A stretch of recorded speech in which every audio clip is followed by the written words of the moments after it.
I finally did it. My course, I completely leaked it all. I've released it all. I think it's come up to about 8 hours, 8.5 hours, seven to 8 hours of footage. And if you're someone that wants to learn about personal branding, growing on YouTube, building a profitable YouTube channel that's actually going to make you money for your business, attract clients through your YouTube channel, and just make more money in general and grow your YouTube channel. Everything I've put it here. And this is coming from 6 years of, experiences, whether that's paying for courses, learning for programs. And also, fun fact, while creating this, I said I was going to create this a few months ago. I actually bought one or two more YouTube programs just to see if I was missing anything. And they pretty much covered the same thing that is going to be shared inside of this course that you're watching right now. So don't take any of this lightly. Take some notes. And also, there's going to be a link in the description, a completely free workbook that goes along with this. It's something that I give to my clients and it's something that I actually use myself, but I've given it to you guys.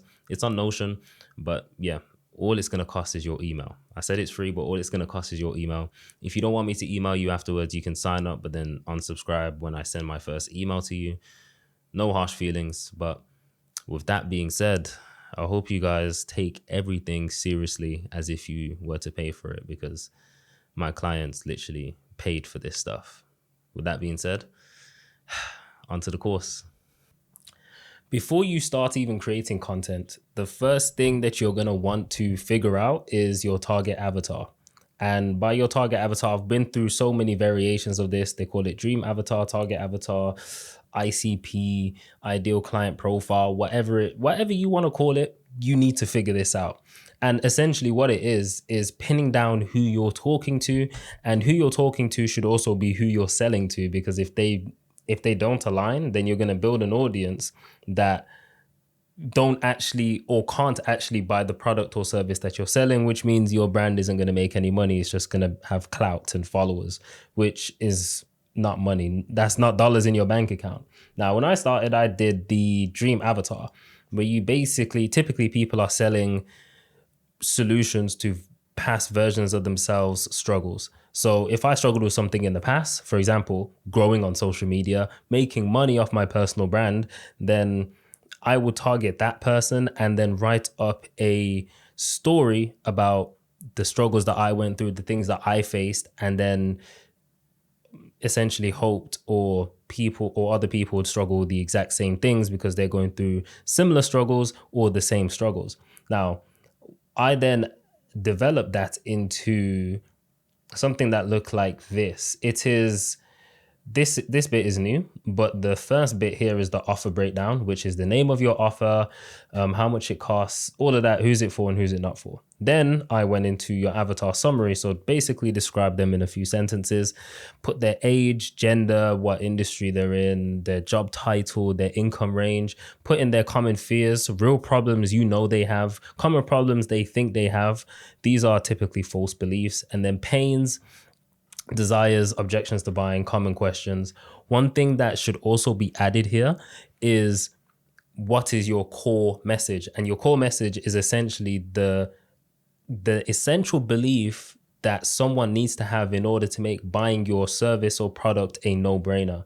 For example, for mine, you're only going to buy YouTube consulting, or you're only going to buy into digital empire because you now believe that YouTube is the best marketing platform in the whole entire world that's going to be able to scale your business with less resistance on sales calls or no sales calls, and grow your business 2 to 5x and help you sign clients on autopilot and help you get your message across to thousands, if not millions of people while you sleep, allow you to, generate a personal brand with longevity. Like all of these things, those are the essential beliefs that someone would have in order to make buying my service a no-brainer. And that's what you need to figure out for yours. Now, once you have that, I'd put that down because everything pretty much stems from that. And then I would personally fill all of this out. Now, I'm not sure if I can actually give you guys this, but I'm going to scroll through. I'm going to try and give you guys this in like a mini pack. So in the description, there's going to be like a link to, obviously, give me your email and I'll send you like a mini pack with a bunch of information from this video. Like I'm talking, it's basically going to be a worksheet. So you can fill stuff out yourself, so you don't have to stress about anything. And that's going to go for pretty much everything inside of this video. So if you can get that out of the way, get that to your email, download the pack or open the pack so you can see all of this, see stuff about thumbnails, titles, and anything else I talk about in this video. I'll literally put it all in there. I just want to make this the one place that you need to be. Now, I would fill all of this out. And then also just fill out everything before you even create a piece of content. And if you've been creating content without actually knowing these things, then you're struggling. And the thing with this is, it's literally content ideas right there staring you in your face. You're going to sit there and be like, oh, my avatar faces, for example, my avatar could face a problem with being invisible, not standing out. I could make a video about standing out in your niche, standing out in a competitive niche, or why you're an invisible expert, something along those lines. And I could play on that fear, that problem that they're having. And I could make multiple videos on that and just switch the angle until I get more people inside of my ecosystem, and boom. And you'll notice that with a bunch of other videos. And once you fill this bit out as well, you'll know that you'll figure out the deeper desire to why they're invisible, or why this hasn't worked for them before, or why it's not working for them still. And then you can hit that pain point, the deeper pain point, and really, really connect with them. Because if you can articulate that you know their problem just as good or more than they do, they know that you care more than they do, which means they will trust you with, you solving their problem, or you solving their problem and giving them the correct solution. Now, that is just a target identifier. In the next one, we're going to talk about your personal brand and pretty much how you can stand out, as well as target the people that you need to target.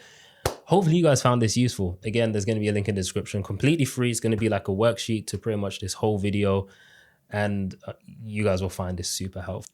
So the next thing is you want to work on your personal brand identity. Now, this is something that only you can do. And I say this, like I realized this the other day when I spoke to one of my clients. It was actually today I spoke to her, actually. Estefania. She was like, I was asking her questions when she first joined onto my program, and like she got really emotional over it. And she was like, I never really thought about why I was creating in the first place. I was just creating videos just to create. And then once you understand why you're creating and you answer all of these questions, you'll be like, oh, everything makes sense. You can understand how to be yourself more, what things you can play into to make people relate with you, resonate with you, trust you more. Because again, people only buy from people that they know, like, and trust. So that's exactly what we're building with our personal brand. And shout out Sue, he actually helped with this. He actually sent me something and I was like, bro, these like, I had some of these already. Yeah, I had some of these already, but I just like, it just made it even more clear. So I'll leave my example there and you guys can fill in all of these as well. And you'll basically get to know what your personal brand should be like. For example, I filled in mine. I was born in Jamaica. My parents were born and bred Jamaican. Early days, they were heavy into Christianity, church every Sunday. I used to go church every Sunday, guys. Every Sunday till about I was 10 years old. I'm talking 9 a.m. till about 3 p.m. Like it was basically another school day. I was forced to go, too young to pay attention, or I was just, maybe I had ADHD or something. My parents aged me to stay in school, focus on my grades. I did that. I went to uni, did sports and exercise science at UOB, graduated with the plan to do a master's in sports psychology, but I didn't. Now I could have carried on, but I wanted to wrap mine up quick. Key experiences that shaped me. I was in £2,000 in overdraft debt in university. So when my student loan actually came in, it didn't even take me into the plus. I was still negative like 500, bro. I was down bad. So I was thinking of ways how to make money, and I kind of stumbled across editing along those times because I was creating videos for myself. Realizing if I don't pattern on my ideas and give life a try, I'm actually going to regret life. And I'm not going to go through everything here with you, but you guys can see this stuff and then, probably be inspired by it and put some things into yours. But yeah, I'll leave this for you guys as well. You guys are gonna kill it, man. With all of this, it's pretty hard not to stand out, especially if you actually incorporate these things into your videos. And it's something that I told Gavin, like when I spoke to Gavin, like these are things that I used to do on calls with people. I used to like pry this information out of people, like what are their interests, what are their hobbies. And Gavin told me he loves to travel. Right now he's in Bali. I think he's traveling to Italy soon. And he was like, he just never thought about making a video or incorporating or talking about places that he traveled to through manifesting free traveling. Like he manifested a free flight to, I think it was Thailand one time, and he didn't have any money, but he manifested it, got it for free. And I was like, bro, you've never spoke about that. He's like, no. I was like, like what? Like, it doesn't have to be its own video, but it's something you definitely should mention in a video. One, it's proof. Two, it's just sick to hear. Like, when I hear these things, I'm like, bro, how can you not speak about that? But all these little things, they could either be a video or be incorporated inside of a video. With that being said, again, link in the description. This is something that you probably should do before you even create content, or else everything will just be a massive puzzle. But once you do that, everything else will make sense. Link in the description for the free worksheet or free guide or whatever. All it is your email.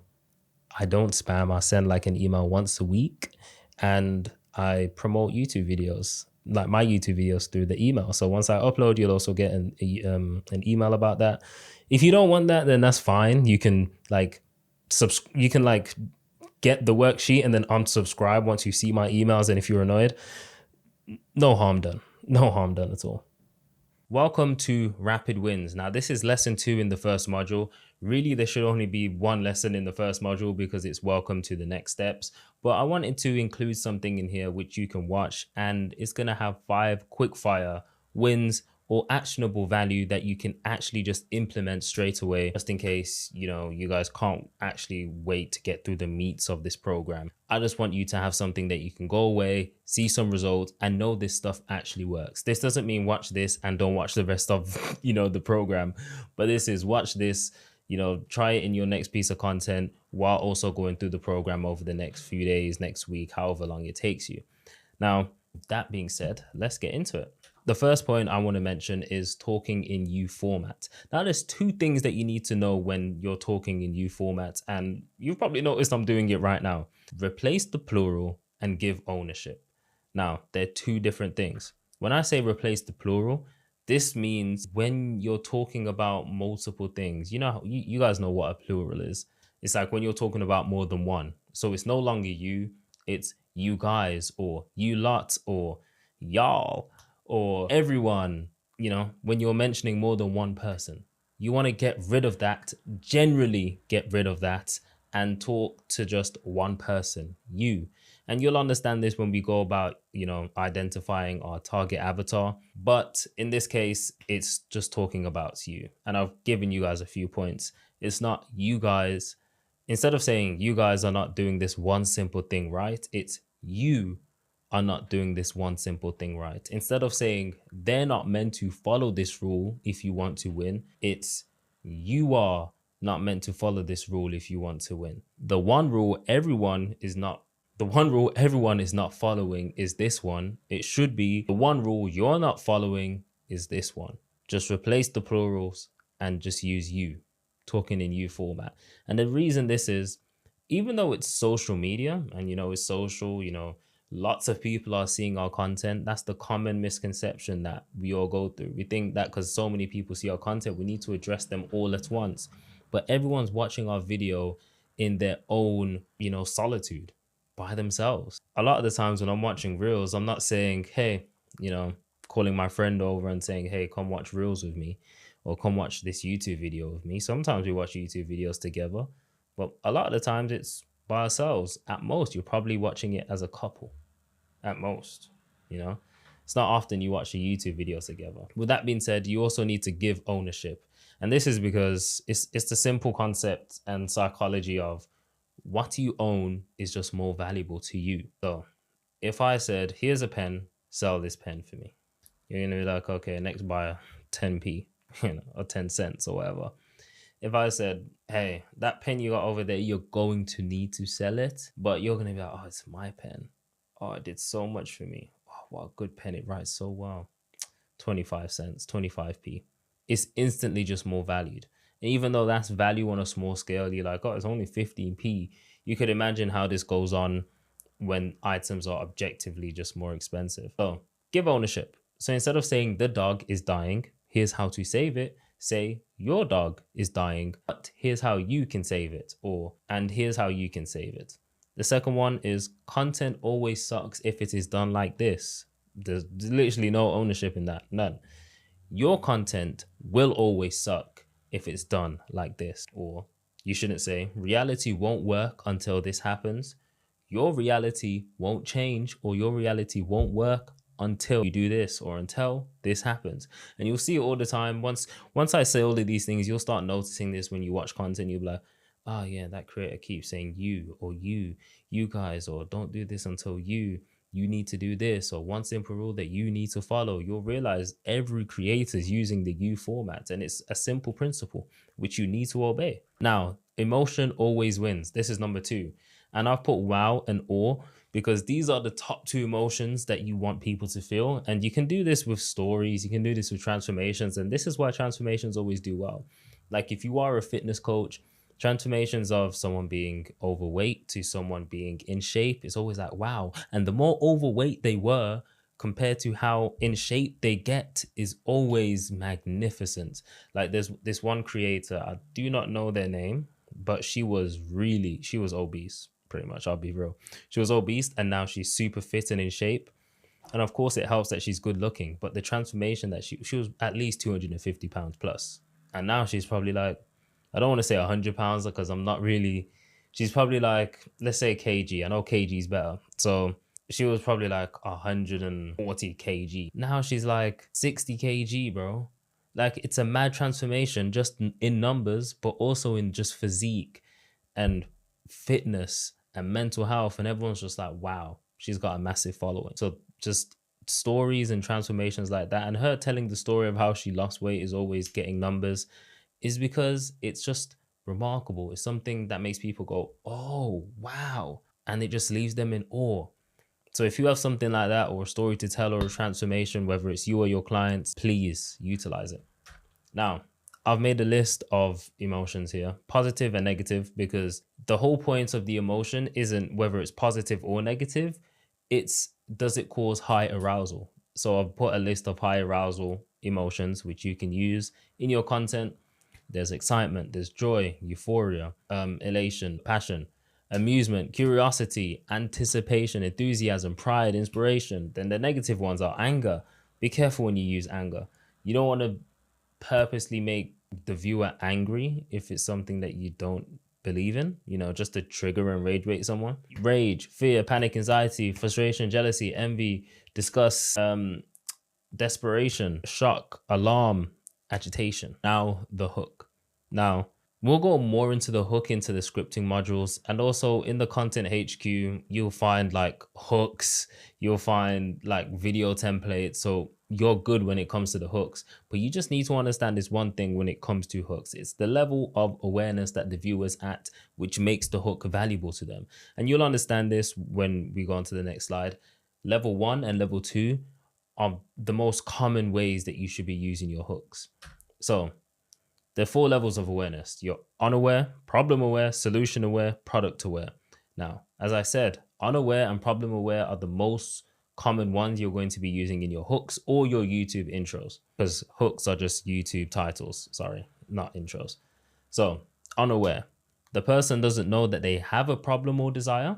For example, you feel drained, but no one talks about the hidden reason why. So you feel drained, but you don't know what the problem is. Maybe it's magnesium. You just have no clue, but an expert could be like, yeah, it's magnesium. You're low on magnesium, or you're not getting enough sunlight. Then you have problem aware.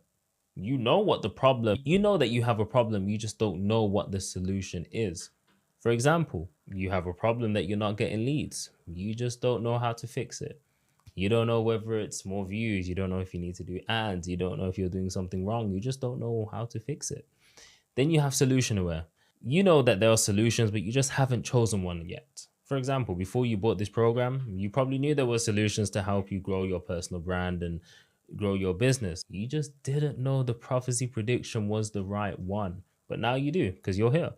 Then we have product aware. You know about the products, you just haven't decided to buy. So maybe you knew that I do one-to-one like coaching. mentorship, whatever you want to call it, consulting. You just didn't decide to buy it yet. Maybe that's because you didn't know it was the right time. Maybe there was no urgency. There was no, scarcity. There was no FOMO to actually push you over the edge to buy. Now, when it comes to hooks, you just want to focus on unaware and problem aware. And the main difference is when someone is unaware, like for example, if someone feels drained, if you're a fitness coach and you're like, people are always lethargic and drained because 90% of the UK or 90% of the world lack, enough vitamin C. Your title or your hook could be something like, you always feel tired because you lack this one vitamin. Now, that sparks curiosity. You've hit an emotion. Perfect. But you also hit their awareness. They don't know what their problem is, but they know how they feel, and they feel drained, lethargic, tired. So they're going to watch that video to find out, oh, what is this vitamin? I need to take it. I need to help. But why is this vitamin also causing me to feel like this? If you want to target their problem aware, you could be like, instead of saying, you're lacking this one vitamin, you could be like, you will always feel tired, or you will never feel energized because your vitamin C is super low. That's just a really basic hook. This off the top of my head, but they clearly know it's when they know that, vitamin C is a problem. They know that they are tired, lethargic, and drained. It's the same way when you're not getting leads. I could probably give a better example with leads. When you're not getting leads, you know that you have a problem. So I could say, you're not getting any leads because your hooks are bad. Here's how to fix it. You're not getting any leads because your videos are poor. Here's how to fix it. You're not getting any leads because something along those lines. They know what their issue is, leads. If they didn't know that their issue was leads and their business was failing, then the title would be unaware. Your business is failing because you're missing this one important thing, or you're missing this one thing, or you're missing this one trick, or whatever. And then you just go into details about what leads are and how to get leads. It's really that simple. Now, the last two is practical value. This is things that people can actually go and implement right now. And that's what a lot of people miss. They give the information, they give all of this stuff, but they just never have the actionable value. So people never actually understand what to do next, and they're just left with the information. Then you want to validate your ideas. You want to find out if the idea is worth making in the first place. One thing you don't want to do is just go out there, wing it, and just create videos without even knowing if that video has a chance of performing. Easy ways to do that. Whatever platform you're creating on, go onto that platform and research the type of content that you want to create. The easiest way to do this is just finding 5 to 10 or more creators that create the same content or similar to you. And then you will see if your idea that you want to create, if it's been done before by one of them and how did it perform. Once you've done that, you will have a rough idea if they had a video that's an outlier on the same subject that you want to make a video on. But also you can just type in the keywords of your title into YouTube. This is more YouTube based. For example, if you wanted to make a video on generating leads, you could type in generating leads or attracting leads into the search bar and see what type of videos come up and see what type of views they're getting. But then also you can just look at creators similar or the same to you. On Instagram, you necessarily can't do that. For TikTok, you can do that. And then you can filter it from high to low in terms of views, or you can base it on relevancy, or you can base it on time that it's posted, or you can base it on just most popular. But Instagram, unfortunately, there's no way to do that apart from just finding the creators that are the same or similar to you. So those are rapid wins, 5 rapid wins that you can go implement right now. I guess we'll see each other on module 2. So in this section, I just wanted to quickly go through the quickest route or the quickest way to get to $30,000 per month onwards. Like you can take this to 100,000. This is for the people that essentially either haven't started or they're struggling and they have started, like you've made a few thousand maybe, but you want to take it up a level, or maybe you're like creating this YouTube channel, or you already have a YouTube channel, you just want to grow some more, you have an audience, maybe you don't have an audience, but you just want a way to monetize without YouTube ad revenue. Because honestly, YouTube ad revenue is good once you get to a certain level, but still there's inconsistencies, there's the chasing views, and that compared to the money you can make on the back end of YouTube if you have a online business, it is nothing in comparison. So the first things that we need to go into is talking about basically what you're going to sell. And the easiest way to put this is you identify a big pain that people have and then give them a transformation. Now, the markets that I would enter is anything to do with health. They call this the three eternal markets or something: health, wealth, and relationships. I just realized I'm completely not showing my screen. Health, wealth, and relationships. Now, these are the eternal markets because no matter what happens or what changes, everyone's going to want to take care of their health. At some point, you realize your health is super important. You go on your health journey, or you're already on your health journey. We cannot live without making money. Like, money is just a tool that we use to, grow, to make more money, to survive, to pay bills, to do fun things. Like, money is needed. So wealth is needed. And people are always trying to build wealth. And then we have relationships or companionships. That's something that's literally, it's to do with your other half, your girlfriend, your boyfriend, or whatever you're into.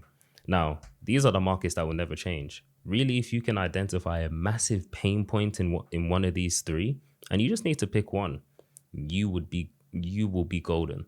And that's going to be the baseline of your offer.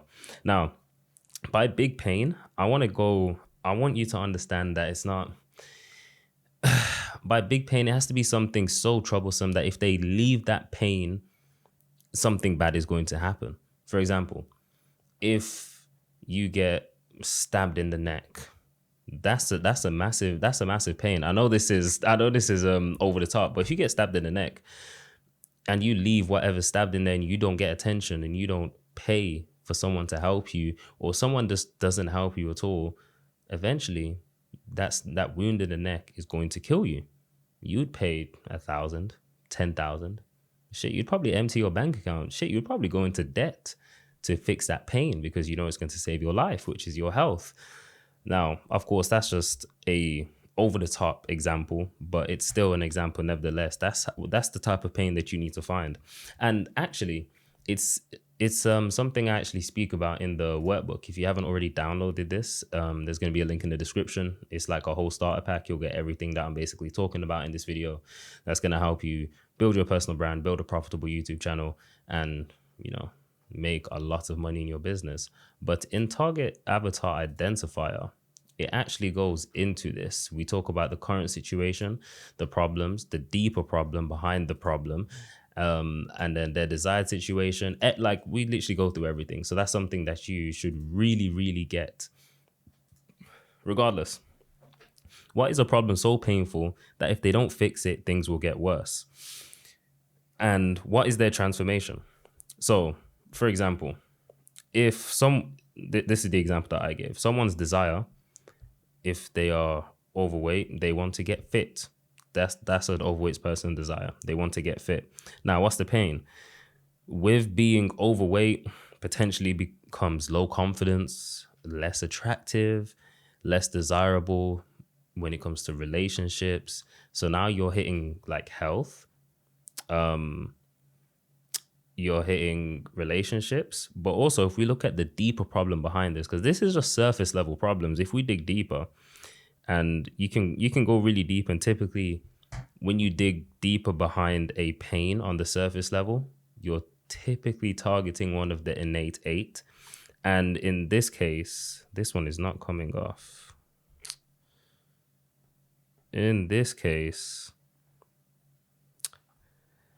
what's the bigger pain and what's the bigger picture? So, overweight, you have a higher chance of dying of stroke, heart attack, all of that. You may never find true love. That's something that could play on someone's mind. Again, you just attacked health, you just attacked relationships again, but on a deeper level. They may be unable to play with their children in terms of, going to the park, running around. And maybe they want to set an example to their nephew, their nieces, their children, their daughters, their sons, like whoever it may be. They may just want to set an example. And them setting an example could set off, a trend in their family to stay healthier. Now their family stays healthier, so their parents live longer and their uncles and cousins live longer. Like, you can dig deeper. Now, everyone's like bigger picture. They might be doing it for different reasons. So you might have to obviously do some audience research, market research, and stuff like that. But once you realize what the typical points are, then you'll understand why people are doing certain things. Now, once you've got your big pain and your transformation, so in this case, the overweight person, you're going to take them from overweight to fit and healthy. But really and truly, what does it mean to be overweight? And then what does it mean to be fit and healthy? And then that there is the transformation. So the less desirable, less confident, less likely to find love, to now being confident, setting the example, increasing life expectancy, and finding love, potentially finding love, higher chance of finding love, because you're now the person that you would want, because now you are the person that you want is aligned with, if that totally makes sense. But essentially, the deeper reason behind being overweight to the deeper meaning behind being fit and healthy is the transformation, and that's essentially what you're going to be targeting. Now, once you've done that, the quickest way to get there, once you've got the traffic, which if you watch this whole course, you will understand how to get the traffic, and then you just have to send the traffic to one of these places. It's literally the sales conversion process. Now, there's email marketing, which, that could be a wait list to get them on the email. That could be a lead magnet. Or you could just have a newsletter. It literally doesn't matter. But email marketing, essentially, you're getting them on your email list. You're using your email software to either send out an auto, like maybe you've got a sequence that they sign up to and it just puts them in, and now your emails are automated and it sends it out. And then maybe you're selling a course, or maybe you're sending them to your like checkout page or whatever it may be. But essentially, you're getting them on the email, and that's where you're selling to them.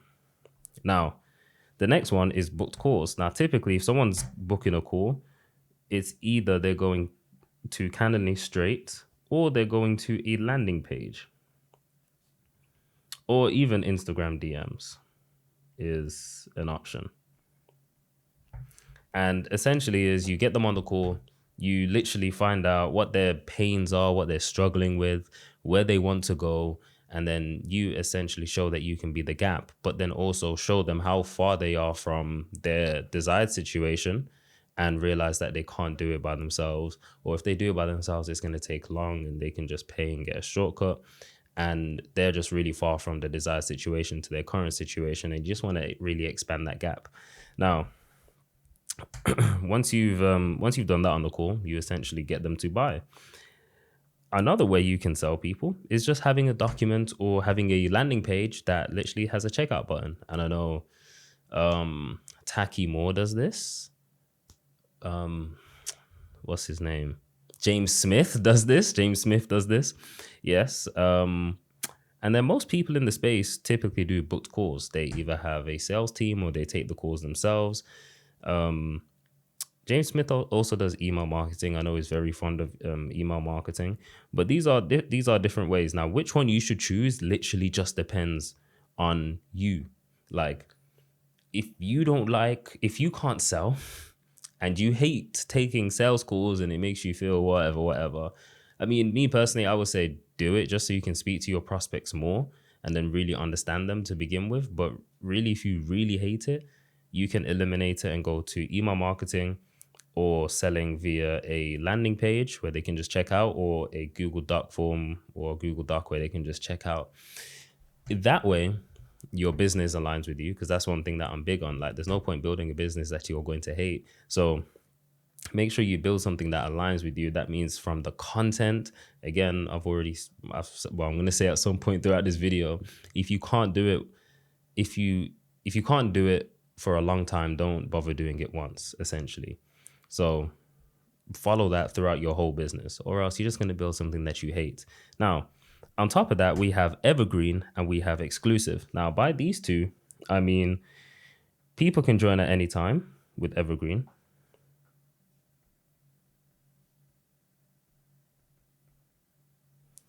Or it's only open for a certain time period.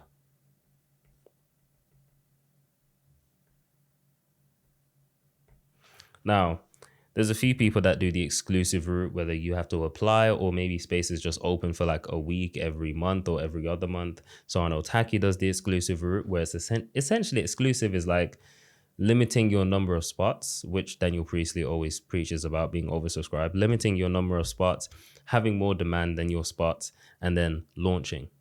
That is the method that I'm going to go with this year. Before I was doing Evergreen, this is when people can book a call anytime, like they can discover you, click the link in your thing, and then book a call and then buy. Or again, they can go on the landing page and maybe it's just a checkout and they can buy. But with the exclusive, if it's not open, you join the wait list. Once it's opened, you let them know that it's open, they can buy or they can apply, and then you can accept or deny. Yo, I'm spitting. But essentially, that is literally it. Of course, the other part of it is actually fulfilling on what you're going to delivering. So you should know essentially how you're going to help that person go from this situation to their desired situation. And then once you know, like, and have a system and have a process that you can help take them from here, from A to B, that's literally all you have to do. And how you set up your offer in terms of the fulfillment side, that's totally up to you. That could be, it could be a 12-week program. It could be 8 weeks. You could have one-to-one calls every week or 2 calls a month, one-to-one. You could have weekly group calls. There's course material. There's coaching. And something that a lot of people follow is they call it the 3 C's. And essentially inside your program, there should be courses, so people can do it themselves. There should be community. And I realize how big community is. Like, you can bounce ideas off of each other. And then there's coaching. But coaching can come in the form of one-to-one or group coaching. But if you include all of these inside of your offer and everything's aligned, there should be no reason why someone that signs up and they're at point A cannot get to point B. So with that being said, that's the quickest route to 30,000 a month in your YouTube channel. And on to the next one. So guys, in this video, I'm actually going to be going through content principles. Now, let's just get this over and done with. I'm trying to finalize the course, so I'm putting in things that I realized last minute that actually should be in here. So hopefully you guys appreciate things like this. Let's move myself over a little bit. All right, cool. So content principles. Let's quickly go through this. The first thing that you need to understand is the 80-20 principle, the 80-20 rule. And this goes for short form content as well as YouTube content. But let's just focus on YouTube content. When it comes to YouTube, think about putting 80% of your eggs into one thing. And that's going to be the introduction. That's going to be the packaging. And then put the 20% of your effort in the rest of the video. Now, this might sound crazy because you're thinking, but I'm going to deliver subpar value. I'm going to deliver this. If you are an educator, coach, consultant, service expert, you're probably super knowledgeable in your field, which means you should be able to speak off just a few bullet points. And we'll go into this whole scripting thing later in the video. But because you're able to speak off a few bullet points, you don't need to script out the whole video. You can actually provide adequate, more than enough value through just bullet points, which means it's going to take you about 5 minutes to put down the bullet points you need, the analogies that you need, and then just rip off of that.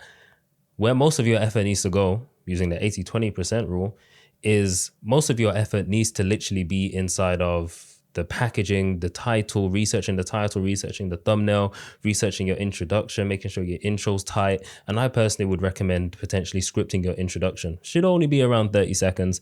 But again, that is like a content principle. When it comes to short form, because there's no point putting all your eggs or most of your eggs in the middle of the video and doing a cool edit halfway through if no one's going to click on the video in the first place. If no one's going to get past your intro, then everything else is just pointless. Now, number 2, you want to focus on your hook. Now, I know hook is normally a short form word, but this is pretty much the introduction of your YouTube video. You really want to focus on your hook. The first 5 seconds of your video needs to captivate them and make them want to listen to the next line. That's literally all a hook is. It makes people stop and want to listen to the next thing that you're about to say. Now, once you do that, you want to add proof. Now, proof doesn't necessarily mean my program's the best and it works the best and I have a ton of results. Proof is what you're talking about in that video. For example, if I'm talking about titles that are going to, like, how to find winning titles, I'm going to show proof that I've altered titles or changed titles that have caused videos to blow up. I'm not going to talk about how, Gavin made $3,000 in 14 days. I'm not going to talk about that because that's not correlating to what I previously said. That's more just showing the proof of my program. But people don't want to know the proof of the program yet because they're not even at that decision. They're thinking, should I watch this video because this guy's saying that titles are important? So I give them proof to show that titles itself are important. And it doesn't necessarily need to be a whole segment. It literally could just be screenshots, testimonials that titles work, or it could just be you showing the thing and showing that it works. Or you could just carve 5-10 seconds out of the intro to add proof. And then once you've add proof, show that there's going to be a payoff. And a payoff essentially is saying that if you watch this video, you're going to receive something. It's going to be valuable for you. You're going to be happy that you stayed. If you stay to the end of this video, you're going to know all the content principles that are going to absolutely transform your content in of itself, which is going to allow your content to be better, your videos to be better, and just get more views in general. Then you're going to think, oh shit, I have to watch this. There's going to be a payoff. And throughout the video, there should be little payoffs that prove that, each step is leading them closer to the end result that they desire. And whatever they desire is the reason they're watching the video. Now, number 3 is curiosity is king. No matter what you do, curiosity is always going to kill the cat. Curiosity is what gets us going. And curiosity is essentially the desire to know or learn something that we don't already know. So if you're going to make someone curious, you can't make them curious by a straightforward title that has probably been regurgitated 100 times, because they're going to look at the title and think about what you're going to say in the video and be like, yep, he's going to say this, and that. But if you make it seem like there's something new, something different, they're going to want to click the video. And that's a big part of the game when it comes to YouTube. Something new, something different, something unique, because they can't easily predict it, and it's going to make them think, okay, what's this guy going to say? And then off the back end of that, they're going to click the video just to find out what you're going to say. And again, don't give away everything in the first 30 seconds, because if you do, the curiosity loop is closed and they no longer need to watch the video. Now, number 4, it's also the reason why I haven't just showed you everything. If I just showed you everything, then you'll just be like, okay, number 1 is that, I've heard of that. Number 2 is this, number 3 is that, number 4 is that. Okay, cool. Anyway, number 4 is emotion wins. And high arousal emotions win the most. So curiosity technically could count as emotion, which is quite funny because curiosity is king, emotion wins. Kind of rhymes to me. It's like a little jingle, but emotion wins in the sense of, this is why people use anger or trigger anger in people, because that makes people want to stay and watch the video and write comments and, argue back and forth and share the video. Surprise elements, just like, it doesn't matter if it's a negative or positive emotion, as long as the emotion is high arousal. By high arousal, it just gets the heart going, something that makes us by heart going, your heart doesn't go to like 120 beats. Anything that raises the heart a little bit. The mistake a lot of people do is their content literally makes people content, which is, you don't want to, your content doesn't want to make people content. You want to make, trigger an emotion, anger, surprise. The best emotion is awe, making people think, whoa, that's amazing, or that's brilliant. I can't believe he did that, or she did that. I can't believe that happened. Or, oh, this is new. Did you see this? Oh, no way, this happened to this person. Like, this is why all of these things always capture our attention and they're always being shared. And at the end of the day, good content will always get shared, which a lot of this stuff is going to allow your content to be, to do. Number 5 is attach to people's pre-existing interests. I was looking at my handwriting like, what? Attach to people's pre-existing interests. But that literally means whether people are famous or have a lot of attention, whether people are trending or objects or businesses or anything that's trending. anything that basically has a little bit of clout in your industry, if you're able to attach to them, make a video about them, mention them, put them in the title, you would be able to get typically more views than you normally get on average, because you're already targeting people's interests. For example, if you put money in your thumbnails, statistically, you're likely to get more people to stop their scrolling on YouTube to see what your video is actually about, to read the title, to actually understand the thumbnail, because a lot of people are probably interested in money, the dollar sign, the figure of $1 million. If you put Nike, Adidas, their logos inside of like your thumbnails, obviously if it makes sense to, then people are going to be like, oh, I recognize that, and they're going to stop and listen. Those simple things, or if it's like about Nero knowledge, or if it's about William Brown, or if it's about anyone that pretty much is in your industry, or anyone that has clout, essentially, that has a following, that has built a brand that people already know, Alex Hormozi, and this is why you see people do it all the time, like breaking down Alex Hormozi's funnel or stealing Alex Hormozi's funnel. All these things spike curiosity, but it also drives interest. And that there is my 5 content principles. And you guys carry on watching the course. This course should have been out a long time ago. So if you're watching it, I appreciate you, and share it to whoever you see fit. Peace. Hey guys, this one will be super, super crucial when it comes to your personal brand on YouTube and just content on YouTube in general. I don't want you to underestimate anything. And if I haven't said this already, forget everything that you know when it comes to content, when it comes to YouTube, forget everything when you're going through this course. And with that being said, let's get into it. What is a brand? That's the first thing you need to understand when you're doing YouTube. And as I'm going through this, think about your favorite creators, and then everything will literally start making sense. And I'll give examples throughout anyway. A brand is a pairing of things.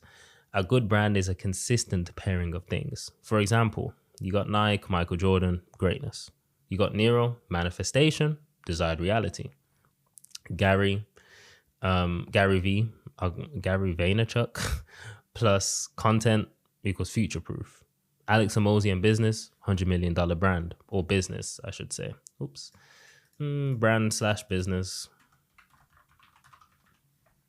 Ajay Pinnock and personal branding, $10 million business or brand, whichever one you want to put. Anytime that you think of your favorite creator, they are heavily associated with one thing, or they are known for that one thing. When I think of Chevron Salmon, I don't know if you guys know who that is. It's a tech creator. I know him for tech, but he also does lifestyle stuff and whatever else he does. And yeah, when I think of Peter McCannon, I know he's known for tech and cameras, but I'm sure he talks about other things. You know, everyone is just known for that one thing, and that's what a good brand is. So when you're making your YouTube channel, or when you're posting on YouTube, before you even start posting more videos, make sure that you are known for this one thing and you have solidified what you want to be known for. Do you want to be known for YouTube, personal branding, short form content, Instagram content, TikTok content, local businesses, online businesses, service-based businesses, manifestation, self-development? What do you want to be heavily associated with? And then what is the outcome of you and the thing you're associated with? Does that make sense?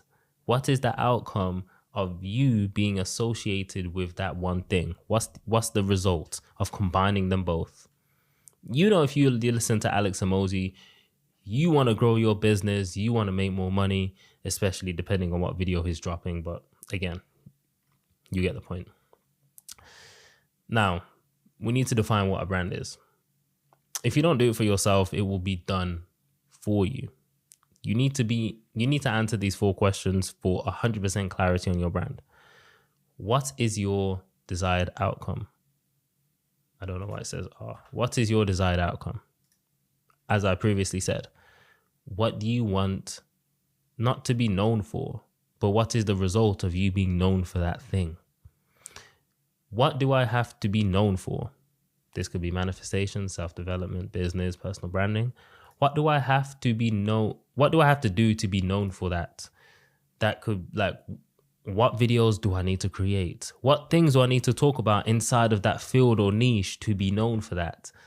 And what do I have to learn to do that?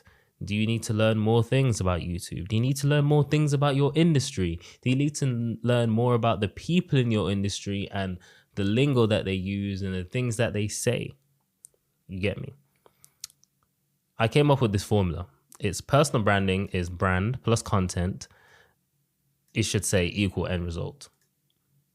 Personal branding equals content plus brand X end result. It should say equal, but you guys get the point. As I said, your content and your brand should have an end result. If you are associated with self-development, that is your brand, right? Your content will be around self-development.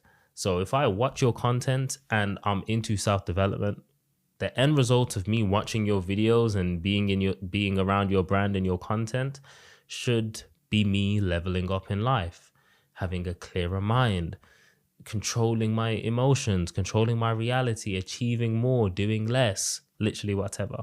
If you don't have a desired outcome, you'll get there, but there's not a specific place you want to be. What do you want your brand to be known for? Literally, to sit and think. Many of you may already know this, but if you don't, you need to figure it out. Now, earlier I said a good brand is a consistent pairing of things. You could pair your brand with the wrong thing, unintentionally or intentionally.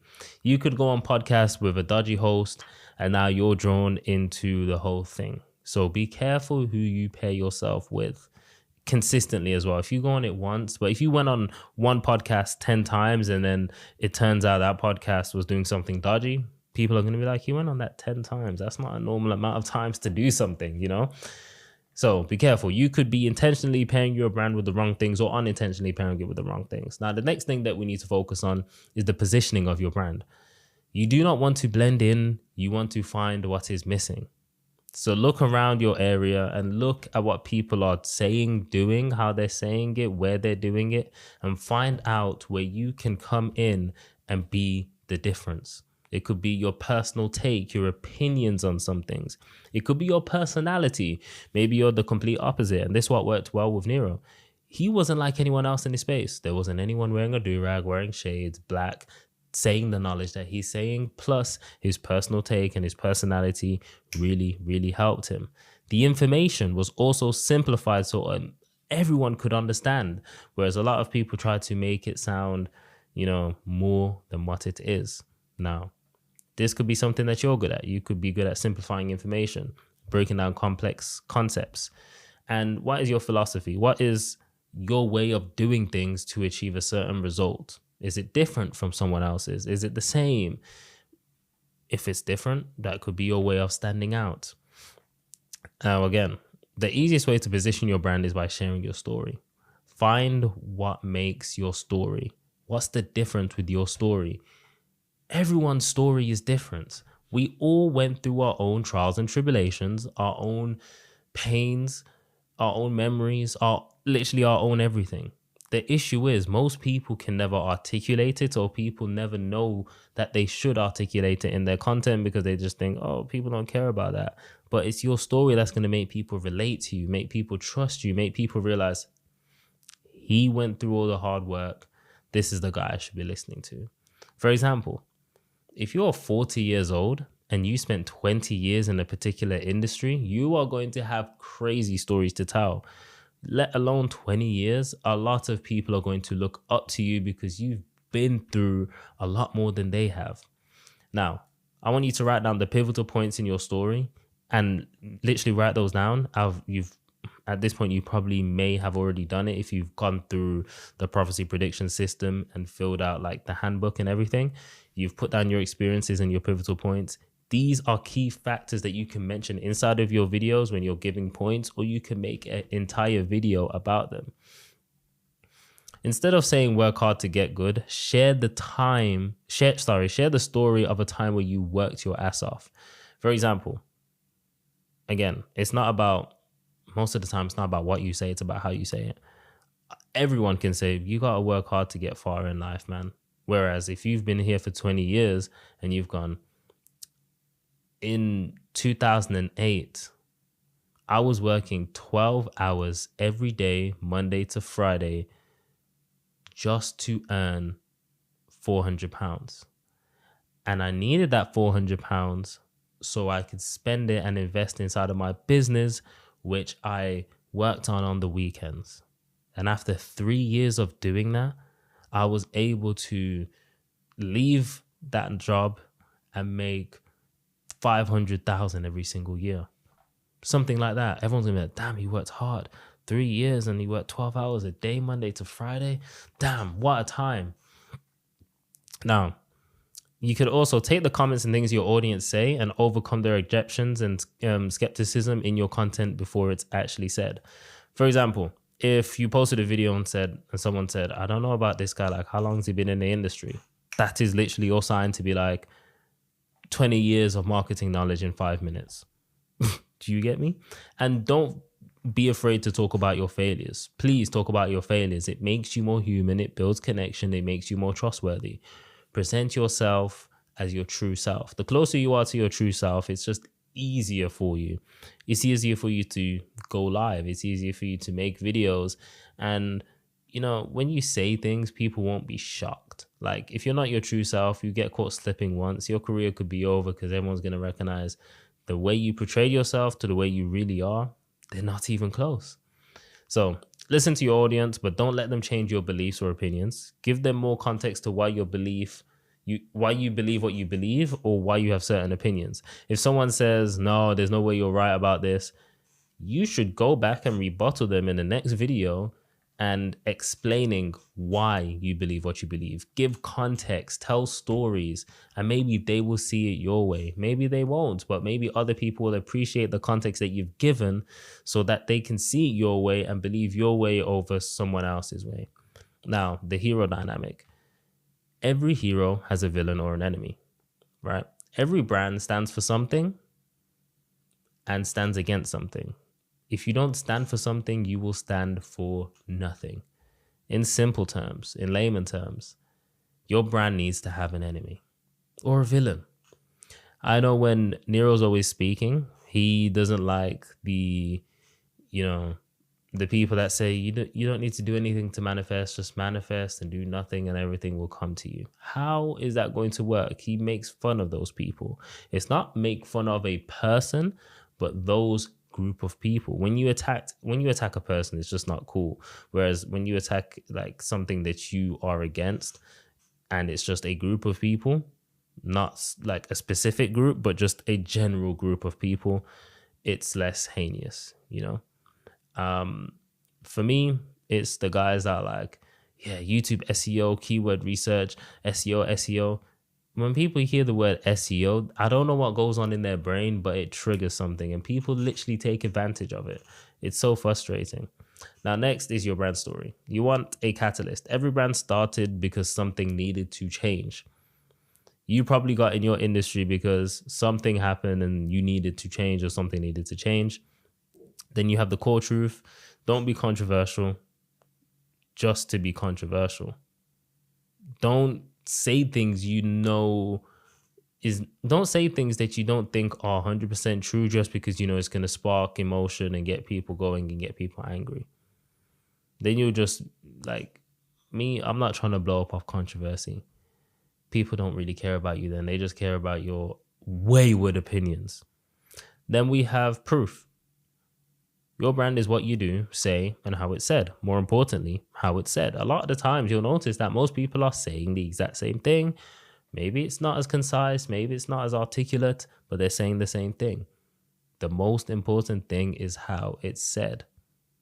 Now, with that being said, you pretty much know everything when it comes to building a brand. And building a brand on YouTube specifically, you will pretty much have more than enough. With that being said, apply this to your business. If you haven't, fill out the handbook that will be included in this program and get to work. Welcome to Robust Content Pillars. Now, you've probably heard content pillars many times before.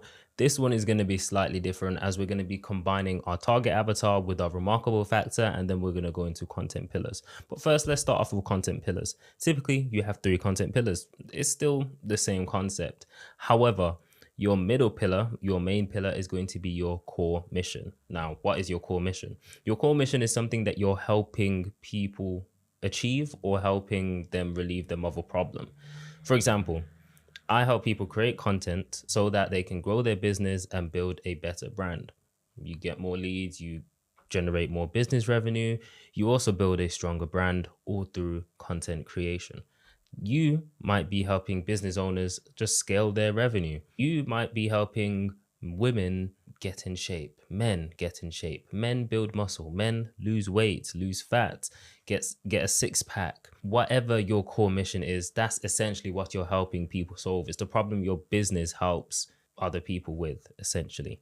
And then your other 2 pillars are going to be your interests. Now, I call it your core mission and double interest. If you're into football, it's a double pivot.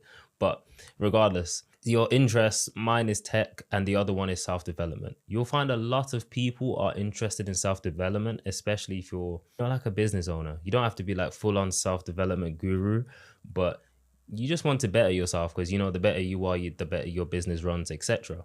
So I have self-development as one of my interests, and then I also have tech as one of my interests. And what I found is my interests intertwine with my core mission, which you can see on the screen right now. Your core mission will intertwine with both of your interests, or at least one of them, and your interest will intertwine with your core mission. What I mean by intertwine is I could make a video which brings in tech into content creation.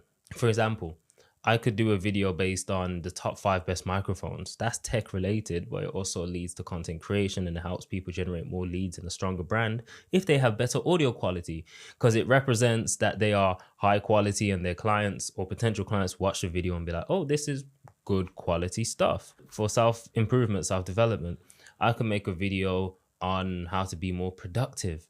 Now that you're more productive, or I'm more productive, you know that you can get more stuff done, which means you have less stress and you can work on your business more efficiently. Do you get where I'm coming from with all of this? So that's essentially the 3 robust pillars. Now, if you're on YouTube, you can have all these pillars in one video, or at least 2 of these pillars in one video, or you can just do one. If you're on Instagram, you're typically just going to do 1 pillar per video because the videos are just shorter. It's like 60 seconds or less. For example, on Instagram, I'm typically not going to make a video based on self-improvement and then link it to content creation. I'm just going to keep it on self-improvement. If I'm on YouTube, I could make a video on how to be more productive so you feel less stressed with content or something like that, because the videos are just 10 minutes, 15 minutes. I could make a video about the mics. I told you, top 5 microphones to create better content with, whatever it is. That's linking 2 pillars. Now, you want to combine your remarkable factor with your target avatar. You should have already outlined what your target avatar is specifically in detail. You should know who they are. Like, you should just be like, yep, that's the one I want to work with. They're my target avatar. Perfect. But then your remarkable factor needs to link in with that. And what do I mean by that? If my remarkable factor is creativity, for example, I can make very creative videos on tech, self-development, or content creation, and my target avatar is interested in those things, right? They would appreciate those things at least. For example, they'll be like, oh, that's a very cool video, or that's a cool concept, or, oh, I never knew about this, self-development trick, or the way he articulated that was so well. And what you come to find is essentially everything that we've done and everything that we're helping people with is essentially just a reflection of us. If you're helping someone grow their business, chances are you've grown your own business and you know exactly what to do. For me, chances are I've grown my own brand and I've helped other people grow their own brand. And I've been through stages where my brand wasn't growing and I didn't know what the hell I was doing. But now I'm able to help other people come out of that slump and actually grow their brand and business so that they can be more fulfilled, make more money, protect their family, go on more luxury holidays, whatever you want to do. And that's essentially what I'm doing right now.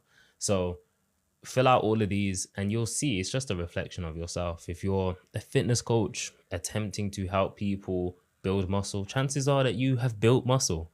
Maybe you struggled to build muscle, you have a skinny frame, but now you've built muscle and you can help other people do that. And your interests are typically going to be what other people are interested in, and they probably are struggling to build muscle as well. You'll start to realize that we're more similar than you actually think. So, with that being said, get a notepad, put down core mission, write down what your core mission is, put down interest, write down what your interest is, put down interest again and write down what your second interest is, and then write down what type of videos you think you can start creating with your interest in mind, with your core mission in mind. This will instantly separate you. And if you can add your remarkable factor in there, for me, it's creativity. For Nero, it could be like humor.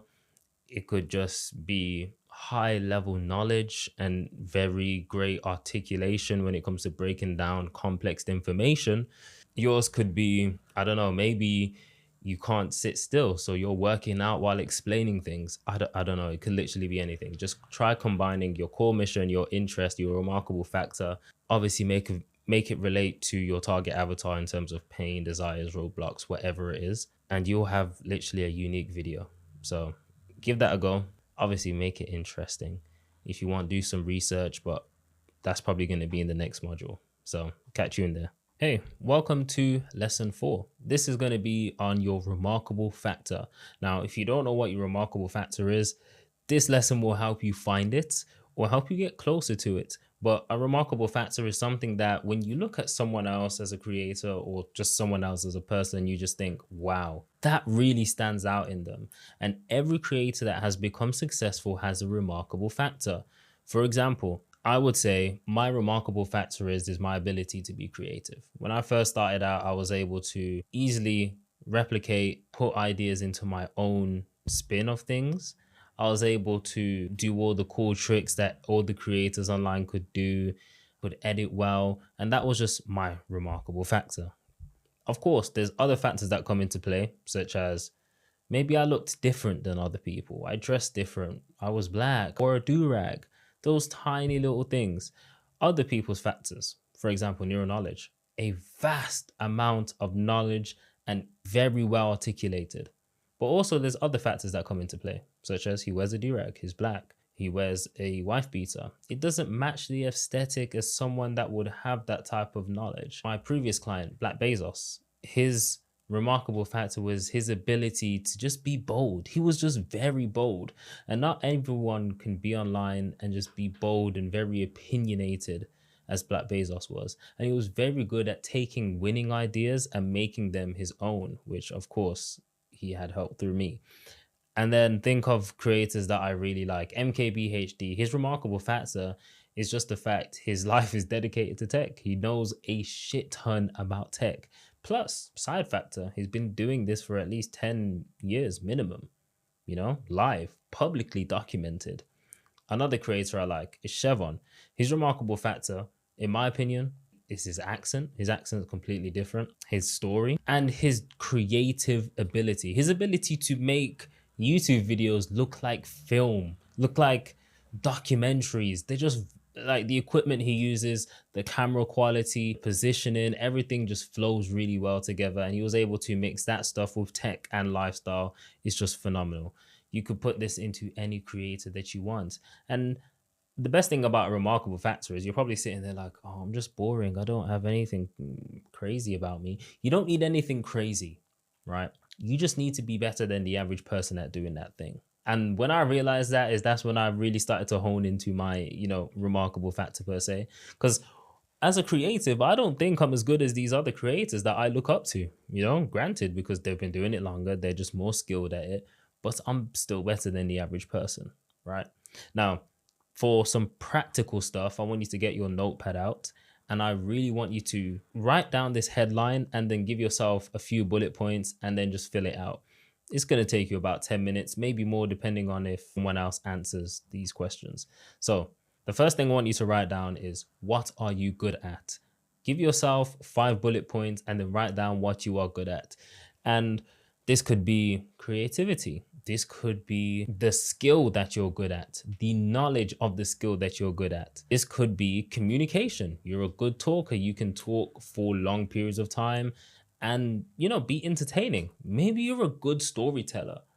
there's people that you grew up with, and when they tell a story, you're like, yeah, I need to listen because this is funny or this is good. I'm really engaged. Maybe you're one of those people. Write down what you're good at. The next thing I want you to write down is, what do other people admire about you? Or what do other people think you're good at? This could be two separate things or the same thing. It doesn't matter. Give yourself a few bullet points. Now, you can either guess what people admire about you or you can go and ask. In my opinion, I would go and ask.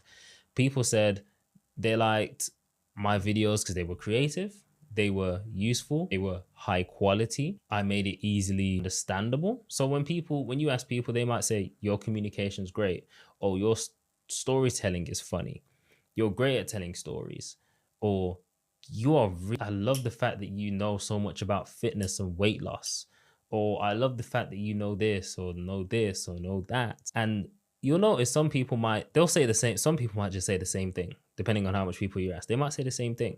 And that's when you have one standout feature. But they might say something and you're like, I didn't really think about that. That's one of the side features. For example, a lot of people might not mention Javon's accent because he's Jamaican and he's Canadian. So his accent's kind of, at this point, merged together, but it's more Jamaican. You can hear it in the voice and the tone. But for me, that's a side factor.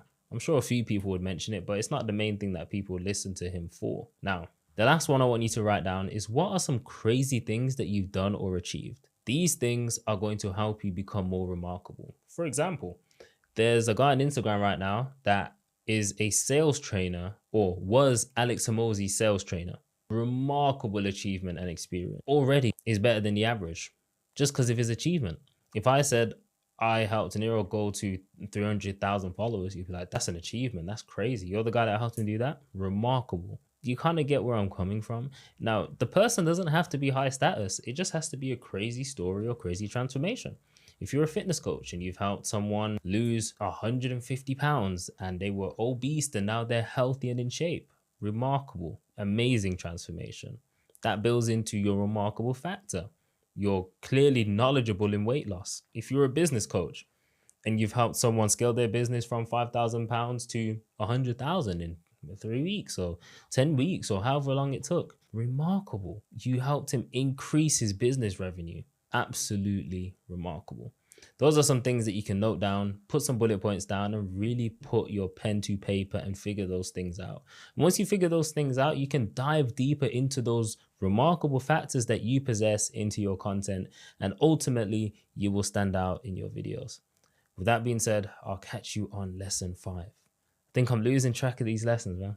Yes, guys, welcome to lesson 1. This is the personal branding foundations. It feels so different doing it pre-recorded than actually doing it live with you, but it's going to be more beneficial once we actually go over the live calls and apply it specifically to you, right? But after years of editing, I realized there was more to content than that.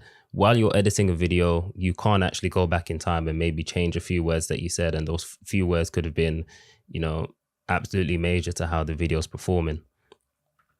Now, let's get straight into it. The foundations. I want you to forget everything you heard about a niche. Forget a niche and just find your target person. So before, I would have been just creating editing videos, right? And I did start off with that, and that actually went terribly. Like, I was super niche down into editing, and all I did was editing tutorials and videos and stuff like that.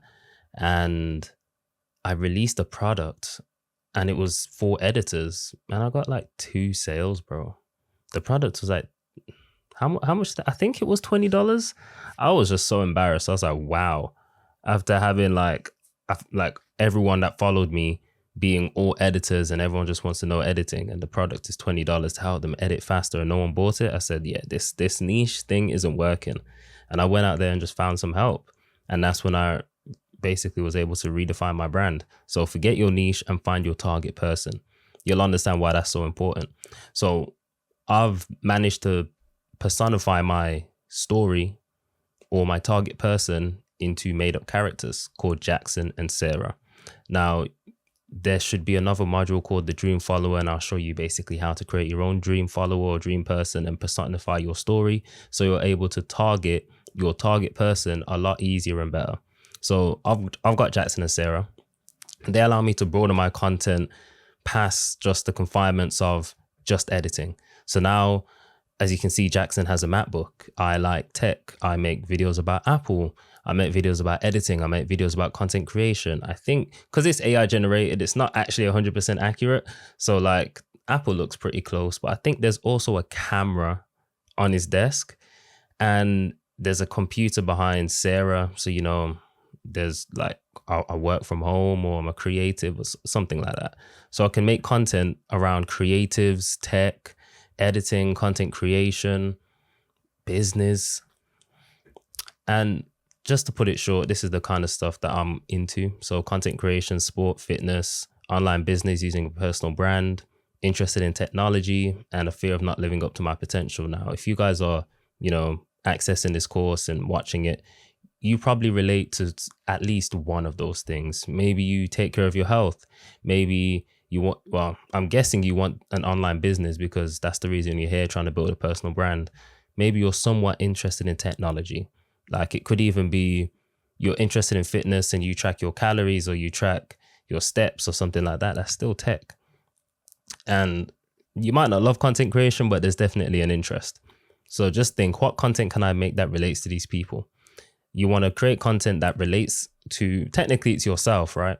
But you just personified your story into different people, making it easier for you to create content about. So you can create content that relates and builds trust with these two people. And obviously people are gonna, if you identify with one of those things and I make content around it, our relationship, if you watch that video, is gonna get stronger. So you can build trust by creating content around these two people. You can demonstrate your authority to their dream outcome to these two people. You can help them move away from their deepest fears. You can polarize your audience. So when you personify your story, it's kind of like you getting to know yourself a lot better. And there's some things that I kind of really had to think about, and you don't really want to be on the fence. Like, I'm an Apple fanboy. Yeah, whatever. Now with my content, I portray that. And my comment section in one of my videos, people were absolutely cooking me because they called me an Apple glazer. I hate Android, and I don't technically hate Android, but I know for a fact I prefer Apple, and I just make that clear in my videos now. So stop trying to serve a super small niche. Think about it like this. Even if my editing preset pack worked and it made me tens of thousands of dollars and I carried on making editing videos, what if in a few years' time, that type of editing style was no longer popular? Maybe the software itself can do it and they no longer need my preset pack and stuff like that. Now my business is basically, I'm basically out of business, right? If something changes, I'm out of business. And I heard this from another creator. He was making Photoshop tutorials and he made his whole thing around Photoshop and stuff like that. And he was like, if he never pivoted from super niching down and he was still making Photoshop videos, his business would be redundant because there's AI now. Like Photoshop is easier to use than ever. Everyone knows how to use it and AI makes it super simple. So there'll be no need to have a Photoshop tutorial. But don't worry, you can make your content broad, but your product can be niche. So I know a lot of you guys are going to be watching this like, but I'm selling my service of video editing, so I must talk about video editing. Not really. Like if you create content about video editing and you're trying to sell video editing services, video editors are going to be watching your content, but you're selling video editing services. That's not gonna, it's like that doesn't even make sense anyway. But if you can broaden it out and show your expertise in content creation as well as video editing, and then maybe a bit of online business, you're going to be attracting, you know, entrepreneurs or people that actually need your service, and they're going to know that you have a wider understanding. So your videos are naturally going to be better than others. It's the same for whatever industry you're in. Maybe you're in fashion, maybe you're in clothes. You can still make content around, I don't know, a generic day in the life, whatever you're into. Maybe you go to the gym, you know, literally anything. Think about Apple, for example. Who are Apple's target audience? You can pause the video, by the way. Their target audience is creative professionals, right? But who buys Apple products? Everyone. And the reason I say this is because they serve their target audience so well that everyone wants to be a part of it. And I know everyone knows one person that has no need for an Apple product and they have one, right? And you can say, oh, but they make the normal iPhone and then the Pro iPhone. How much people do you know that's not a creative professional but still have a Pro iPhone or a MacBook Pro or AirPods Pros? Do you get what I'm trying to say? Everyone just wants to be a part of that crew. Like, yeah, man, get the best of the best, get the Pro version, whatever it is. Now, what content do I make? Again, you can pause for this sake. Do I make editing? Yes, no. Do I make tech? Yes, no. Do I make self-development? Yes, no. Do I make content, marketing content? Yes, no. Do I make creator advice videos? Yes, no. In reality, I make all those videos and I'm just targeting myself. Everything I just listed, they're just interests of mine, right? And some of them are more than interest. You can call me an expert in. So I know a lot about creator websites, creator assets, creator tools, content marketing, and know a lot about editing. And that's probably the reason you're here. But I've got interests like tech and self-development. And obviously you can break those down into like more niche categories, but I kept it broad. I don't want to be boxing myself in. Sarah and Jackson just helped me tell that story. Now, once again, if you've done the Dream Follower, activity, there's going to be prompts and you basically just fill out as much as you can. Give yourself like 30 minutes, an hour to just complete the whole thing, really think about it, read through your answers, and yeah, we can go from there. So once you know yourself, you'll be able to know your core mission. So when I was doing the Dream Follower thing for myself, I realized that content and being a creative was basically at the core of who I am, because I had this random desire to make a YouTube video when YouTube was basically new in 2010, 11. But because of external factors, internal factors, I should say, like confidence and stuff like that, I deleted the video and just kind of hid away, didn't want people to know, etc. But deep down, that's what I always wanted to do. And it clearly gives me massive fulfillment, right? Because when I was 19, I went back into it. And now here I am. So your core mission drives the purpose behind your content. You want the value to be at the core of what you do. So me having a core, you can call it a core desire. It makes me fulfilled, something you care about, something you can provide value on. It should be the core of your content. And if you don't know what your core is, even after the Dream Follower, don't worry. Like there's activities you can do like the one I'm about to show you. I find it cringe, but it actually works. And I avoided doing this for about 3 years because everyone was talking about it. And I was like, yeah, whatever. But if you don't know what your core mission is, you need to try Ikigai. Ikigai. I'm sure it stands for purpose, but don't quote me on that. So you need to find what you're good at, what you love, what you can get paid for, and what the world needs. And this is basically a diagram, and that's essentially what it looks like. You're probably thinking, oh, what's yours? Like, do you know what yours is? And yeah, obviously it can change, but mine right now is helping people build persuasive personal brands. Or I could say helping creators, coaches, consultants build persuasive personal brands. It sounds a bit lengthier, but I mean, maybe I'll change it to that one day. Now, here's a few questions that can help you answer yours. We can obviously go through this on the one-on-one call if you are unsure and you just need more help. What's something that you love and something that you're good at? You should be writing this down, by the way. Something that you love and the world needs. Something that the world needs and you can be paid for. Something you're good at and you can be paid for. So if I was to answer this, something that I love and that I'm good at, content creation. And you can typically find what you're good at when people say, oh, you're really good at this thing. Like people used to say to me, oh, you make really good content. I'm like, oh, thank you. And I enjoy making content, right? I just made the link. Now, what's something that I love and something the world needs? And essentially, I used to think about this long and hard, like, does the world need content creators? And I mean, it depends on what perspective you're looking at this with, but I would say yes, right? Because content creators are basically like, they could be advertisers. They're people that you might find comfort in, you like watching. Maybe it's your entertainment. Maybe they help you with a certain aspect of your life. So like maybe like I know maybe someone needs to market themselves better so their business can grow and they can make more money to look after their family or their children or whatever it is. Like, me teaching that, the world needs it, especially if their product and their business is actually helping other people and helping the world needs it.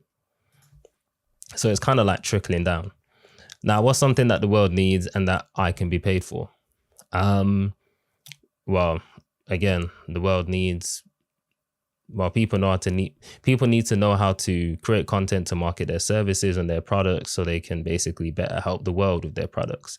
So if any of you guys, I don't know, are like fitness coaches or something like that, or helping people with confidence or fitness, and I teach you how to build a great personal brand, and you build a great personal brand, and now you're helping other people with your business of getting them in shape, having a healthier life, living better. My help of helping you build your business and your brand to now help other people, I'm basically seeing that as something the world needs, because if I never did that and you never came to me for help, you would never have helped that person have a better life. Surely I can be paid for that, right? What's something that I'm good at and I can be paid for? Content creation, definitely can be paid for. Whether it's brand deals, whether it's having my own business on the back end, I can be paid. That's just me answering it. You guys could have skipped past that if you wanted. Now, I'm not going to force you to find your core mission right now. It took me a while, but it didn't stop me from creating content. And I know a lot of you have said to me before already, like, oh, I can't do like the homework, the My Story video because I don't know how to edit. You don't really need to know how to edit. Record yourself, like go in CapCut, remove the silences, or use one of the AI websites that I'm going to show you how to use further down the line, and basically let it do all the work. And it add the captions, remove the silences. If you have like clips to put on top to keep it slightly more engaging, do that. Now, here's some questions to help you even further. Question 1, if you had $1 billion in the bank and money were no issue, what would you do each day? I'm thinking, what would I do each day if money weren't an issue? I'd probably be traveling a lot more, but I'd still be creating content. Whether that's traveling content, tech content, because I'll be buying all the tech in the world, bro. But yeah. What activities or goals would you focus on if they didn't need to make money or gain approval? If you already had 1 million followers or dying to see your next piece of content, what would you show up with? This is probably one of my favorite questions because it makes you think, okay, if I had 1 million followers and they're dying to see my next video, I need to make them proud. What would I be proud of producing? You need to have a core mission that you deeply care about, of course. And if you don't care, why would anyone else? Now that you potentially have your core mission or you're working on it, your core mission will link directly to your so that statement. And here's mine. I help creators build a persuasive personal brand so that they can make more money. That's the main reason why people want to build a personal brand. The end goal is to make more money, whether that's to sell services or sell products or launch a business on the back end, launch a podcast so they can generate revenue, get brand deals, whatever it is, right? Here's some pointers as well. You want your so that statement to dig into a pain, desire, or be something specific. Make the outcome clear, and it needs to give them like why would they want to be a part of the core mission? So mine, they want to be a part of it so they can make more money. And the desire is clear. You want to build a personal brand. They want to build a personal brand. So I'm helping them with their desire. And the outcome, make more money. And they want to be a part of it because people want to make more money, right? Make more money, live a better life, take care of your family, feel superior, keep up with the Joneses. If you have friends that are making money and you want to, go out there on holiday with them, etc. That's why it's important you know yourself, right? Because everything I've explained, I basically found my core mission by doing Sarah and Jackson. So this is who my core mission really helps, and I can create content that targets them. And in the comment section of those videos that I make, people will identify with it and maybe tell a similar experience of their own. I don't really go for sympathy. Like, I'm not going to tell a story where I'm like, oh, this is my biggest fear, I'm so scared of it happening, and I'm begging for sympathy. It's not like that. It's more of who can relate to this. Now you know your core mission and you have an idea of what that is, you can start building your personal brand, right? Your personal brand brings people into your orbit and then they buy into your core mission. And I've got this, I call it a diagram, but imagine you're in space, you know, everything orbits the sun, right? Your core mission is the sun. And you want all the planets, they act as people. Now, the planets that orbit you are your followers, right? And the closer they are, the closer they are, the more they care about your core mission.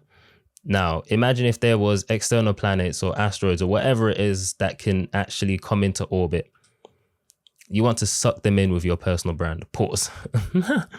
And your personal brand comprises of like your stories, your interest, your passion, just you as a person. So like maybe, I don't know, I can only give an example for me, right? So my core mission is to help you create better content and build a personal brand. But my personal brand that drags you into the orbit is maybe me telling stories about, you know, shit that happened with my MacBook, shit that happened with my laptop, me talking about tech, me giving reviews about tech. Should you buy the iPhone or not? Should you buy the AirPods or not? Is this good or not? Desk setups. What else do I like? I'm not sure if I spoke about football before, but maybe it got your interest, and maybe it even maybe someone even sent you my video because they related to me, so they sent my video to you, and then you just became, you know, connected with me because your friend shared me with you and you needed my core mission. I'll give an example. Anyway, you're one of one. Your story, your interests, your passions, your fears, your failures, they're irreplaceable. No one can really copy them. They might be similar, but no one can copy them one for one. And this is exactly how you win. So I want you to imagine there's Coach One. He posts nothing but value-based business content. Great. And he achieves insane results, and their content is extremely valuable. But he only shares business advice, and there's nothing about them beyond their content that they share on social media apart from business advice. Then you have Coach 2, who shares the exact same valuable based content. He achieves the exact same results, but he also shares his passion for endurance sports and often shares the parallels between high functioning endurance athletes and the high achieving entrepreneurs. He shares his stories of financial struggles growing up. He shares his incredible story of why he does what he does. He also shares his future plans with enough transparency. Quick note, I say enough transparency because obviously you're not going to tell everything online. Like, you're not going to talk about your sex life unless you do OnlyFans. But, you know, who out of the two coaches are you hiring? Really? You're probably going to say Coach 2. And I hope you did say Coach 2, right? Because if they're both getting the same results, why would you go with the one that has less personality? One you relate to less? By sharing his story, he now has a personal brand. And I always tell this to my sister, actually. I say, you need to tell your story more, because she runs like a side hustle hair wig business. And I'm like, a lot of the time when you're doing like services, for example, the main reason people buy your service is because of your personal brand, for one, your personality.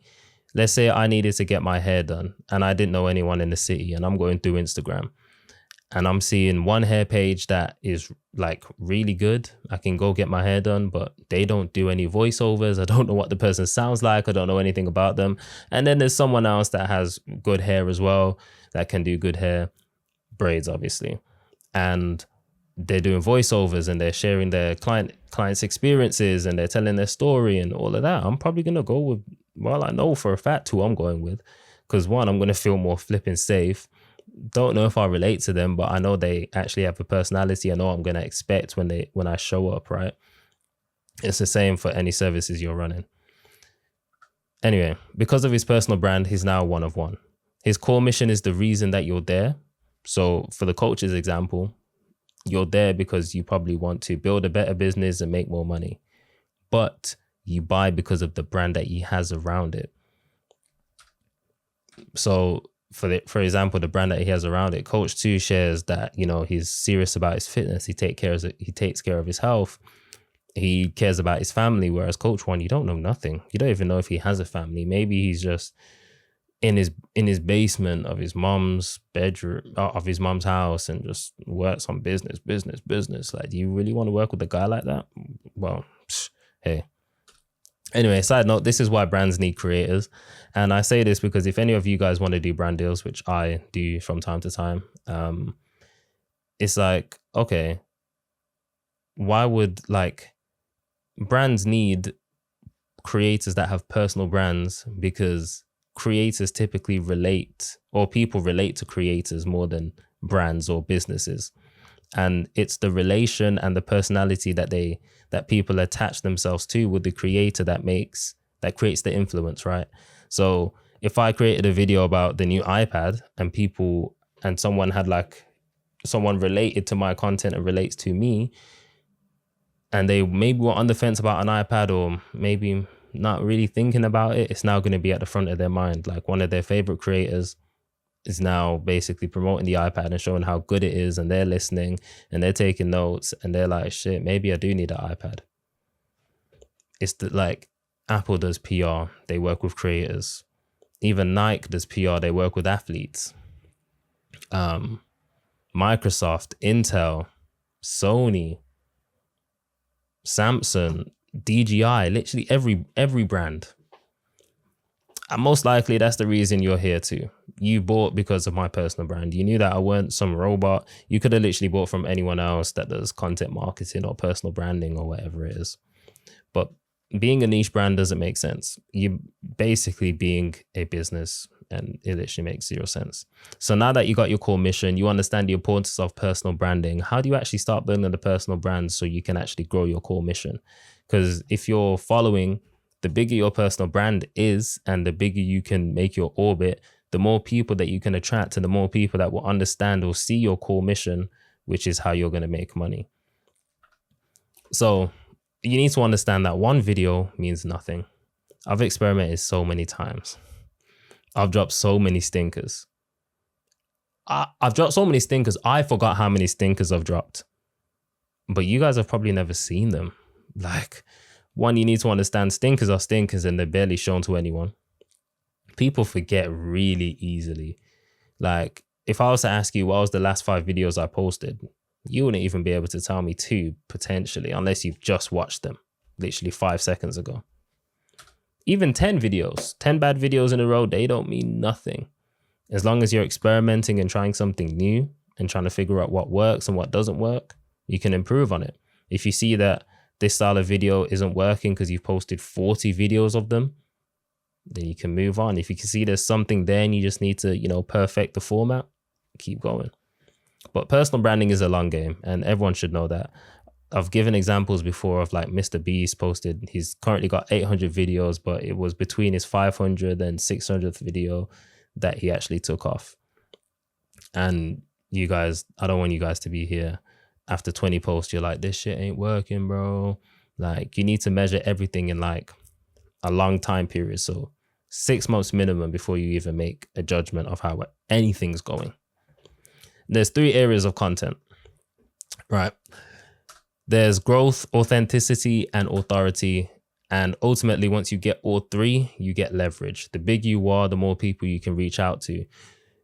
The bigger you are and they see you as an authority in a certain area. So if I had 500k followers and they all see me an authority in content creation, that's leverage. But if they also see me as authentic, I'm going to be way more trustworthy, and that's ultimate leverage, meaning that they're like, trust is how you get people to buy, really. Leverage is the cheat code. So let's talk about growth. Let's talk about area 1, which is growth. If you want growing, you're dying, and it's the law of entropy.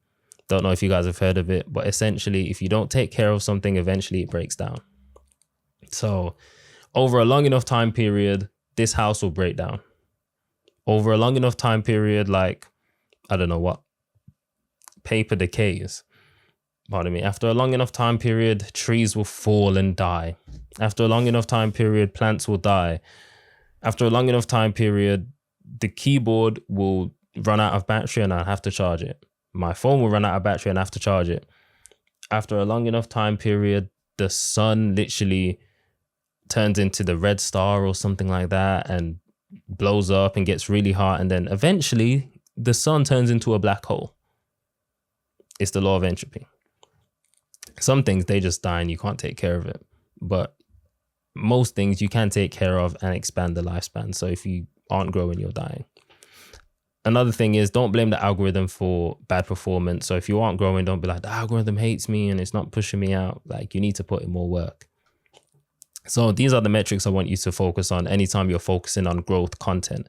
And when I say growth content, like, I'm talking, for me, for example, growth content would be when I'm sharing creator tools, creator websites, editing tips, editing hacks, or content marketing advice, just anything that's, I know I'm going to capture a lot of attention and people are going to follow my account because of it.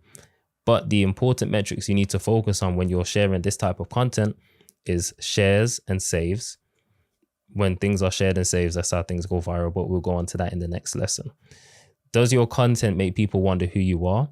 If they view that video of mine, and if they view a video of mine, do they go and think, whoa, this video was really good. Let me see what else this guy has. What other gems does he have on his page? What's your comment section like?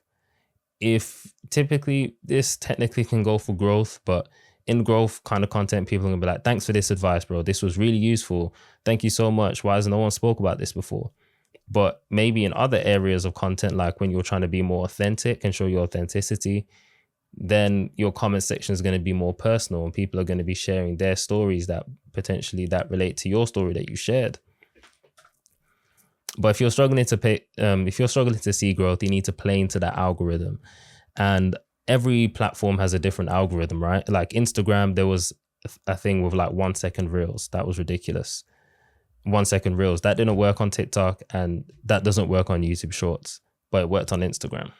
Same way that, the way you title and the way you do a thumbnail and title on YouTube, if you do one for Instagram, that doesn't mean that your video is going to blow up, because that's not the first thing they see on Instagram. Maybe quick videos that you do on TikTok where you pick up the camera, use the green screen effect on TikTok and basically talk to the camera. Maybe that's that platform, right? That's how it works on that platform. So play into that a bit more depending on what platform you're on. Here are some principles to help with audience growth in general. So how broad is your content? How much people does that actual video apply to? So let's say I'm making a video on, I don't know, editing for Premiere Pro. That applies to a good amount of people. But if I made a video that applied to editing, but it applies to any software, that applies to a lot more creators now and editors. Same way if I speak about, I don't know, just the pool difference, like how much people are using an Apple versus Android. What if I spoke about a phone tip that can work on Apple and Android? So now it applies to basically everyone that has a phone. More people can actually view that content and watch it. And more people, they'll be able to share it to more people as well. Is there a trend or something popular you can use in your content? And I've dropped a YouTube video about this, how I got like 2.1 million views on a video. I used Franklin Saint in Snowfall and basically combined it with a creator website. And because he was trending at the time, when people saw it in like the first 4 seconds, they were like, haha, that was pretty funny. Or yeah, that's amazing. I love Snowfall. And they ended up watching the rest of the video. They ended up leaving comments saying, Snowfall, shout you out, OG, yeah, I love Snowfall, etc. It could be anything, like maybe it's a celebrity in your industry. For me, MKBHD is a massive tech creator. Mr. Beast is a massive content creator. He's the biggest content creator. So if anything happens with him or he says something, I can cover that and I'll get a lot more, you can say, publicity or more views, whatever it is. Could you be more polarizing? Express your opinions boldly. That's something that I struggled with. If any of you guys are like people pleasers or whatever it is, being polarizing can be difficult. You basically don't want to hedge. You don't want to be like, the new iPhone is so good, like, but I'm not sure if it's better than Android. it's got this, but like Android has this, and you're playing both sides. You need to basically stick to one side. Express your opinions boldly. Like, do you think skinny jeans are out of fashion and they're dead? Or is the baggy thing better? Do you think Apple's better than Android? Do you think Michael Jackson's the best R&B artist? Pop artist? Eesh. And what's working for other creators that make similar content to you? At this point, you should already have like a bunch of creators that make similar videos to you. What's working really well for them? Are they using text hooks? Are they using like just audios and no voiceovers? What's working really well? Anyway, area 2, authority. So to become an authority is basically depth and social proof. And depth is basically a deep understanding of like a certain topic. I've given an example of Nero gets spirituality and Alex Amoti gets business and I get content creation. And then social proof is any credentials you got in the area. Who have you worked with? If you worked with big names, that's great credibility. Have you got titles? Maybe it's a degree because you make content about health or something like that. Niche accomplishments, testimonials. Have you helped someone achieve something in your area and they give you testimonials? Just anything that proves you're that person. Typically, if you're unsure about what you're an authority in, this is what you do, but other people admire or desire it. So it's before I wasn't really sure if I was an authority in content creation and creating content and personal branding until people kept saying, man, you're really good at this content thing. How did you get so many views? Or how did you help so-and-so get like this much followers? And I was like, I kind of underplayed how much I knew and assumed that everyone else knew it as well. Don't do that. This comes with time. If you don't have an authority right now, like if you don't have a deep understanding of anything, maybe you're really young, don't rush it. It comes with time.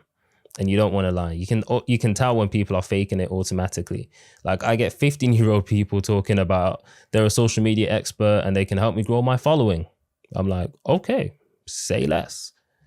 Click on their profile and they have 75 followers. How are you going to help me grow my following when you can't even grow yours? If I had 100 followers, would you guys be on this program? Especially if I didn't help anyone else with their followers before as well. Probably not. Area 3, authenticity. So this is just 2 quick definitions. Authenticity is the quality of being genuine, true to oneself, and honest in expression and behavior. It involves aligning one's actions, value, beliefs, and words in a way that reflect who they truly are, rather than conforming to external expectations or societal pressures. Authenticity means embracing one's strengths and imperfections, being transparent and having the courage to be vulnerable and open.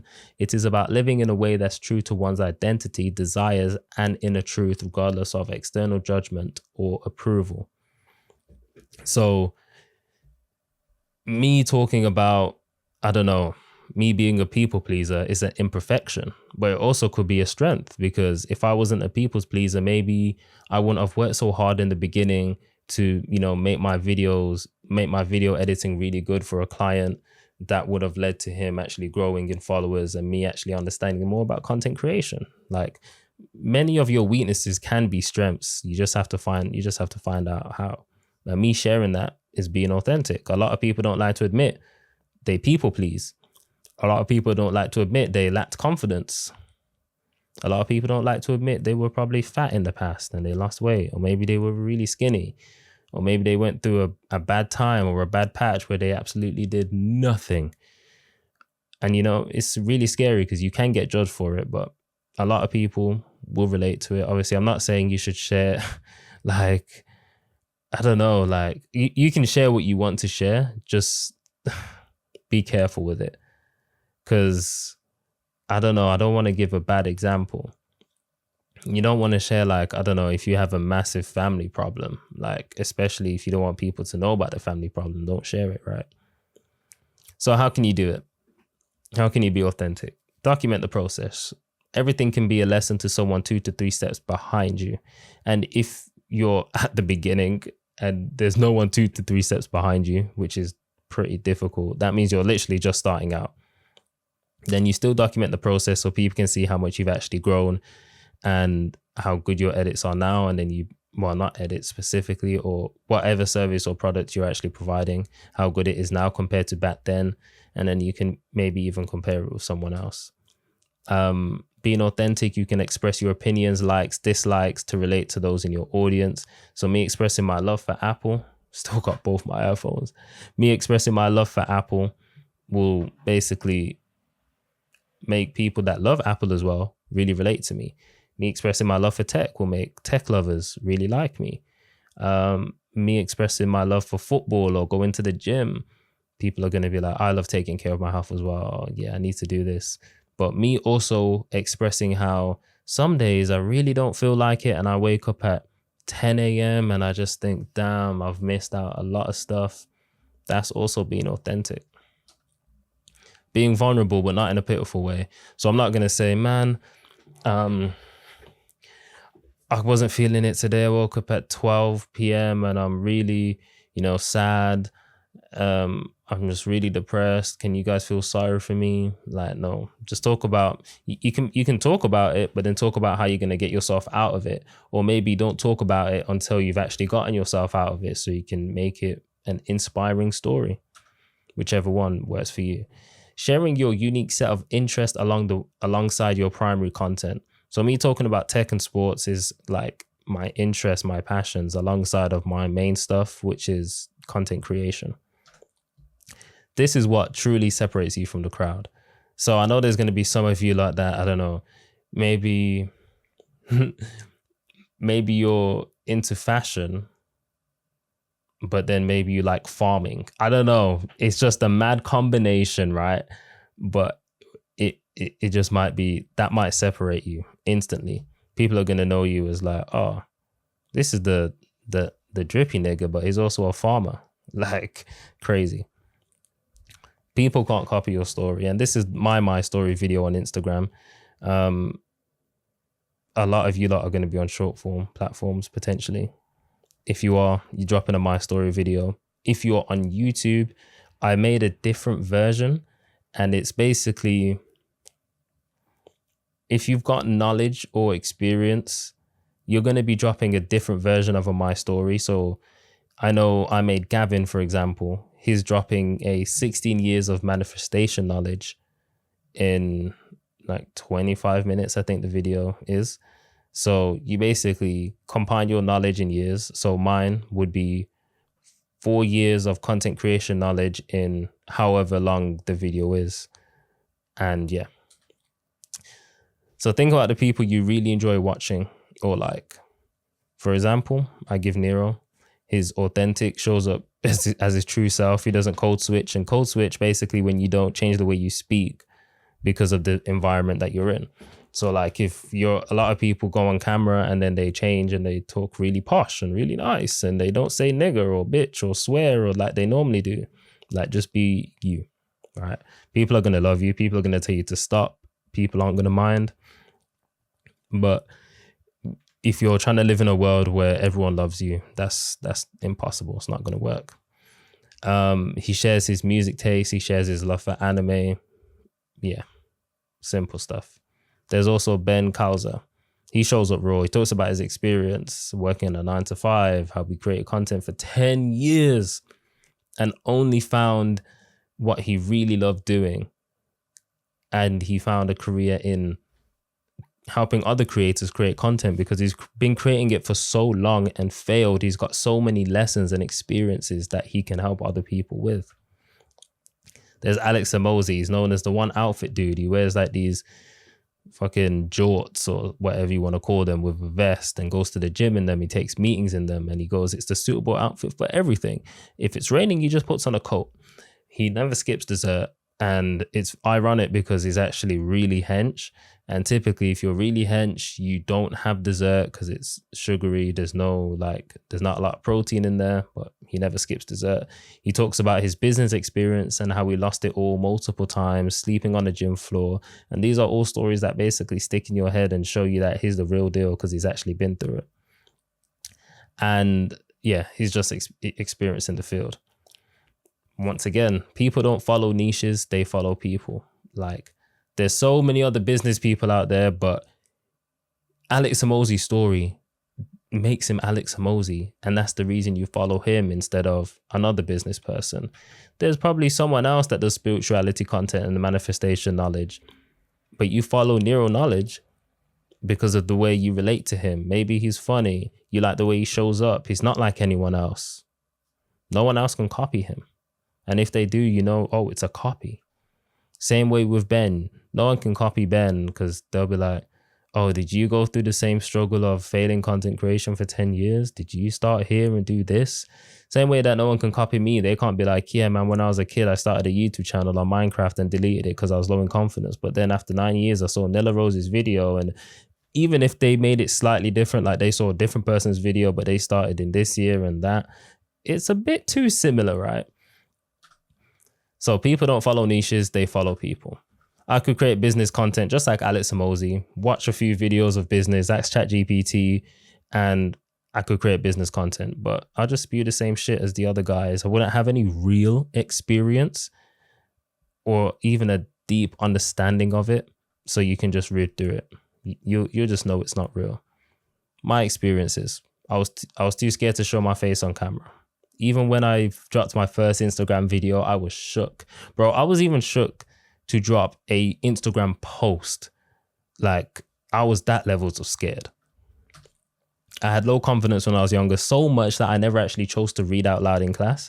So when like the teachers would be like, yo, Ajne, can you read this paragraph? I was just like, fuck, I don't feel too well, or just make an excuse. I don't think my reading was that bad. I just feel like maybe it was a high pressure situation. Anyway, those two things that I said to you, they give you context. I call it context setting. So if you lay down the context for the reason why you do what you do and the stuff that you've been through, it now gives people like a base foundation of why you create your content. So Alex Hormozi speaks about how his family didn't really support business and they thought he was going to be a failure and stuff like that. And he basically tells you the reason why he has so much drive to do what he does. That gives you context. That makes you understand that, you know, he's got a mission behind him. You probably care more as well. So you understand me now, so you probably care more. Maybe you relate to having low confidence. Maybe you didn't like reading out in class. Maybe you're too scared to show your face on social media. Maybe you're too scared to even post on social media like I was. So if you're just starting out, you want to focus on growth and authority, because you want to focus on growth and authority because if you're trying to be authentic when you have 50 followers, those 50 followers probably already know you. You don't need to be authentic to them. You need to grow and establish yourself as an authority in your industry. Then you can be authentic. So essentially your goals are your brand. Where are you taking your audience? Your problems will be your content. What problems are you solving? Are you helping them dress better? Giving them outfit ideas? Are you helping them with their fitness, grow their legs, grow their arms, grow their shoulders, their quads? For me, am I helping you make better content, record better videos, create better scripts, understanding the foundations better lighting, microphones, setting up your laptop or editing better? What problems are you solving? Systems. What systems turn into products? What products can you sell to solve their issues? I can sell a Notion template so you can host your content creation ideas better, your scripts better, and basically come back and repurpose them at a later date. That's a system. This whole course that I'm creating right now on school, that's a system that's going to help you create better videos and build a personal brand. And the benefits should be your marketing. What transformation will they have? So the transformation you'll have is you're gonna have a great personal brand and make a shit ton of money. I'm not gonna be like, yeah, you just grow a bunch of followers. Why would you want to grow a bunch of followers? You make more money because you get more leads. The benefit of more leads is more money. But remember here, the key is to remain sustainable. I can make videos outside, but why would I do that? Because when I'm sick, I'm unable to make videos like that, meaning content will go out. And really and truly, you kind of want to treat this like a business, right? Content is fun. I love creating content. And if money weren't a thing, I'd just create content and not worry about it. but you need to be able to consistently put out videos, one, so you're not forgotten, and two, so you can consistently generate leads and make money on your business. Anyway, everyone who's still creating content is winning. Everyone who is winning is still creating content. So KSI, absolute legend. Does he need to create content? Absolutely. Mr. Beast, he still needs to create content. Everything that these creators do, they still need to create content. You don't want to be the creator that created videos, blew up, and then stopped creating videos because they thought, yeah, these people are going to love me forever anyway. Nah. Anyway, guys, that's basically the end of it. Scheduling your call, obviously. You want to do the My Story video on the Dream Follower homework, do that ASAP. You probably should have done the Dream Follow before you even watch this video. So yeah, if you have any questions, you can put them in the community. You can message me one-on-one. You can ask me when we're live one-on-one in our one-on-one call. But yeah, that's pretty much it. Yes, guys, welcome to lesson 2. And in this lesson, we're going to be talking about content systems. And now this is seriously important if you actually want to be consistent with content. Now, before we even start, did you do the My Story video? I know these are pre-recorded, so if you are skipping ahead, shame on you. Go back and do the My Story video. Anyway, let's talk about viral content principles first in the whole content systems ecosystem. So all viral content is shareable. Like if we even break this down to how traditional media used to work before there was social media, it was through word of mouth. And now word of mouth is even easier because you technically don't even need to open your mouth. You just press 2 buttons, like the share button, choose who you're sharing to, well, 3 buttons, choose who you're sharing to and press send. That's word of mouth. If you see a direct message from someone and they sent you a video that they shared to you, it's word of mouth, digital word of mouth. All viral content triggers emotion, right? So you probably shared something because you thought that was hilarious. You probably shared something because you thought, damn, that's sad. Maybe you sympathize with them. Maybe it was just shocking. Maybe you saw the news and you were like, holy, this is real? Is this real? So emotion plus shareability equals viral. And this is the emotion wheel. You can literally Google emotion wheel. You can screenshot this, whatever it is. And you can basically pick an emotion that you want to trigger in your content and aim to trigger that emotion, right? Now, you don't need to really look at this. You probably can just pick an emotion from the top of your head. So like if you're creating a gym video that you want to show people there's a better exercise to grow your quads, maybe you make them feel educated, make them feel smarter, make them feel happy, maybe make them feel excited to go to the gym and grow their quads. You know what I'm trying to say? But the underlying theme across all viral videos is curiosity. And like I Googled it, curiosity technically counts as an emotion, but you need curiosity before you need anything.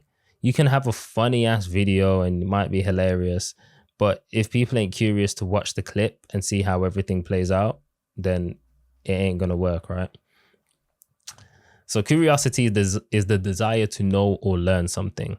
And essentially, you want to open the curiosity loop anytime you create content. Here are some examples of curiosity loop.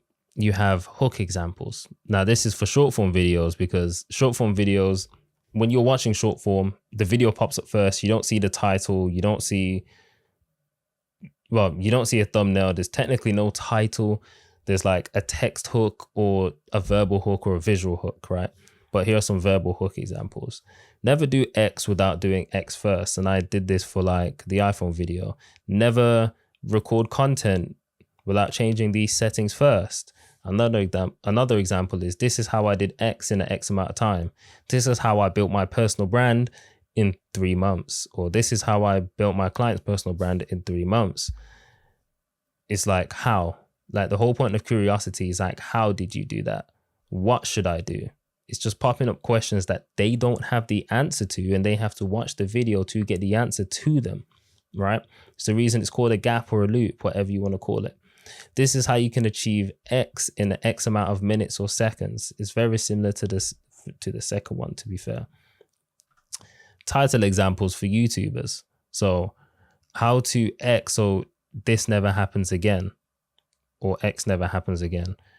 How to I don't know. In my head, I'm just thinking about manifestation because I've been working with Gavin and Nero. But how to create content so your videos never fail again, or you never get 0 views again, or whatever it is. Another example, if common mistake doesn't work, then you need to try X. If meditation doesn't work, you need to try this. Or if manifesting isn't working, you need to try this, or you're missing this. The third one, this is how you can quickly achieve desired outcome. And the word quickly, we'll move on to why it's so powerful. Like, this is how you can quickly grow your personal brand. People want to do things quick, right? Even if like someone might not be an action taker, they still want to know how quick it can be achieved, because the quicker it can be achieved, the more likely they'll probably take action on it. But the key here is not to give them everything at once. So I gave this example. In any video, it can be YouTube, it can be short form. If you start good with a hook and you make them curious as hell, and like you've gone, this is the framework that you can do to manifest as fast as possible. You don't want to then in the first 10 seconds say, the framework is FYL, and F stands for this, Y stands for this, and L stands for this. They're going to know the whole framework and they'll have no reason to basically watch the rest of the video. Especially if they had an idea what you was going to say but wasn't sure, but now you've like basically told them what it is. And if it was what they thought it is, they're definitely not going to watch on. And this can be for any like industry that you're in. For me, content creation, I'm not going to be like, this is how you build a personal brand as fast as possible with 3 steps. And I'm not going to go and just name the 3 steps and then go into the 3 steps. Obviously, this is self-explanatory, right? But in YouTube videos, people tend to do this more often in short form. This will cause them to stay on your video longer. If they know they have to wait to get all the steps or hear all the mistakes that they shouldn't make or they should do, then they'll stay till potentially they'll stay to the end to basically ensure that they don't make the mistake, or they know everything that they need to know so they can go and implement it or stay away from it. So essentially, you want to induce curiosity to make them ask enough questions. So I give this example of Nero's video, how to outsmart the game of reality. Now you can pause and basically ask yourself, what questions is this making me think? For me, how to outsmart the game of reality. Oh, reality is a game. I can outsmart it. How do I outsmart it? I wonder how quick it is. Wonder how easy it is. And by looking at the title and thumbnail, it kind of goes against everything, because it's kind of like, what does this guy know? He's wearing shades, a do-rag, a chain. Like, what is actually going on? And what is that image there? Oh, this must be a real in-depth video, and it's 40 minutes. Oh, he must be talking some game. And then this one. If nothing is manifesting, then use Heaven's Blueprint. Heaven's Blueprint is something that Nero created himself. So you're not going to see that anywhere else. So you've never seen it before. You're instantly going to say, what is Heaven's Blueprint? What is that? How does it work? If nothing is manifesting, that's a pain. Like, that's a pain point. Oh, I'm struggling to manifest, man. Oh, if nothing's manifesting. Clearly that, because I haven't heard of Heaven's Blueprint, that's the reason I haven't been able to manifest. And it's the same for short form content as well. So this video, I'm not sure how well you can actually see that, but in the caption, I've basically I've typed out my hook, and it's never record content on your phone until you change these settings. What does that make you think? What settings do I need to change? Well, I should never record content on my phone. Ooh, that's a strong word. And I've written it out here. What questions does it make you ask yourself? And it gets deeper than this, right? Because as I said, there's words like never, don't, won't. And you can class these as power words or emotional words, and they're very similar, so you can basically merge them, power and emotional words.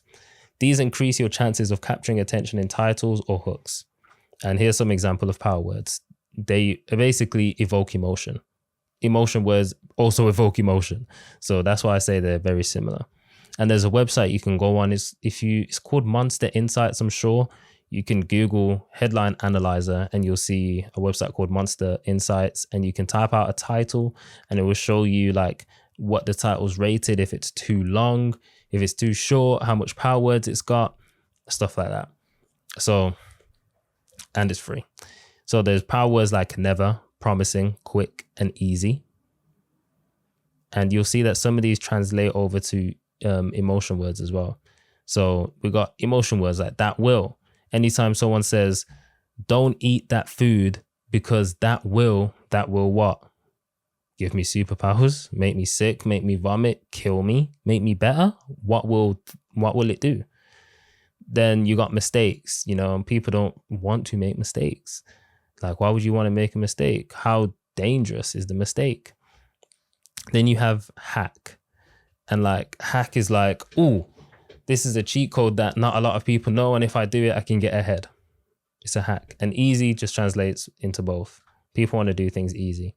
Same way people want to do things quick. I'm sure quick is an emotion word as well. So curiosity causes people to click, and the gap causes people to watch. So essentially, if obviously in short form, people don't click, they just stumble on it. But you basically cause the curiosity and the gap all in one. So before you create anything you're trying to get views with, think to yourself, does this make people curious? And here's some other aspects of going viral. We have broad topic, comments, shares, click-through rate for YouTubers, average view duration, this is for everyone, and emotion. So before you create a video, think to yourself, is my topic broad enough? Do I have a big pool? Do I have a potential big pool of audience that can actually watch this video? So I'll give some examples. How I set up my MacBook when I edit talking head videos. Like, yeah, it's a great title. How do you do it? Like, is this something special? But it only applies to people that edit talking head videos and have a MacBook. If I open it up to how to set up my MacBook to edit videos, now it takes out just talking head videos. It could be documentaries, it could be vlogs, it could be faceless videos and talking head videos. So it expands the pool a bit bigger. And if I talk about how to set up my MacBook, then that applies to everyone that has a MacBook. Do you get where I'm coming from? Same way, I have no idea. I'm just thinking about fashion and football. Let's say I talk about a specific club. Now it's only those fans that'll probably watch that video. Wherever, if I talk about the whole football fan base, massive. If I talk about Nike, or if I talk about multiple brands in one video, then it's multiple brands. So comments show if you successfully triggered emotion. So these are the metrics you should focus on, and these cause virality. So if you triggered emotion, people are either going to be siding with you or disagreeing with you, and other people will also disagree with those people that are commenting, running up the engagement, showing the social media platform how good your content actually is at keeping people on the platform, because that's the key here. Social media just wants people to stay on their app. Shares. People share if the emotions are triggered. If I find that video funny, if I find that shocking, if I found it made me 10 times smarter, I'll share it with someone that, I think deserves to be shared with or is interested in that stuff. Click-through rate. Is curiosity triggered or not? Average view duration. How good was the curiosity gap? So people will watch the video as long as the curiosity is served. So if I drop a 20-minute video, but within the first 5 minutes, let's say the video is titled How to Grow a Personal Brand. And in the first 5 minutes, I've told you everything on how to build a personal brand. There's 15 minutes left. They're going to think, oh, I already got the answer I came for. Why would I need to stay and watch the rest? That's why the average view duration on some of your videos are terrible, because there's no reason for them to stay. You're probably waffling. Then we have emotion. What emotion will they feel? Smart, entertained, sad, shocked, depressed. So the biggest thing is your idea. Bad video. Good idea, good video. You can have a great idea, a mediocre video, and that video will probably do pretty well. Mr. Beast and his team roughly does about 50 ideas per day. And I know he has a team, so I'm not saying you need to do 50 ideas. You could do 3, 5. Even if you do 3 video ideas a day, after a week, what's 3 times 7? 21? 21? 3 times 7, 21. 21 ideas in a week. You're only going to post, if you're on short form, once or twice a day. You've already got more than enough ideas to cover you. And that's going to help you from filtering out, like, that's going to help you filter out like the bad ideas. So you have more ideas to choose from. So you're not stuck on being, the only idea I have for like this video, the only idea I have to drop a video tomorrow is just this one idea and I'm going to have to do it. I don't have anything else. The video idea might be mediocre. So part 2, you want to be sustainable. I think I was meant to separate this, but we'll go with it. So part 2, you want to be sustainable. Who will have a better creator career? Creator 1, who puts 99% of effort into his videos, uses all his time and resources to make 10 videos and believes he will get X amount of followers or subs and then he'll be okay. Or Creator 2, that makes videos that fit around his lifestyle so he can create a backlog of videos so he can post when he's ill or is away and he enjoys the content style that he does most of the time. Creator 1 will burn out, Creator 2 will outlast him, and then Creator 2 will take Creator 1's fan base. If you don't post for a year, guarantee there's going to be another creator creating similar content to you, and everyone that likes your videos will move over to them. And even if you do make a comeback, they'll probably think, oh, he's back. But how long is he back for? If he was able to go for a year, he'll be able to do it again. Now, I want you to see content like this. A slot machine.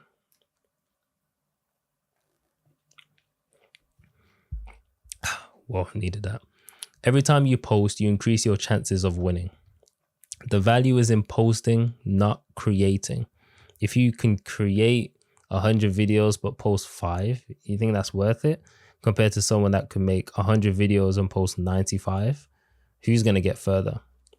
So yes, you can post and have no idea what you're doing and win once or twice, but once you understand the game, you can actually increase your chances.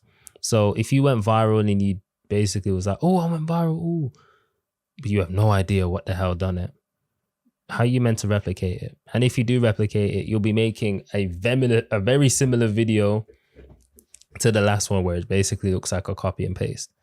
And I'm not saying you shouldn't like replicate the format that's working for you. Of course, if you had a video do 10 million views and you can make another version of it, do it.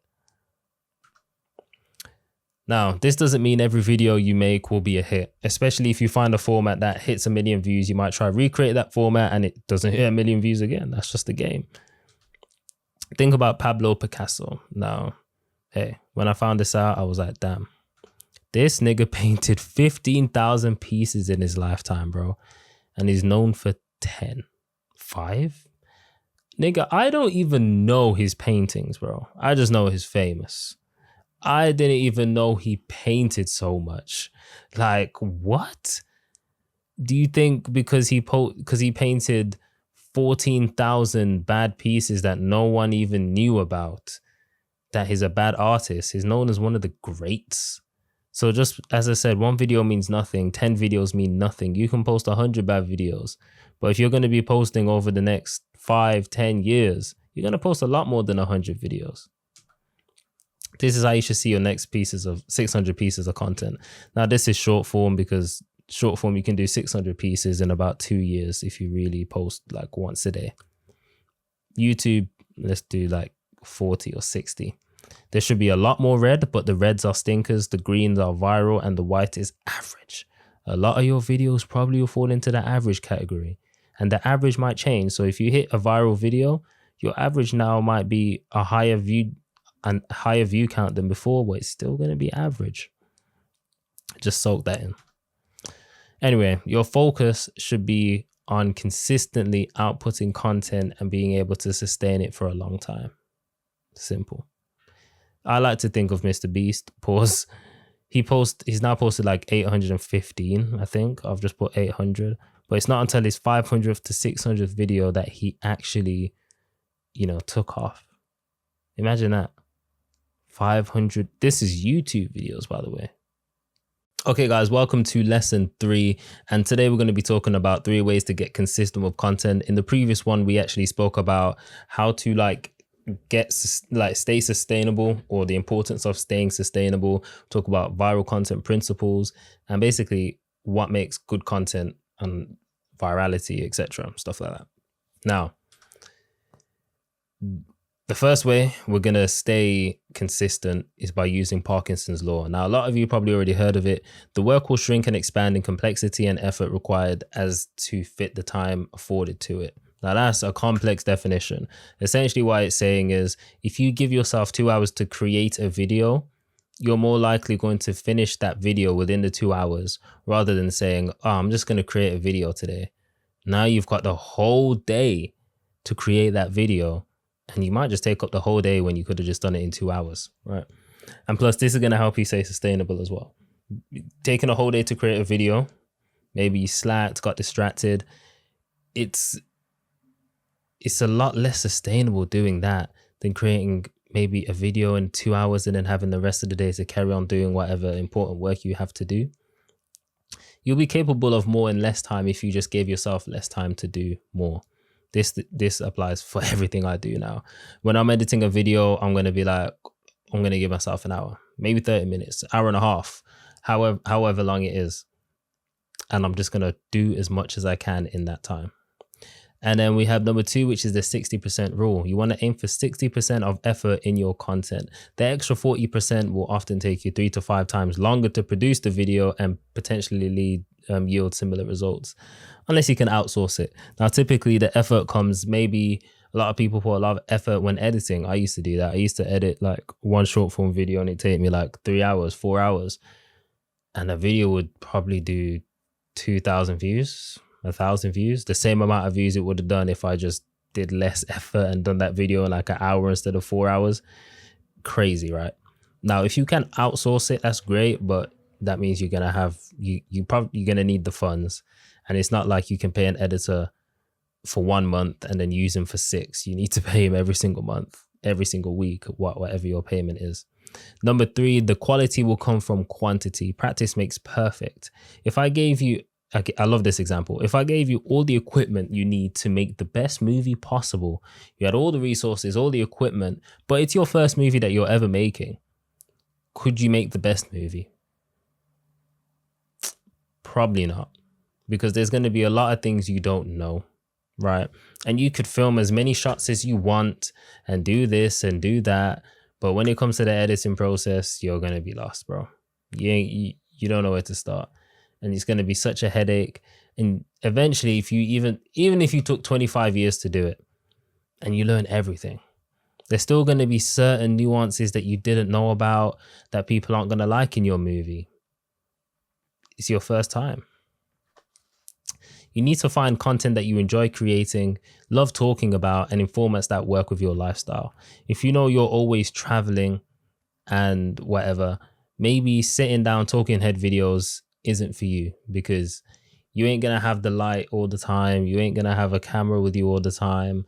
Maybe you ain't gonna have a spot you can sit down and talk. Maybe that's why TikTok is so powerful, because you can pick up the camera and go outside in the sunlight and basically yap. Use a green screen and yap, or just yap. Do you get what I'm trying to say? And like for me, I'm a homebody, so I like staying at home most of the time. So me doing these videos right here for Instagram, when like camera setup, light setup, everything's nice, it's easy for me.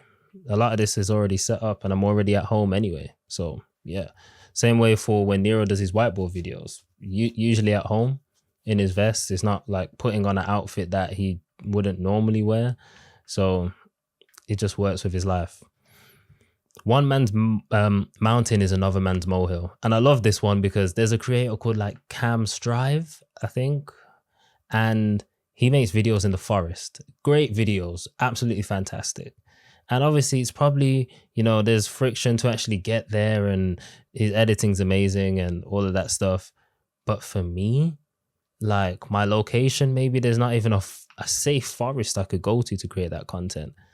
You know, maybe he has a team to help him. Maybe he has a different system. Like his passions, the things that he enjoys, his lifestyle completely different to mine, makes creating that style of content a lot easier than him creating this style of content. And maybe it just fulfills him more, right? So you need to be honest about yourself. For me, I like staying home. I like going to coffee shops. What about you? I like to go to the gym early or midday. I've been slacking recently. How about you? I like chasing. Whoa. I hate chasing client payments. So, like, if I'm always traveling and stuff like that, I feel like chasing client payments will make it even more difficult. I'd be more prone to forgetting. I don't know though. I'm very specific with whose videos I edit. So this is just being honest, right? I don't like editing everyone's videos. Maybe because I find it boring. Maybe sometimes I don't feel like I can even help you. Maybe it's not about the edit that you need. Maybe you just need better like raw footage. And I learned how to use camera lights, microphones, and I love learning about new tech anyway. So me sitting down and buying a new light and fiddling and messing with it for about 2 hours isn't too bad. I don't mind that.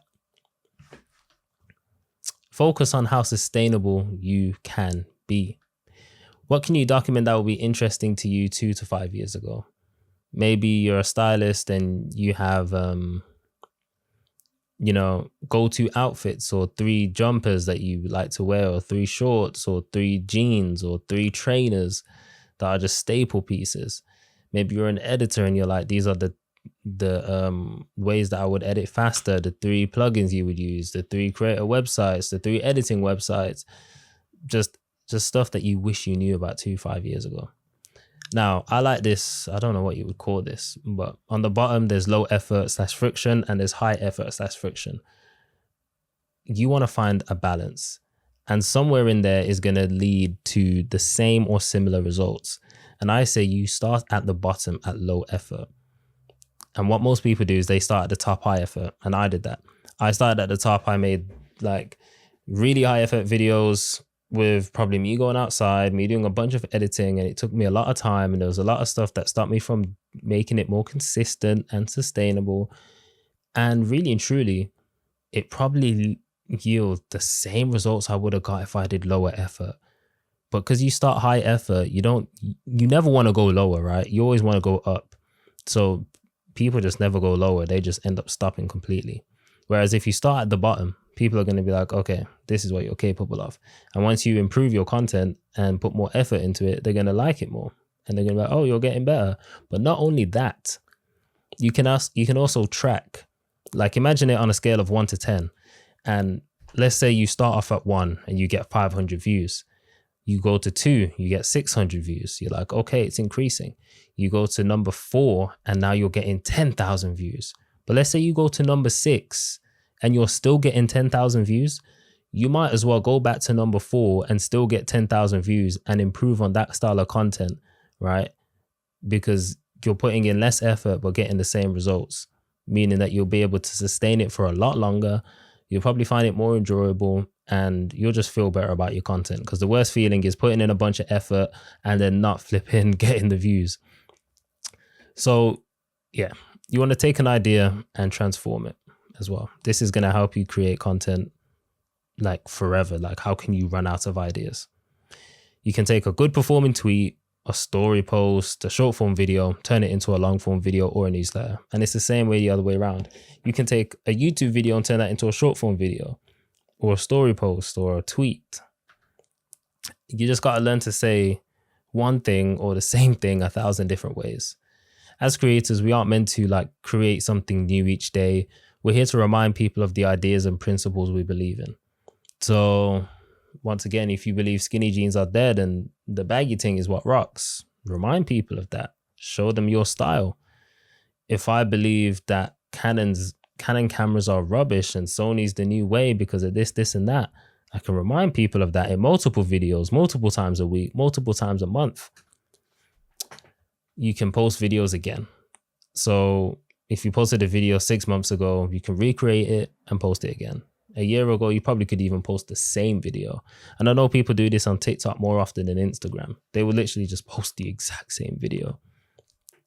You can create the video from a different angle. I would call this a frame now that I think about it, like frame it differently. And there's going to be I'm going to show you a framework that you can use to basically change the framing of your video, well, of a video, even if it's not yours. And I want to show you this quick example of like Disney. I'm sure it's Disney, right? Yeah, Disney. They use the same animations. Like, look at this. I don't even know what show this is, but you can see it's the exact same animations, and it's a YouTube video. So when it plays out, they have the exact same movement, meaning that you can recreate your exact same video, put a different skin on it, or take the same concept and put a different skin on it, whatever it is, and then run with it. Like, if you find a format that's flipping working, run with it. I just find it funny. But anyway, now we have content blocks and content pillars. You're probably thinking, is it the same thing? Similar. So content blocks is like a topic area you cover. Ideally, it's your authority content block. So like, a main content block for me would be content creation. For you, it might be fitness, might be health, whatever it is. My other content blocks would be like tech and then self-development. But my main one is content creation, as I've put here. forgot I made that. And then we have content pillars, and each pillar is a different style of content you can create. So this is really helpful when you're trying to like, maybe you're unable to create a style of content, you can fall back to a different one. So I've got talking head videos that are scripted. I've got talking head videos of stories. I've got talking head videos by answering questions, or maybe I just pick up the phone and answer questions. I've got talking head videos with no script and just yapping. I've got B-roll with text. I could even put B-roll with read the caption. I could put just B-roll and music. It doesn't have to be text. Now, move on to idea generation. With no ideas, we have no content. And I mentioned this with Mr. Beast. This is why it's so important. So this is typically how the content cycle goes. You have an idea, you write a script, you film, you edit, and you publish. If you have no ideas, there's no script, and there's no filming, and there's no editing, and no publishing. So you want to spend more time intentionally coming up with more ideas. And if you're stuck, you can steal them. And I've got some websites that you can go on. I like Medium. It's free, but you can pay like £3 or £5 to basically get access to all these like blogs. I think that's what you'll call it.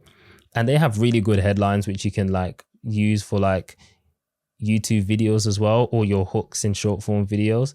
But this normally just inspires me and sparks like ideas in my mind of what content I can create. Like TikTok, what have you done to me? It could be Instagram, what have you done to me?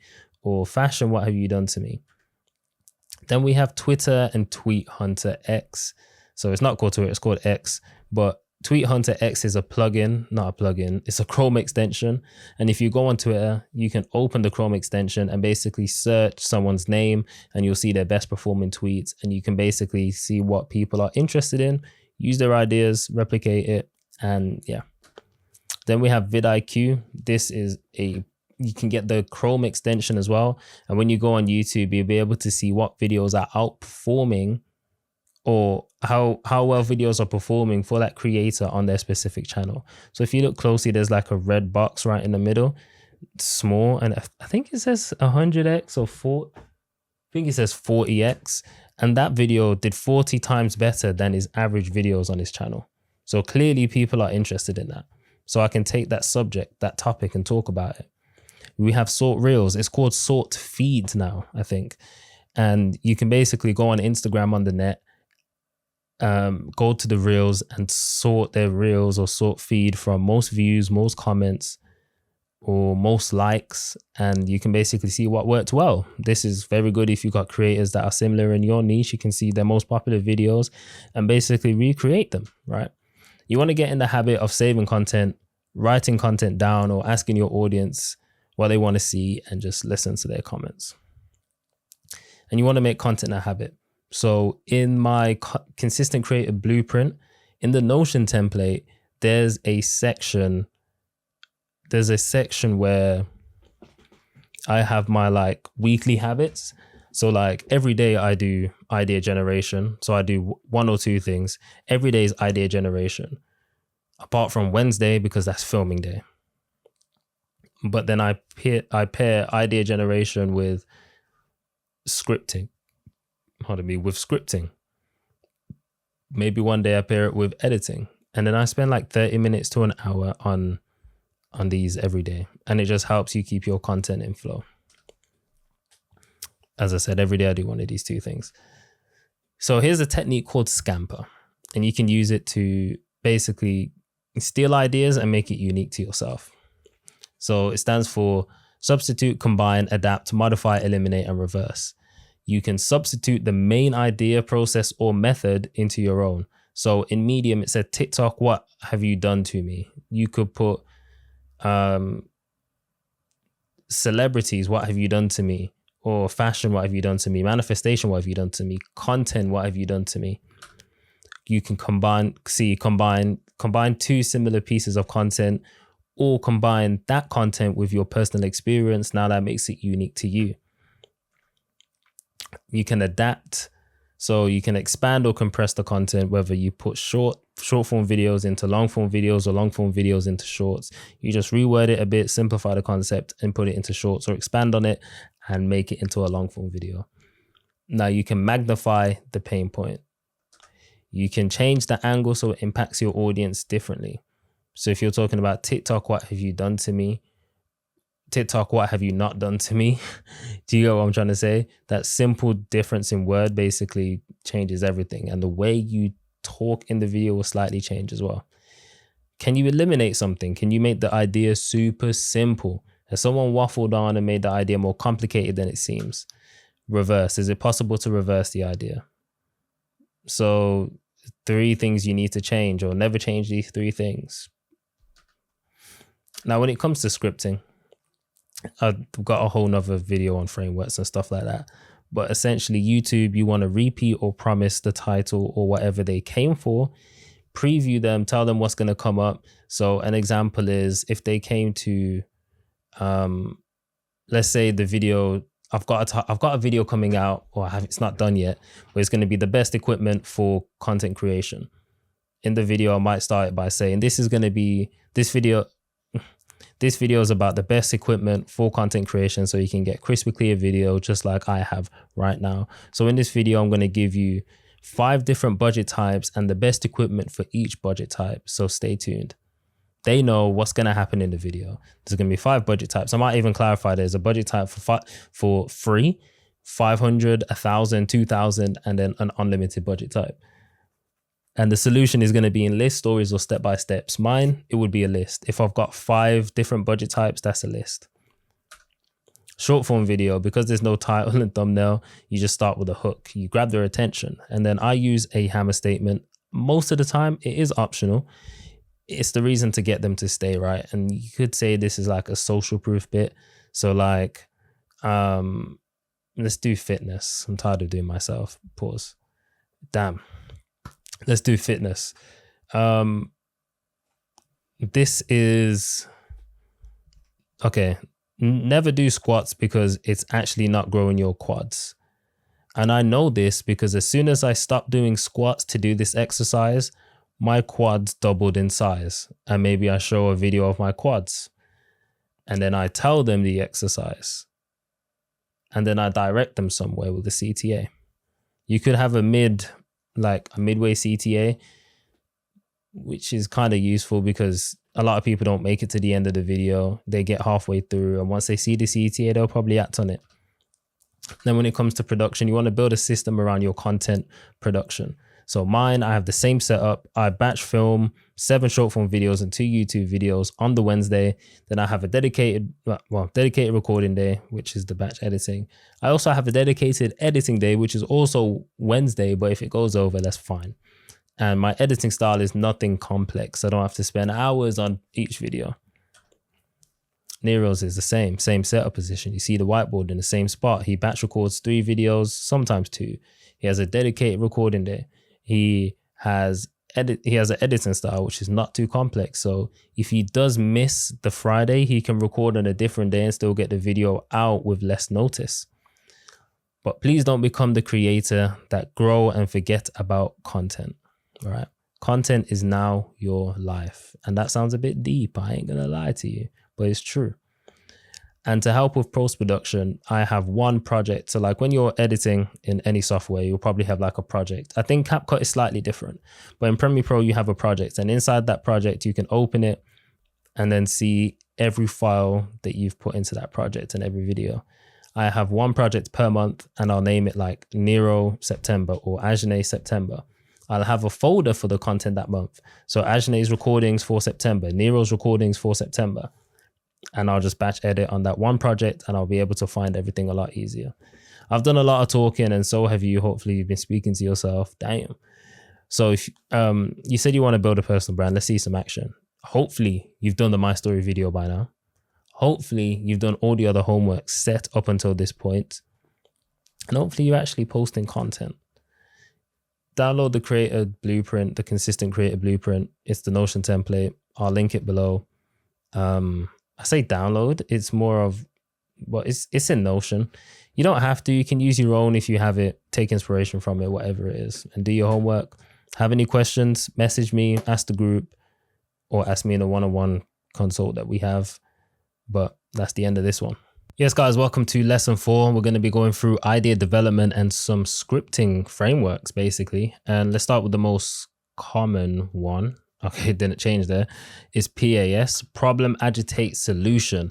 Now, the problem, ideally, this is when you're talking about, this is when you're normally educating, really. If you're making like entertainment videos, it's going to be slightly different, but we'll get there. So you want to identify the problem and address the problem. So making money online is hard and there's so many dodgy short-term opportunities. How do you know which one is the right one for you? That's a problem, right? People don't know how to make money online. It's difficult. How do you know which one's the right one for you? And you want to agitate the problem. What happens if the problem doesn't get fixed or they don't find a solution? And if you don't fix the problem, you might end up being unable to help support your family, pay the bills, or even worse, be stuck in a 9-to-5 job you hate. Now you give them the solution. As always, the solution can be steps, step-by-step list or stories. You tell them that you have the solution and just take them through it. For example, here are 10 side hustles that you can start and earn $10,000 per month. And obviously, if you can say by working only 20 hours a week or something like that, then it's kind of like, oh, they'll listen. And they want to hear what are the 10, is the one that they like, and then they'll run with it. Now, this is an example of Ali Abdaal. He does this all the time. His videos are mainly list or step-by-step. Rarely stories, but mainly list and step-by-step. How to stop feeling lonely forever. In that video, it's clear as day. If you look at it from a creator standpoint, he's going to be giving you a step-by-step on how to stop feeling lonely. It's a how-to. Simple, right? And it's probably going to start with a problem. You know, common problem, you all feel lonely in a world that's so populated. And if you don't fix the problem of feeling lonely, it can lead to depression and feel extremely sad and unmotivated to do stuff, and it affects your family life and your life. So here's how to stop feeling lonely in a busy world. Next framework is ALB. Sometimes I say ABR, but it's ALB, and it's attention, lead, body. So you want to capture their attention by opening a curiosity loop, which you would have heard of in like the first or second lesson, with an interesting fact, story, or statement. 98% of people never make money online. You're like, wow, that's a lot of people that never make money online. That means a lot of people are faking it. Pardon me, a lot of people are faking it or something. Then you want to lead their attention. Like, what's the big problem, and agitate the problem, paint the picture. 98% of people never make money online, so you'll never be able to live a life of location and financial freedom. And worse, you might be stuck in a 9-to-5 if you don't listen to this advice. You probably could even go more. Like, you can paint the picture even more. You could say how You can paint a picture even more. You can be like, how in 20 years you're going to be still stuck in the same position, begging your boss for a pay rise. Now, the body is just how you overcome the problem and the benefits, or the whys associated with the benefits. So again, anytime that you're doing anything or any video, just know the solution to the video or the concept behind the video is list, stories, or step-by-steps.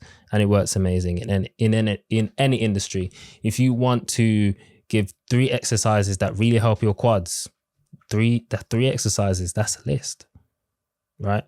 If you give 3 outfits that you can wear on a date night, that's a list. 5 outfits, 10 outfits, it's a list. And people stick around for lists because if they don't like the first one, they might like the second one. But if they're both shit, they might be like, yeah, skip. Or they might just express their opinion in the comments like, hey, I don't really like these. On to the third one is hook, story, offer. Now, hook, obviously you just grab their attention, hook them in. For example, because this is a story-based one, it's, I was fired and it was the best thing to happen to me. Automatically, that's curious. How is being fired the best thing to happen? Then you just tell the story, relive the story, give them an insight into the feelings and the moral dilemmas of what you felt or the character, whose ever story you're telling. So in 2018, I lost my job on a random Wednesday with no notice. And I was thinking, was I really that useless? They just wanted me gone. And then just tell the rest of the story. And then you want to offer. Now, offer is probably not the best word, but you want to give them a learning lesson or a solution to the problem you faced in the story. So you might have your confidence knocked because I might have had my confidence knocked because I was fired on a random Wednesday, making me feel absolutely useless. But there might be a lesson in there talking about that made me realize that, you know, having a job was just as unstable as running your own business or having your own freelance career. Essentially, everything that we do in content is human psychology. The reason we get them to stop and listen is human psychology. The reason they stay to watch is human psychology. So anytime we watch or read, we are thinking about 3 things. 1, what is this? Anytime you watch a video, you're instantly thinking, okay, what is this? What is this video about? Number 2 is, why should I keep watching or reading? If you stumble across a video on TikTok, you're like, why should I even keep watching or reading this? Is there a payoff? Number 3, what am I supposed to do next? Now, usually, depending on the type of video, if it's a story, maybe you're not meant to do anything next. Maybe you just have the reward of knowing what happened and how the story played out. Now, a major key you need to do is keep the audience in mind. Always put yourself in the viewer's shoe when you're making a video. Like, is the viewer going to find this useful? If you're making a video on, like, if I made a video on how to, like, come over your fear of posting online, will they find it useful? I reckon some people will. And always just think, what's in it for me? You can call this the WIIFM. What's in it for me? Anytime a viewer goes on your video, it's what's in it for me. Anytime they read something, it's what's in it for me. And humans normally have 2 motivators, fear and desire. And you're either running away from fear or you're running towards your desire, but fear is stronger. We have a natural tendency to we don't want to lose. We'd prevent losing more than we'll try to gain something. So here's 5 ways to capture attention. Let's make this really quick. 5 ways to capture attention. You have 1, to challenge the person's beliefs. 2, ask a 2-option question. 3, be relatable. 4, ask a paradoxical question. 5, make a strong promise. Now, a strong promise could be something like, here's how to get hired by Samsung to be their content creator. That's a strong promise. Like, whoa, I'm going to get hired by Amazon or Samsung or Netflix or something like that. That's a big company. It's a strong promise. Now,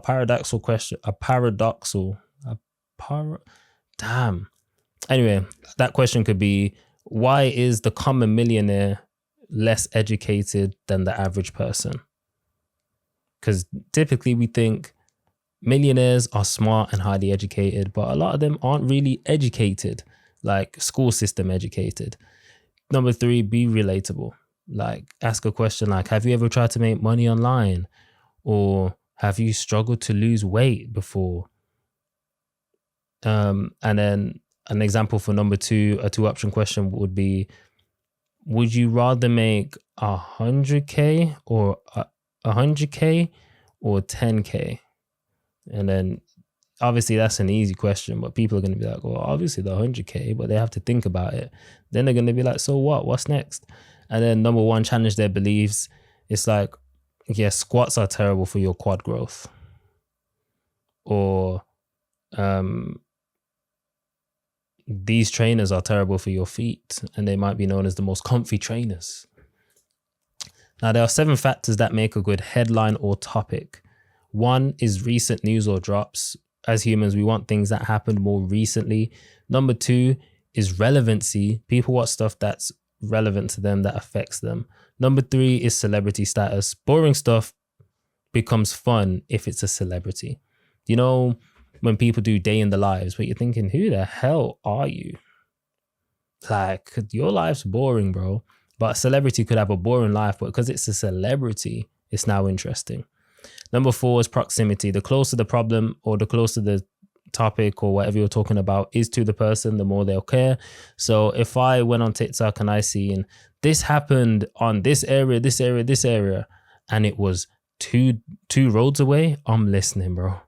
I'm listening. If it's the city, I'm probably listening. If it's somewhere in Brazil, like somewhere in the favela in Brazil, maybe I'll listen. Probably not. It ain't gonna affect me really. Then we have number 5, conflict, opposing ideas, bad versus good, hero versus villain. And YouTubers use this in their titles. You've probably seen like $1 versus $1 million house, or that's what Mr. Beast does, and just stuff like that. It's just very conflicting ideas. It's like, whoa, that's super cheap and that's really expensive. And then we have something that's unusual, you know, something that's really shocking the audience. Like, wow, you really did that, or oh my God, I can't believe that happened. That's typically going to make people watch or pay attention to your video.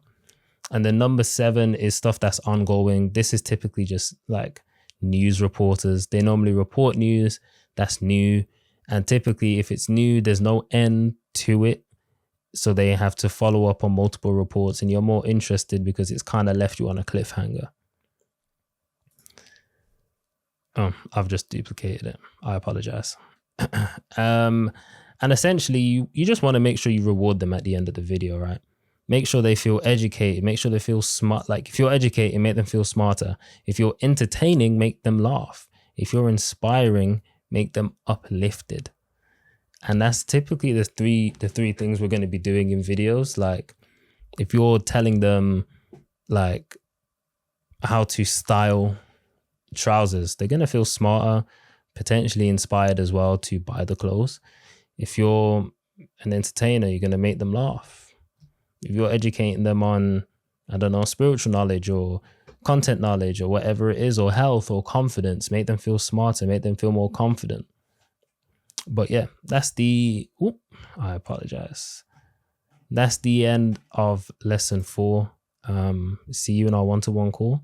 Any questions? Community, message me one-on-one call, group call, maybe. Yeah. Hey, as an extension to the scripting frameworks and all of that, I want you guys to just not overcomplicate anything. One thing that Ali Abdaal said, I'm pretty sure it was Ali Abdaal anyway, he was like, YouTube videos are literally just a title, thumbnail, and then a list of things. It's literally that simple. And the big emphasis I want to focus on is it's just a list. Any YouTube video that you see, it's literally just a list. For example, if you're watching a video on how to create viral thumbnails, is going to be 5 things or 3 things that you need to do, or 7 things that you need to do. If you're watching a video on how to improve your life for 2026 or 2027, whenever you're watching this, 28, whatever, for the next year or this year or the next 6 months, it's probably just a list of 7 things that you need to be doing, 5 things that you need to be doing. And the person literally just goes through the list. The whole thing is, though, you don't reveal the whole list at the start of the video, because again, that ruins curiosity, which I've probably spoken about at some point throughout this whole program or the whole course. So Like, I just want you guys to make it as simple as possible. Think about your title, think about your thumbnail, research both of those and make sure that they're good to go and they're packaged well. And then think about the list. The only thing I would really suggest scripting is your introduction, just so you can nail that. Because again, with the 80-20 rule that I mentioned at the start of this whole thing, if you don't focus on the packaging and the intro, everything else might as well just be a black screen. There's no point having it because they're never going to get there. And you're literally just wasting your own time. So I would heavily focus on that. And then for the rest, you can have bullet points and just list out the things that, you know, you actually are going to talk about inside of the video. And if you need more than that because you just can't like riff off some bullet points, put a bullet point and then a sub bullet point with analogies or stories that you're meant to mention. And then, hey, if you need to look at it in the video, look at it in the video and then talk about it. Or if you don't want to make it look like you're looking at it in the video, cut it out. Like, have a look at it once you finish speaking about what you're speaking about, look at it, get an idea, and then cut it out in the edit, or your editor cuts it out. Really simple stuff. It's just easier if you don't have to cut it out because that means there's less editing for you to do. So with that being said, keep it super simple. Still use those frameworks, still use everything that I've said. But if it's overcomplicating you or overwhelming you, it's more important to do than actually just having the knowledge. Like, it's better to implement it than obviously having the knowledge. And of course, like, this is free, but if you want me to help you implement stuff, again, there's going to be a link in the description to apply to work with me one-to-one or join the waitlist to work with me one-to-one. It really just depends on what time or day or month you're actually watching this. So yeah, catch you guys in the next module, next lesson. Hey, so this is your proven video template or templates, whichever one you want to call it. And this gives you the base premise of how you should start or how you should create videos. Now, if you have watched the idea/research module, you would have heard me say, think of your videos in terms of titles and then come up with the idea afterwards, because the title is going to frame how you say the idea or concept that you want to talk about. What most people do is they think of the idea, they're like, fuck, this is a great idea. And then they go out there and create that idea, and then they create the title afterwards, not knowing that that title probably sucks and it's not as engaging. There's no curiosity, there's no pain, there's no desire for someone to click on this video. And so no one clicks on the video and it basically just goes to waste. Now, if you come up with the idea first, not the title first, and then frame the idea from the title, this is how you're going to frame the rest of the video. So you've got your title and thumbnail dialed in, and 90% of videos are literally intros and then a list of things. Whether it's a how-to video, the how-to video is like, this is how you bake the tastiest cake in the world. There's a 7-step process. Step 1, make sure you have all these ingredients, eggs, blah, blah, blah, blah, blah. Step 2, step 3, boom. And then by the end of all 7 steps, and if you follow them, you'll be able to bake a cake. Another type of a list video is, you know, the best way to make money online, right?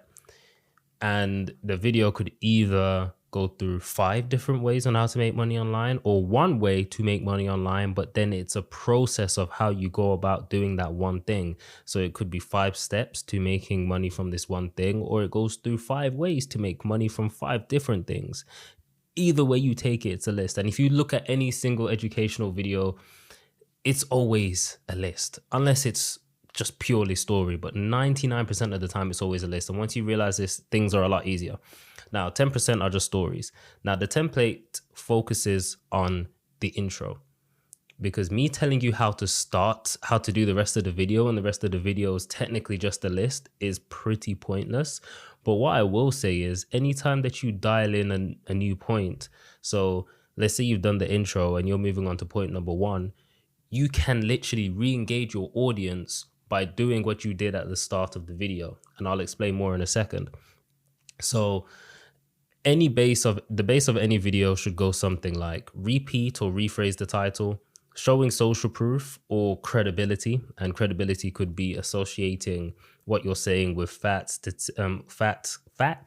statistics, or any other high status authority in your space or in general. And then you plan and outline the video. So it could go something like, you know what, it's best if I just pull up a random YouTube video, you know, like if I just pull up a random YouTube video right now, I guarantee, right? Look, Nero's here. If I pull up,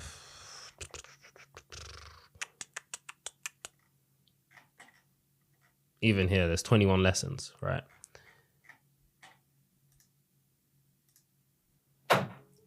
If you don't understand frequency, then you will never be able to understand manifestation. And I say that for one mere truth. If you already see that he's followed the template, right?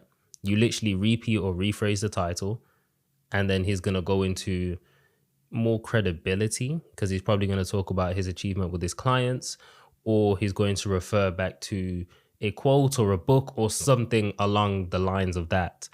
And then he's going to plan and outline the video where it's one thing he talks about or 5 things that he speaks about. And honestly, it takes him like 30 seconds or less. The longer it takes you, the less likely they're going to be engaged. Now, I have found that there's 4 ways to actually start the video. So like the repeat and rephrase part of the video, which is like your first 2 sentences, can be started in 4 different ways. I feel like the best way is the question start. This way you start the video with a question, it opens the viewer's mind and it leaves them with an information gap or a curiosity gap or whatever you want to call it. And they want that question to be answered. So another way Nero could have started this video is, how can you master reality when you haven't, how can you master reality when you don't even understand frequency? Simply, you can't. And then the rest of the video carries on the same. Social proof or credibility, sometimes that's not even needed. And then he'll outline the video. In this video, I'm going to go through, you don't always have to say it like that because it can sound kind of robotic, so everyone says it. In this video, I'm going to go through 3 things that you need in order to master your reality and control your frequency. Boom.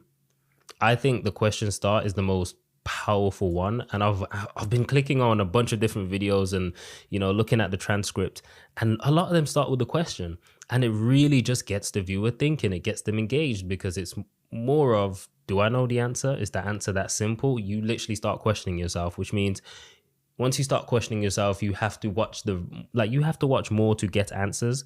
And once you feel like, or once the viewer feels like they have the answer that they came for, they will probably leave. But like if you start with a question, it just keeps them going. It keeps them going. And this is why I said, when you're doing the list, let's say you're going through 3 different things or 5 different things, each point that you start with, you can literally start with a question to re-engage them again, right? Now, the second start is the statistic start. I don't know why I struggle with that word, man. But it's the statistic start. God damn. You start the video with stats. This can be semi-replaced with social proof if you don't have any at the moment. However, stats are mainly used for credibility, not reliability. So social proof is when you have like testimonials and results, and that's more like, okay, this is a reliable source, like he knows what he's talking about. Whereas stats and facts is like, oh, it's credible. Like what he's talking about is credible, but himself may not be reliable because he may not have got the result himself or got it for clients, right?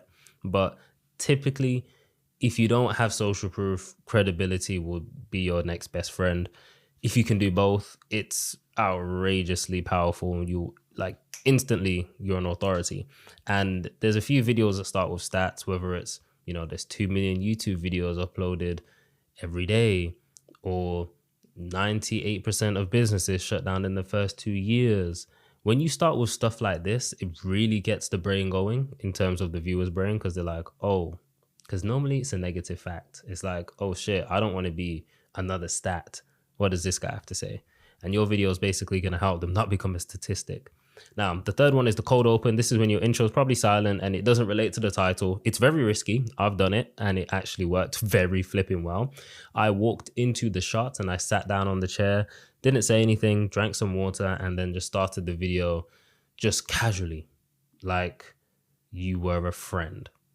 And if this is the type of person that you want to be on YouTube, perfect, right? Keep doing it. And honestly, I'd experiment with each of these. But one thing you need to understand, when you experiment with something and it flops, you can't be like disheartened. You know that it's a risk, right? But please experiment with everything. Don't just stick to one thing. But I would start with the question start. I would then probably, again, it's up to you. Then go to statistic. Then I'll do a cold open. In fact, I'll probably do a statement before the cold open. Again, it just depends on who you are, what type of YouTuber you're trying to be. And yeah, the fourth one is the statement. This is literally you literally repeating or rephrasing the title. And most of the time, the title is not actually a question, unless you actually start with, why do so many people fail at YouTube? Do you get what I'm trying? Now you're like, why do they fail? But in the statement terms, it would be like, this is why 98% of people fail at YouTube, or this is why most people make YouTube videos for a few months and never make them ever again. Literally, it's a statement. And typically titles are statements, but on the rare occasion, they may be the question itself. Okay. The only time I wouldn't apply the repeat or rephrase type, well, the only time I wouldn't apply the repeat is when you have a title like 50 years of marketing knowledge in 10 minutes. Now, that's a flipping cold title. That is a very cold title, actually. I might try to find my way around that one. One, because you don't know how long the video is going to be when you're filming it. So there's no point you sitting in front of the camera saying, here's 50 years of marketing knowledge in 10 minutes, or 50 years of fitness knowledge, or 10 years of fitness knowledge in 10 minutes. And then the video is 15 minutes. So now you have a 15-minute video. The title says 10 minutes. Your intro says 10 minutes. And everyone's like, what the fuck? But your title could say 15 minutes, but when they open the video, they're like, oh, it's meant to be 10 minutes. Yeah, this guy was probably waffling then. Okay, let's move on, right? So you're better off saying something like, in this video, I'm going to give you 50 years of my own marketing knowledge, and I've worked with some of the biggest brands like Disney, Sky, the Premier League, literally showing off your social proof, also showing credibility because these brands have trusted you and they're well-known brands, which means you must know your stuff, right?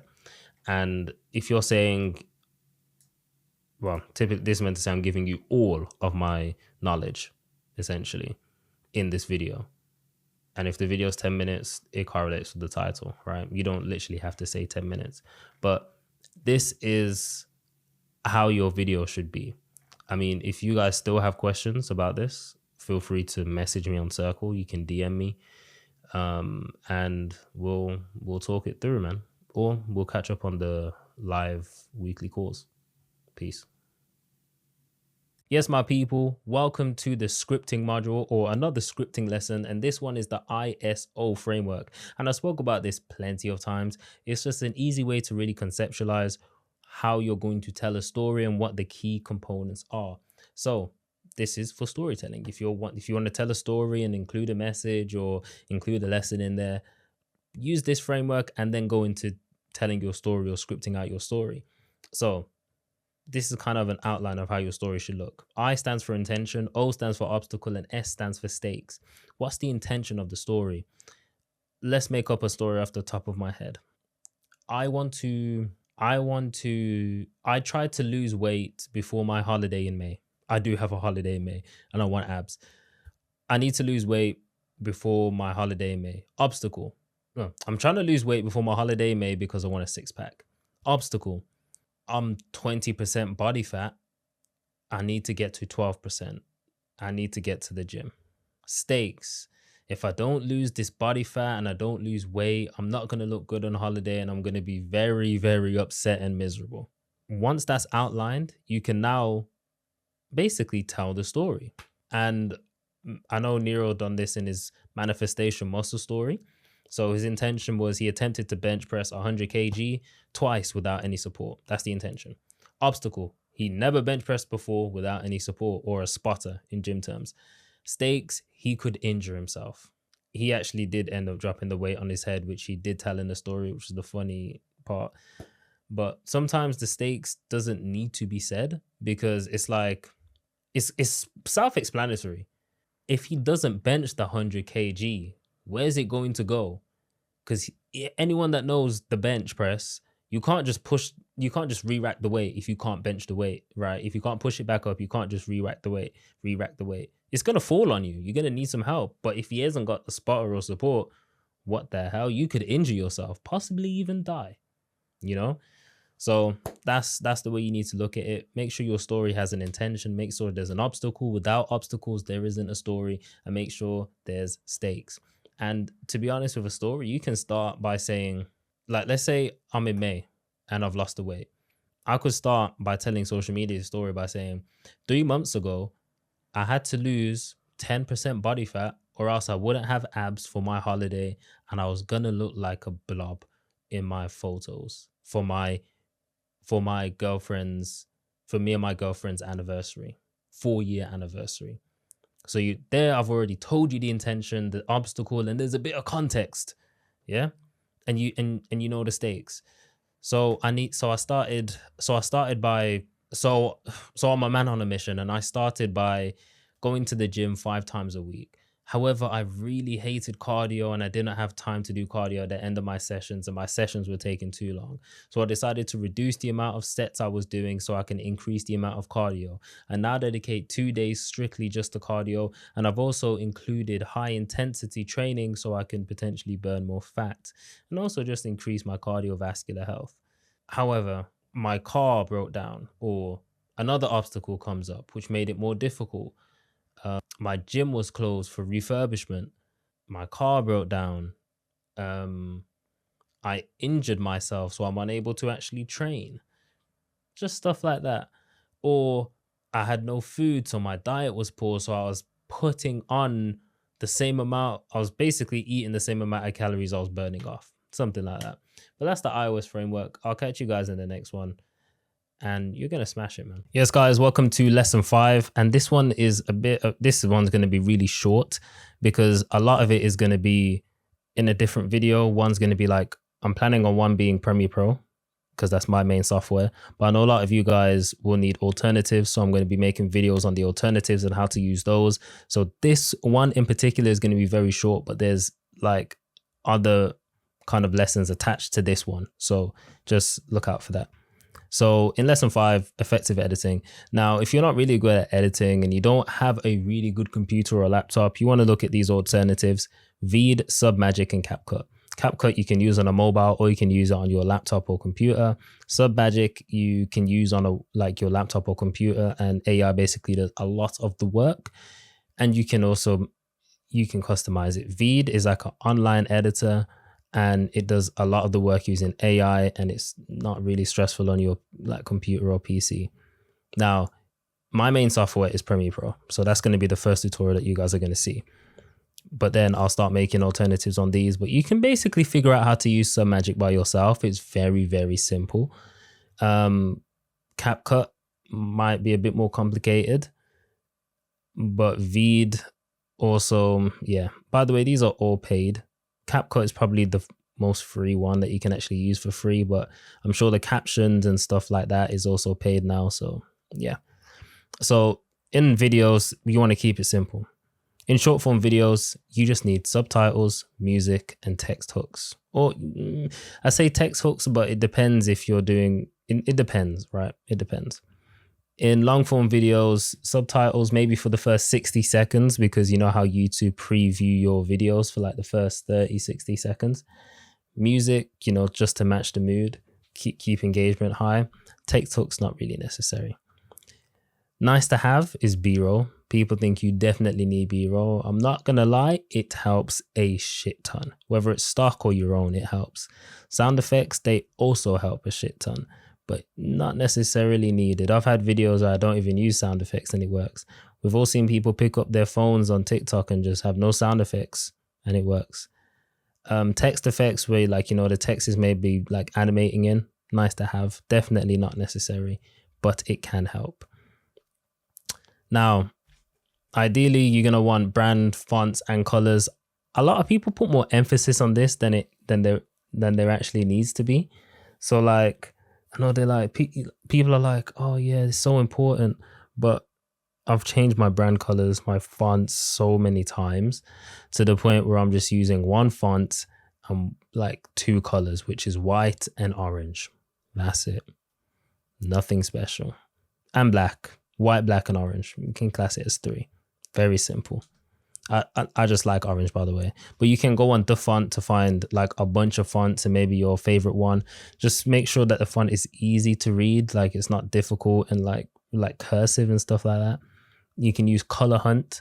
I know Color spent that way, but it's the way that it's spelled for the website. I know in the UK there's a U. I'm not dumb. And they'll show you like color palettes that you can use that complement each other and stuff like that, and you get the hex code, etc. Now it's all about getting the right equipment. I have a whole like Notion template dedicated to showing you the right equipment. I'm also planning on a YouTube video that's just going to be made to everyone that you can watch, so that'll be linked down below when the YouTube video drops. But for now, the Notion template for the best equipment will be linked down below. And then you just want to get the right setup. Now, you don't want to make this complicated. I did this quick drawing to basically show you how simple it is. Now, there's 3 lights, right? You can see one says flat. That's the most common one, where the light's going to be right in front of you, lighting up your whole face.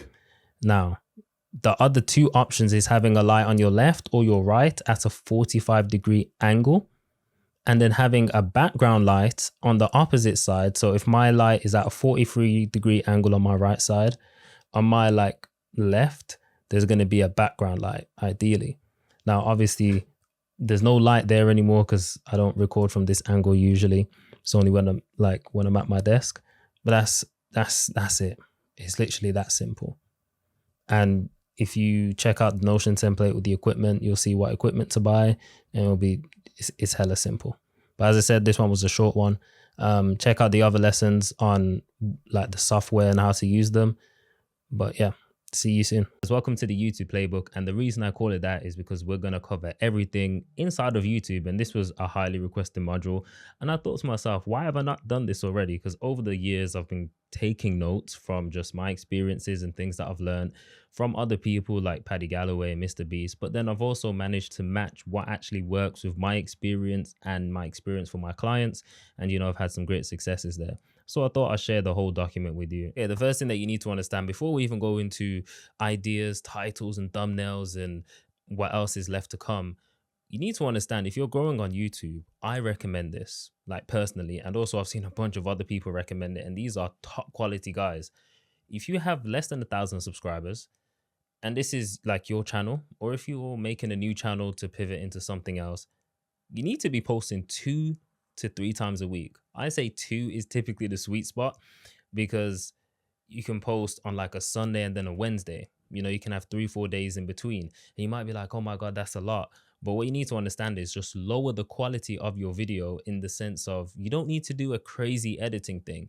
Even if you're just posting videos with no edits and just getting the videos out there, you're then going to come to an understanding of what the audience you're trying to target actually likes and what they demand, because eventually the videos get pushed out and people will leave comments.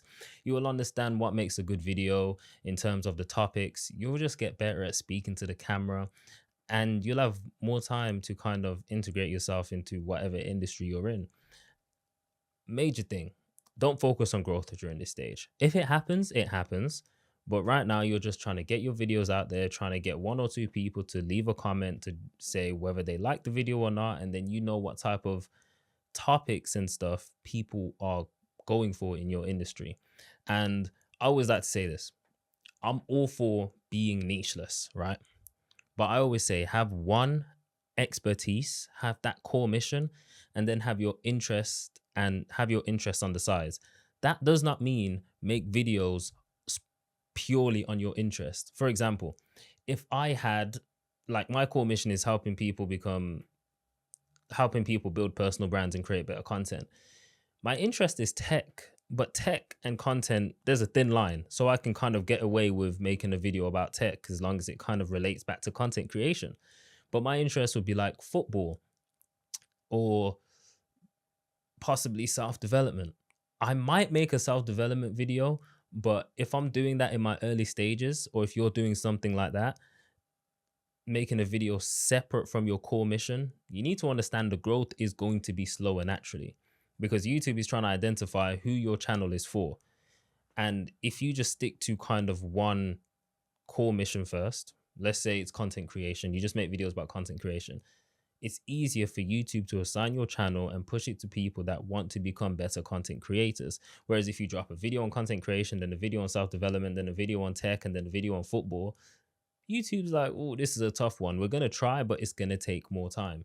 Hopefully that makes sense. If it doesn't, you're in the community, drop me a message, send me a DM on Circle, and I think I can send a voice note back, so you'll be good. But what I'm trying to say is, if a sushi restaurant sells burgers, you're not gonna go there, right? You'll just go somewhere that does sushi, especially if the channel's small. Like if you see a sushi restaurant that you've never heard of, and they're like, come in, we got sushi, we got burgers, we got pasta, you'll be like, hold on. I never heard of you guys. What do you mean you got sushi and burgers? I'll find somewhere else. And you'll find somewhere that's probably just as small, but they just do sushi. So just focus on, I've put one niche, but call it one industry. That doesn't mean you can't talk about your interests inside that niche. For example, in my videos, I might reference football, but that video is still based on content creation. I've just given examples in football terms because that's just my interest. I probably can create better analogies about that. You might be able to do that in terms of cars. You might be able to link some of your points in your main industry back to like self-development, which is an interest of yours. You can link your interest to your main concept, which I've spoken about in lesson 1 if you were part of the cohort. So also, volume is key. That's just obviously the amount of videos that you put out. Once you get your first 1,000, that's when you'll start to realize you probably would have posted a bunch of fucking videos. And you'd start to see, oh, this video got 1,000 views, whereas these got like 100 or even 50, maybe 10. You'd be like, okay, people like to see that. I can make a spin-off or recreate that video, but just at a higher quality. And this is where you can drop down to 1 to 2 videos per week, increase the quality, because now you have your own outliers to go off of. And also you can get outliers from other channels. And this is where you just eliminate the videos that did not perform well and just focus on the higher ones. And you might have this ultimatum of whether you want to be an artist or a distributor. Flipping out that even my Birmingham accent came out. But if you're an artist, typically they just do this for the passion. They do it as a hobby. They don't typically do it to get paid. So you might be in a position where the videos that got lower views are the videos you actually want to make, and the videos that got higher views are the videos you don't really want to make. But that's when you have to decide whether you want to be, someone that's actually going to make money off of this and not just make YouTube a hobby. And if you want to make money off of it, you're going to have to go for the high performing videos, even if it's not technically the videos that you would like to be creating every day. I'm not saying don't create it even if you hate it, because that's just going to lead to burnout and just regret. But you'll probably have a preference like, oh yeah, I prefer talking about this, but it got lower views. Talk about the thing that got more views. Of course, if you're doing this for a hobby and you're just trying to build off what you genuinely like doing, keep going for the lower videos. But just know that's going to be a slower road, a very slower road. And once you lower the quantity, you realize going from 2 to 3 ideas or 2 to 3 videos is it's a lot easier to do 1 to 2 videos per week instead. Typically it's 1, maybe it's 1 every Friday.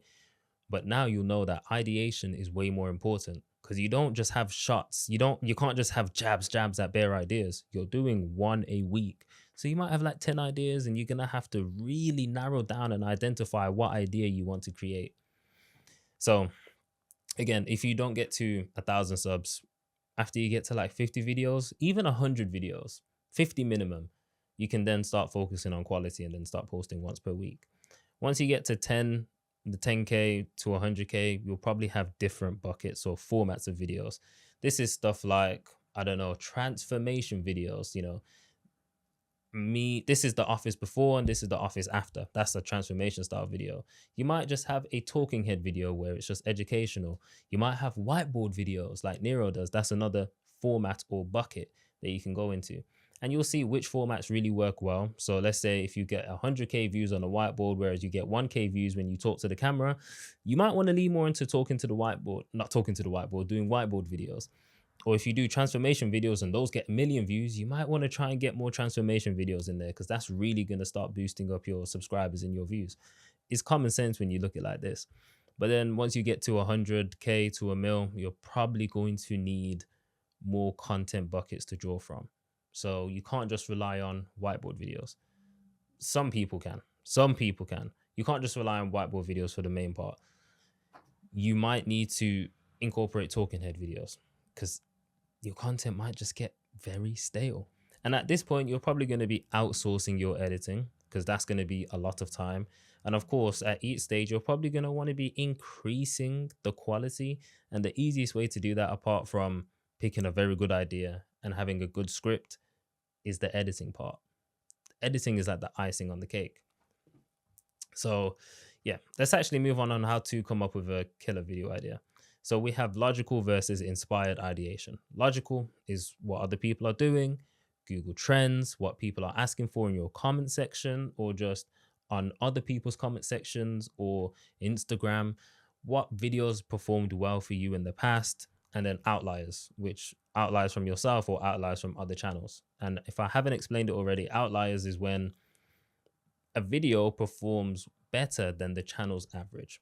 If my channel averages 1,000 views, but I have one video that's got 100,000, that's an outlier. Even if I got 5,000, but my average views is 1,000, that's an outlier. It shows that people are more interested in that topic, that idea that I spoke about, than my other videos. So if you can talk about it as well, they're more likely to click on that video on your channel, and it might become an outlier for you. Now, inspired.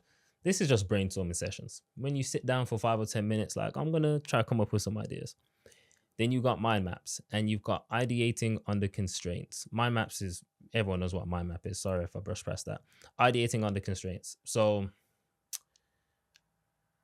it depends. Okay, let's say you were like, okay, I need a video that's going to take me 10 minutes or less. That's going to be 10 minutes or less in length. You'll start thinking about that. Or I'm going to do a video that's got a budget of £100 or $100. You'll start thinking, okay, what can I include and what kind of stuff can I do? A big one is shower thoughts. We all have thoughts in the shower. Depends if you're listening to music or not, or a podcast, I guess. Then you have late night thoughts. You're in bed late, probably can't sleep, and you're like, what should I make a video about? And obviously you might have other thoughts, like, I don't know, when you're at the gym, you might have thoughts. You might have thoughts when you go on your walks. This is just when you're naturally inspired and ideas just come to you. Remember to always write them down. And then you want to do topic validation. So do you have proof or do you have proof that this topic actually like works? Has it worked for someone else before? Does that proof exist? And can you find evidence of outliers?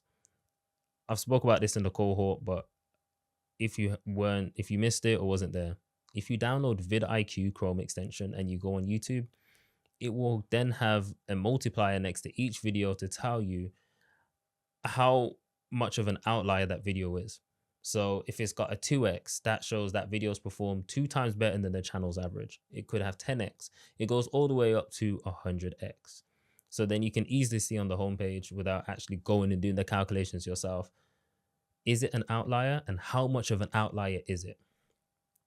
So then you want to turn the topic into a full-fledged idea using a concept called remarkability. Imagine setting up a food shop and other food shops around, and you just copy the best food shop. I gave this example in the cohort. Imagine if you guys don't know what Five Guys is, it's a nice burger joint or restaurant, whatever. And let's say you wanted to go Five Guys, but right next to Five Guys, there's something called Five Buns. You're probably not going to go to Five Buns, bro, especially if it does the exact same thing as Five Guys, which is just sell burgers. No one's going to eat from your shop. So to be remarkable, you either be better, which sometimes can be fucking difficult, or you just be different. So the best way to be different, lean into your strengths. Are you funny? Are you good? Are you creative? If you're smarter, you'd probably be better. And obviously this is discovered over time, or you might know them right away. So this is when you posting 2 to 3 videos a week, really you get to know about yourself. You'll get to know if you need like detailed bullet points, or maybe you're better coming off the cuff and speaking with no script because you're funnier that way. You'll just know more about yourself, and then you'll be able to put that into your higher quality YouTube videos when you drop down to one a week. And plus, you'll just instantly separate yourself. Also, you'll probably be doing a bunch of different content formats or video formats or buckets whenever you're doing 2 to 3 videos a week. Like you might do a whiteboard one, you might do a talking head one, you might do a vlog. Like you could do all sorts. And through that, you'll just discover that stuff. And people might just leave comments and be like, you're really funny, or you're really smart, oh, you've got this thing that you do, whatever. And if you're wondering different formats, I did speak about this. You got tutorial formats. This is like how to's, challenge formats. You got breakdown formats, commentary formats. This is where commentary or voiceovers. You got vlog formats, and then you got interview formats, which is basically a podcast style. Then you got different video angles. So you can come from different angles to create the video. Like you got superlative. That's actually from Paddy. And I'd need to double check that. But then you got stakes. Like, what's at stake? How much money are you spending? How much time? Is it in a list? Is it familiar? What's the topic? Is there a twist to it? Comparisons, transformations. Is it beginner friendly? Is it more advanced? What's the authority?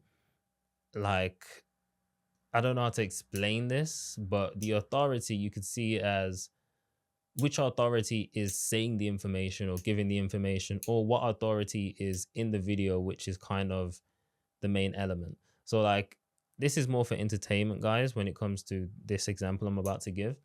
Just came to my head. But I don't know if you guys know who Mr. Beast is or watch his videos, but typically he would have like, he had a video where it was like, I'm being chased by an FBI agent. That's the authority. But what if he said he's being chased by the military or he's being chased by police?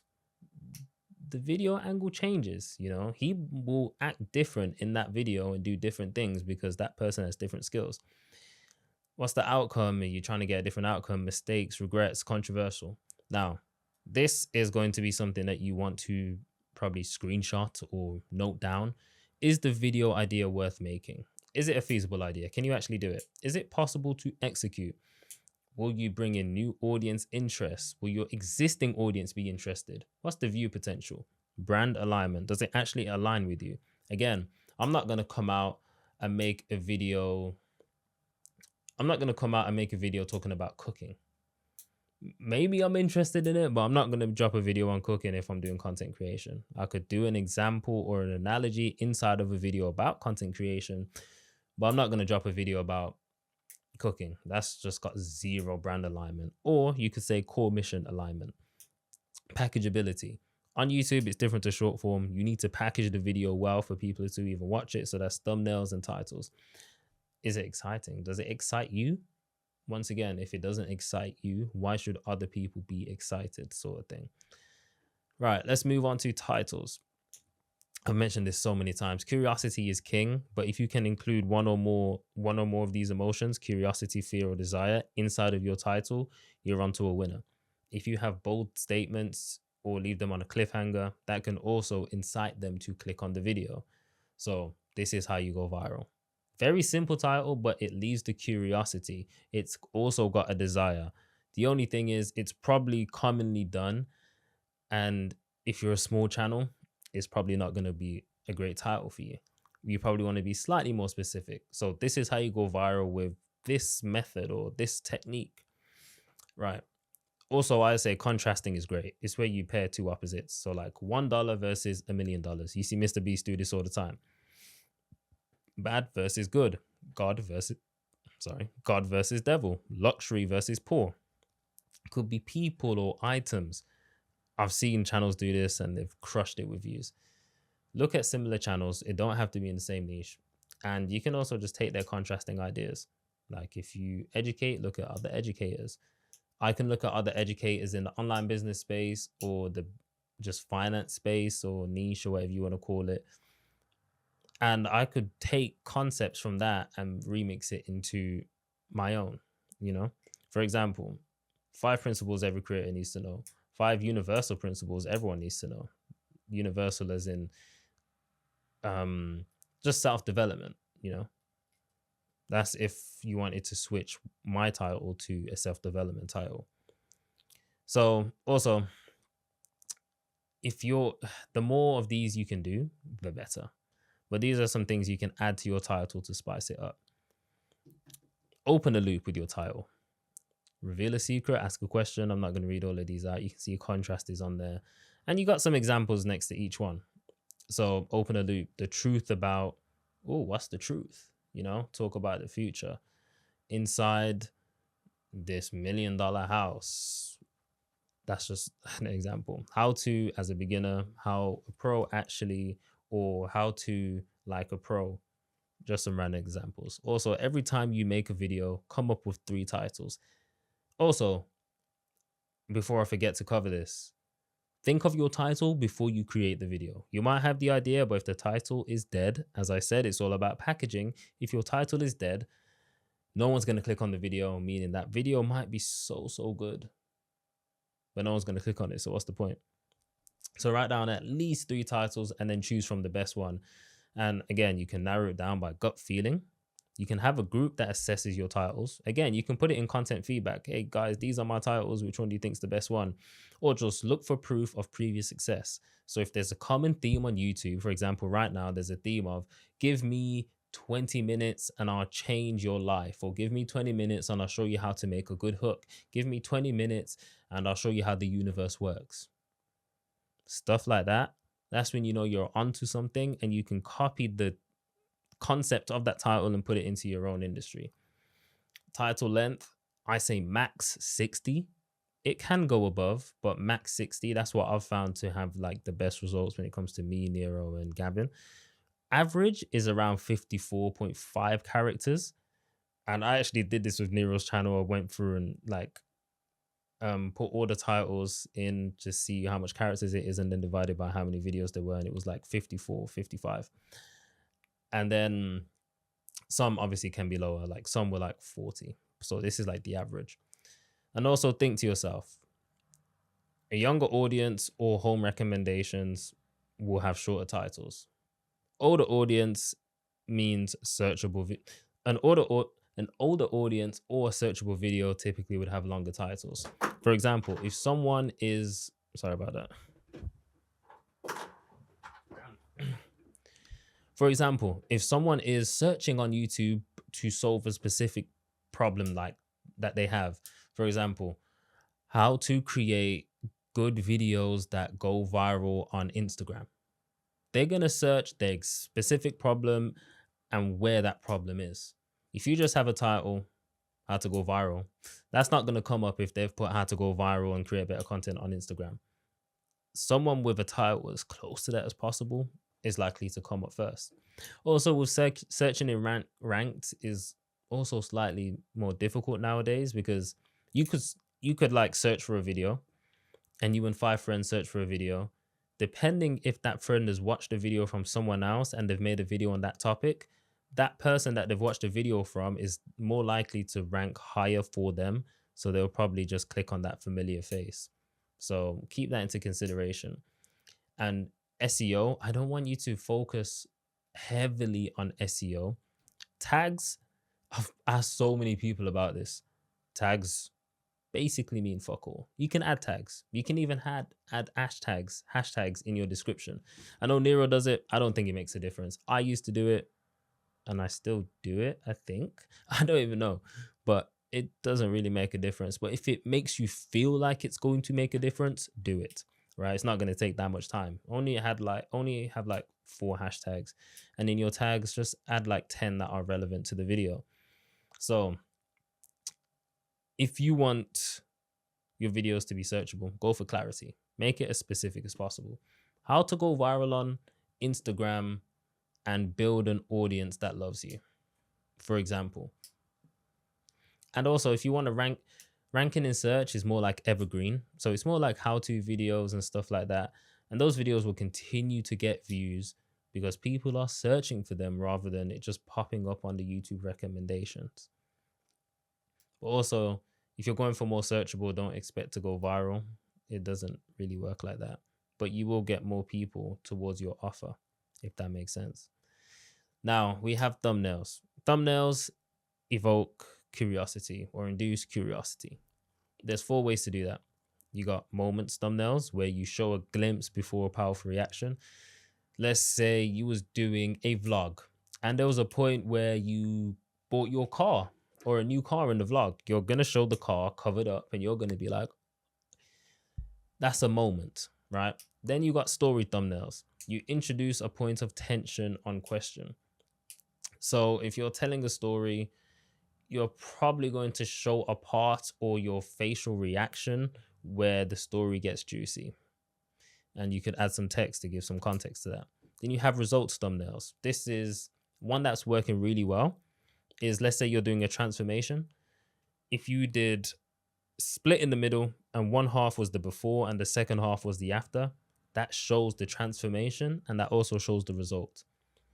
And transformation and result, pretty much the same thing. But I guess for result, you'll just show the after, and then transformation, you could show both. Or you could just show the before. But I would show both. Then you got novelty thumbnails where it just creates a powerful urge to experience something that you've never seen before. For example, I don't know what video this could be, but let's say Nero's a novelty one. Like, he's teaching manifestation and spirituality, but you've never seen someone like him before in a vest, chain, do-rag, and he's black. Never seen before, right? That doesn't mean you go out there and create something that's never seen before if it's not you. That's just Nero. But another one is like, if someone slaps a police officer, that's also a moment, but it's also a powerful urge because you never see someone really slap a police officer. You know the consequences, right? But also, yeah, that's just that. Also, these can also be applied to short form content. What I'm about to show you, like, these are scroll stoppers. Faces work really well. I forgot the percentage, but a lot more people click on a thumbnail that has a face in it than ones that don't. And I know there's the rise of AI channels, but if you look closely, some AI channels are actually using AI faces in their thumbnails. Familiarity also works. So like money, that's a very big one. That's very familiar.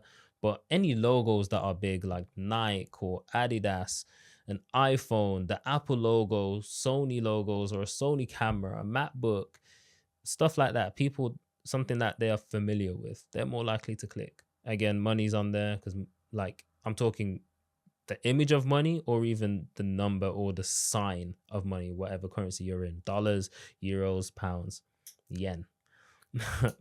And then you've got large numbers, can also be money, but it also could be percentages. It could also just be a number of like 1 million people, for example. Bright colors, a massive tip. If you edit your thumbnails in Photoshop or wherever you can, increase the brightness and increase the contrast and increase the saturation. It's just going to make your thumbnails pop just that little bit more. Danger or movement. So I know this is more entertainment stuff again, but Mr. Beast, if he's doing a challenge, you might have seen that he shows his face, but then he also shows danger in the back by a shark, where he's also making a facial expression, which leads into emotion, and he shows the emotion like he's in danger. Or maybe he'll show that he's excited when there's money next to him or something like that. And anything that's just aesthetically pleasing. If it looks good, it's probably going to work. And there's 3 things to a thumbnail. This is actually longer than I thought, man. There's 3 things to a thumbnail. Call it the 3 C's. Content, composition, contrast. Content, you got the main character and supporting characters. You probably want 2 elements in this. So main character could be you. Supporting characters could be the iPhone. Or maybe the main character is the iPhone and supporting character is you. And then you got thumbnail text. I wouldn't make this a main character. For example, you don't want like your iPhone image to be small and your text to be bigger than your iPhone image. If you do put text on the thumbnail, which like everyone has said that images actually work better than text on a thumbnail, but text do still work. I'm not going to say don't use it. But if you do use text, use 5 words or less. Don't repeat your title in the text of the thumbnail. So if your title is how to go viral, don't put in your thumbnail how to go viral. Waste of space. Put something that complements it, such as it's really easy or the simple formula, something like that. Then and use text to cover your main character. I think I've already gone through that. So like that, I meant by give context to your main character. So if you're pulling a face like, oh, then you can use text to kind of support your main character by saying, I can't believe this. And then the title would obviously give more context to the whole situation. Mixed light with darks. So I've noticed that people use white backgrounds now for thumbnails. I don't know if you guys are clocking onto this, but I can understand it. Or they use like a different color instead of black. I guess that's just to add more contrast into the thing. And then just do the glance test. Like make 3 thumbnails and just look at them, which one catches your eye. Do this with your family, do this with your friends. And obviously you can A/B test on YouTube. However, don't use it until you actually have some traction, because it will take longer for people to view your videos because it's A/B testing, which can just demotivate you when you see you've got like 2 views in 7 days. And also, if you use, let me just type this down. If you use Thumbs Up TV, if you Google that, you'll be able to upload your thumbnail and type in your title to see what it would look like on YouTube. And that will probably give you a better indication of what the glance test would actually look like on YouTube. And it shows it in a bunch of different sizes. In fact, I've got it up here. Yeah, look. Oh no, I've got, sorry. I'm not even sharing that part. I extremely apologize. Anyway, so how can you conduct research on your videos? Public reviews, podcasts, original interviews, secondary sources, video essays, Twitter threads, article, blog posts, literally anywhere, bro. Like there's no limits to this. You can even put books. We can even put books. So when it comes to script writing, honestly, I was researching this, and obviously apart from the structure of a script, just make it sustainable for you. If you know it takes so much out of you and you absolutely hate writing a full script to a YouTube video, which I hate doing, you're probably not going to want to do that, because it's probably going to take so much out of you that you don't post again for the entire month. And ideally, you want to be posting at least once per week, unless you have like a different circumstance like Mr. Beast, where it takes him months to do a video, months to edit the video, because he's got millions of gigabytes of footage and stuff like that. So, of course, the first level of scripting is basically writing down what your video is about and then just put bullet points. So, like if you're breaking down 5 components, put bullet points of the components so you can remember just in case you forget. Level 2 scripting is break down the setup, show tension, and then give them a payoff. Payoff basically being, let's say, the 5 core elements. And breaking down the setup would basically be writing down and giving them context before you give the payoff. And then the tension is kind of like you need to do this for this to happen, and basically show them that it's important that they listen to the payoff. Just build up tension to the payoff pretty much. But the structure that I would advise is promise, progress, payoff. And this is for any video that you make. You promise them that they're going to get what they came for. If they clicked on the video of how to go viral, you're not going to be like, it's 11:56, man, and my phone just keeps going off randomly. They're going to be like, bro, what? You're not going to talk about how to go viral and then start talking about, I made so much money this year with content. Like, you guys need to start doing it, and not talk anything about going viral. You just want to be straight up, tell them what the video is about, and promise them they're going to get what they came for. And Mr. Beast does this very well. You include visual and verbal components, and he just goes, in today's video, 5 people are challenging for £1 million and they have 10 challenges to do before they win it. Let's see who does it.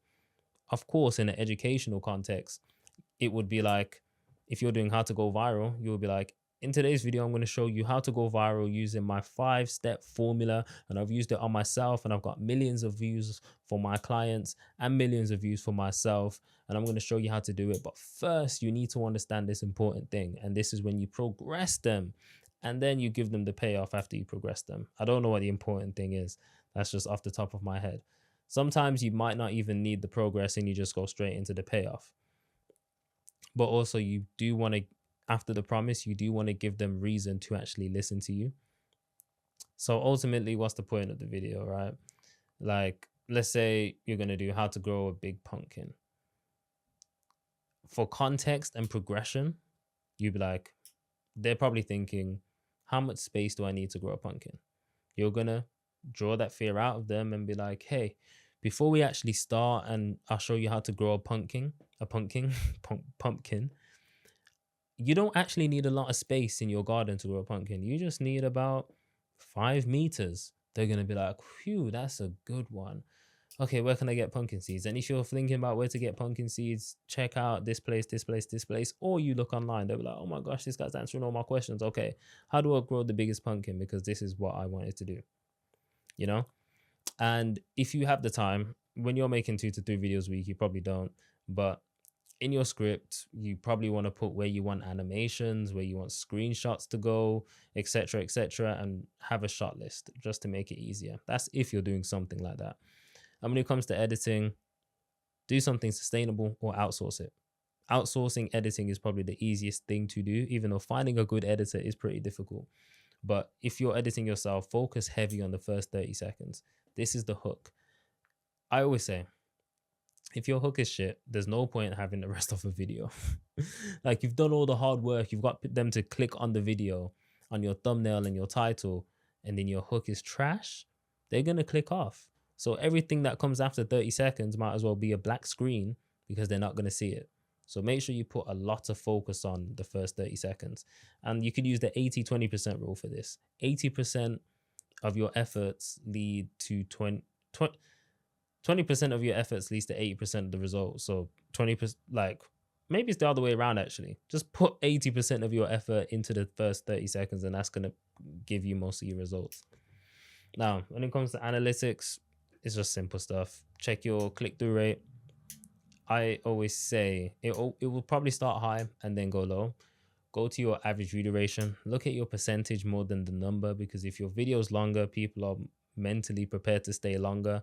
So you'll typically have a higher retention number than a percentage number. So just look at that. And then also look if, like, you've lost, let's say you can see how much people stayed after the first 30 seconds. The higher it is, the better. Let's say you had 20 people stay after the first 30 seconds. You know that something's not aligning with your thumbnail and title and your actual contents of the video. And if you got a bunch of dislikes, yeah, there's something about that and people are not satisfied with that video. Of course, I'm not all for people pleasing. Some people are just not going to like you. Also, when it comes to your audience, this is just some extra things you need to know. When it comes to your audience, you've got blue viewers. These have never seen you before. You've got yellow viewers, which have seen you once. Orange viewers that will watch anything of yours, which is particularly interesting. Then you've got red viewers, which are diehard fans, and they'll also probably buy anything. Just remember that when you make a video. Is it going to attract all blue viewers? Is it going to be yellow viewers, or is it going to be orange viewers that really fuck with your shit? So, when you build an audience, you'll notice this. You'll always be like, yeah, I always tend to get this sort of views. And that's because you got diehard people watching your stuff. So you can kind of work out how much diehard people you've actually got watching your stuff. Also, ask them to comment and reply to their comments, man. Make them feel seen. And also, if you can, make a video about their comments. So this is meant to say work. Having a good thumbnail and title is 90% of the work. Not word. That's so dumb. As I said, description and keyword hacking isn't going to save you. SEO is a bunch of BS. And don't give them a bunch of jobs. Let's say in your video, you want them to subscribe to your newsletter. Don't tell them to subscribe, like your video, share your video, and also join your newsletter. That's 4 different things. They don't know you. Why would they do 4 different favors for you? Just tell them one simple trick, and that's not trick. Tell them one simple thing, whether that's signing up to your newsletter or subscribing. And if you're telling them to do something, do it 20 to 60% of the video, like within that time bracket of the video. You don't want to start your video by giving the intro and then being like, hey, if you like this video, like, comment, subscribe. They've not even watched the video. What do you mean if they like the video? They probably don't even know you. It just shows how selfish you are. So do it 20% of the way in, between 20% of the way in or 60% of the way in. Somewhere in between there, and you'll be good to go. If you do it too soon, you look greedy. If you do it too late, a lot of people won't see it. Also, if you're thinking about reviving your channel because you've posted a bunch of random videos that clearly you have no core mission for your channel, you're probably better off starting a new one. Right. And also, that's just something you need to think about when you're doing your channel. YouTube is very different to Instagram. Like one day I probably could post a fucking football reel. It's just one 30-second clip. It's not going to change how they see me. It might for a few people. Also, business partnerships. So this is some stuff that I've picked up. Main important ones. If someone comes to you for a partnership, ask for what's the deliverables. That's what you're going to deliver. Is it a whole dedicated video or is it a small segment in a video? What's the usage rights? You charge more for that. Exclusivity rights, you charge more for that.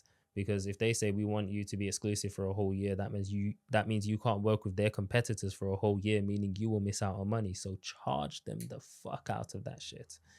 How do you know what brand deal is legit? They'll contact you through email. So you want to leave your email either in the description or somewhere on your YouTube channel where they can just find you. Check the domain. If it's coming from Adobe, they'll probably have an at Adobe Live or at adobe.co.uk or adobe.com domain. Sometimes the email will have a signature. Did they use their full name? Sometimes they leave their number.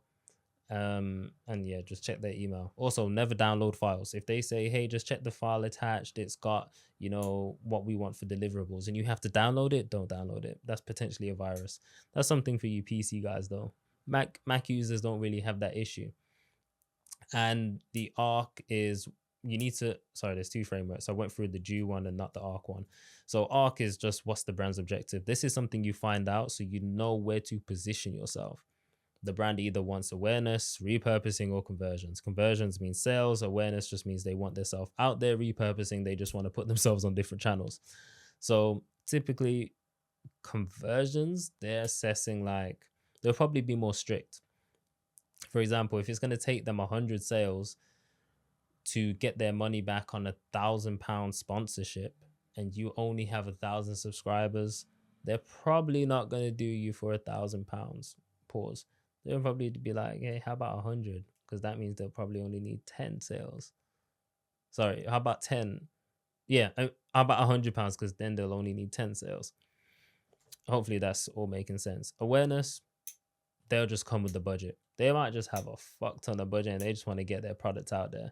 Like, they're not worried about conversions. They're just getting it out there. And repurposing is pretty much the same thing. So yeah, that's the whole playbook, man. It's the whole blueprint. I hope you guys enjoyed the full thing. This was a pretty lengthy one. So let me know how you find it. Yes, guys. Oh, forgive me. I'm a bit ill. But today we're going to be talking about YouTube idea and research.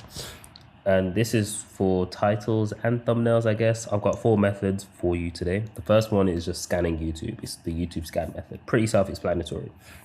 What you're going to need is, it's also good if you have like a second account where all you watch is videos in your niche, right? But or just self-development videos or videos that are not like, I don't want to say garbage, but not like games. Like on my main YouTube account, I watch like YouTube videos that are like games, like Clash Royale or FIFA, so they get suggested to me. But on this account, it's more self-development, tech, stuff like that. Now, once you have the vidIQ Chrome extension, which I mentioned previously, completely free, go to Google, type in vidIQ Chrome extension, add it onto your Google Chrome, and then you'll be able to see these multipliers under each video. Now, if there's a 3x multiplier at the minimum, I would say that's good to go. You could do one of a few things, right? If the video is exactly in your niche or right up your lane, you could literally copy that title, right? Copying the title doesn't mean you copy the video. You plug in your own intro, your own concepts, your thought process, your own opinions into the actual video, but you can copy the title. You can make the title better. If you think you can make the title better by exchanging a few keywords or adding or removing words, do that. Literally do that. If the video is not in your niche, you're going to have to do that anyway. So let's look at a few here just for an example. Why the iPhone 17 is my first new iPhone in 5 years? And recently, what I've realized is that Y titles, titles beginning with Y, are seem to be performing a lot better recently. I think any title that begins with a like how to, why this or why that or why the or what is or what the, if you guys are understanding like the what, why, and how, any title that begins with that, you should be good. But as you can see to the right, everything wants you when you want nothing. That doesn't have a how to. That doesn't have a why. That doesn't have a what. It's literally just a title. And that's actually a very good title. And what you want to do, you want to save this to a playlist, right? Just call it high performing videos. You can make it private or unlisted. So if you want to share it with someone, and literally go through, create your own swipe file of videos that are high performing videos. Ideally, you want to find videos that are like a year ago max, right? 2 years if it's like super, super viral or something. Or maybe you just want to save it just for reference. And you literally just go through, save a bunch of these high performing videos into your playlist. So whenever you need title ideas or you need to come up with an idea, you can literally go to your swipe file and have ideas literally sitting there waiting for you, right? As you scroll through, I'm begging you to read some fiction, bro. Again, 100x multiplier. And what you want to do as well is try to watch the intro of these videos and see how they're actually laying out the video. Like what's the setup and what's the payoff of the video. Try and figure out what makes this video really good. Because the title and thumbnail is one thing. That's the reason they clicked on it, but they must have stayed for a reason. Now, if I was to go on to the TikTok title method, if you just go on TikTok, right, and you just search your niche or a question in your niche or whatever, you will see a bunch of videos, right? And what the title method is, it's amazing on laptop, by the way, because you don't have to go on each individual video. You can literally see the titles on each video. 5 tips to level up as a man on self-improvement. You can take these text titles that people are using on their TikTok videos or their Instagram reels and make that a YouTube title. And for proof, this one here, become unrecognizable in 90 days. I've seen that video on YouTube. I've seen that title on YouTube. How to build yourself in your 20s. That could be an excellent title on YouTube. 4 basic things young men should know how to do. Amazing title. And the thing with these, they're already proven to get a bunch of likes and a bunch of views because it's captured people's attention already. What we're doing here is taking proven methods and then literally taking it from one platform to the other. And you might be fully unique if you do that. You might change a few things, but you probably won't see a lot of people doing this. Right, your idea plus proven framework. Now, once you go through a bunch of titles, you'll notice there's a bunch of frameworks, right?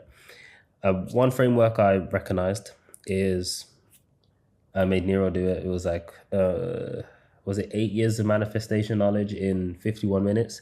It's basically X years of knowledge in a particular field in X minutes. Now, you won't know how long the video is going to be until the video is done. So in the intro, you wouldn't be like, hey, in the next 20 minutes, I'm going to show you this. Nah, because the video could be 30 minutes, 40 minutes, and now your intro's messed up. Another framework is how to change your reality so fast they think you sold your soul. We saw this from like how to level up so fast it feels illegal, it feels like cheating. We just switched it round and actually came up with this title. I'm proud of myself. This is a pretty good performing video. Yeah, so things like that, you would literally just find your unique spin. Like we just thought, wow, considering Nero's audience, selling your soul is quite fitting. I also thought of they think you're doing witchcraft, but we didn't want to attract the wrong type of people. You know, saying that the knowledge he's spitting is just like blasphemy and is evil and he needs to stop. We didn't want to attract that. But we wanted something that's going to be like, oh, wow, like, yeah, I have to click on that. And the next one is outrageous achievements. I have no idea where this video is gone, but it's a video of a multi-trillionaire or whatever. I don't even know. But he was like I'm 73 years old. Here's some lessons I wish I knew earlier. Brackets, I'm a multi-millionaire or trillionaire or whatever. That there, the millionaire, the trillionaire status or whatever it was, that outrageous achievement made that video unique. And if you have a unique achievement, you should you should be making videos about it. If you've read 100 books, 200 books, 50 books, if you studied for 10 years, if like you've made a bunch of mistakes, you can literally make a video and the title can include the big achievement or the big mistake or the big loss that you occurred, right? And that's a unique video, unique to you. No one can really steal that. They can take the framework and plug it into their own thing, but no one can really steal that. Those are the best 4 ways to come up with ideas. And if you are going to come up with ideas for YouTube, think of a title first. Think of a title first and then fit your idea into the title and the framing of the video. Don't think of the idea and then the framing. Think of the title and then the idea. Hopefully that makes sense. And when it comes to thumbnails, I typically just look at the video that I'm essentially taking the title framework from, or I just go and look at what's actually working right now. And I'll be so honest, thumbnails can be super simple, can be super complicated, depends on how you make them. I know a lot of people are rocking thumbnails where it's literally just screenshots of the video. Like this, that's a screenshot of the video or just a picture that he took. Nero likes doing that where it's just a screenshot of the video. The simplest thing is you always have your face in the thumbnail because that's going to build you a recognizable brand. But then also have one object to focus on in the thumbnail or an image or text, right? Once you start putting a lot of stuff, it starts getting messy. But then again, it depends on your industry. I know girls that vlog and go YouTube, their thumbnails are messy. Let me see if I can just find something.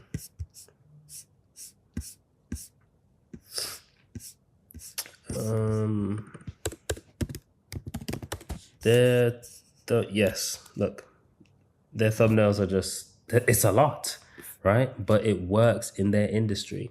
So literally just look and research your own industry, find what thumbnails like really work, try that thumbnail. If it doesn't work, go against the grain. Hopefully that all makes sense. And hey man, I'm barely alive right now, but I'll catch you guys in the next one. So I'm going to be showing you guys how to use vidIQ. And there's 2 ways to use it. You can easily use the Chrome extension, which is completely free, or I have upgraded and leveled up to the paid version, which is their software or website. I'll probably just call it a website. And it looks something like, so the website looks something like this. It's going to be a little complicated at first, but let's move on to YouTube. So the Chrome extension, you just add it to your Chrome and it's literally, it lives up here. And the main thing that you want to do, or the main thing it does, is identifies how much views per hour a video gets and how much more views that video gets than the channel's average without you having to go on the channel and calculating it yourself. This is important because you're going to see outliers. When you find outliers, you're going to realize that this video has performed better for a particular reason. It may be the thumbnail, maybe the title, or it may be the intro of the video in of itself. So how I usually do it is if I have a video idea, I will search for the video. If I'm on the homepage, you will see the outlier mark right here next to the view per hour mark. And you will see that, okay, this video here where he talks about I make 3 mil a month, why easy businesses win. That's a 4x multiplier. If you're in that niche, you could potentially steal the title, remix the title. If you're not in that niche, you could potentially remix that title anyway.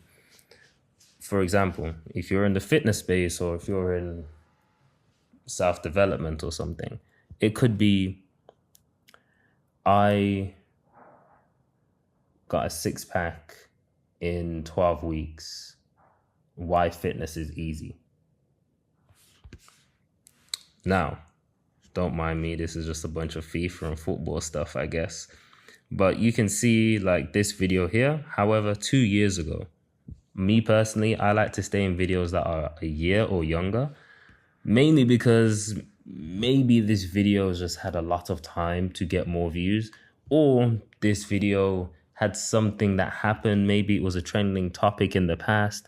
Maybe it was it was just popular in the past for a particular reason. Maybe there was a TikTok video made. We don't know, right? Whereas if it's more recent, we know that, okay, this is still relevant now. People want to hear about it now. So making a video about it now, or with the title framework that they're using, can work. Interestingly enough, I'm actually going to try this framework. It's something along the lines of, I've got it in my planner. Growing on YouTube is hard unless ... And it's basically using this concept here of just basically leading you into the video because you want to know, why you won't be able to sell. Why is YouTube hard? Until what? Unless what? Here's another one. How to climb the credit card tiers in 2025. Beginner's guide. Simple video, but it's a year old, 21x multiplier. You could literally take that if you're in the niche or whether you're outside the niche and apply it to your own industry. Now, let's move on to the website. Now, the website, I pay for it. I'm not sure how much what features are actually needed to be paid for. So the way I use it, I actually don't go into optimize. I'm just kind of interested here. So you basically link your channel and it basically goes to your channel. I wasn't live. What the fuck? Was I live?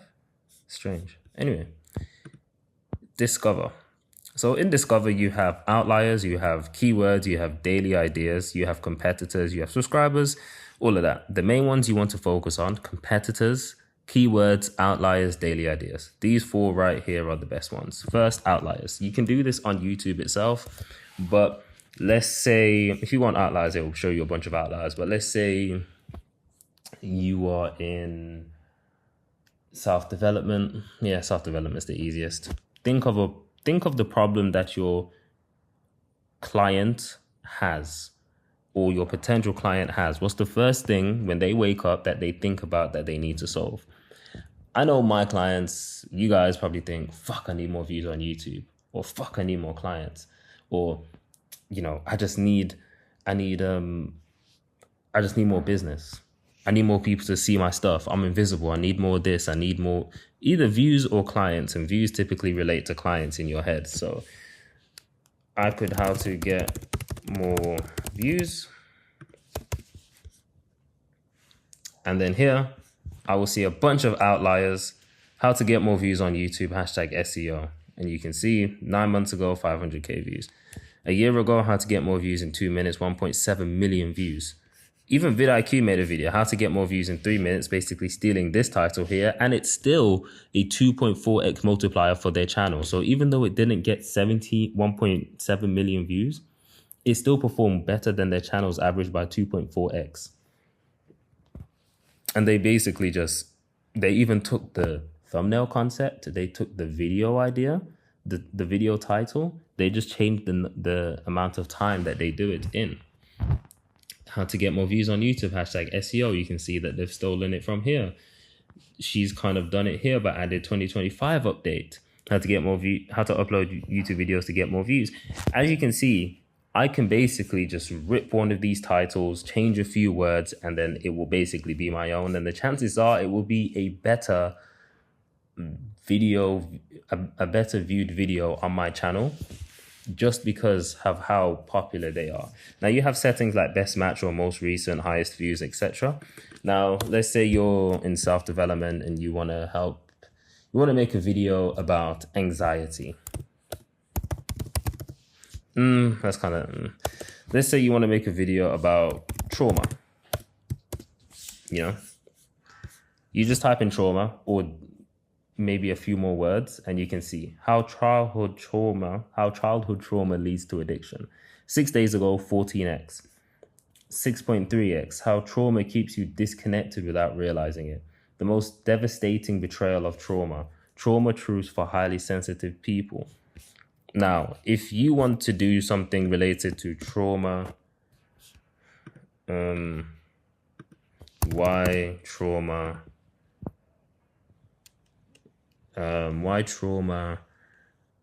keeps you from success. Let's see what comes up here. Why being too kind is stopping you from winning. Why people with trauma struggle in relationships. Why personal development fails women with trauma. Trauma is a lie and therapy just keeps you stuck. Now, you can just literally put in your idea. It will bring up the relevant videos. You may see a common theme with the titles. Maybe it's more negative for this topic. Maybe it's more positive. Maybe there's a framework that people are using, and that's probably what you should use as well, especially if you're a smaller channel. Like if you're a smaller channel, 100%. If you're a bigger channel, I would also suggest potentially stealing the title or remixing the title or using the same frameworks. But if you're a bigger channel, you're going to have to be more careful, because if you're taking the title, you cannot take the concept inside of the video unless that's also your ideologies, your beliefs, and etc. So my best advice is don't watch the video, but just take the title if you're a big channel. Because if you're a big channel and a smaller creator does a viral video and you basically watch the video and you agree with those points, consciously or unconsciously, you're probably going to integrate some of those points into your own videos, or most of them, and people are going to be like, you just copied this person like bar for bar, word for word. Like this isn't anything new or valuable or not even a different perspective. Now, competitors. Add your competitors here. You just search for the channel. It will come up. I've put a few. I've even put my channel. And this allows you to basically analyze the videos that they are dropping. So you can look, the things that I do, I look for the views per hour this month. So the best views per hour is Nishka with Ex-Banker Explains How to Invest for Beginners in 2025. If you are accredited in anything, for example, if you're a psychologist, if you're a neuroscientist, if you're, I don't know, you literally could be anything. You could even be self-credited. You could be manifestation coach, manifestation coach explains, how to manifest anything. And it's a simple title, but the thing in front of it is the framework that you really need to pay attention to, because she has 2 videos that are getting the most views per hour out of all of my other competitors. She's not really a competitor per se, but I just want to take framework from other niches so it doesn't just look like I'm stealing from people in my niche, because it's a lot more obvious. But clearly this framework is banging right now. She's done it twice in 5 days ago, 21 hours ago, less than a week. Then we have Ed Lawrence with fixing his YouTube views problem in 25 minutes. I could imagine myself stealing that. I could imagine a lot of other people stealing that. Nishka done the same. Now, another thing you can do is go to views in general, views this month, and it will show you the multiplier, the outlier score. So this video is a 2.4x multiplier, which for her channel and her views is really, really good, because she's got 1.9 million subs and she does get a lot of flipping views consistently. So getting an outlier is crazy. Callaway, 5.2x. You're not ready for the next phase of social media. You can potentially remix this to whatever niche you're in. He's also got another outlier, and you basically look at these and you can be like, okay, cool, let me try that. And whenever you get an idea, literally just come back to outliers, put it in here, or go to keywords and put it in here. Trauma successful.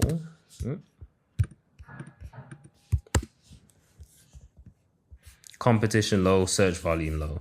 Now, I wouldn't really worry about search volume that much, mainly because the way you're going to go viral per se or get more views is being recommended on the homepage or the recommendation page.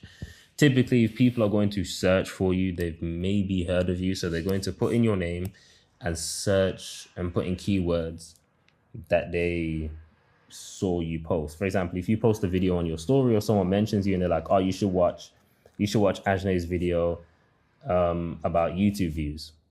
You'll type in Ajne YouTube views, and then my channel will pop up if I'm, been posting consistently and I'm not just a completely fresh channel. If you're a fresh channel, it's more difficult to find you in the search because you're just not accredited enough. So this is the best way to use vidIQ. That's the way I use it. You can actually use the create features here. I don't actually use that. I don't actually use optimize. The only time I use optimize is when I'm uploading the YouTube video. It will tell me how good my title is and how good they think my thumbnail is. However, there's been times where I've had videos that popped off without a solid thumbnail. So I don't worry too much about the thumbnail, but the titles, it does give you a pretty good indication if your title is good or not. So I would keep that in mind. However, they said this title is 84, but this is one of my best viewed videos. So just keep that in mind. It's not the be all and end all if you don't get a 99 title or 98 title. But yeah, I'll catch you guys in the next one. What happens when you run out of ideas? What the fuck should you do? I've just put together literally everything that you should do and everything I do when I run out of ideas. Now, first, I want to start from the bottom and go to work our way to the top. Read a flipping book, bro. I think I mentioned this in one of the previous lessons. Like, a lot of people don't read books, and I used to be that guy, and I still kind of hate books. But when a book's interesting, it's really interesting. And previously, I just thought books were just like fictional stuff, all fake, blah blah blah blah blah. Yeah, just stories. I don't care about that kind of stuff. I want to learn something. So when I realized, whoa, books actually have knowledge in them, it was completely profound to me. So read a book, read it. Like if a book's based in your industry, read it, or it's something that can help you with your business or content, read it. Listen to a podcast. A lot of gems are in podcasts, and people actually give away a lot of stuff for free in podcasts, which you can then it can inspire you to create content, or it can literally give you an idea. If you're in the fitness industry and you watch a fitness podcast, you could literally be like, oh, I can make a video about this. She just spoke about this. And in fact, she spoke about it so well and gave me such a clear outline of how to create the video. I can create that video as long as you believe in what the person is saying and you also believe it yourself. And I'm expecting you to be an expert. So I expect you to actually have an understanding of what they're talking about.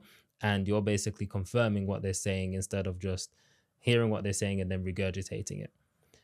After that, go for a walk. You can go for a walk and listen to a podcast. You can potentially read a book also on a walk or listen to an audio book. But getting some sunshine, being outside, the fresh air, it hits different. It sounds crazy and just all woo-woo, but trust me. Also, hit the gym. I normally get some ideas when I'm at the gym. I'm like, oh shit. I need to whip out my phone, go to Apple Notes and quickly write it down before I forget. Or maybe I'm on the treadmill doing cardio and I'm just like, oh, whoa, that's a good idea. Now, if you're still struggling, you're trying too hard.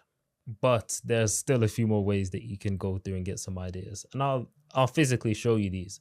So we've got YouTube. Whether you're creating on YouTube or you're creating on short form platforms, you can go on YouTube to find ideas. So, of course, if you're on YouTube, it's easier to find ideas for YouTube if you're on YouTube, but you can also find ideas for short form videos on YouTube. A great example is, oh, damn, I just clicked off the video. Where's my history? This dude right here. So he talks about how there's an AI that can create AI thumbnails of you, right? I could make that into a short form video if I wanted to. Of course, there'll be a lot of information missing because that's a 12-minute video, but I could create a short one and really get into it. Let's see. Once again, here's a big podcast about investing in stocks for beginners. I know Omar El Tokore drops a bunch of podcasts with personal branding. I can go on there and just listen to what he's saying. If I also believe what he's saying is true, I can create a short form video about that. And the thing with a podcast, you can make lots of short form videos from their podcast. Ed Lawrence again, right here on the left. The Money Stops. I have no idea what he's talking about. I could watch that video and get a couple ideas.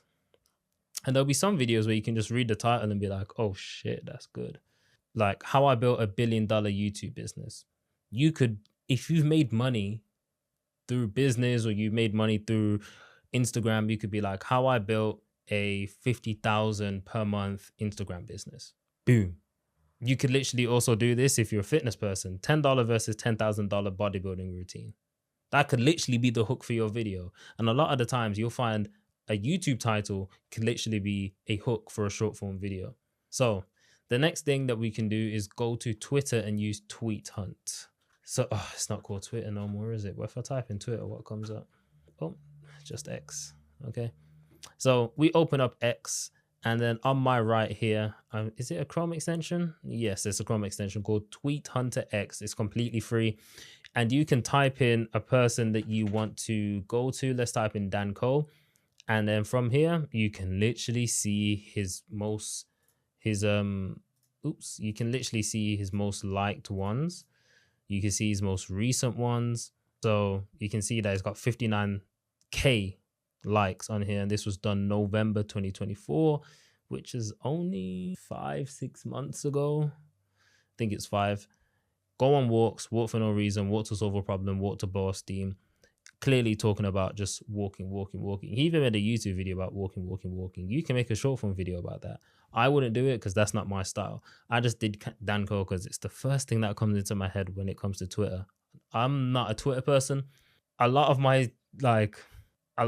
the creators I follow don't really use Twitter as often. But here, how to do a hard reset on your life in 30 minutes. If you're a self-development YouTuber, you can, or social media person, you can do that. Or you can remix that hook that is literally given you for free. And you know it works because it's got 42,000 likes on Twitter X. How to do a hard reset on your content in 30 minutes. Or how to blow up your content in 30 minutes. How to unfuck your life. Nobody's coming to save you. You can literally remix that you can literally steal that hook and then put it into your own industry. No one's coming to save you. The calories, you're going to need to burn them yourself or some shit. This is just random stuff coming to the top of my head. But if you are really stuck for ideas, this is another place you can look. Now, another one is Medium blogs. Now, I think I'm paying around $3 a month for this, but it is free to use at the start, but I just like having access to all these blogs. And again, the headline that they give you can either be a YouTube title or it can be a hook for your video. How to wake up at 5 a.m. every day. 113K. What's this? Claps. So that's basically likes. And when you set it up, you can choose what you're interested in. Then it will give you a For You page. The hidden ways we try to escape trauma. I'm currently on the For You page. How to use ChatGPT in daily life. The 18 best ways to make money by reading books. The 18 best ways to make money by creating content. Of course, 18 would be a lot. If it's a short form video, you might have to put that down to 7, 5, 3. And it's always good to use odd numbers. I don't know the psychology behind it, but I know there's psychology behind it. How to become an incredible storyteller. Now, if I wanted to be more specific and I was like social media, I could come to the social media tab. The art of not sharing. That's interesting. I have no idea what that means. You can change your life in 6 months if you do this. I could use that as a hook. Stop using your phone. It will change your life. As you can see, it didn't get as much claps, but it was released recently. Oh, it's not even Feb no more. It's about a month ago. I'll probably not do this because it didn't have as much claps. If you want to be a creator, delete all but 2 social media platforms. That's a very good hook. Because I need to know what platforms and why. Again, this is just another way you can find content ideas. Now, the last one is Quora. Now, this one's going to help you find content ideas for people who have a problem. So if you go to Quora.com and then just type in the subject matter of whatever you're struggling with, viral content ideas maybe, or maybe viral content. Why is it not coming up here? Oh, I'm an idiot. Make sure you go to questions. My bad, gang. What are the best landing pages with viral content? What are the top viral content sites? So if I type in viral content ideas, there's no questions. Answers, viral content ideas that would attract students. Now the key here is to look for things that have a lot of answers and upvotes. Also, there's one more, a secret one. I didn't put this on the doc, but it just triggered me to think of another one. Let's see. How do people discover viral content? You'll see that there's common questions that just keep coming up. Now, if you type in storytelling trick, what are some storytelling tricks a writer should know about? How can one become a better storyteller? How can we improve our storytelling skills? What are some tips and tricks for writing effectively? Now, from there, you can see there's a bunch of people asking for storytelling tips. Now, you can literally just be like, here are 3 storytelling tips that every creator needs to know, and literally make that a video. Now, of course, if you're into fitness, I don't even know, I'll just put fitness calories. I don't even know what that means, bro. Is it okay to lie about your age on fitness/calorie apps if you aren't 18? How accurate is the cold fit calorie calculator? How many active calories should an individual? You can see there's a bunch of people have a bunch of fucking questions, bro. How many calories should I eat per day to gain weight? How many calories am I supposed to burn in my daily workout? You can see that there's 2 separate videos just right there, just given to you if you're a fitness person. And the last way is Reddit, bro. As you can see, new YouTubers. But if you go to what's trending today, but if you type in fact, no, don't do it this way. Do it this way. So if you go to Google and you type in viral content ideas, but just put Reddit at the end. Put your subject matter, put whatever it is, and put Reddit at the end. You'll see Reddit pops up first. And you can literally go in here and literally see how many upvotes it's got, how many comments. What's your secret to coming up with fresh content ideas? They explain their thing, and then you can see what people are saying. And then, it's really picking out the keywords here. Fresh content ideas. Clearly, he's been creating content and it's just becoming stale for him. Now, if we go into the next one, I made a prompt for generating viral ideas with ChatGPT. How many upvotes? Just 13.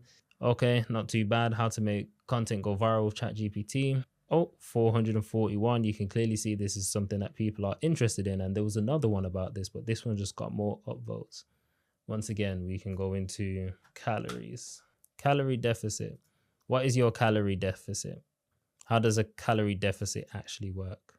How much calorie deficit is too much? People have their questions and they want answers to it. And if you see there's a lot of people answering it, or there's a lot of people upvoting it, it's something that people want to see. But also don't create answers to something that was needed like 12 years ago. But yeah, on to the next lesson. Hopefully you guys found this useful. Yes, so in this video, I'm going to be talking about thumbnail principles, but also these thumbnail principles are going to be the guidelines, not the rules, the guidelines to creating a thumbnail that could make your video go viral or just allow your video to get more views, or more importantly, focus on the metric that's actually important, which is your click-through rate. This should allow your click-through rate to go up. So if your click-through rate's like really trash, depending on your like previous videos, if you're averaging like a 2% click-through rate, hopefully this can get you to a 3, 4, 5, 7, So let's go through, I think there's 7 things I want to talk about. But before we even go into that, one thing I want to say, instead of like, most of us, especially if you're a business owner, you're probably not going to be a professional graphic designer or thumbnail designer. So there's two options. You either hire one or you do simple ass thumbnails. For example, Gavin created his own thumbnails, but they were simple. And I always tell people, instead of trying to create your thumbnails and make them really crazy and sick and what you think is good, because I had a friend that created a thumbnail, I was like, bro, this thumbnail is so trash. You might as well just take a screenshot from your video, increase the brightness, increase the contrast, the saturation, and make that the thing. Now, when you're taking screenshots from your video, this could mean capturing a moment where you're super enthusiastic, depending on the title, or super sad, or just super neutral. It literally doesn't matter, but that's better than creating a trash thumbnail, believe it or not. And his click-through rate was literally like 0.2 and it went up to around 2 point something, I'm pretty sure. Now, the first thing, which is quite funny because I already mentioned it, it is bright, colorful, and contrast. Everything that you want to do, and I'll show you real examples actually. If I go onto my screen recording and then I come over here, all these thumbnails are bright, high in saturation, and contrasty. Like, look how pink her sports bra is. Just if you look at everything, there's pretty much good contrast, there's good saturation, and there's good amount of brightness. And of course, this is literally a screenshot from the video, capsulating the video. Now, back to the principles. This is the first thing that you need to do. Like, if you're taking screen grabs from your video, increase the brightness, increase the saturation, increase the contrast. I do that with Nero's videos. I do it with mine. I tell everyone to do it because straight out of camera and just your videos in general, they're not going to be super bright and contrasty because we don't need that for the whole duration of the video. But to capture people's attention and make them say, oh, let me click on this. That's what you need. Now, the second thing, you want to focus on the results, or focus on a thumbnail that captures or encapsulates what the video is actually about. For example, I just went on my YouTube and we just saw this man stuck in a cave. It's not literally him sitting at a desk. It's him literally looking like he's struggling. He looks like he's struggling, and it looks like it's real, but it also makes you think, shit, does he get out? Does he not? One thing that your thumbnail must do is, one, capture attention, but also create the curiosity, but also make it as real to what the video is as possible. Like, I don't know if you guys have ever saw the videos where people are asking celebrities to go inside their house or tour their house. The thumbnail typically involves them knocking at the door, celebrities at the door, or persons at the door. It's a good capture of the moment, but also it shows what the video is going to be about. If you're an educator, coach, consultant, whatever, and you're creating educational videos, you're probably going to have a thumbnail that's either you at a whiteboard, or you with the iPad, or you with text next to your head, because it's going to properly encapsulate what the video is about. It's not going to be you with a shark there telling you create better thumbnails. Like that, it just doesn't make sense. It might look exciting and crazy, but it just doesn't make sense. So, one, focus on the results that they're going to get, or focus on something that encapsulates the video. And I've seen another video here. It was talking about, yes, I built a secret man cave in my house. You look at that and think, what the hell? But once you read the title, it makes sense why the thumbnail is like that. And he's clearly hiding from his wife. Text. Now, I need to get back to OBS if it's going to allow me to do that. God damn. So, number 3, capture the big moment. As I spoke about, the celebrity at the door, person knocking the door, touring the house, capture the big moment. Whether it's you at the whiteboard with a lot of things on the whiteboard, they obviously can't see what's on the whiteboard, but it looks like you're actually spitting because there's a bunch of information there that they're thinking, damn, this person really went in depth about this topic and I really want to know about this topic. Then that's what you should have there, essentially. Capture the big moment or something that encapsulates the video. You'll be good. One thing I also see a lot of people do wrong is they put text and images and their face, right? And first things first, if you're going to put text on a thumbnail, it's literally a universal rule. Don't put more than 6 words. When you're on YouTube and you're looking for a video to watch, you're literally scanning. And if you see a bunch of words on a thumbnail, that's basically like having a second title. You're not even interested. Typically, you look at the thumbnail first and you look at the title. But if you have 2 titles to look at, you're probably just thinking, what the hell even is that? Probably causes more confusion, or worse, it's probably literally just repeating what the title's about. And that's just not engaging at all. Just cut it out. One thing that I like to do is, if you're going to add text, you probably don't have space for an image. If you're going to have an image, there's probably no space for a text. And typically, if it's text, it's literally either a quote from the interview that you're doing, or a quote what you said in the video, or it's something that, I think I speak about it in the last one, something that contradicts what the title is directly saying. For example, if I had a title that said, how to go viral, no, how to get paid loads using YouTube for sales, and then I put the text in the thumbnail said, you don't need views. You'll be thinking, I don't need views, but I can get sales. It triggers you to watch. As simple as that. If you can use words to contradict the title that actually makes sense, then that can help you. But again, a lot of the time, honestly, I really think just having a screenshot or a screen grab from the video is a good way to go. And obviously, if you really research it and just scroll through here, just look at your competitors, you'll see what their thumbnails typically entail. Like, it could be a side-by-side comparison of the before and after. It could literally just be an aesthetic photo previewing what's actually going to be shown in the video. Things like this, hidden gem. Also, it's also good to have your face in there. 95% of the time, it's best to have your face in there. Like, for example, he could not have his face in there, but he did. But he's also put Haaland. Another thing is, I realized I was showing you guys without actually being on the screen recording. So another thing is like the before and after. So the 40% burn, the 80% burn, previewing what's actually going to be shown, the Casio watch. And then obviously I said his face in the video, but Haaland's next to him. His face, you could think, oh, I don't need to be in there. I'm just going to, capture attention from Haaland. But his face in there shows that his actually what the video is about. The video is not actually directly Haaland. So if it was just Haaland there, people probably would click on the video, expect Haaland to be there, but Haaland's not there. It's just a random guy talking about Haaland, and it would throw people off and then reduce your average view duration.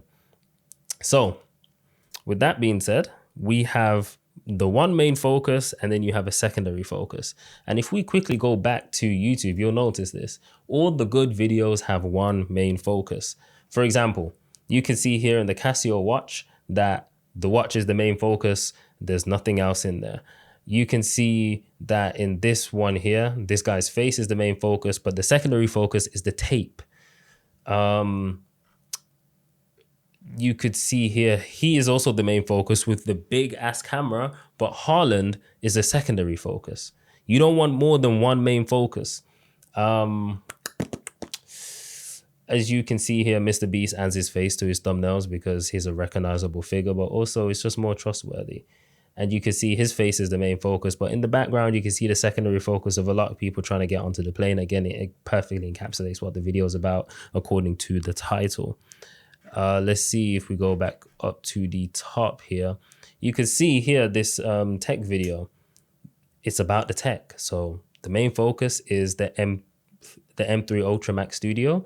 Secondary focus is blurred out in the back, which is his face. He doesn't put his face next to the Mac Studio. His face is behind the Mac Studio, blurred out, but you could still see his reaction.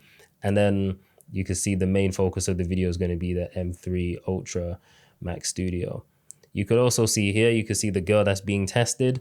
You could see the girl that's obviously doing the testing. And then you can see the guy in the background with his face covered. Like all of these things. Or even here, I investigate the city where prostitution is legal. You can see his face making the thing. That's the main focus of the video. But then you can see need a prostitute, and you can see more. You can see obviously a guy trying to basically hire a prostitute, which is quite funny, to be fair. And then the last one is don't repeat the title. You can look at all of these. None of them repeat the title in the thumbnail, apart from Madeline Argy. I don't watch her, but if you got motion, you can, but it's just not necessary. The text just doesn't even need to be on the thumbnail, in my opinion. But you can see here, none of these thumbnails repeat the title, like word for word, apart from her.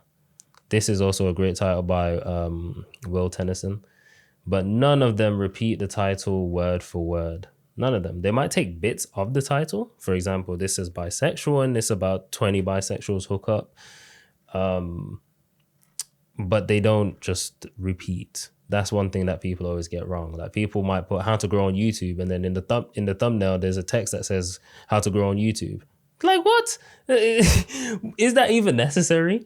You can see here that Stephen Bartlett and Chris Williamson, he's put a lot of words in this thumbnail. I reckon he'll probably change that soon. There's 1, 2, 3, 4, 5, 6, 7, 8. Did I count that right? Anyway, 8 words. He probably could reduce it. There's just a lot, and their faces are kind of pushed to the side. But yeah, I would say those are the thumbnail principles. That's how you create a viral thumbnail. By the way, once you're doing title research, it's good to save those videos that you see the title of, because they probably also have a good thumbnail. So then you can figure out how you want your thumbnail to look like if you're not going to do a screen grab potentially, or what text you could potentially put next to your thumbnail, or if you can even get a one-up on their thumbnail. Like these are good things to also take into consideration. So with that being said, that's actually the module about thumbnails. I don't want you to overcomplicate it. And as I said, it's guidelines, not rules, because if everyone followed these rules, all the thumbnails would look the same. But if you break one or two, then you could potentially stand out. With that being said, I'll catch you guys in the next one. Honestly, if you want to create unskippable titles, it's the easiest thing to do is research title frameworks. Now, I've created chat GPTs that also help you put them in, like put your ideas that you just come up with passively into like a title framework. But at the same time, it's still chat GPT. So you look at it and think, yeah, I don't really like that one. So the best thing to do is literally have your title or have your idea down, write down the title that you think of, the simple ones, and then you go and research what videos are outliers, and then try and put your video into that outlier framework. Now, me and Nero have a shared folder, which I'm going to show you guys, and there's 665 videos in here. And we just add videos that are 3x minimum. I like to do 10x because that's just me. I like to go for the highest thing. Now, you can see that Nero's added some here. Parallel realities in your identity traps. If I started investing in 2026, this is what I'll do. How to learn so fast, it's almost unfair. Like that title, How to Learn So Fast, it's almost unfair. You could easily put that into something in your industry. How to invest and get rich. It feels fake, or it feels unfair, it feels fake. That's literally the framework right there. Or how to grow on YouTube so fast it feels unfair. You could literally just spin it into your own. And the best part about taking things outside of your niche, you could easily just take the rest of the title, replace their keywords with your keyword, and then you're good to go. And this is what I always say to people, like just research. And you could do the same thing when you're doing your thumbnails, which I've mentioned in the previous thing. Like research what thumbnails are actually worked. And then you could also see their title and thumbnails, and you could see the difference. Now, there is not much to this, and I don't want you guys, we added the same video, that is quite funny. But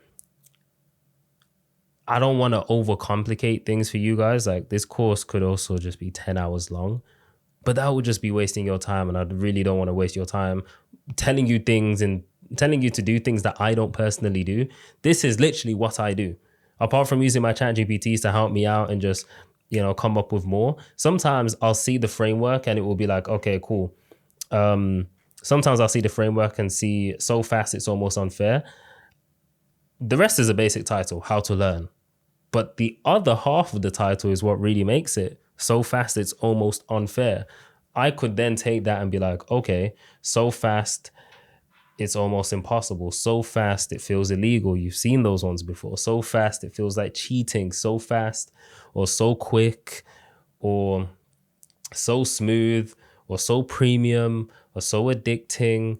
Like, you could literally have your basic title and then add this extra framework to make it more appealing. How to create abundance like a god, explained clearly. How to grow on YouTube like a boss, explained clearly. This is honestly pretty much all I do. And if you don't have a folder, I seriously suggest you building a folder and then being able to pretty much go inside of that folder instead of searching the YouTube homepage all the time for outlier videos, when you can just have them all in one place essentially. So that is literally that is literally what I do. I don't want you guys to overcomplicate it. And if you feel like your title is good, obviously vidIQ have the title analyzer thing and it gives you a rating. All I will say is, if sometimes they will rate your titles like 70, 60, 50, but they're still good titles because you'll know that from the framework that this has worked before. And this is why I don't fully trust AI to give you a great analysis. But sometimes you just have to go against what the computer says. Like, it's funny. In football, like, I'm sure football teams will have like, okay, this player can only play 70 minutes. But if you make, like, some coaches would be like, cool, 70 minutes, that's it. Some coaches would be like, surely you won't die from playing 72. And that's literally what it is with YouTube. Like, don't think my video can't go viral because it's not 100. It's not scored 100 on the vidIQ title analyzer, or because you put your title in one of the chat GPTs and chat GPT's like, nah, that's not good enough. Like, you can literally see and research with your own eyes, or have your creative director or your consultant or whatever research with you or for you and show you that, this has worked before. Like, there's a pretty good chance that this is going to do well in some aspects. But again, with that being said, I'll catch you guys in the next one. And it's honestly that simple, bro. So in this lesson, I just want to quickly go through. It may not be as quick as I actually believe, but it was originally going to be titled how to create the best YouTube videos. Then I thought to myself, hang on, you can create the best videos. That doesn't mean your videos are going to do well. So why not change it a little bit and change it to how to create the best YouTube content? Because when you talk about content, people just think, oh yeah, content's just a video. It's just whatever's inside of the video, it's the content. But really and truly, content on Instagram, yeah, it's pretty much just a video. The real covers don't matter. But on YouTube, the thumbnail matters, the title matters, and in most cases, it matters more than the actual video. So I'm going to go through 7 principles, 7 rules that I like to follow, that I've either learned over the last 6 years, that I've read, that I've paid to learn or experience, whatever it may be. And I've pretty much dialed it down to these 7 things. Now, if we were to go and start with the first one, I would say packaging first, always. And by packaging, we can actually dive deeper into that. And packaging simply starts with the thumbnail. And if you've made it this far into this thing, then you already know what a good thumbnail typically looks like. And I've pretty much showed you on my YouTube homepage just thumbnails that basically follow the guidelines. So you can actually just see for yourself that, these are actually the guidelines for a good thumbnail. So packaging first, and thumbnail is something that you need to focus on. Now, as I said earlier, you don't need to overdo it with the thumbnails and, try and be a crazy thumbnail designer if you're not a graphic designer, because then you'll make a bad looking thumbnail and then you'll wonder why you're not getting a good click-through rate and stuff like that. Then we have titles. Typically, people will see your thumbnail first and then read the title. So if your thumbnail catches their attention or it just stands out slightly, they'll read the title to kind of reconfirm if, the thumbnail matches the title. And then if it does, if it sparks their curiosity enough, which we'll go on to in a second, they'll click on the video. This is why I always say packaging first, because if your title and thumbnail does none of these things, you will not get the click. And if you do not get the click, they will not see your video. So you can make the best video possible. You could be like crazy editing, crazy shots. You could go to 10 different countries. But if your title and thumbnail isn't engaging enough, bro, you're pretty much cooked. And then a lot of people always ask me, like, what's actually in the packaging? Is it just title, thumbnail? Introductions also in the packaging. And short form content introductions, or the hook is like 3 seconds, 5 seconds long. YouTube, I would say typically it's around 30 seconds. What you say in the first 30 seconds really matter. But if we really break that down, in the first 7 seconds is what really, really matters. And essentially it's reconfirming the click. And you probably heard this many times if you haven't. Reconfirming the click is essentially letting the viewer know, because imagine someone doesn't know you, they click on the video and the title of the video has nothing to do with what you say or do in the first 10 seconds. They're going to click off because they're going to be like, well, I'm clickbaited, or this guy's wasting my time, or this video is not as good as I thought it was going to be. So the first 7 seconds reconfirm the click. And the easiest way to do this is literally repeat or rephrase the title, or literally show them that what your title says is true.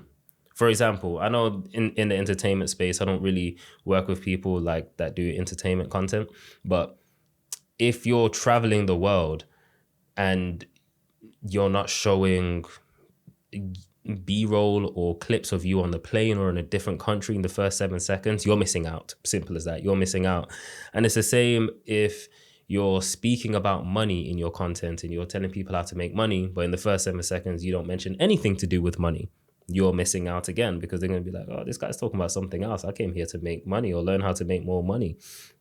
It's as simple as that. Literally reconfirm the click as soon as you can, whether by saying it or showing them, or better yet, both. And then afterwards, I just follow the framework of repeat, rephrase, show some proof or say some proof. It's better to show than tell, or maybe you can show and tell. And then you basically plan out the video and let them know what kind of payoff they're going to or they should expect. That's essentially how the intro should go, about 95% of the time. Now, as I always say, I will say these are rules, but more importantly, rules are there to be broken. So if you want to break some of the intro rules, be my guest. If you want to break some of the thumbnail rules, be my guest. Because breaking rules is technically how you stand out. So if you follow all the rules to a guideline, yeah, you'll make a good looking video, a good thumbnail, a good title. But sometimes breaking those rules can make you stand out a bit more, and people will be like, oh, this guy's different. Let me just see what this guy's about.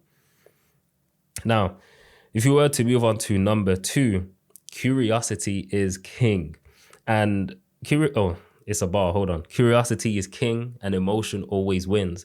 Now, technically, curiosity is an emotion, but I like to separate it when we talk in terms of content, because I feel like I know if you don't have curiosity inside of your video, the video is not going to do as well as you think. But you can't just have curiosity alone. It has to spark emotion. And what I realized when I was reading a book, what's the book called? Contagious. When I was reading Contagious, they did studies about emotion and curiosity and stuff like that. And they realized most people's content triggers an emotion, but it triggers the emotion of contentment, or just being content, or just feeling just it's just like, yeah, whatever, okay.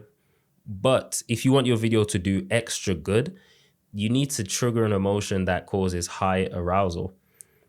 So high arousal emotions are better than any other emotion. I can't spell. Oh my God, that is poor. That is poor. High arousal emotions are better than any other emotion. And those are things like surprise, awe, anger, joy, anything that causes the heart to it just kind of gets you going, essentially. Anything that essentially gets you going. Now, it's really important that you put curiosity in all of your videos, but more importantly, before even your video, put curiosity either into your title or your thumbnail. And Nero did this well when we first did whiteboard videos. Our thumbnails were super simple. It was him with an image that was like something that you had to decipher. And it just triggered so much curiosity that people thought, what the hell even is this? What's this guy about to explain? Like, this guy's about to explain the universe to me. I'm about to be mind blown. And they came on and like it kind of blew their expectations away. So that's what I mean when by trigger curiosity. Now, I'm not trying to say you should have an image that they have to decipher, but maybe it could be contradicting text in the thumbnail compared to the title that makes them think, oh, what the hell? This doesn't make sense in my brain. I don't know what this guy's going to say. So I actually want to, watch the video and see what he's actually going to say. And you can also add emotion. I always like to say fear or negativity is better, but obviously in the study, it doesn't show that, but still by our just human nature, we actually focus on the negative more. If I was to ask you what's some bad things that happened this week, you could name me like 10. If I asked you some good things, unless it was super good, you wouldn't even name it. You know what I'm trying to say? Like, if you were eating breakfast, right, and you ate breakfast, you wouldn't even count that as a good thing. But if you dropped your hash brown on the floor, you'd be like, man, this week I dropped my hash brown. Like, I was hungry this morning and I dropped it. The negative thing. But if I asked you what's good and you didn't drop the hash brown, you wouldn't be like, man, that hash brown was good. That hash brown was nice. You wouldn't even count that as a positive thing. So that's what I mean by focus on the negative. Now, number 3, low friction puts you in the best position. Now, by low friction, I'm talking the path of least resistance. You need to be able to create content that, I don't want to say requires no effort, but requires the lowest effort that you can possibly do. And I don't mean this in a way of, don't create high quality content, don't care about your videos, don't this, don't that. I'm saying this in a way of some low friction is going to allow you to create the video faster. It's going to lower your chance of burnout, and it's going to be able to allow you to actually create this for a long time. A lot of people think they can come on YouTube for 6 weeks and then blow up, and then they don't have to work again or do anything. Hey, you might have to be at this for a year, 2 years, 6 months, 3 years before you actually get some real traction. nothing's promised overnight. And anyone that you see blow up overnight, or what it seems like overnight, it's never really overnight though. They've put in years of either reading, learning to communicate, or creating videos for someone else or themselves. And they've, unlisted their videos or started a new channel, and you just see them come up and you just see the finished product. You never see really the build up unless you're there from the beginning, which is really rare. So always think low friction puts you in the best position. It allows you to get more reps out when needed. It allows you to just create without overcomplicating things. Like the setup I have now, I can just come to my desk, press literally a digital button that allows me to record, and I've got an up and down button that allows me to go full screen, that allows me to go down back to the iPad. I can actually go down to my computer screen and everything, but like it's just easy. It's just easy. It's low friction. The whiteboard videos, literally one position, you and a whiteboard. Talking head videos, that's why everyone loves them, because it's just you talking to the camera, and then the editing process is something else. And if you can't edit, that's adding another layer of friction, especially if you can't edit well or it takes long for you to edit. You either hire an editor, and it's better to have an editor than just trying to, save money and force yourself to edit your own videos. If you can't edit, especially if you weren't like a creative before, you're a business owner just trying to get leads through social media, especially if you just get an editor. It just removes a whole layer of friction. And it's also good if you could get a videographer if you don't know how to use a camera and stuff like that. Or maybe you just learn how to do it. But still, all these things remove friction. And, if you look at the people actually doing well, they typically have the most frictionless setup or system possible. For example, Gavin, he's got an editor. He just sets up his camera and he talks. Nero, I film his videos. He doesn't even have to worry about filming. Editing, I edit it. He doesn't have to worry about the SD card, the storage on anything.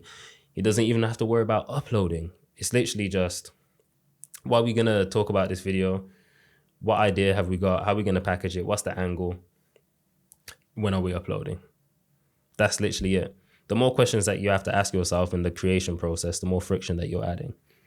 Now, number 4, if you can't do it for long, don't do it once. And I say this as the point back links to low friction, because a lot of people will think, okay, I'm going to come onto YouTube, make some crazy videos, and then after 4 weeks or 3 weeks, or maybe after one video, they're like, fuck, that's long. Or maybe you've been going for 3 months now, but you know that shit, this is long, but I know if I keep going for another 3 months, I'm going to blow up. That's all it takes. Just another 3 months and I'm going to blow up. But you literally begging to reach the end point is the issue. The fact that you're like, oh, just 3 more months and then, I'll blow up. You need to be thinking, oh, I could do this for another 2 years. It doesn't matter if I blow up now, tomorrow, or next week, or next year, or whatever it may be, because you can keep creating the same videos that you're creating or similar style videos that you're creating, and it's not tiring you out. It's not killing you on the inside. You genuinely enjoy it. And that's a massive plus. And that's something that like me and Nero had to speak about, because it was just like, bro, this process is taking long. There must be an easier way. And like, that's the reason he doesn't do any other type of videos, because he enjoys this style. It's easy for him. And because it's easy for him doesn't mean it's going to be easy for you. Something that's easy for someone else is not going to be easy for you. I think the saying is one man's mountain is another man's molehill, or something like that. Just because it's easy for someone else doesn't mean it's easy for you. That's why you see people with these crazy aesthetic YouTube videos and, cinematic shots. Then you try and do that shit. You're like, fuck, that took me a whole week. Didn't even get to upload this week because I'm trying to do these crazy ass shots. And just because it works for them doesn't mean it's going to work for you, essentially. So if you can't do it for a long time, don't bother doing it once. Find something that you enjoy. Now, I'm not trying to say, oh, if you think it's going to be long, don't do it. Attempt it. Give it a go. But then if you're like, fuck, that was fucking long, like, then don't bother doing it again, honestly. And I've seen so many people do it, and then they just stop posting because it gets too much. And then because it got too much, they don't post for weeks, months, and then all the progress is basically reset. Now, number 5 is give away more than you actually take. And I actually was listening to a book, Go Giver. And this book literally it literally gave me this one, and it's something I already knew, but it's nice to be reminded. Like, when you give more than you take, one, you're building a lot of trust. And even Daniel Priestley speaks about it. People always think, I'm not making too much YouTube videos. That's too much free stuff. Like, that's so good. I'm not gonna give it all away. Like, that's just too much for me.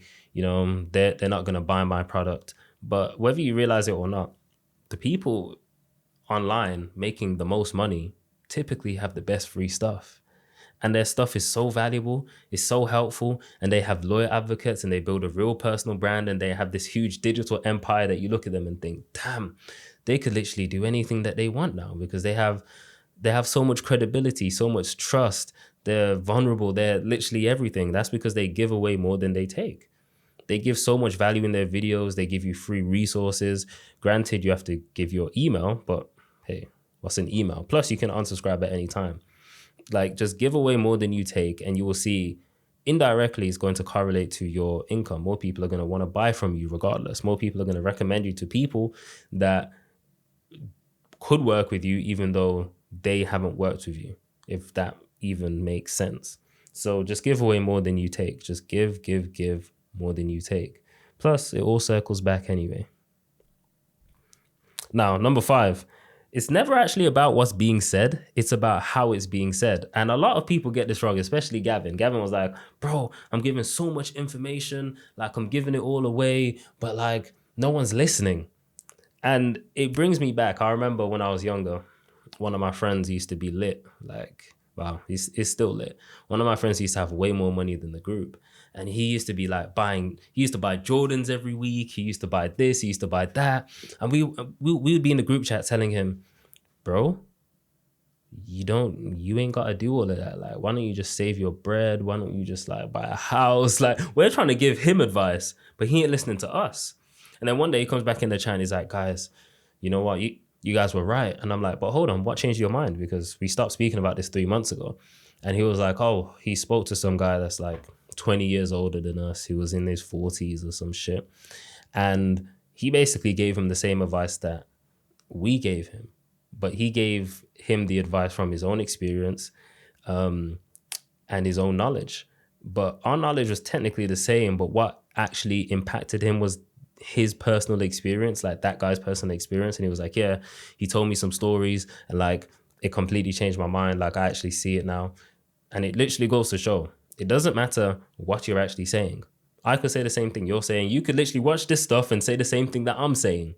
It doesn't matter what you're saying. It's about how you say it, what stories you're talking about, what analogies you're including, what parts of your personal life are you adding in there to let people just understand and really gauge how important what you're actually talking about is, or let them see it from a different perspective. Like, at this point, we're like in an information overload. You can literally go on YouTube and search for another free course, and 8 times out of 10 it's probably there. Or there'll be enough videos about the topic that you can literally just learn the topic. Like, we're in an information overload. It's not scarce anymore. What's actually important is the implementation. So don't be holding back on your stories that can give people the perspective shift that they need. Don't be holding back on the analogies. Don't be holding back on doing the same video from a different angle, because there's probably people that, they're like, oh, I've heard this before, don't care. But if you told a story and actually shared parts of your personal life, something that you personally experienced in your field that can directly help them understand, I'm telling you, it's going to be 10 times more impactful. So again, it's not about what you say or what you're saying or what's being said. It's about how you're saying it. Now, the last one is care more about them than yourself. And this one is, you can take this as far as you want, right? You can take this as far as you want. But the massive thing here is literally just being an advocate for them, listening to them in the comments, anyone that DMs you, any questions that they have, answer them, whether it's in the comments, whether it's in the video, but more importantly, try to be in their mind. So like, as the creator ourselves, as we're creating content, a lot of the times we're like, yeah, this will be a sick video. Yeah, they're gonna want to watch that. And typically that's just from our experience. We're like, yeah, I'm gonna talk about this. I'm gonna say these words and these words, and you're either confusing them or they're not finding it as valuable as you think they would.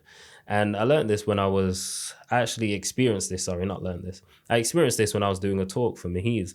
I was doing a talk and like it didn't go to perfection because the laptop was like cutting in and out. So when I was doing Q&As, people were asking me questions that I thought, damn, that is a simple question that I just didn't include because I thought, everyone knew it.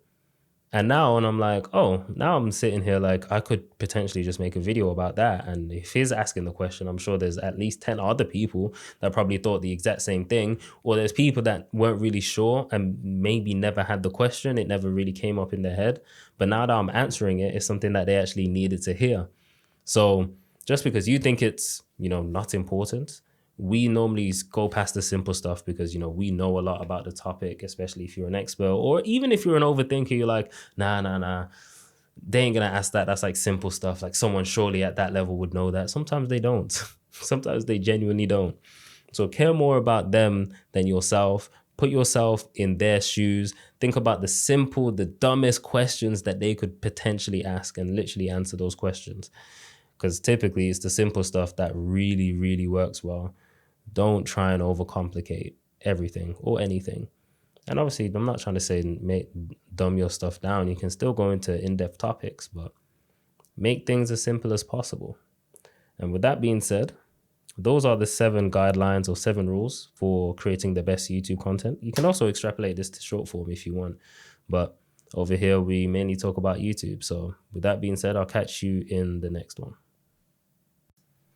Yes. So in this video, I'm going to be talking about YouTube retention hacks. And the whole point of YouTube retention hacks is to keep people into your whole content or YouTube ecosystem. This is not necessarily retention hacks in terms of they click on the video and you get them to stay till the end. This is more of they click on the video and want to watch another one and another one and another one till they consume hours of your content, and then they begin to know, like, and trust you, and then they go on to buy your product or service. So the whole point of these retention hacks, well, let's start off with number 1, which is a call to action to another video, which you don't see very often when you look at YouTube videos. Sorry, I just realized it wasn't on the screen. There you go. Call to actions to another video. So you don't see this often. What people tend to do is they have either one call to action and they just stuff it towards the end of the video, or they have a call to action towards the middle, or they have it towards the beginning, or they have multiple call to actions pointing at different things. So they'll start the video and before they give any value, they'll say, oh, make sure you like, comment, and subscribe. Just the standard thing that YouTubers used to say 12 years ago. And they'll do that, but then add a call to action in the middle, add another one some way through, and then just end the video awkwardly or whatever. What you can do, and what you technically should be doing, is having your call to action towards like the first 30% of the video. Having another one, if you want to be more direct, towards the middle of the video. Let's say you put one 30% of the way in and then 60% of the way in, and then you have a call to action at the end of your video telling them to check out another video which you created recently that can help them and complements the video that they just watched. It makes them think, oh shit, okay, cool. To make the most of this video that I just watched, I should watch this video because that's an extension of the current video that I've just watched pretty much. And your previous call to actions will just point them towards your product or service. So, you can get them to click on the link in the description. Either that's your lead magnet, your wait list, DMing you on Instagram, whatever your sales process or sales conversion process is. Now, the second point is, I don't know why this is not. There we go. The second point is creating playlists. Now, this is something that we all should be doing, and I've created mine recently. I know Sue's created a playlist. If you look at all the really, I don't want to say big coaches and consultants or service providers, but anyone that's really taking this game seriously, they have a playlist. And that playlist, you literally title the playlist whatever you want in terms of solving a particular problem. For example, if you're solving weight loss, you need to watch this if you want to lose fat fast. And then you have a series of videos which helps them lose fat as fast as possible. Whether that's losing fat, why they need to lose it, the fastest way to lose it in 3 months, 6 months, 9 months, whichever way. And you can have 3 videos, 4 videos, 5 videos. It literally doesn't matter. Just create a binge-worthy playlist that people can consume.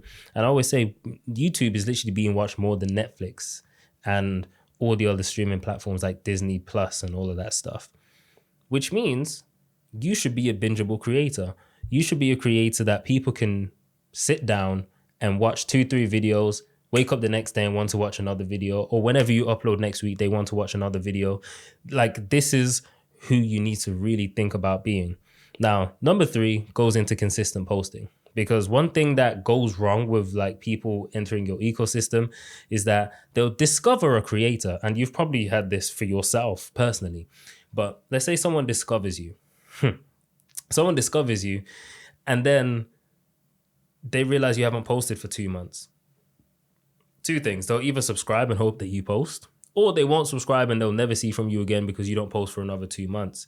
Or you're posting consistently, then you don't post for 2 months, and then you post again, and then you wonder where all your like consistent viewership has gone and your loyal community.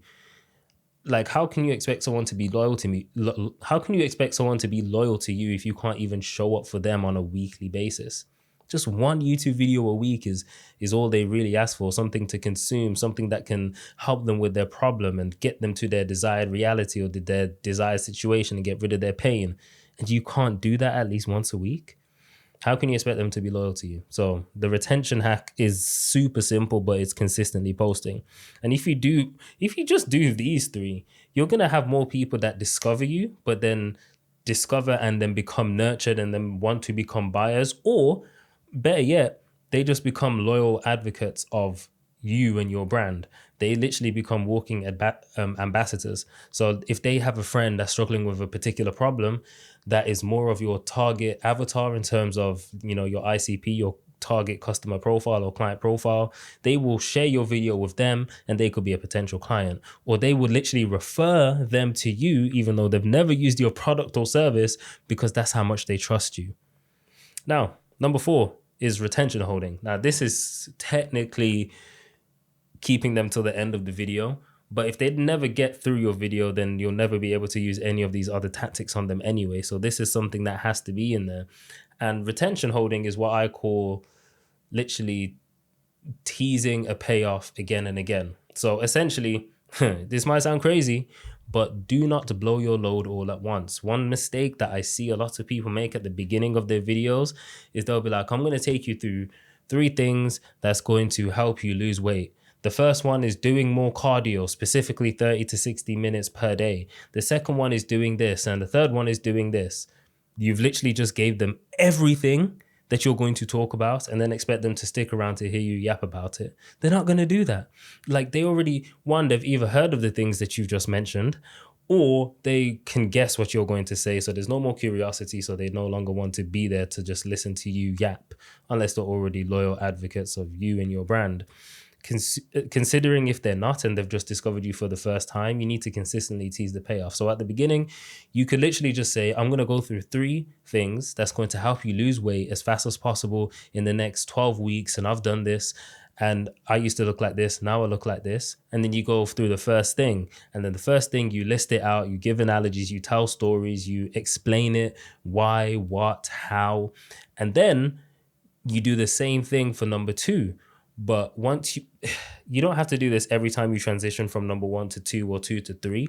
But one thing that you can do is, which is the retention hold section now, is literally saying, but number 2 cannot work without, number 1 cannot work without number 2. So it's really important that you implement number 2 before you even think about number 1.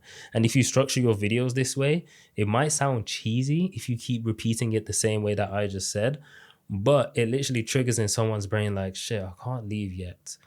Because if I leave now, I don't get the fullness, or I don't get everything that I literally came for, that I know can absolutely change me, especially if point one is really good.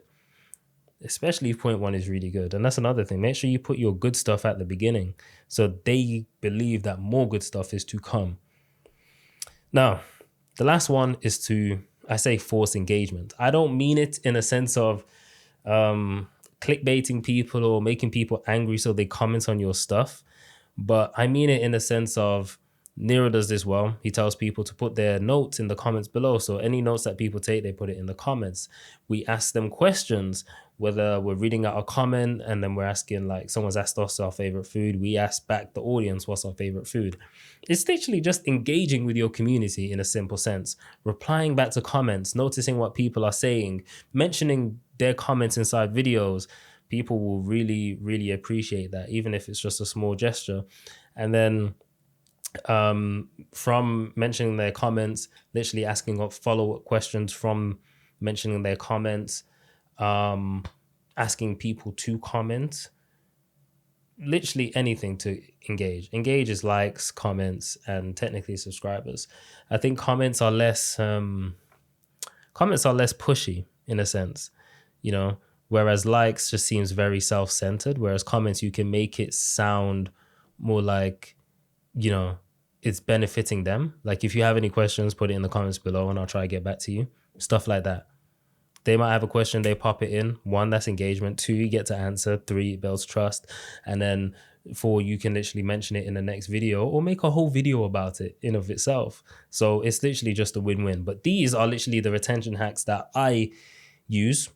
I tell people to use, I make my clients use, and it's something that you definitely should be using. That is pretty much it. With that being said, I'll catch you guys in the next module or lesson. So I'm not actually going to take long to go through this. This is just my equipment recommendation. Now, what I personally use right now, what I'm filming on is my second camera, which is the Sony ZV-E10. And I've got the Sigma 18 to 50 millimeter lens. And the reason I'm filming on this one is because I'm trying to make this one the one that literally stays at the desk, so I could just, you know, film whenever I actually want to or need to. Whereas my Sony ZV-E1, which is on the other side, I film like Nero's videos with it. I film my reels with it. It's just a better camera. So like, I want it to be more free.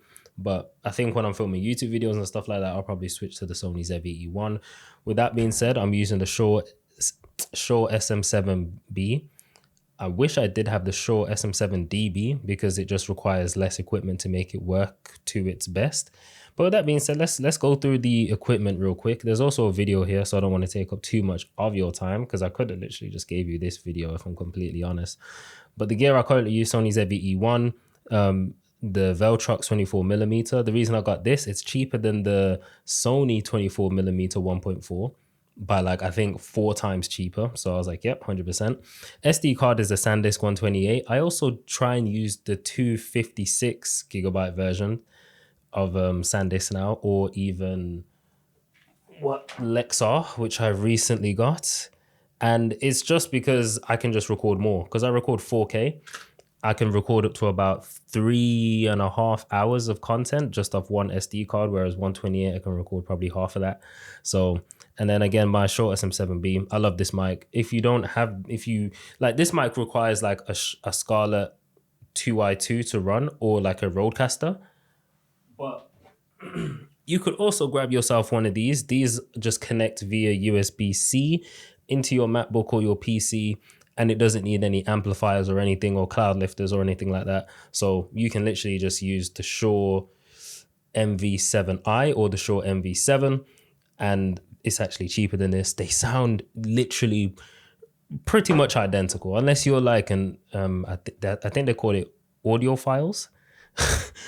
Then you probably won't notice the difference, especially if you've got like audio enhancer on like Premiere Pro and all these editing softwares now. Like, any little deficiencies will just get fixed just like that. Then if I'm vlogging, I'm using this Rode Video Go. My tripod is, it's not K&F, but it's pretty much what K&F was. I got it off TikTok Shop ages ago, and it's just been lasting me, so I haven't bought another one. I use a cage on my camera so I can just have better grip and more attachments. And then this is the softbox that I use, the Goldox SL62 buy, and it comes with the honeycomb grid and everything else. And I've given you lists of gear if you're under a certain amount of budget. Honestly, this gear here all costs probably around 3K in total, something like that. So if you're under any of those, you should try out these. I've put other audio devices that I would use. Honestly, if you don't know how to use a camera, stick to your iPhone or hire a videographer. iPhone quality is so good. I probably wouldn't upgrade to a DJI unless you're vlogging a lot, like a lot. I've got a DJI, I don't use it. I used it for New York, but that's pretty much it. I think next time I vlog, I'm probably just gonna take my actual camera. I mean, it's like the DJI is good because it's small and slim, and it's like less, I know, patronizing or not patronizing. It gives you less anxiety carrying around the DJI because it's smaller. You feel like less people will be looking at you. But honestly, it's just as good as your iPhone. Like the only thing with the DJI, you can actually, see yourself when using the actual camera. Whereas your iPhone, if you're recording the back camera, you can't see yourself. So it's a bit meh. But apart from that, until you have enough, I'd say just upgrade audio equipment, upgrade lighting, and then last upgrade your camera. As long as you have an iPhone 14, 13 Pro and above, honestly, your camera's good. Your camera's good. Focus on your audio and your lighting, and then everything else will literally fall into place. But I'll leave a link to this either in the description, or I'll put it inside of like a mini pack that will allow you to basically access all my resources so you can, grow your channel, grow your brand, and get more clients, get more subscribers, get more clout. Catch you in the next one.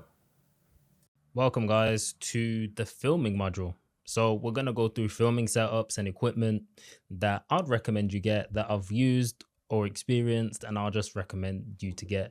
Now, originally, this was going to be 3 ways that you can film your setup, which is still going to be included.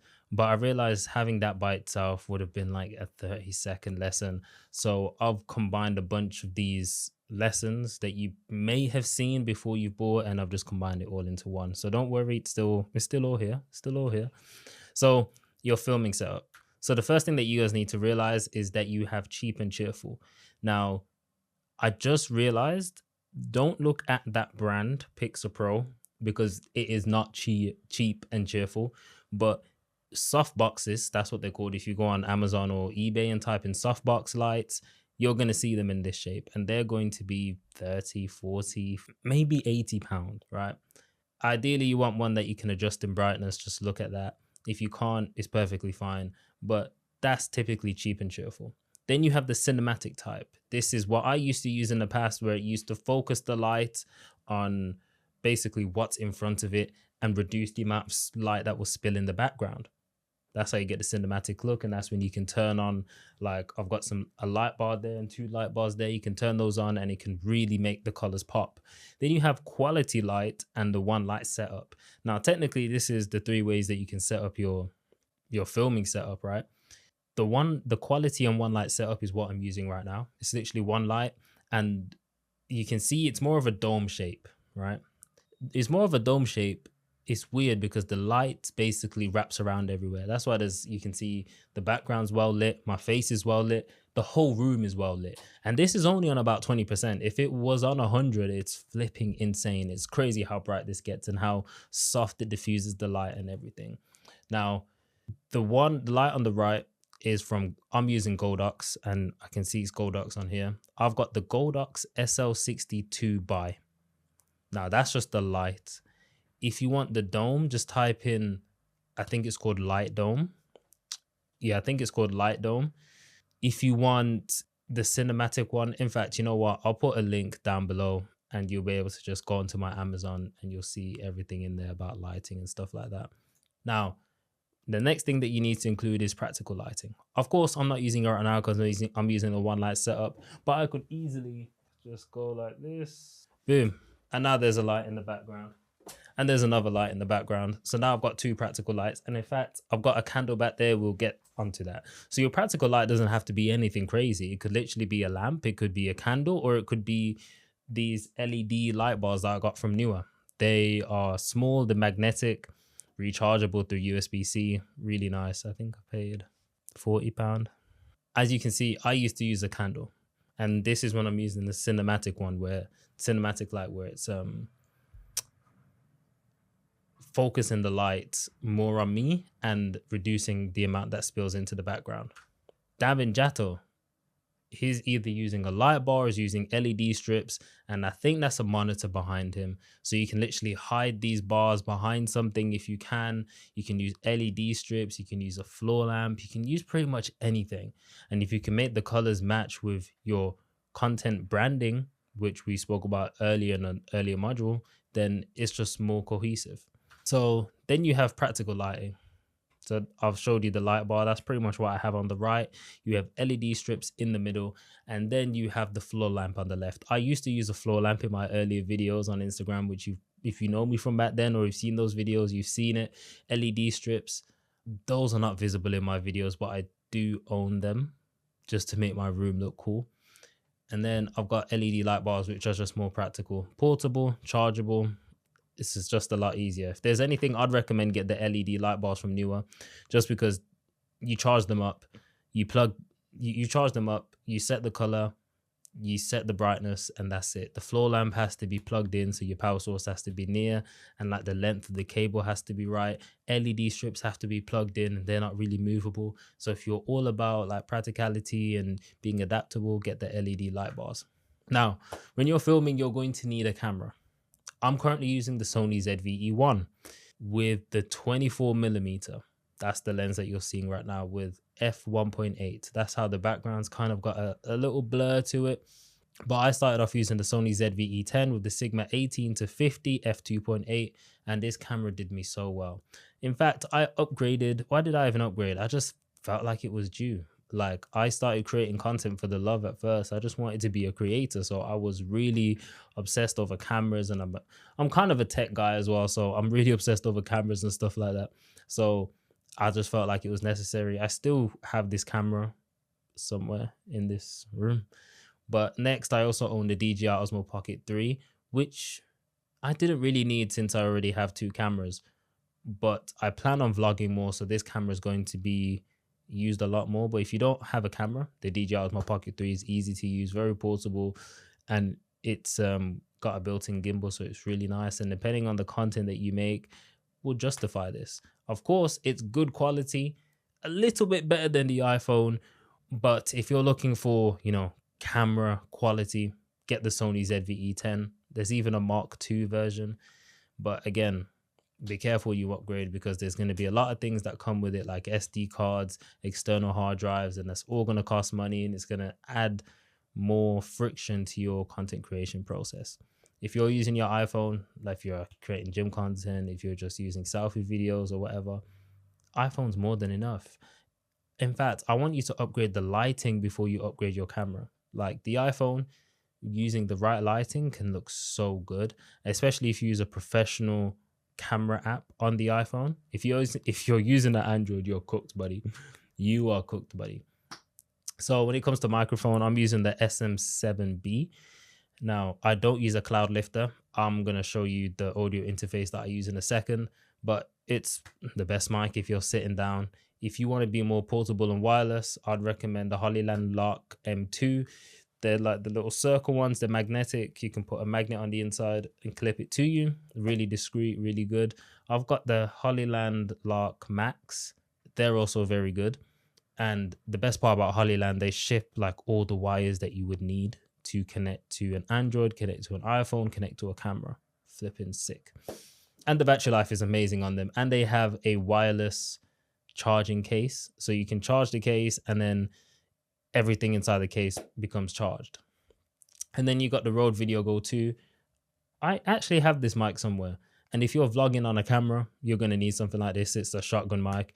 Or if you're really close to the camera and you're talking to the camera, talking head videos, you can also use this, depending on the echo in your room as well. Because there's a slight echo in my room. I prefer using this mic because it kind of doesn't pick up the echo and stuff like that. But these are the three mics that I'd recommend anyway. Now, when I'm using the SM7 Shure SM7B, I use the Focusrite Scarlett 2i2. Now, There was one where it's got like a single mode, but the dual mode allows you to have enough, basically turn up the gain enough. So this mic needs a lot of gain. The Focusrite 2i2 Scarlett has enough gain for you to turn it up if you have the dual version. If you have the single one, it doesn't have enough gain. I know it sounds weird. I've researched this. It's so weird. If you don't want to use the Focusrite, you can get the, what is it called? You can get an Elgato interface. I'm sure it's an Elgato one. And it comes with enough preamps.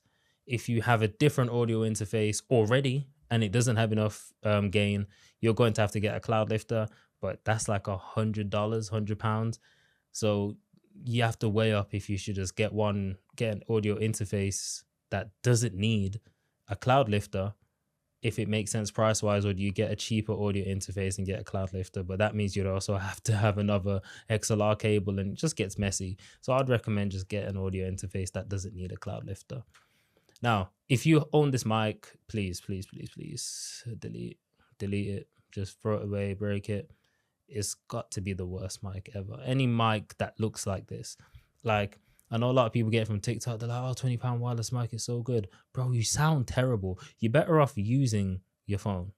I don't know. They're like, oh, I'm just far away from my thing. Please, bro, just invest in the Hollyland mic. I'm sure you can get it for like £80 now. And the audio quality is so much better. Please, I'm begging you, just don't do that. And if you're looking to see what software you're going to use, because I don't think I actually cover anything about software, about which one to use, I just go straight into Premiere Pro. I use Premiere Pro. It's the main one. If you need any tutorials, it's easy to just search up online. CapCut is free and paid, because there's a free version and paid version. I'm not a big fan of CapCut. I only use it on my mobile phone if I'm trying to put together some holiday clips or something like that. And then Final Cut is where I started, so I'd always recommend it over DaVinci Resolve. But Final Cut doesn't really update their stuff, and DaVinci Resolve is complex or complicated. If you already use DaVinci Resolve, stick with it. If you're still deciding, I'd personally say CapCut or Premiere Pro. Premiere Pro can be pricey though. I think it's around £50 a month if you want like the whole Creative Cloud suite and you're not a student. If you are a student, it's now like £16-18 a month. But yeah, I don't know how much CapCut is paid, but I know it's cheaper than Premiere Pro paid, I'm pretty sure. So that's everything that you need to know with the lighting and filming stuff. Now, when it comes to your setup, right, there's a few ways you can set up your shot. I always recommend setting up your shot towards the corner of the room. It's going to make your room look bigger. The room I'm in is not massive. I'm grateful to be able to turn like an old bedroom into my office, but the room is not that big. So I've aimed it towards the corner so you can see you can see this wall and you can see the wall behind me. If it was just straight on, people can do that, but it just does not look as good. Like the distance between, if the camera was here to that wall, would be a lot less than if like the distance between here. So the blur people always assume blur means high quality. So the distance between here and the camera is longer, which means there's going to be more of a blur in the background. That's just one of the ways I look at it. If you want, you can do it in the corner. That's one. You can do it straight on, or you can get creative and literally just start propping up your camera literally anywhere. And if you have the newer clamp, you can put your DJI somewhere, you can put your iPhone somewhere. But yeah, that's a few ways that you can set up your video. And if you reference back to Devin Jatto, he's gone straight on. I've gone for the corner, and Tom has also gone for a corner. You can see his door, but you can also see the other wall there. So I guess that's two ways, but yeah, hope you guys enjoyed this one. So in this section, I'm actually going to be talking about something that I call the digital empire. Now, you guys might be thinking, what the hell even is that? Essentially, it's when you mix your personality, your brand, your social media, whether that's Instagram, YouTube, whatever you may have, but YouTube is essential to your digital empire, is when you mix all of that and you do it for an extended period of time. Eventually, you build something, what I call a digital empire, that's going to allow you to generate more sales in your business, also allow you to pivot and create new businesses and, become an investor in other businesses and actually get people to want to invest in that business too, or launch a book, get book deals, get brand deals. Like, the digital empire is something that you can create and it's something that's going to completely change your life forever, not just your business. And a prime example is Nero knowledge. Like, he was able to write a book, he was able to do all of these different things, and all the time people are going to ask him to do different things and cater to them, but he's still focused on his business. But at any point, if he wanted to, he could potentially launch a new offer or anything else. Now, if you look around you, there's other people that have their own digital empires, and these are people that you currently watch. Literally, you probably currently watch them on YouTube, and you know about their life, and you probably never met them in person. That's the craziest part. And that's why I like to call it a digital empire. You've consumed so much of them that they're pretty much everywhere digitally for you, and they've taken up space in your mental real estate. With that being said, I'm going to show you the process of building your digital empire. And this is something that I do with my clients as well. So let's get into it. The first thing when it comes to building your digital empire is knowing what tools you're actually going to use. Now, me personally, I will suggest you use Instagram, YouTube, and emails.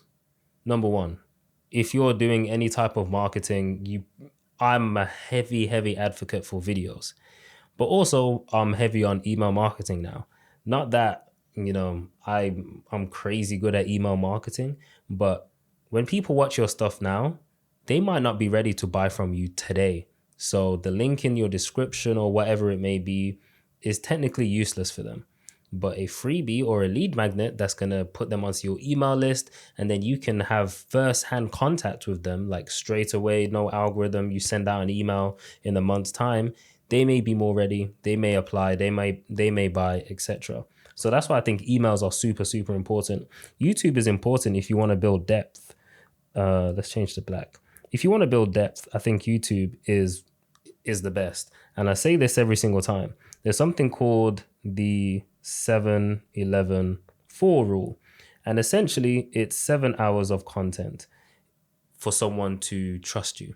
7 hours of content, 11 different interactions, and 4 different touch points. Importantly is the 7 hours of content. I say this relentlessly. If you're only on Instagram and you're trying to sign clients, you may kind of recognize there's resistance, whether it's not even just resistance. There's a lead quality issue, because people are just, scrolling, looking to be entertained, and now you're trying to educate them. They're just like half-heartedly entering an application or half-heartedly entering your email list, and they're not the type of leads that you want. They're not going to be serious. And two, if you're on sales calls or in DMs, you might see resistance because they're like, I don't really know who this guy is. Like, I don't really trust him like that. So I'm going to air him, or I'm going to make up some excuse not to buy right now. Whereas if you get leads from YouTube, you will notice that they've spent quality time with you. They trust you more. They like you because they can see what your personality is like, especially if your videos are not super edited, and, you express yourself and what you're really like, your facial expressions, your hand gestures, your tone of voice, your excitement levels, like your mannerisms, essentially. They get to really know you, and the quality of leads from YouTube is absolutely ridiculous. Now, the reason Instagram is in here, after I just dissed Instagram, is essentially to be a top of funnel that's going to transfer people to YouTube. And this doesn't mean that you 100% need Instagram. It's just a nice to have, if I'm completely honest, because YouTube can also serve as a top of funnel, but also a medium funnel or middle funnel. And it just makes it ridiculously, I call it OP, overpowered. Like, you can put all of your eggs in YouTube and know that you're going to reach new people, and those new people are going to be nurtured if they like you enough to watch another video. And plus, if they click on it and watch a whole video, they probably already know you more than if they watched 5 short form videos. It's absolutely outrageous. Plus, YouTube has YouTube Shorts, which a lot of people tend to forget. You can cut up your YouTube videos and put them onto YouTube Shorts and drive that traffic back to your YouTube video, which is going to generate more traffic to your YouTube video, more people getting nurtured, more eyeballs. So it's literally top of funnel and middle funnel. It's literally ridiculous. Now, one thing that you want to do with YouTube when it comes to creating your digital empire, and this is where it all begins for your digital empire, right? Is YouTube, you want to create either one main video, you could do both, one main video or you can create a playlist. As you can see, this is the main video that you're currently watching, because like this is in the course video. If you made it this far, congratulations. But you want one main video that you're going to send people to all the time. Now, this could either be a YouTube VSL or it could be a full course video. You could have both uploaded and alternate which one you want to send people to.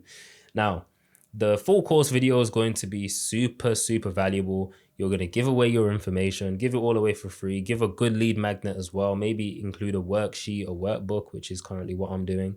If you made it this far and you haven't actually checked out the workbook, check it out, link in the description. But it's going to be super, super valuable to the point where the people that are not ready for your offer, they're going to get the information, and if they implement it, which please implement this information, if they implement it themselves, they'll be able to get to a level where they can afford your services, and then it'll be a no-brainer if you can solve their next problem for them to actually buy your services, because you're the one that got them to that place in the first place. So if you can get them to that place in the first place, they're going to think, oh shit, if he can get me here, he can definitely get me further. So the course video is super sick. And I'm not going to lie, I didn't really come up with the whole full course concept. I first seen it when I was trying to learn copywriting. I realized there's a bunch of free courses on YouTube. And then I seen, oh, it's really bad, I forgot his name, Caleb Ralston. Let's just call him Caleb. He released a full video on personal branding, just personal branding in general. And I was like, oh, that's really, really sick. And he explained how it did well for his email list and his business. And I thought, I should do something like that, you know? And then, yeah, I've already explained at the start of this video of how much like I bought a few YouTube courses thinking, oh my God, am I missing anything? And honestly, I wasn't missing anything, I was just like, okay, so I pretty much know everything that I need to know. Right. If it's not not the course video, then you have a YouTube VSL, which essentially explains what your offer is, who you are, how you can help them, and you essentially tell your story in that video, frame it, mask it as a valuable video. Sometimes this can seem my vocab is not there. Sometimes this can seem kind of what's the word? Not tricky. It can seem like you're trying to trick people because you're essentially not giving value, but you're masking it as you are giving value. But really what you're doing is just telling your story, making them trying to make them resonate with you, relate with you, understand who you are, your credibility, how valid your method of whatever you're selling is, and then get them to basically check out your landing page or whatever your sales process is, and then basically get closed. So you can do that, or you can actually provide value and actually show them step by step how you actually help people inside of your program. Just full transparency, just let them know exactly how it works.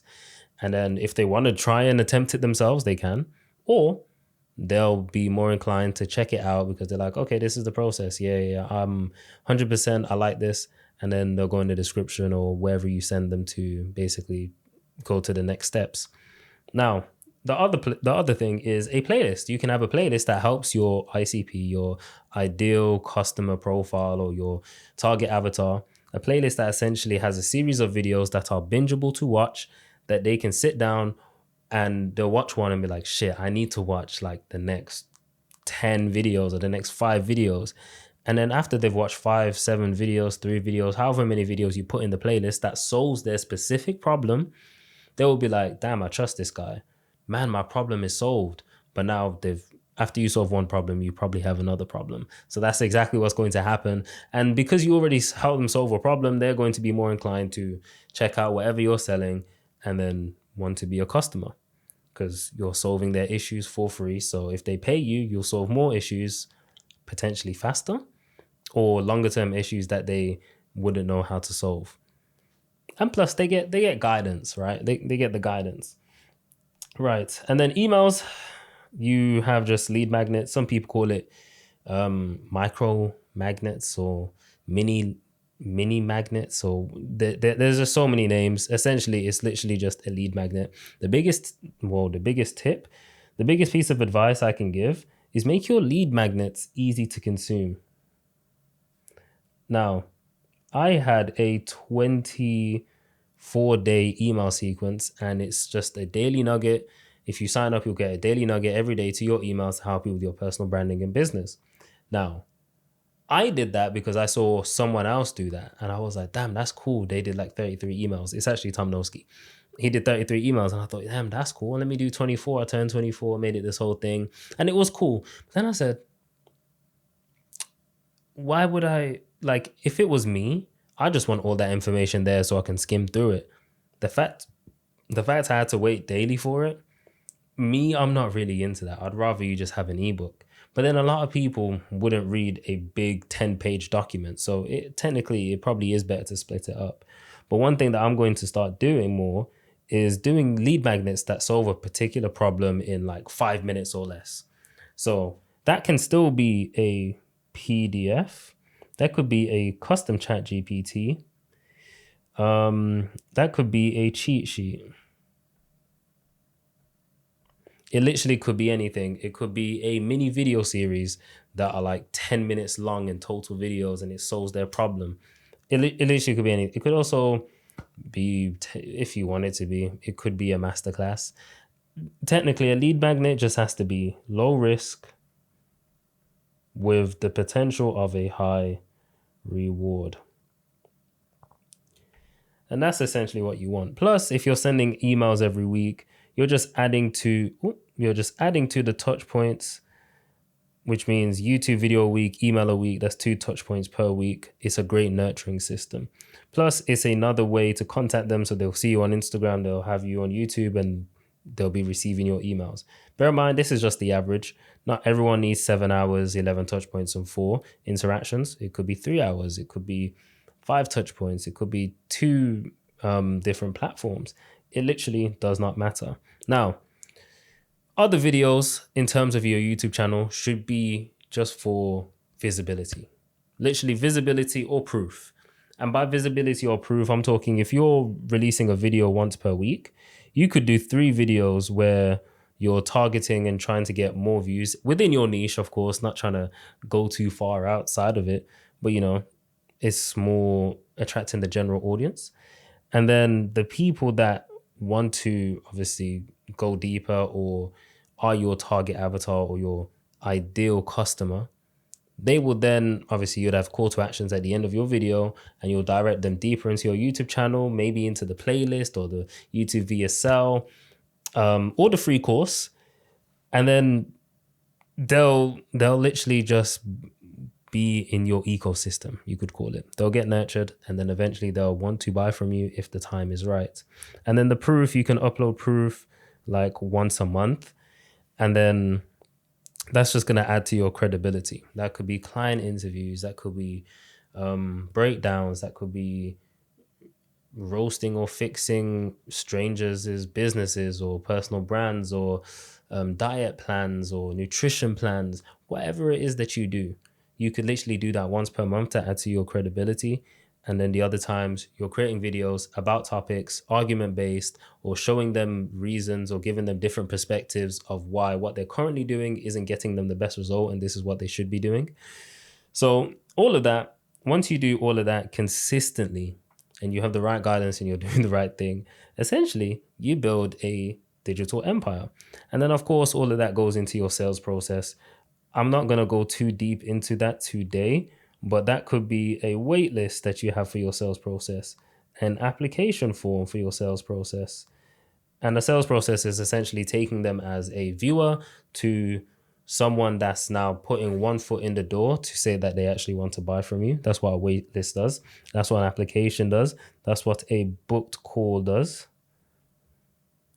And I don't want you to overcomplicate this. Like, as someone, if you're someone who's already making money that has a sales process, just more time, just stick to it. If you don't currently have a sales process, you don't have to create something complicated. You don't need a crazy landing page. You don't need none of that. You could literally just have a Calendly link in your description to make them book a call. There's AI websites or AI builders that, I know there's Lovable, and then there's Replit. And you can literally create a landing page in 10 minutes using AI. And you can also put a link in of someone else's landing page that you really admire, multiple landing pages if you want, and tell them to like make a mix, tell them that the colors that you want, and it will literally do that for you. So you could use those, but it doesn't have to be anything complicated.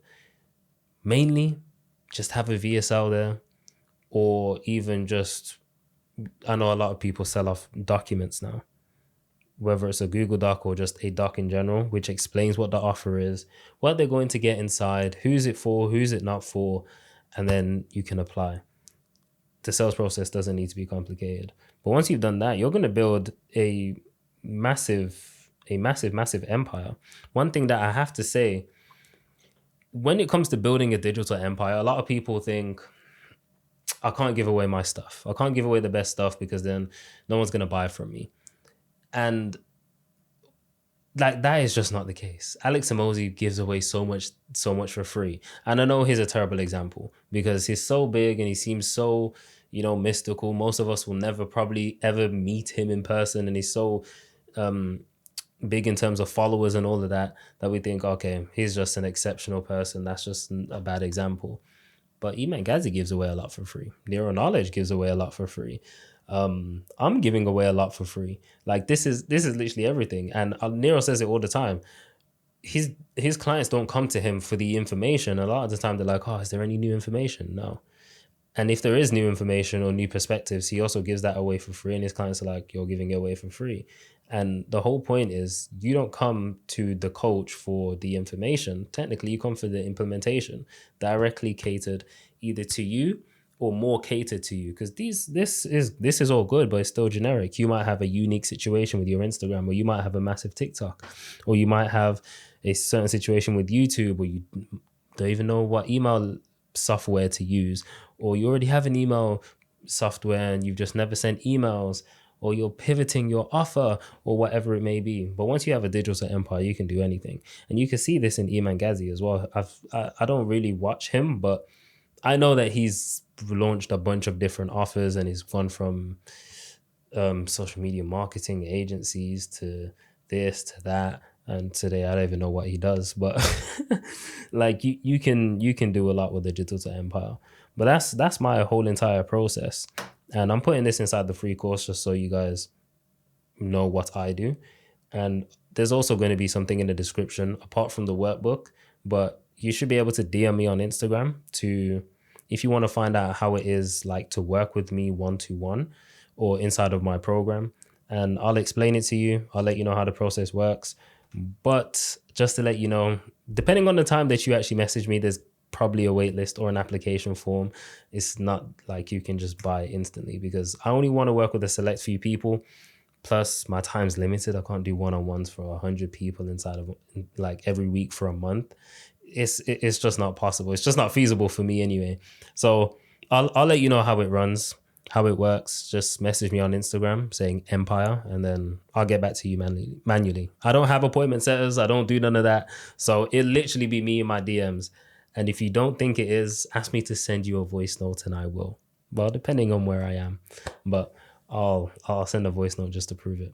With that being said, to the next one. Not saying it's recording on my thing. Come on, man. I'm locked in. Say less. Where do I really start? I don't really know what to say, to be honest. So I guess the easiest way to conceptualize it is that, when did we meet, AJ? Was it 2 years ago? Because that's when everything basically started. Yeah. You can't. Was that 2021 or 2022? I think it was 22. Cool. So 3 years ago, essentially, I've been posting content for years on Snapchat. I've been posting content ever since I was 17, 16 on Snapchat. And back then, being so young, posting the things I was posting about, I'd literally just write my thoughts and put it on Snapchat. And I could always see that there were certain people that had an affinity towards the things I was saying, even from young. And I just kept doing that. I kept doing that and kept doing that until 3 years ago, around that time period. I think it was a girl called Marnie who first actually said to me, these things that you're writing, you should actually make videos on Instagram, short form content. And I didn't really have an idea. I didn't really like being in the limelight, so on and so forth. It's still somewhat uncomfortable. But back then I just said to myself, hey, Why not? And by then, I had a master following on Snapchat just from people quite literally reposting me because you can't discover anyone on Snapchat. The only way you grow on it is if people share you. So on Snapchat, I had about 10,000 followers at the time on Snapchat, which was quite big, especially in the UK. For some reason, it's our primary mode of communication. I don't know if it's our generation or a UK thing. So I just said to myself, cool, let me just turn what I write into videos. And they were absolutely fucking terrible. Wait, am I allowed to swear on this? Yeah, yeah, yeah. Okay, my apologies. They were absolutely terrible, completely terrible, the videos to begin with. So then I remember I had other friends who were creators at the time who were also creating videos, and I'd be like, yo, I like the way that you're doing it, so on and so forth. So then about 2 years ago, I must have been filming a podcast. By then, people had just been watching me on Snapchat. I was fairly known on Snapchat, and people would ask me to do podcasts and interviews and stuff like that. So I'd done a couple, and then I'd come to do another one, and then I see AJ there, and he's in the back. I thought to myself, that guy looks a bit weird. Don't know what he's doing. He was eating like he hadn't eaten in weeks. So I was just like, okay, let me just leave that guy to it. And I done my podcast, and he came up to me and we just had a short conversation about content, so on and so forth. And then after I filmed the podcast, they had like a short form content studio setup type thing that they had there. So then one of the girls there, she said, yo, just jump in and just try to do something. And then I done something. And funnily enough, the same week I posted that went viral. That went like 600K on TikTok. It was me in a hoodie, blue babe hoodie that I stole from my cousin because she's a stylist. I stole it. I wasn't giving it back. And then it literally went like 600K on TikTok. And I was like, yo, this is crazy. Like, this is mad. Like, this is crazy. So then naturally, I studied personal brands and stuff like that. And just by then, I started reading into human psychology, behavioral science, so on and so forth, and saw how it intertwined with content. At the same time, I'm learning about personal brands and funnels and coaching and all of this courses and all of this stuff like that. So then eventually I was just doing this myself. I remember I just hired one random nigga just to come shoot content in my house. That guy was a fucking weirdo. Like, he was actually weird. I should have never invited him, but I just wanted I didn't have a professional camera. You guys see the camera I'm on right now. I didn't have a professional thing. So then eventually shot a couple of videos with him. Then I hit AJ up and I said, yo, can we shoot content together? And he was like, yeah. So then he came, pause, we shot some content. And naturally, by then, he's kind of always throwing ideas at me. He's like, yo, take off the mask. Because back then I was wearing a mask and I didn't want it to be seen. I didn't want to be seen. And he's always been telling me what to do, even on whiteboards and stuff. He's been telling me for time. So then naturally, I would come with ideas. We'd go back and forth on those ideas, and then we come up with hooks together and stuff like that. And then eventually he was like to me, why don't you do YouTube? And I was like, nah, YouTube, nah, that's long. So I said, fuck it, I'll do faceless videos. Back then we were doing faceless videos. AJ was basically in a sweatshop. It took him like 15 hours to edit a video. And I felt bad because I was like, yo, this is kind of peak. Like, we'd shoot a video on Monday, hit the nigga up on Friday. He's still editing the video. I'm like, what the hell is going on? And he's like, yo, this is terrible. And I was just like, you know what? Fuck it. So then what ended up happening is that we became inconsistent because I would record them on my microphone here, send it to him. He would take long. Then some days I wouldn't do it when I was supposed to. And back then, I would essentially write a weekly newsletter because on a weekly newsletter, I was getting subscribers. One thing that you guys have to accumulate if you don't have already is an email list. It's the only source of traffic that you actually control. Nobody can shut down your email list. I can say some crazy shit on YouTube, get taken off. Instagram, same thing. But email list, that's all you. So at the time, I was creating a weekly newsletter and I would take my Instagram followers, funnel them, post a story, say, hey, if you want to sign up for a weekly newsletter, where I'd essentially give practical esoteric tips on how to create your reality. I did that for nearly a year, over a year straight. So I think I've got about 65 written newsletters. So then I said, fuck it, I'll just turn those into videos, read them as a script, rewrite a couple hooks, keep retention, so on and so forth. But that just didn't work for me and AJ. So it got really inconsistent, really inconsistent. And all this time, I'm shooting content on Instagram, so on and so forth, just whenever. And I remember one day just being so annoyed because I'd be like, yo, why is it every time I shoot a video, I need a new trim or new clothes? And it was just so frustrating because as a air quotes influencer, it was a bottleneck each and every single time I didn't have a trim, I'd be like, oh, AJ would be like, you want to shoot content? I'd be like, oh, my barber's not in the country. Like just stupid stuff like that that just is completely unnecessary. Or, all right, cool, let me go shopping and help my cousin, the stylist. And I'm like, yo, let's get some new piece. I'm thinking, yo, this is terrible. So then I remember one day I just said, you know what? Fuck it. I said to him, I'm buying a whiteboard. And he was like, he just put eye emojis. And I was like, I'm gonna shoot content. He was like, I don't believe you. He didn't believe that I was gonna do it. Because I just got so frustrated with the idea that I had to be looking perfect, I guess, to some degree. Whatever that means. I just got frustrated with the idea and I just said, you know what, fuck it. How I dress, quite literally, I'm in a vest right now. Like I don't just wear that for YouTube, and I don't have a do rag on here because I'm just wearing a beanie in it. But I just said to myself, "Fuck, I'm gonna shoot a video." Shot that first video, and then I think in a couple of days it had hit like 50K. And we were looking at each other like, "Yo, this That is was crazy. crazy. This is crazy." So then quickly, quite literally, just double down. Bear in mind, because I'd been writing newsletters for over a year, my mind was filled with nothing but ideas. And writing in of itself allowed for me to articulate my thoughts, which kind of helps when I'm speaking in my videos because I literally just talk for 40 minutes or 50 minutes or however long it is. I literally just talk. So articulation was on point. I knew what I was talking about. And that's how we got to where we are. And then the first couple of weeks, we just doubled down. I said 2 videos a week to really just capitalize on momentum. And then when we built momentum and just kind of cultivated a solid audience, that's when it allowed for me to just kind of take a step back and do 1 video a week. And here's where we are now. I went from 4,000 subscribers to 100K in 4 weeks to 250K in 5 months. So here we are. And right now we're approaching 300K. But yeah, that's it really and truly. That's the entire story as such. Sick. What made you want to go from Instagram to YouTube? So because at the time I was started working with clients individually, just kind of essentially helping people make more money in their business without making any business changes. I can do that with anybody. I'm just literally by telling you a couple things to do, like I did with you. You know what I mean? Like just telling you to do certain things that may not make sense or telling you to change your perception on things, so on and so forth. And somebody people had told me like the best way to get the most like clients that require less objection handling and stuff like that, because I was doing sales calls, is quite literally just to do long form content. Long form content is the best way to accumulate any type of clients. If you're focusing on Instagram, don't focus on Instagram. Instagram only pertains to short form content, which is directly in alignment with people that have short attention spans, so on and so forth. And that may be the type of person you're selling to. I have a friend who makes $1 million a month selling to those type of people. He just only does Instagram and TikTok. He doesn't even use IG. So it depends who your clients were. With me and the type of people that I wanted to attract, there were people that would watch videos for long durations of time. And the thing about long form content is that it allows for people to actually build some type of parasocial relationship with you. Like when I meet people in real life, the first thing they do when they see me is like smile or laugh because they're thinking about something stupid that I've said in a video just because I have 50 fucking minutes. I'm not just going to be serious for 50 minutes. So it allows people to develop a better connection with you when it's long form. It's the absolute best thing. And plus, YouTube is the world's second largest search engine. AJ told me that.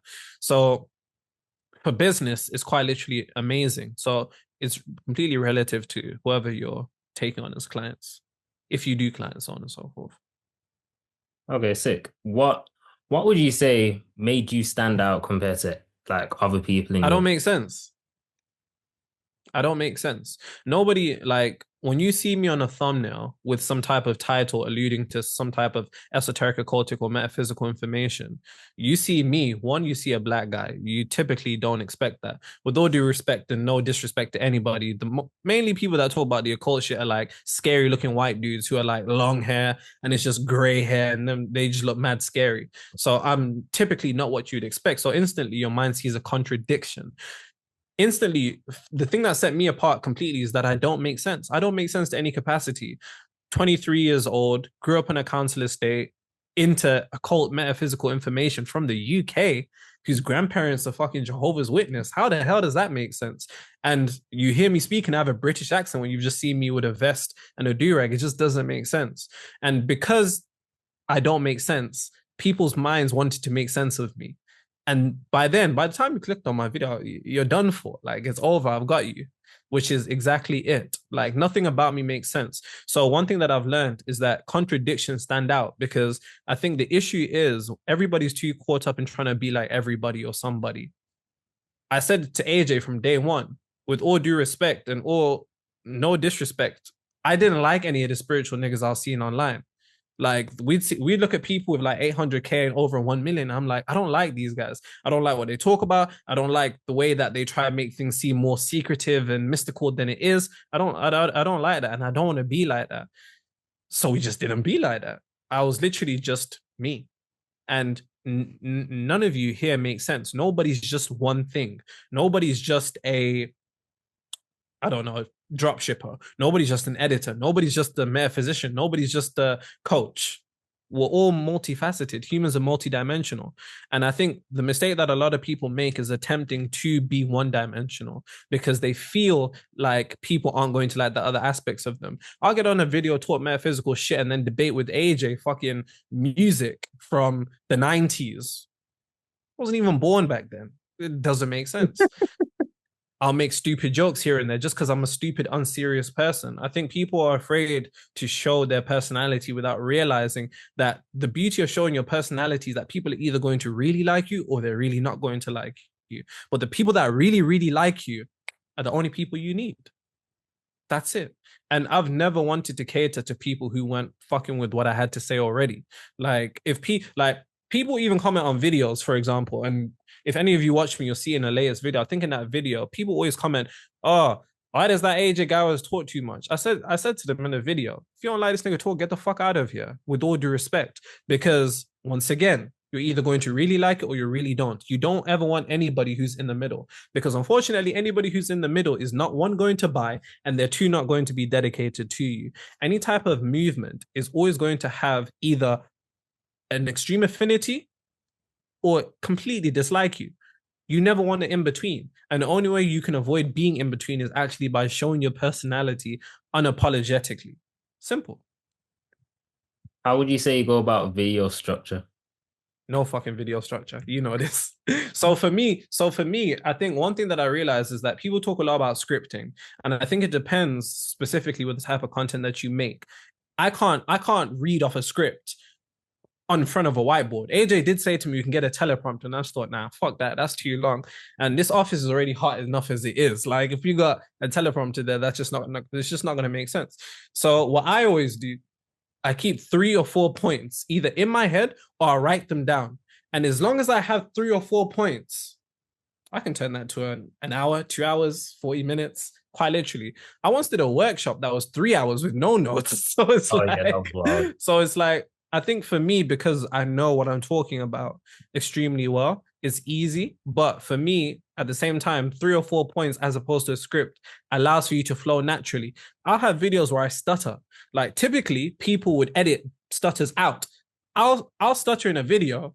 I'll look at AJ. He's smiling at me. I'll start laughing, simply because I think one thing that I've realized is that everything in reality is cyclical. And I don't mean to get metaphysical, but everything goes in cycles. And I think we're coming out of the cycle where people liked really edited and highly scripted and highly type videos for more authentic videos. Like I'll go on my YouTube and I'll see people quite literally recording a camera walking through the fucking woods. It's got fucking 400K. I'm like, what the hell? How does this make sense? And I think we're just coming out of a cycle of the highly edited type of videos, which for most of us, that's what we think we have to do. But for me, we don't, we do everything in one take.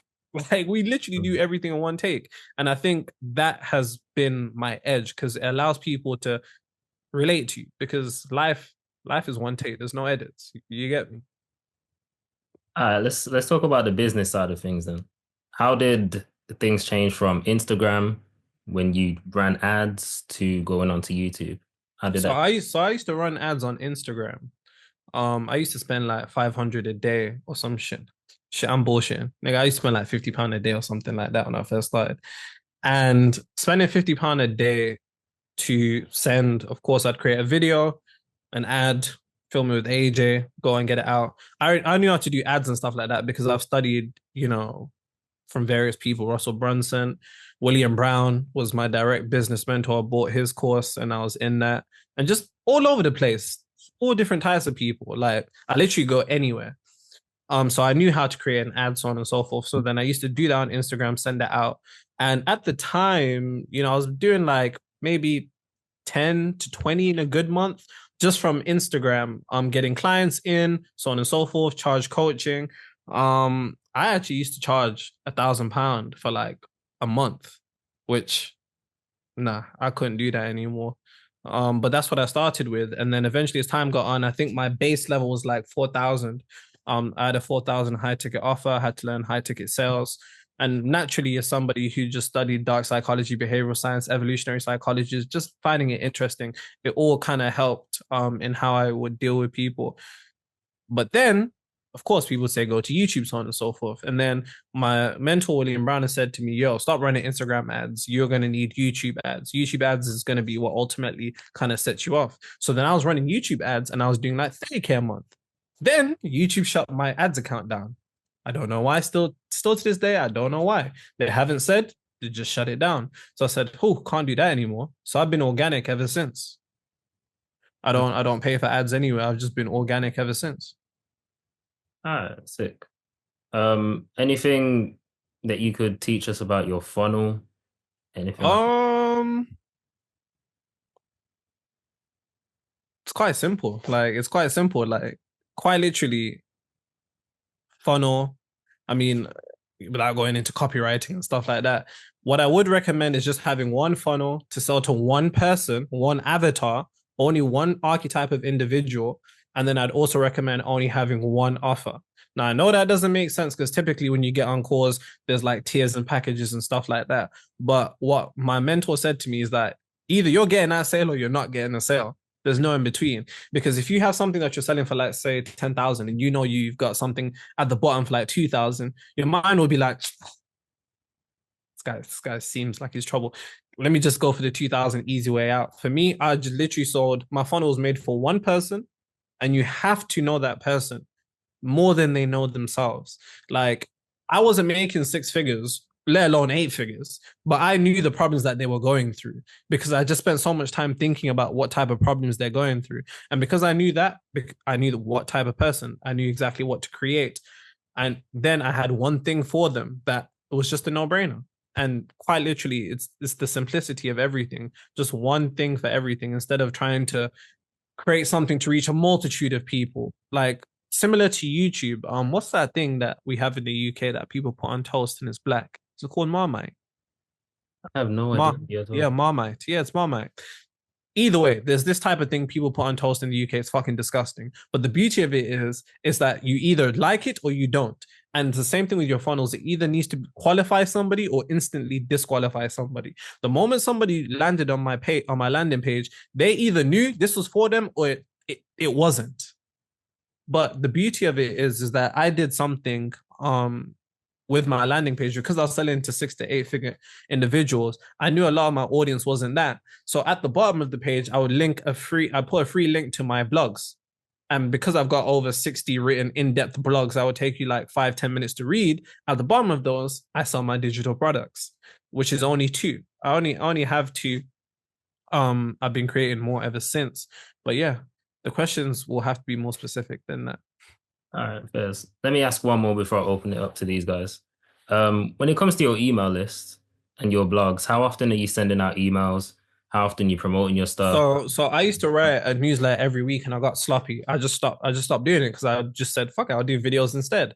Like those can exist there as a library of information that I've cultivated. And plus I'm writing a book now anyways. So that will kind of be in there already. But with my email list, wait, what did you ask me again?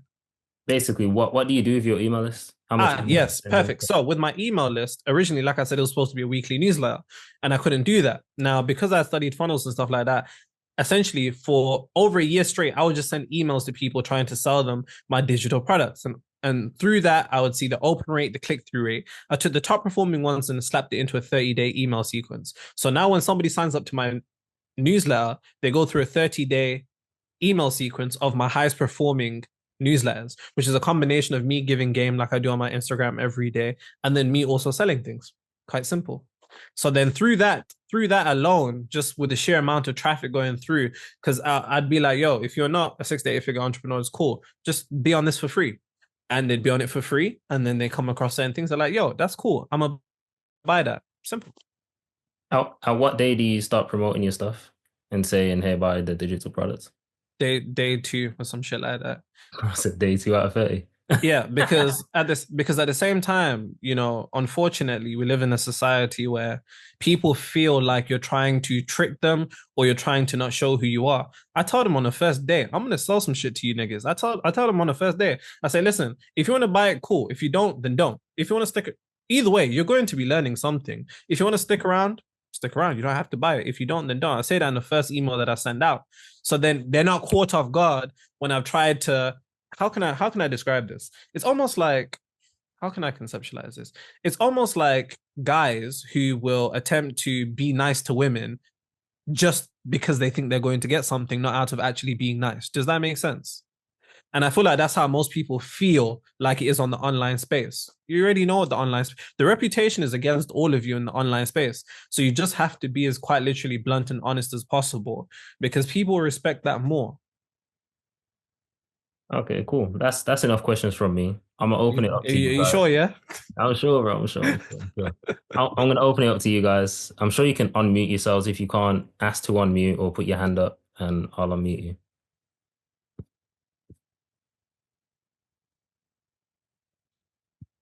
Well, is everyone shy? You know. Tim asked a question in the chat. Yes, Seen Tim put in the chat. Go on, Tim.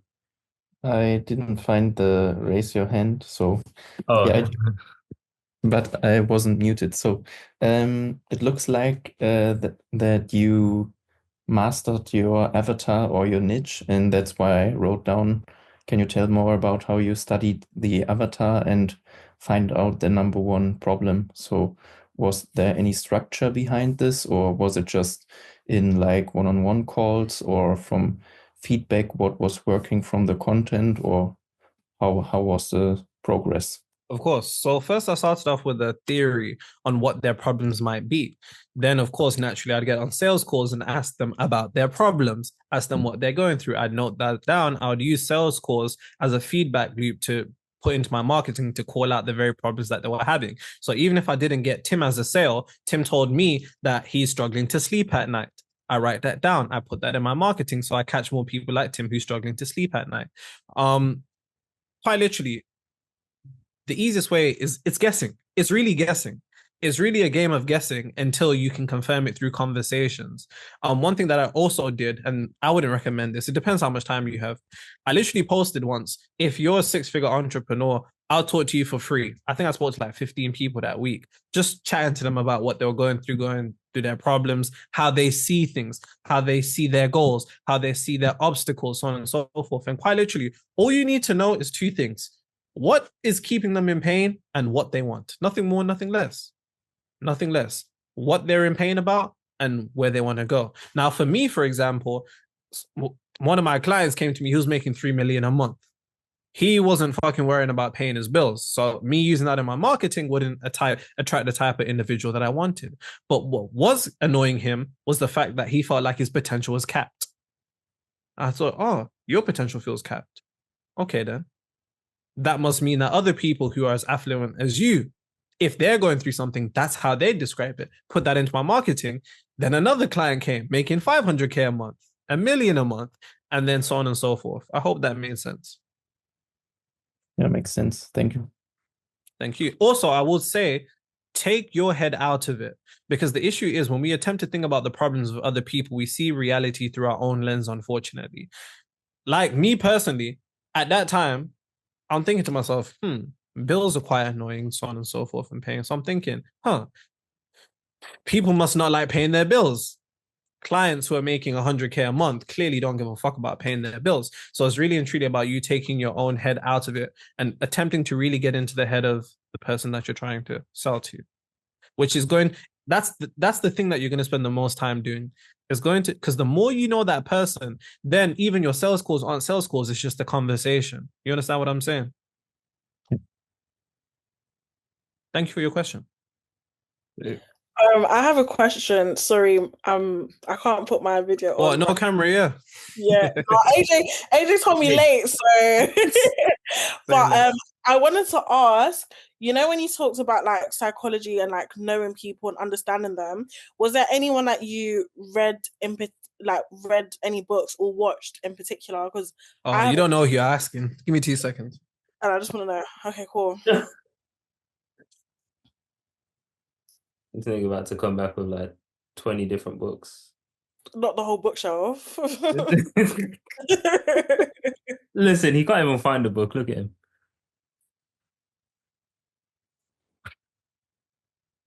AJ, where are you? You're not in your studio. I'm actually away. I'm up near In Grimsby. Nero's basement. Yeah, basically. Oh, You might as okay. well say that. Do we have to save you? He locked you. It's funny because before you lot joined, he said, "Yo, where's the video for Sunday?" So don't worry, bro, it's coming. Okay, he's taking out the whole library. I told you, he can't find his books. He's got too many. I know he's probably even panicking right now. Yeah.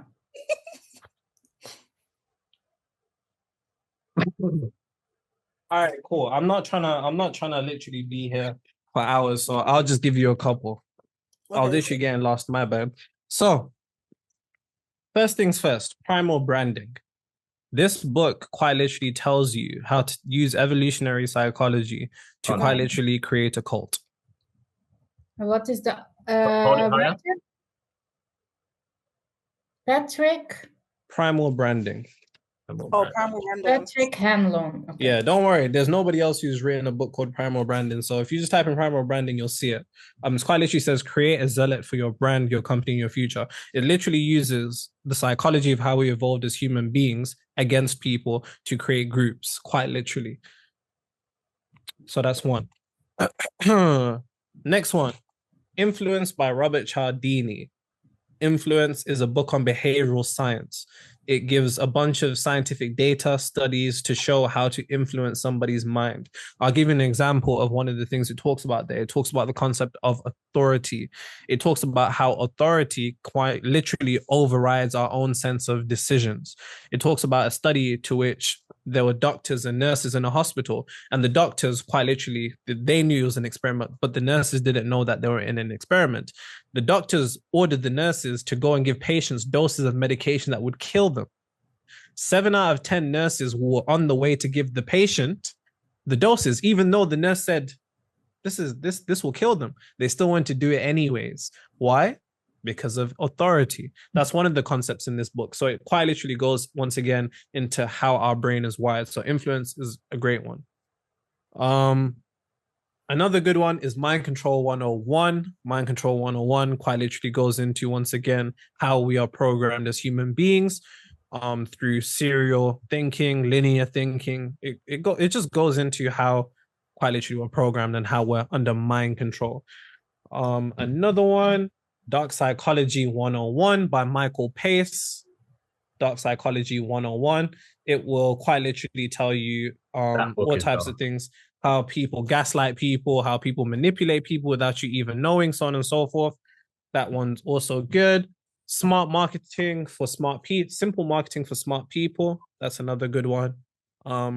It's a really, really good one. I like this one because it goes into how to quite literally market to such a perfection that you don't even need to convince people to buy your things. They just automatically want to do it.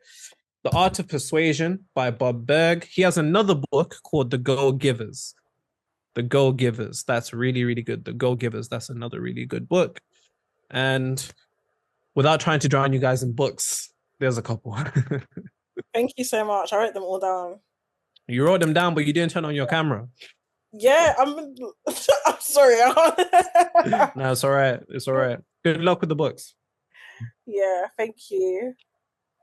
No Oh, sorry, I problem. had another question. When it came to like the YouTube ads, was you still putting in the same amount of investment as when you were talking about the Instagram? Because from what you said that you were generating more income from the YouTube, or was Yeah, it just yeah. a Yeah, just yeah, yeah. version? Yeah. So I put more money into YouTube ads the moment I'd get a sale, and so at the time I was charging like 4,000 for a client. So I'd literally take 1,000 of that and put it into an ads, and then if I got another client, I put another 1,000 of that into ads. If I got another client, up so on and so forth. That's how I'd go about doing it. All right, cool. Thank you. Pleasure's all mine. Thank you. Carol asked the question in the chat. How did the metaphysical topic come to you? It's always been with me. Like from when I was 15 is when I got into metaphysics. I would simply ask philosophical questions that people couldn't answer, such as, why do bad things happen to good people? My mom couldn't answer it. Then I'd go to church. My pastor, he'd give some stupid answer. So then I said to myself, he said God would give you wisdom. So then I said, fuck it, I'll get wisdom. So then I read the Bible when I was 16.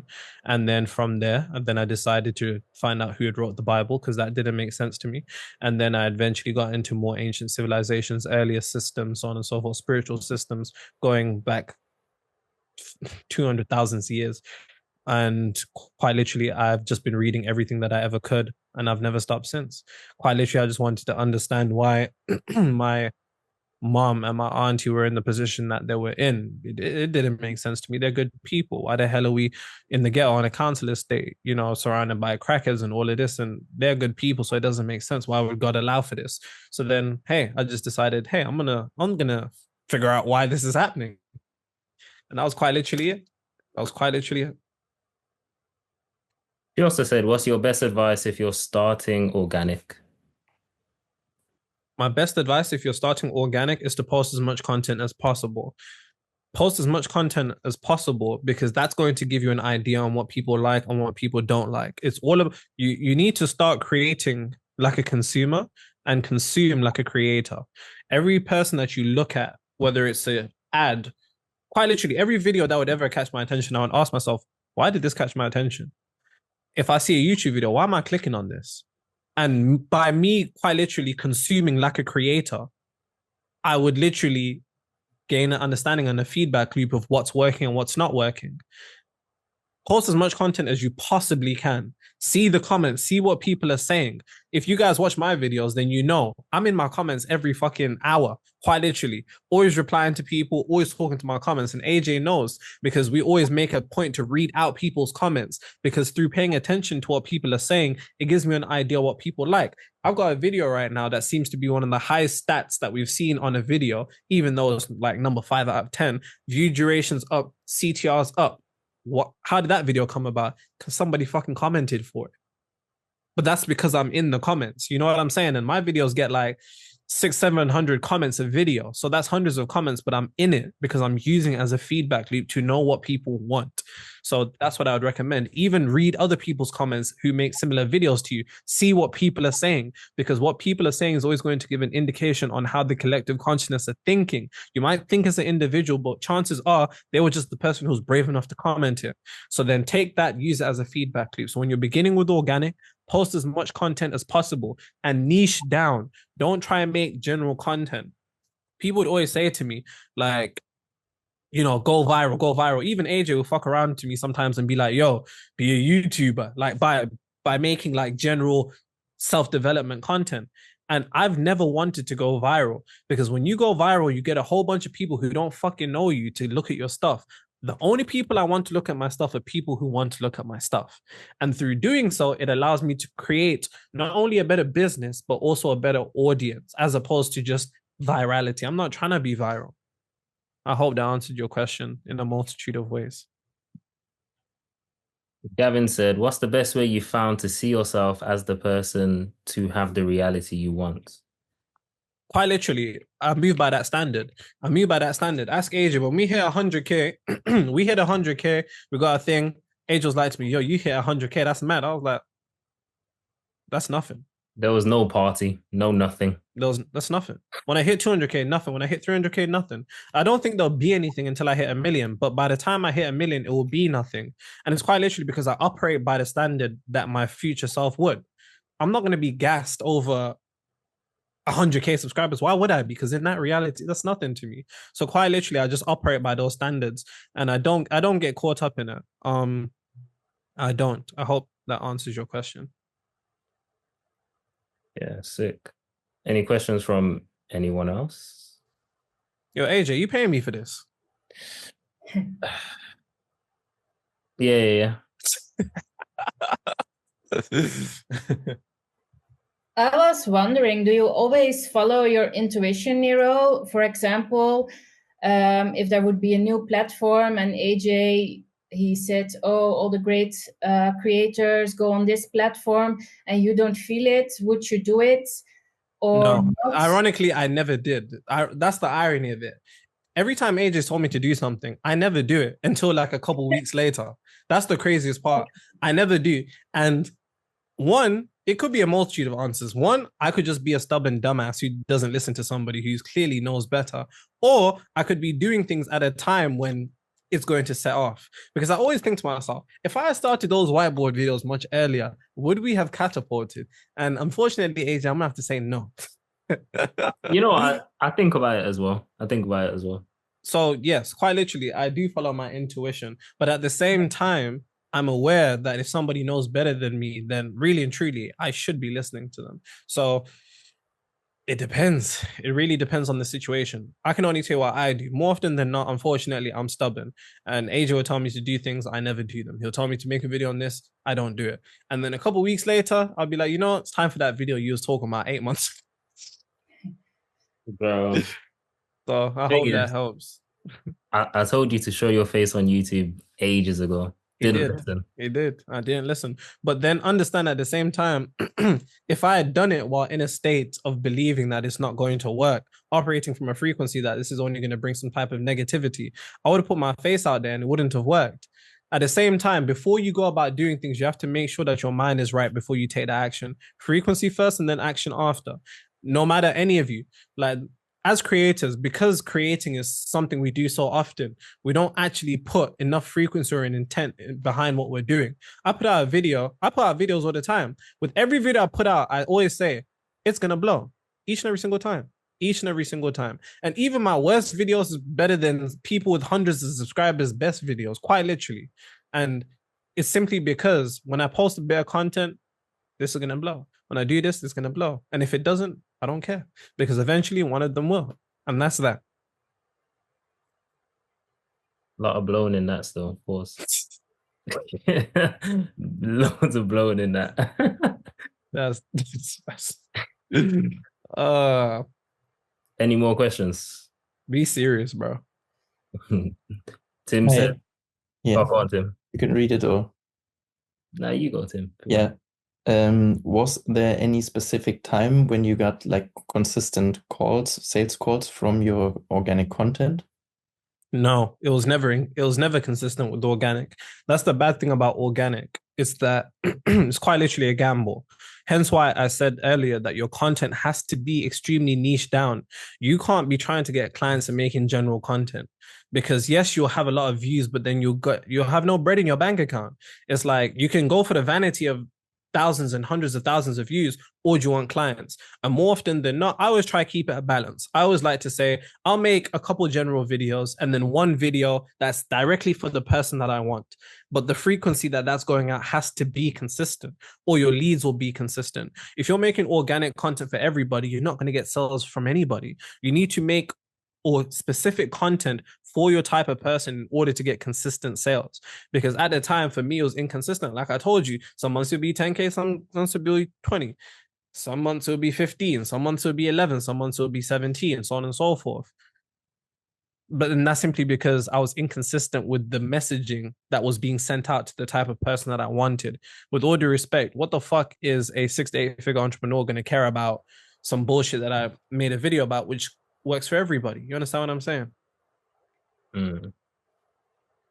By the way, would you say it's better to be a creator first or an entrepreneur or business owner first when it comes to this content stuff? What do you mean? As in, like, would you just say, yo, I want to make money, that's the only reason I'm creating content, or you creating content genuinely to help people? Me? You're asking me personally? Yeah. I was actually making content to help people because I was doing that on Snapchat for free for quite literally years. So for me, it's always been about helping people. But at the same time, if I'm going to be chatting online, best believe I'm getting paid for it. So the business part has to be very, very serious. And the business part has to be serious, or you're not going to be incentivized to continue doing it. The only reason why I can hop on a live stream for 2 hours, make videos, is quite literally because I don't have to worry about money. But at a time when I did, I couldn't do stuff like that. So you need to be incentivized to be helping people through actually taking. And there's almost this, I don't know if it was just me, but there's this element of awkwardness when it comes to selling or making money online. And that's simply due to the fact of what your perception is. You know, most of us who grew up in less favorable financial circumstances, we attribute somebody paying you as us taking something from them. So we feel guilty for it. Even when we say our prices, we feel guilty for it. But when you kind of alter your perception towards what it is that you're doing and understand that if you take on this individual as a client, you're going to be bettering their life, then it's important that you actually go out and help more of those people. You know, one of my clients literally was stuck at 2 million for 7 years straight. And I'm flying out to go see him next month. And his wife had died. He was in a really, really bad spot. And towards the end of the year, 9 months later, he signed a contract in his business for 59.4 million. You understand what I'm saying? So if you know that you can create those type of changes in people, then it's important that you are on your shit as an entrepreneur, because at the same time, the only ways that you're going to be incentivized and feel good about helping people is if you feel good about your bank account. How can you help somebody when you got debt collectors knocking on your door? It's going to be very difficult for you psychologically to think about helping another if you're not in a state where you feel helped already. So you have to be serious on this business shit. It is the most important thing ever. I can't stress it enough. There's nothing more important than making sure that your systems are in place.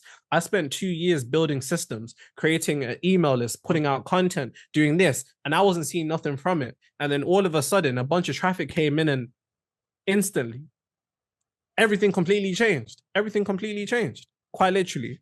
Simply due to the fact that I had spent so much time learning about the business side of things, that creating for me is easy. Because like I said, I know the metaphysical shit. I can talk that for hours, easy. But the business side of things is where I needed more focus upon. Even to the, like I told you guys, I was literally in Italy last month with a friend of mine who's making $1 million a month. This guy is making $1 million a month from online sales, So best believe when it comes to traffic, business, all of that, nobody knows better than him. He said to me, yo, bear in mind, I'm making about 100K a month. Some months 150, some months 160. He turned to me and he was like, yo, I looked at your stuff. You're poor. And I was like, what? I was like, what? What do you mean? And he was like, you're not on your business stuff as you should be, because you need to do X, Y, Z. And when I did X, Y, Z, quite literally, by doing X, Y, Z, I've already made about 20% of everything I made last year in the first month of the year, simply because the business side cannot be neglected. It can't be. It can't be neglected at all. Tim, you got your hand up.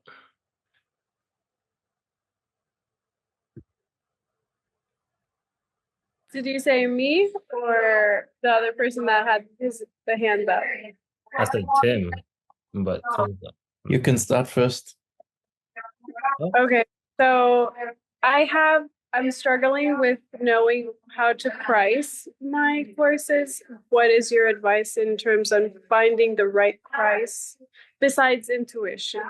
It depends. What market are you selling to? Well, similar to yours. Similar to mine or mine? Yours. You know it. You know. So then it's important that if you're charging those type of people, you have to charge people in respect of where their state of consciousness is. For example, somebody who's making 6 figures a year is going to see £500 as something that's cheap. And unfortunately, cheap is closely associated with terrible. So if you're going to charge them, you're going to have to charge them something that makes them go, because in doing so, it's going to indicate some type of value to their psyche. Oh, okay. So I had 2 offers that I was thinking about pricing it this way. I want to know your opinion. So the first one was for the people that obviously can't afford that price point. So it's starting at 90.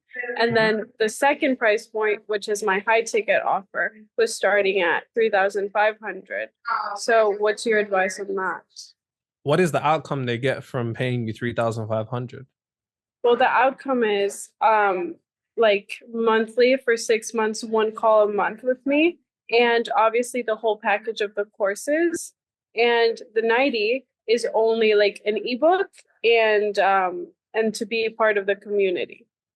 Now, understand something. When I asked you what is the outcome that they get from paying you 3,000, you started telling me about what they'll get. Nobody cares about what they'll get. They only care about where they're going to be after they've got everything that you're going to give them. So at that point of transformation, what's the transformation they get?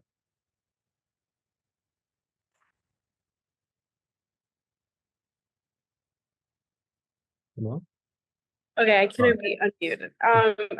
So when you talk about outcome, obviously is I'm providing a knowledge for them. So I'm basically going to change their life with the knowledge that I'll provide. So that would be the outcome. So are you telling me to like focus on just, I guess, marketing the outcome they'll have in their life? Precisely. So when any of my clients have worked with me, their whole life is improved simply because I'm working with their mind. So naturally, but if I say to them, give me 3,500, I'll change your life. They're looking at me like, what the fuck? Like, no. So then I had to make it something reflective of what they're going to naturally want. For me, for them, it's going to be increasing their business. So I said, if you pay me, right now I charge 25K. I said, if you pay me 25K, I'll double your business in 8 weeks. Then they think to themselves, per month I make 100K. If I make 200K, giving this guy 25K is not going to be that bad.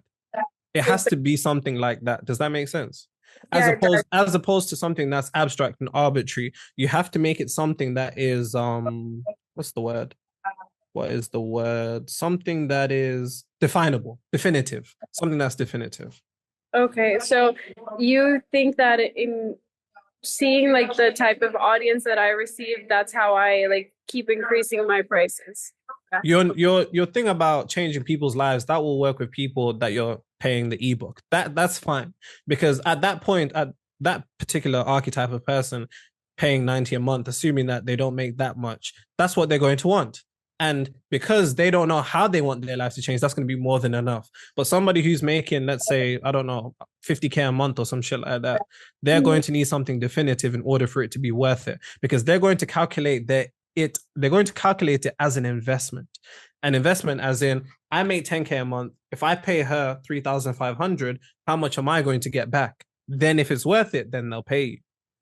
And in terms of like, sorry, I have a lot of questions. In terms of like the type of, you said that you don't like to have a lot of different packages, but at least for me, in my circumstance, it would make more sense to divide that package, because you said that you have like higher end like customers. So if I just like divide it for like, for example, the 3,500 package would be for a specific audience, and then I could do like a 20K, which would involve way more, and it would be for the higher, ranking customers. Or to get more people in, you can just simply create price plans. So with everybody that's paying 3,500, you create a monthly plan that's like 1.2 for 3 months. Then you can get more people in, for example. Okay, makes sense. Well, thank you so much for answering. No worries. All right, Tim, you got your hand up. Okay, it looks like you read a lot of books, and maybe just a couple. Yeah. I just wanted to ask if you have any specific approach how you read books and use it for your like coaching or for your content. Is there something you use, or is it just you read when you have time and then you I read about 3 hours a day. If you saw my books, you'd think I'm insane. So like, just to give you an idea, I don't know how well you can see this because I know my webcam is terrible, but I literally highlight and annotate books. So I literally take a highlighter of everything that slaps, take a pen, annotate it, things that are just coming to the top of my head, whether it's something I read in another book, whether it's my own thought, I write it down. I go through that book entirely. For me, I don't know, I've always been a reader, so reading is very, very easy. And when I say I read 3 hours a day, you're thinking I'm sat down for 3 hours. No, like I'll wake up, go on a walk, 1 hour, audiobook. Go to the gym, audiobook. Sometimes R&B music, audiobook. 2 hours done. I'll come back, I'll read that book again, pick up where I left off. That's 3 hours done. And by that, I can go through a book in a day. Sometimes I can go through a book in 2 days, 3 days. And then simply because I'm happen to be interested in what I'm reading about, I then take that and then either use it for business or for content, because then my mind creates it with something else, synthesizes something else that I'd read, and it's just easy that way. Yeah, thank you. That makes sense. But I will say, read for depth, don't read for width. So yeah, it's cool. I got all these books behind me, so on and so forth. But I would rather have just reread 10 books that really, really were good and really, really gave me light bulb moments again and again and again and again. Because you don't read anything except your level of consciousness. When you go through a book once, it may look like fucking Hebrew or like hieroglyphics. It's not going to make any sense. But then if you go through that book again in 2 weeks' time, then it begins to, oh, that makes sense now. You come back to that book 6 months later, it's like a completely different book. And it's because as your mind is always evolving, what you're able to pick up in a book will always change. That's why books are amazing. So don't go for the vanity of being able to have a bookshelf, because this is a fucking inconvenience. And I have no more space for new books. And I buy too many books than I can really handle. I'm going to have to start moving things around. But yeah.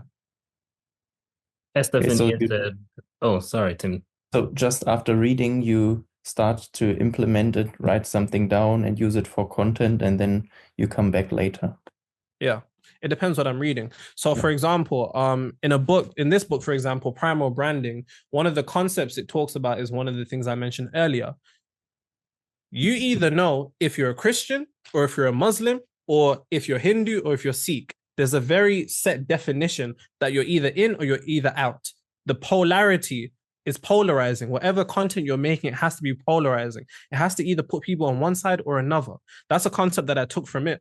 And then instantly, that's why you see, if you ever watch my videos, I talk a lot of shit about spiritual niggas. Instantly polarizing. You're either agreeing, you're either not agreeing. Whichever you are, it's better for me.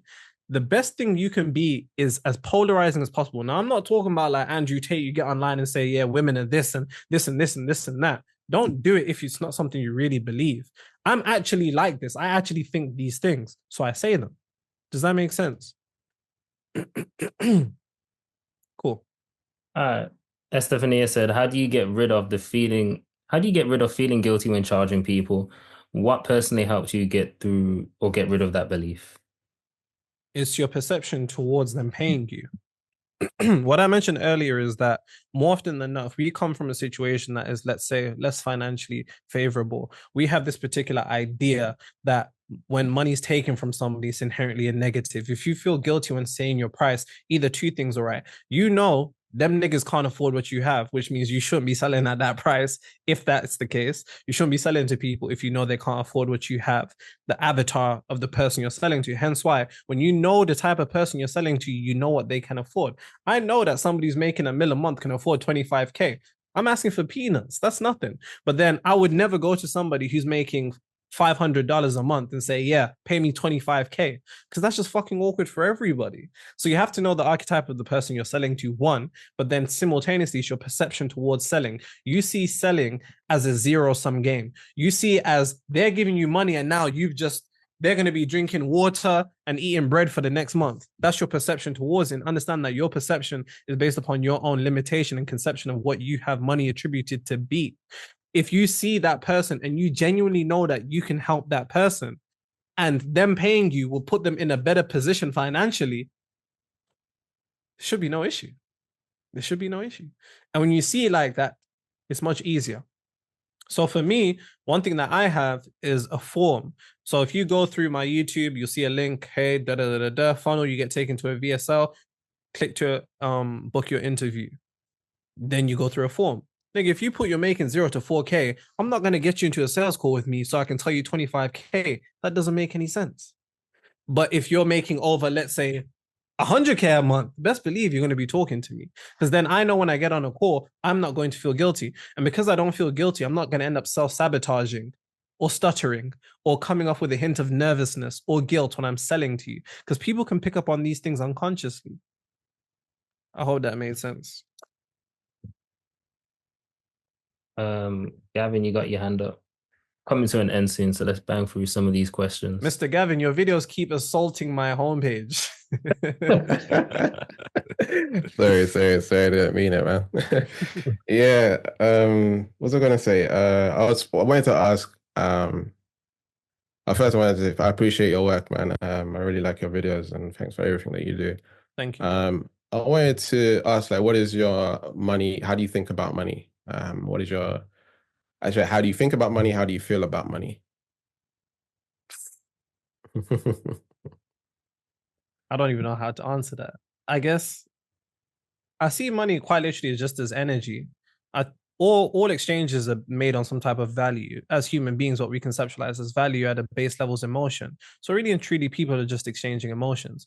And I also began to change the way that I looked at money, because when you come to understand that, you know, the large transfers of money are made via satellite communication. Satellite communications communicate through radio waves. Radio waves are all passing each and every one of us right now, which means there's money flowing through you quite literally right now. And when I began to open up my mind to the fact that money's already flowing around me, it made it very easy for me to just redirect that money as opposed to having to go out there and get it. The easiest thing that I can say about money that changed everything for me was when I started consistently on a monthly basis, I donate 5K to charity. When I did that, everything changed. And the funny thing is, I've always understood circulation as a law, but it was said to me, one of my friends, one of my elders, he went bankrupt and now he's worth 100 mil. He was like to me, give money to charity and feel good about it. And then, of course, metaphysically, I understood that our own emotions are projected onto money. So the emotion that we experience when we spend money is of the most importance. So then when I'd pay for people's courses, I'd make sure I'd had a smile. I felt great. I'd make sure when I'm getting fucking coffee, I feel great. I'll make sure when I'm paying AJ for this videography, I'd feel great. Whereas naturally, the default response is to almost be like, oh, paying bills, that particular type of energy. So when I began to change the emotions I was experiencing while spending money, everything changed. And when I began consistently giving money freely and abundantly, that's when everything changed for me personally. Which is crazy because that charity lady actually called me Vincent and my name is Victor. That don't even make fucking sense, but hey. What percentage of AJ's laughing. She nearly just took all those kids out of school for nothing. What was you saying? Sorry. Yeah, what percentage of your income do you donate or give to charity? Well, income varies. Like this month just gone, I did about 140. So I don't know what percentage is of 5K, but it's just consistent 5K. Just okay. 5K just goes on my account. I'll probably increase it next month to maybe 10 and then just see how that goes. Okay.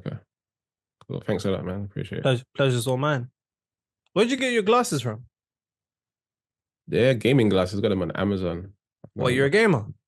No, the blue light from the screen, like it messes with my eyes. I get headaches and stuff. So I've been getting headaches for time. Maybe I need those. Thank you very much. Yeah. Caleb, you're up. How you doing, brother? I'm good. How are you? I'm doing good, sir. I wanted to know, do you ever have burnout? And also, do you ever schedule the way you do your content? Like, there's some people that do it in bulk and then, they kind of take the rest of the week off, or they have a schedule where I'm going to post at this time during these days, or I'm going to record during these times or during these days. I wanted to know what your strategy is. And also, do you ever get burnt out? Cool. First things first, I need your gym routine. Second of all, I actually always used to get burnt out all the time because I would work with clients one-to-one. And when I'm working with clients one-to-one, there was a point where, like I said, I was charging 1K, which is, assuming you're American, that's like $1.2K dollars. So there was one point I had like 40 clients and I'm doing a session a week and I was burnt out. Then I began to ask myself, what type of lifestyle do I want? And when we create businesses, we don't often ask ourselves, what's the type of lifestyle we want? And when you can identify the type of lifestyle you want, then you build your business around that so you don't get consumed by your business. I said to myself, damn, if I'm going to be working with people, I need to increase my prices so this is worth it. I increased my prices, it still wasn't worth it. So then I said to myself, fuck it. I'm going to be selective about the type of person I work with. Ironically, by making it more selective and exclusive, people want in because naturally people want what they can't have. So then I put 3 people through a selection process. Now everybody wants to get in. And then I decided to myself, how many days a week do I want to work? And then decided that. Then I went about doing that. And I used to get burnt out all the time, quite literally. And the irony is when you get burnt out, it doesn't really help quite obviously, it doesn't help when it comes to your own ability to create, because creation is an act of pouring energy into something. How the fuck can you pour energy into something if you don't have energy to pour? So you are the priority, and it's important to recognize that, because more often than not, we will take the money because we want the money without realizing that the only reason the money's coming in is because of you. And if you aren't where you need to be, then your ability to get money is going to be fucked up anyways. So to prioritize you and understand what type of life you want to live, then go from there. And then to your second question about content, everything's bulk. So when I used to do short form content, Adrian would come over, we would record like 15 clips in a day. Even when he comes over every Friday to record content, I think the most I've ever done in a day was 3. We aim for 2, but if we want to go play table tennis, then it'll just be 1. But that's only because we've got a backlog of content. So I always batch things. It's just easier that way. And plus, I feel like when the creative juices are flowing, it just makes it much more easier. Because the unfortunate thing is that we're not always going to be in a creative kind of flow or spirit. So to capitalize on that while that's there is great. I also have another question. I just thought about it on the fly when you were just thinking. Perfect. I don't know how you feel about reaction videos, but you always talk about these spiritual niggas. Would you ever do like reaction videos to some of the other people in your content space? I would never react to any other creators in my niche's videos because I would never want to disrespect anybody. Like I make jokes about it, but when I talk about these spiritual niggas, I just talk about the odd video that I'll see where somebody's say they can breathe fire and all that type of just that extra stuff. I'm not talking about the average creator who's actually talking good stuff. But I would never ever personally disrespect someone's videos and watch them and kind of talk bad about them because I don't know, like in the ends that I grew up in, you talk crazy about somebody, you could get stabbed the next day. So I'm very, very careful the way that I talk about people directly. But reaction videos themselves, if I was to ever do any reaction videos, it would probably be in a manner of some type of, I don't know, actually. I don't know how I'd go about doing it. I don't know. I don't have anything opposed to reaction videos. I watch reaction videos all the time because when you like the person, you hear what they have to say. So as long as you're a likable individual, people are going to want to hear what you have to say, especially if it's unique. So yeah. Thanks. That's my question. Pleasure's all mine. Tim's question is, when's your book coming out? That's craziest thing is probably like I'll probably finish the book in like 2 weeks, but it'll probably come out. AJ, when's your birthday? September. Yeah, it'll be out before then. It'll probably be out by the summer. Jeez. Yeah. But yeah, any final questions from anyone? Because it's been over an hour, and Nero's charging me $1,000 per minute we go. Bro is not about to pay me. Bro is not paying me.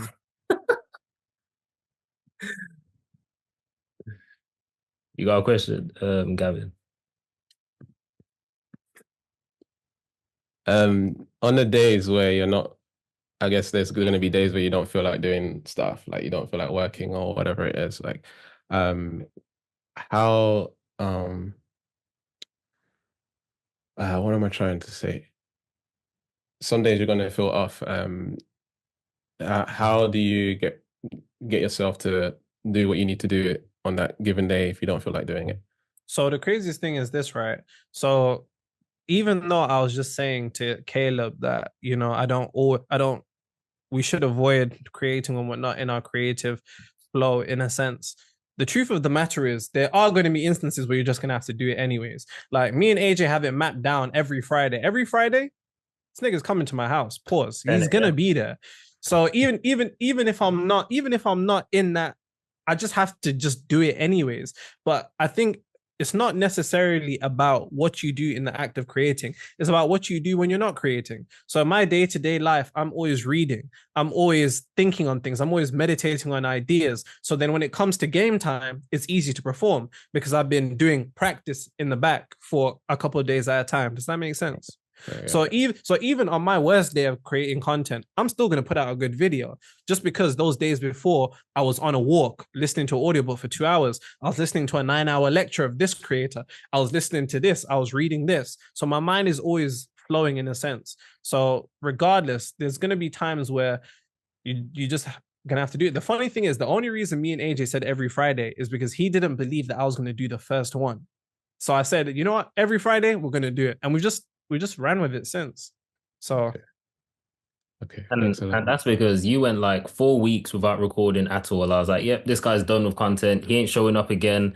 He goes, oh bro, come let's record. I'm like, Don't waste my time, man. He goes, every It's true. Friday. Trust me. It's true. I even said to him, the money that I pay you to edit and record these videos, if I miss a Friday, I'll double it. He was like, what? I was like, yeah. Because I just said that because I did not want to pay him. He ain't missed a Friday since. Yeah, real talk. Or if we can't do a Friday, for example, we'll do it on a Thursday. There's some weeks we've done Thursday and Friday. You get me? So Okay. yeah. I think Mars had a question, and then Kara would be the last one. Because Mars just said yes in the chat. I don't know if that meant you had a question or not. Yes, no. Okay. Kara, you're up. Okay, so staying in Gavin's train of thought, I'm just wondering how, for these like really expensive clients, how do you keep bringing them like week by week, like that quality content, I guess, not in your YouTube. I'm talking about the clients. Like our one-to-one course. Sorry? Like the calls that we do one-to-one. Exactly. So, because sometimes in one of my calls with my clients, like I've like they kind of get to the point where I'm already like I already told them what to do and I can't really do it. That's the entire game. You're telling them niggas what to do every week you're telling them what to do the same thing every week in different ways, quite literally. Okay, perfect. Quite literally in different ways. And then they're gonna get to a point where they're like, you said that 3 weeks ago, but this time when you said it, it just set off. Because sometimes you can say things, but more often than not, it depends upon their state of consciousness at that moment in time and the manner in which you've gone about saying it. So it's quite literally a game of just saying the same things again and again and again until eventually, with my clients, I do 6 calls with them. I know everything that's wrong with them by call 1, simply because the first call is kind of like me just asking questions to write down things and get an idea of what may be holding them back. I form a hypothesis. More often than not, I'm right. By the second call, I've told you everything you need to do. Then I'm just showing up for moral support. Like literally, it's literally that. Them niggas just want somebody to talk to. That's it. I told you what to do last week. And then I was like, yeah. That's in moral support. Quite literally. That's it. Because more often than not, in my line of work anyways, more often than not, people want permission in order to do what they know they need to do. I know that sounds weird, but me being an authority figure allows my message to hit their minds in a way that their own mind couldn't allow them to hit. All right, Mars, go up. You should be unmuted now. Can you hear me? Yeah. Okay, cool. I have 4 questions and they're very quick. They're not going to take that 4 long. questions. Oh my God. Boy. I'm joking. Go on. Okay. My first question is, when you were working like towards your first 10K profit, what was like your morning and evening routine like? Did you have any specific spiritual rituals from what you've learned in terms of like meditation or visualization? Those are just basic things that just can come in my mind. That really helped you in terms of like locking in towards your goal, especially like YouTube and also your profit in general, your business on the side? So as far as rituals, no, I don't have any rituals, unfortunately. Okay. I'm too afraid of that stuff. But morning routine, yes. But you know what I'm trying to say, like spiritual. I'm just taking a piss. So of course, as far as actual morning routine, things that I would do, non-negotiables in the morning. Every morning I would wake up. First thing that I'm doing when I wake up, going on a walk with an audiobook. Before I meditated, before I did anything, I go take an audiobook that is always going to be reflective to the information that I'm talking about. So let's say I take a book, 3 Magic Words. I go on an audiobook, listen to that. I come home and meditate for about 30 minutes. Set a timer on my phone, meditate for 30 minutes. Why? Because my mind was consuming information that through meditation, it will then digest and then allow to marinate. Then after that, I would visualize for 30 minutes, which quite literally if I felt like I was done with the visualization, let's say I was 10 minutes in, I'd get the fuck up and just go about doing whatever I'm doing. Then I'd go about doing it. But those things are prerequisites to knowing the necessary action to take in order to get there. But the action to take is more important. So there's a book that I have. One second. There's a book that I have. Shit. There's a book that I have that I recommend, which is called The One Thing. Highly recommend. I can't recommend this book enough. And this book poses a question for you to ask yourself, which is, what one thing can I do in my business that would make everything else that I have to do irrelevant? If you can find an answer to that while doing everything that I told you, the meditation, visualization, audiobooks, or reading, you focus on the biggest domino. And then from there, everything gets easier. Okay, says makes sense. Cool. Question number 2 out of 4. Yep. My other question is, do you also believe that other people's consciousness like affects you? Like, by that, what I mean is, let's just say if you are like, I don't want to use the word the black sheep because it's so like vague, but if you're different in terms of like the way you think and just in terms of like going after your dreams and your family doesn't think like you and they have their own opposing views, do you believe that their consciousness or like their beingness, because I know that we're just more than the physical like avatar, as you always say, does it like print on you? Does it affect you in a way, or do you have like that free will to like still operate from your own? Naturally is going to affect you. Does that make sense? Yes, naturally is going to affect you, but it's only going to affect you to the degree that you believe it has an effect over you. So more often than not, people talk about being spiritually protected and all of this and all of that. But the highest form of spiritual protection is protection on the mental and spiritual planes. And the first form of protection that you have to have is that the consciousness of those around you can't fuck with you. Because it more often than not, when we're around negativity or people who think a certain way, we're like, oh, I have to be around these people. They're going to be talking their negative beliefs onto me, without realizing that we have given those people permission to actually have an effect over us, as opposed to simply just deciding that nobody can have an effect over you and then operating by that standpoint. Does that make sense?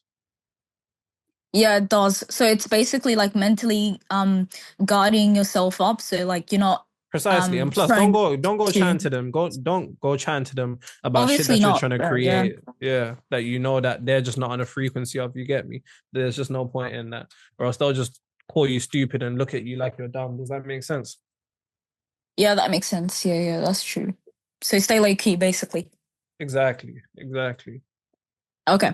My other question is, so I've noticed myself, like, how do I stay convinced when doing things without doubting myself, especially knowing that like everything is technically a placebo effect, in terms of like before I used to like fully believe in things, like have conviction in terms of like taking in certain like let's just say certain, I don't want to say rituals, but you know what I'm trying to say, like I would do things like visualization and meditation and like robotic affirmation, and I would like actually believe in it. I would have that conviction. But now that like I feel like everything is kind of like a placebo effect, and whatever you believe is on you. So you have that free will to basically pick and choose what you want to work for you and like align for you. So how do I have that conviction despite that contradiction of like the only way you're going to have the only way you're going to have conviction is understanding that the prerequisite to any type of form of conviction is self-trust. The things that you have conviction in is due to the fact of the evidence of what you see. Confidence typically as human beings is based on evidence, and you have to understand that nothing's compartmentalized in the mind. If you want to generate conviction, the first thing you need to have is self-trust, because if you don't have self-trust over yourself, how can the universe possibly trust you to guide it? So self-trust is the first prerequisite to mastery over reality, because you have to come to the understanding that self-trust is a currency that will be exchanged for conviction.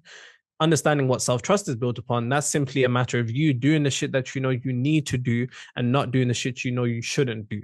So if you understand that I need to email this person, I need to change this on my website, I need to do this, I need to do that, the more you do that, the more your mind keeps score. And the more that your mind keeps score, it stacks a bunch of things that you said you were going to do. So then when it comes to you telling the universe what to do, it's fucking easy because you're used to telling yourself what to do. That's the only way you're going to build conviction. Does that make sense? Yeah, it does kind of make sense. But I was just coming from an angle of like, knowing that you know like things are just like vaguely and stuff, like how do you still regardless have that conviction when taking like action and stuff in terms of like believing in things? Give me an So it example. can, Give me an example.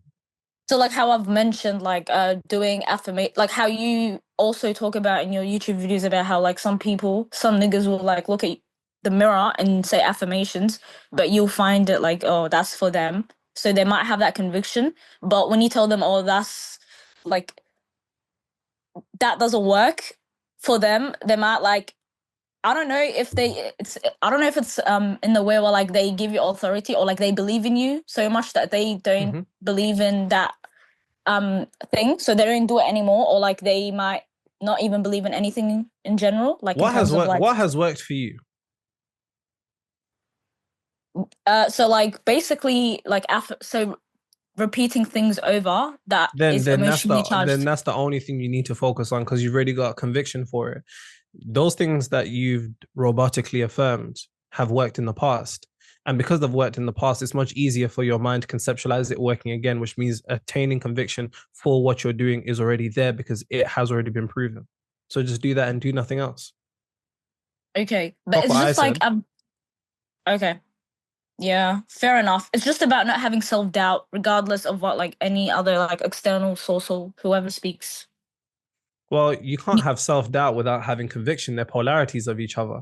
Most people find it an issue that they're going to have self-doubt. You can never get rid of self-doubt because we live in a third dimensional realm constrained by polarity. So the energetic polarity for self-doubt is self-belief. You can't have self-belief without having self-doubt. It's just about understanding that when you do experience that self-doubt, you don't magnify it more than what it is, which is the issue that people do. A lot of people look at that self-doubt and they think, fuck it, I'm doubting myself, I've ruined everything, it's over. No, that should be what you're experiencing if you're somebody who is showing a sheer amount of self-belief in other moments. It's just about not hyperfixating and magnifying those instances where you do experience self-doubt and seeing it as something that's wrong. Because when you see your experience of self-doubt as wrong, you then actually perpetuate and put yourself into a frequency where you that send emotion to experience wrong. Not because it's wrong, but simply because you have had the conviction that what you were experiencing was wrong. Does that make sense? Yeah, I think that's the answer that I wanted to get. Got there in the end. 3 out. Are we on 3 out of 4 now or 4 out of 4? No, 3 out of 4. Last one. I'll make it quick. My last thing is so good. It's so good. Bro, I feel like you're rushing me. I'm not gonna lie. It's all right. I'm hot in this office. That's what it is. It's not even you. Like, I'm hot. But it's fine. Hot. Let me open my window. Oh my. Can imagine that room is bacon. All right. 3 out of 4. Let's go. Okay. So my last question is, so I've read the book, the Parallel Universes. It's a really good book, by the way. Yeah, so in the book, I haven't finished it yet, but I'm like going through it. It does speak about how like sometimes like through your dreams, you can get like visions of like your life. Not always, but sometimes. It just depends on how you decipher it or whatnot. So my question is, do you recommend, even though sometimes it can be vague when dreaming and just, do you recommend keeping like some sort of dream journal or like following up with your dreams, especially if they 100%. have like some sort of like emotional, like when you wake up and you feel like a type of way about it, like, you know what I'm trying to say? Yeah. Completely. You should keep a dream journal. I mean, I don't, but if dreams are important or even to you, notes on your phone. Like, I do that from time to time. So if I have a dream that actually just made no fucking sense at all, I'll go ahead and write it down and meditate upon it, because dreams are no different from reality, right? They're either a projection of consciousness or a creation of subconscious contents. So they should be treated the same way. So definitely pay attention to your dreams and keep a dream journal. Okay, cool. No worries. Thank you, Nero. Hold on. What? No. Where's the fourth one? That was the fourth one. That was it? Yeah, that was the fourth one. Oh. Say nothing. Say nothing. Bro was lost in time, I swear. I was thinking. Let me get to the fourth one. That heat's getting to you. But yeah, guys. All right, bro. Thank you. I appreciate you all for coming. Nero, any last words? Yeah, I'm a bill all you niggas the invoices. All of you, you're gonna get invoices to your emails. Yeah, the invoice Nah, I'm gonna it's a get pleasure. through, so. It's a pleasure. Hopefully, AJ will have me again soon. It's a pleasure. So thank you to all of you. Thank you, Thanks, Nero. bro. And I hope I actually helped. I hope I do, and I hope I just ain't been chatting for 1 hour and 30 minutes because I should have ordered Nando's. I'm hungry. Go get you. Have a little break. We're gonna go get some refreshments. They should be coming in like about like 30 minutes. I have to go get them downstairs. But we already have the guy himself, the mastermind behind pretty much a bunch of other guys. Like I'm sure you're known for other stuff as well too. Obviously, a big person that you've been known for is obviously helping Nero scale some work. Literally 0 subscribers to where he's at right now.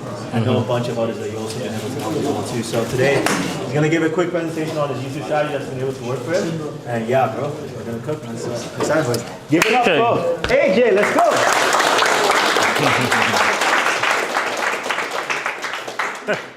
Right, so how many people post on Instagram or TikTok? Okay. How many people post on YouTube? How many post consistently, once a week at least, for the last 3 months? Right. One hand up for 2. No, I used to. Okay. All I'm gonna say is that's probably one of the main issues. When me and Nero started, YouTube specifically, we was doing faceless videos. Oh shit, it came off. Let me just tuck it up. Muheez come with Touch ID or password. Eesh. Oh, we went already. Plug it out and plug it back in. Nah, I need someone like. Raw. What, Q&A now? Who said? Anyway, let's just go off the dome for now. Anyway, so typically the main issue is probably going to be consistency. When me and Nero started doing YouTube, faceless videos, it was difficult. It was a lot of scripting plus a lot of editing. That means we were always trying to catch up and the video was edited Saturday night, posted Sunday morning. And some days, if the videos ain't edited, the video's not coming out. And if the video's not coming out, that means there's less traffic, less views, less chance of your video actually even blowing up or your personal brand even blowing up in the first place. So the fact that literally only one person had their hand up for posting once a week for the last 3 months already shows you where you're at. But a bit of backstory. So I started about 6 years ago, started on YouTube because I thought YouTube is the main platform. You know, it's gonna pay you to get views. You can get clients, you can get brand deals, you can do a bunch of stuff, and everything just pays you more. However, that journey was flipping difficult. Then I ran to short form platforms because I thought, oh, post a video, you can get 300 views even if it does bad. That's way better than getting 5 views on YouTube. Then I started just learning stuff because I'm like, this is terrible. So I started just educating myself on YouTube and just buying courses and whatever I can. And then I thought, let me try and implement that for one of my clients, which I was just editing for. And I decided to record him. I started to come up with ideas for him, how he should say certain things. Because one thing I noticed when I was editing for other people is they would just go and say their script or freestyle off the dome. But then I would edit it and be like, why did you even say that? That's not necessary. So I'd either remove it and they wouldn't even notice, or I'll literally reorganize the way the video is through the editing process. And I thought it would be easier if I just direct them on which order to say the things. So we did that, and Black Bezos, I don't know if you guys know him, he went from like 13,000, 500,000 followers in 3 months. Then I did it again for Code Sweet. He went from 800 followers to 60,000. This is on Instagram. Then I started working on my own content. I'm on 65,000 on Instagram. But then I thought, okay, cool. I need to focus on YouTube because I know that's where everything's at. If you guys don't know, there's crazy stats right now that people are watching YouTube more than Netflix. YouTube is the second biggest search engine in the world, which is owned by the first, which is Google. And it's almost like when you search for something on Google, yeah, you're gonna get text. If you scroll down, there's gonna be videos. Those videos link you back to YouTube. And it's almost what Amazon are doing. Amazon literally, they have their own Amazon products, and they put their products ahead of sponsored products or products that are bestsellers, even though the Amazon product technically isn't the bestseller and it's cheaper. Like, why would you want to be posting videos that don't last? YouTube videos will last years, 5 years, 7 years, a year. Whereas on Instagram, after about a month, the video's dead. For me, I needed something that was longevity, something that you can build a business on long term. Because if you have to keep posting a video every single day for the next 5 years just for your business to hit the numbers that you want it to hit, whereas if you could post one YouTube video, maybe 2 YouTube videos if you want to boost up the volume for a short period of time, me personally, I think I prefer that. And one thing I was going to talk about before the slides went off anyway, was the 7-11 rule. And you guys are smart, so you guys probably already know it. 7 hours and, 11 different interactions or whatever? Sorry, 7 hours and 11 different interactions. It will take you 420 short form videos that are 60 seconds long to reach 7 hours. Or you could do 7 YouTube videos that are an hour long, or 14 YouTube videos that are 30 minutes long, and then obviously, 21 YouTube videos. All I'm saying is less videos. YouTube would actually pay you to make those videos once you get to a certain point.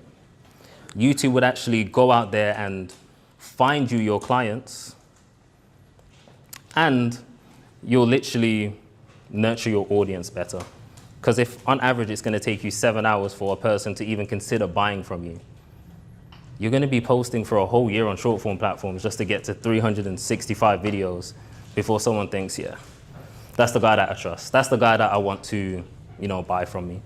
So YouTube is the king. And for all of you guys that want to scale, want to grow, want something long-term with some longevity, you have to start posting on YouTube at least once a week, at least. And me personally, I would say longer videos are also beneficial because people can put the video on and then listen to you in the background. They're still taking in the information. Your watch time's still going up. They're still spending time with you. And I don't know if you guys ever notice your sales calls from YouTube versus like Instagram. I remember I was jumping on sales calls, and this was before I even started posting on YouTube about my business. And I was like, I literally had to go through like different sales scripts, and I was just doing all sorts of stuff, trying to do this psychology thing. And it just wasn't working, bro. I remember like the whole week, no closes. I was like, nah, this is dark. And then I had one person that came from YouTube, and I was using the scripts on them, and then 10 minutes in, I realized this person just wants to pay now. Like, this person is ready to buy now. They were like, oh yeah, I already know, like, I already trust you. Yeah, you've worked with this person, you worked with this person. I've watched like 5 of your YouTube videos. Yeah, I need to work with you now. 15 minutes in, they've paid me, compared to Instagram or TikTok. The quality of leads is just something completely different. So, with that being said, let's go into the YouTube strategy that I actually use. Now, a lot of content guys probably already use this. It's nothing special, to be honest. But I guess it's the way that your mind remixes it, is how powerful it actually is for you. So it's called the outlier method, I think by trade anyway. And you use vidIQ, Chrome extension, or you can pay for the vidIQ itself, which is also pretty good. You can search for keywords and stuff. But then I would personally go on YouTube, go on my homepage, and the outlier basically pops up next to it, and it's got a multiplier. And it indicates how much views that video has compared to the average views on that particular channel. So let's say Nero gets 1,000 views per video, but then he had a video that had 100,000 views. That's a 100x multiplier. So I would look for videos personally that have 10x first, minimum. I'll scour through, doesn't matter the niche, doesn't matter your industry, scour through. If it's in the same industry, perfect. You probably could just copy the title. If it's not in the same industry, you can literally remix that title into your industry. So I remember I saw a video, I think it was early stages, from Simon Squibb. he did like 30 years of sales knowledge or 30 years of something or whatever. And I was like, yo, we should do that. You've studied for how long? 9 years? 10 years? Why don't we do 9 years of manifestation knowledge or 9 years of spiritual knowledge in however long the video was going to be? At first, he didn't want to do it. He actually recorded the video and he didn't want to release it. I edited it. He still didn't want to release it. We had that video edited for at least 2-3 weeks. And then he had no option but to release it. And the video didn't perform well at the start. I think first 12 hours, pretty dead. We woke up the next day and it was 1 out of 10. Best video on the channel for the last 10 videos. So it doesn't matter what niche that you're looking in. We took that from a business guy and put it into a spiritual niche. It literally doesn't matter. The whole idea is to get title frameworks from the outlier method to see what people are actually interested or what's actually clicking in their mind that makes them curious and want to actually click on the video. So I had some examples up on the screen. The only one I remember was from Myron Golden. I think he released a video in the last 3 months. It was titled something about leveling up your life equals leveling up your communication. For me, that one's simple. I could flip that into leveling up your business equals leveling up your content. You could literally flip that into any industry that you're in. Just replace keywords with your keywords, and that's it. My whole method is, though, add as many videos as you can that are outliers into a playlist. Because when you come up, you might be walking, as Nero said, you go for walks, or you're in a shower, or you're doing whatever you're reading, you get ideas that come to you. The issue is, you get those ideas and then you slap on a basic title, and you're like, yeah, people are gonna love this, and then no one loves it. Those ideas that you get, look inside of that playlist and think, okay, which title could I remix, which title could I take that relates directly back to this topic or would demonstrate this topic perfectly. That's what pretty much I do all the time. And I think me and Nero got a shared playlist now. I think there's like 400 videos. Yeah. 400 videos, 400 outliers. And we go for 3x minimum, but I typically like to go for 10 because I like to go for as big as possible. Why not? Another method is I like to always have videos on your channel that people can come to and you can create a playlist about that will tell them about your offer, tell them about your business, show your testimonial, show your case studies, and really let them understand essentially what it is that you do. Then your other videos should be targeting a wider audience so more people can come and discover who you are and be like, oh, this guy's cool, let me check his channel. They check your channel, and then you either have the playlist there or they'll go through your videos and they'll know exactly basically what you're about and what you do. I mean, I tried recently to just narrow down and just do specific videos, and it works, and value's great. But until you expand to a wider range, you won't get new people coming in. You won't get new people that are being nurtured by the current videos that you posted ages ago. What else was on that slide? You can call Muheez, get him to come. I'm not gonna... I mean, he's probably already in Tesco. He's already in Tesco. So, I got a question, is that cool? Yeah, go for it. So about what you were saying, like about expanding, like your offer, and then you're gonna get more people to come. I know like a copywriter by the name of Dylan Madden. Basically, like if you just... Did they come on? Yeah, Karen, bro. Yeah, basically like if you just stay on like basically you're saying like you should span to like talk about like your personal life and that type of stuff? I wouldn't say you need to talk about your personal life. As you know, Nero don't talk about his personal life, but you can include your personal life into your videos. And that's what kind of makes it a personal brand in the first place. Like people that watch Nero's videos probably knew that he grew up in some dangerous area, shit city, all of that stuff. And they probably know that, you know, he talks about he was raised by a single mom, just all of these personal factors, but it's inside of, you know, a specific topic video. Thank you. Yeah, go for it. You said that you had a really good video that performed for Nero that in the first 12 hours didn't perform. What's your indicator as to knowing, okay, cool? Oh, I actually had that on the slides. Within 1 day it's been performed, 1 week or... So the the indicators you look at is typically click-through rate or average view duration. Click-through rate is YouTube will give you impressions. And then the impressions basically means how many people have saw your title and thumbnail. And the click-through rate will depend on how much people actually click on the video out of all the people that have saw your title and thumbnail. The next one is average view duration. How many people of those people that click on the video actually stay, and how long do they stay for on average? Now, obviously, the longer your video is, the longer the average view duration is going to be typically, because no one's going to click on an hour video and then 30 seconds in be like, nah, this is shit. You're probably going to give it more time to marinate. Whereas if you clicked on a 10-minute video and a minute in, you're probably like, nah, this ain't what I expected out to be. So average duration, click-through rate is what I aim for. Typically though, I'll say after about 3 days, I stop looking at it. But things you should aim for.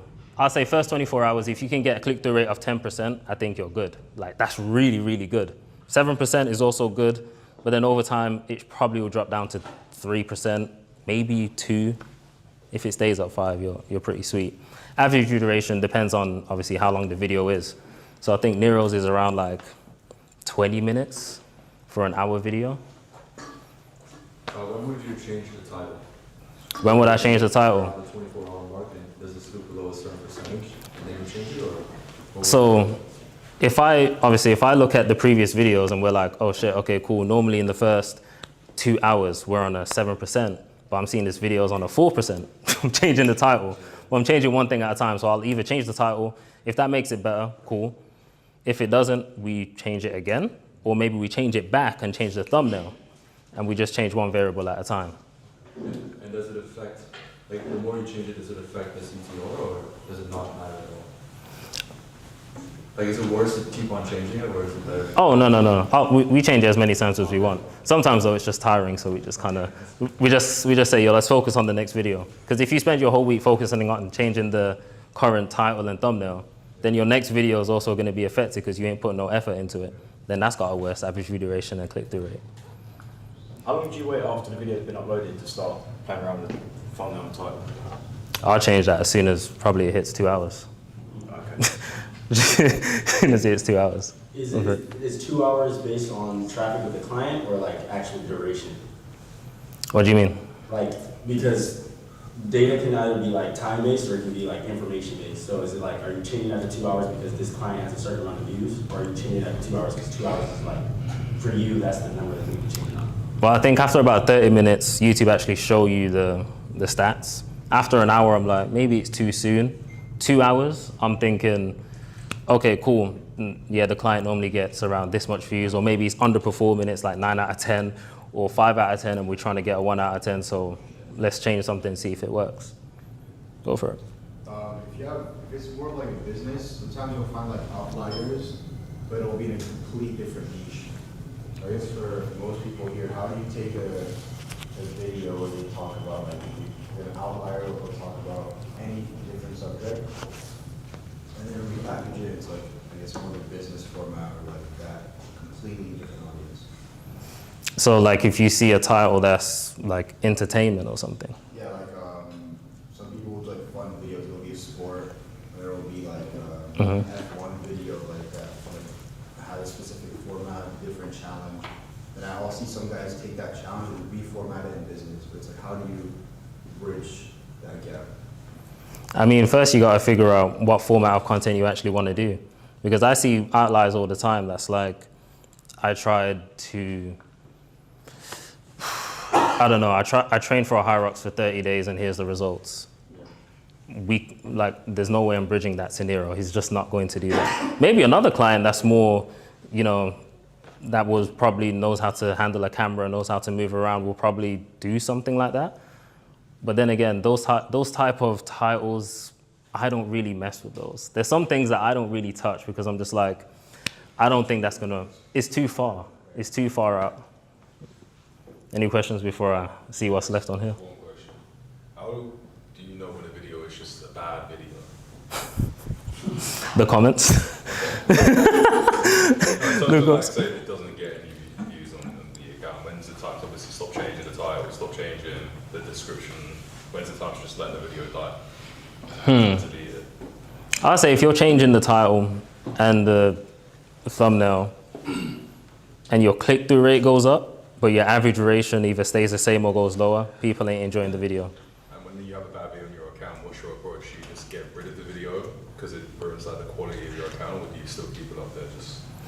I normally say keep the video, because there's videos that we kept up for Nero. When obviously people started discovering him, they went back to his old stuff, which we thought was kind of, it was okay. And they were loving it. They just didn't know about the video before. So you might think it's a bad video, but maybe it just wasn't appealing to them. But now that they know who you are, it's more appealing to them. So they click on the video and there's actually value inside that they needed. Because I got some bad videos. Hey, yo. Yeah, just don't know who you are. Why do you say it's bad? I wouldn't say it's bad. I think it just doesn't align with me now. But again, it showcases the work from starting account to where I'm at now. Yeah. Okay. You go first. Now that you guys can split test titles, are you switching all three? Or what are you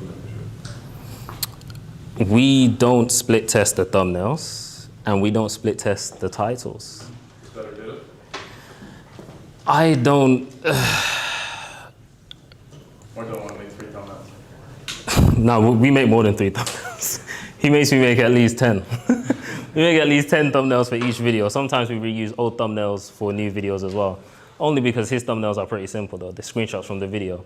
But I think there was data from other people saying that split testing is good if you're a large creator, where if you're a small creator, it's probably not as good because you don't have enough traffic coming in from current subscribers to even get that data fast enough. For example, I split tested a thumbnail on a client before. It took a whole week to get results back. So the whole week it was split testing. Yeah. And I was just like, well, what was the point of that? So, yeah. I mean, this went off again. That's crazy. Go for it. For 2 years, you begged me when I was on Instagram to get onto YouTube, and I did not listen. Why did you tell me to move from Instagram to YouTube? The main reason for you specifically, you were making Instagram videos that were like 1.5 minutes, 2 minutes. Typically, people are making Instagram videos that are 5 seconds, 30 seconds, 60 seconds, maybe. If you want people to actually, listen to you and you have value to give and concepts that take time to explain, take time for people to understand, it's better to be on YouTube. I just thought YouTube suited you perfectly. Plus, it just made the most logical sense in terms of, one, YouTube will actually pay you for putting out the content. You have a sophisticated audience, so people actually, YouTube is the only platform that you open the platform and it's not automatically playing a video. They're not just trying to serve you whatever they're trying to serve you. So for Nero, for example, he was looking for business owners or people that, take life seriously. If you're opening up Instagram and you're served with a girl shaking ass, you scroll, then you're seeing a skit, and then you scroll again, and then you see Nero, you're probably not even in a state of mind to even listen to him. Whereas you open YouTube, you see a bunch of titles and thumbnails, and YouTube know you very well, by the way. Very, very well. Especially since they're owned by Google. You see the title and thumbnails and you're like, oh shit, this has been on my mind all week. This video was created for me. And you click on the video. I think that's the main reason that I wanted you to jump on it. Go for it. What do you think are the best traits that you have as a creative director for Nero in that specific time for your aspect? The best traits. Shield.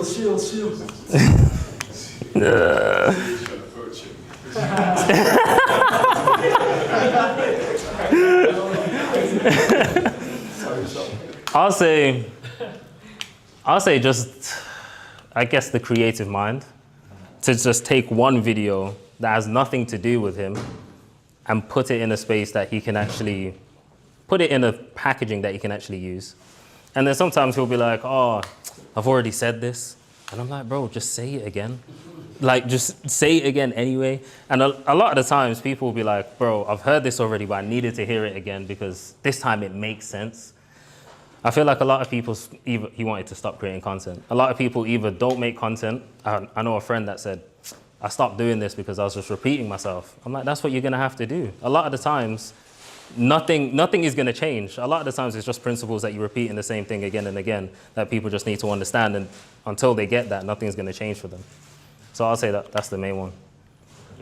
If you're starting off like a fresh channel or like you're starting to get going again, how do you, so like sometimes the struggle is like, I don't know when it'll work.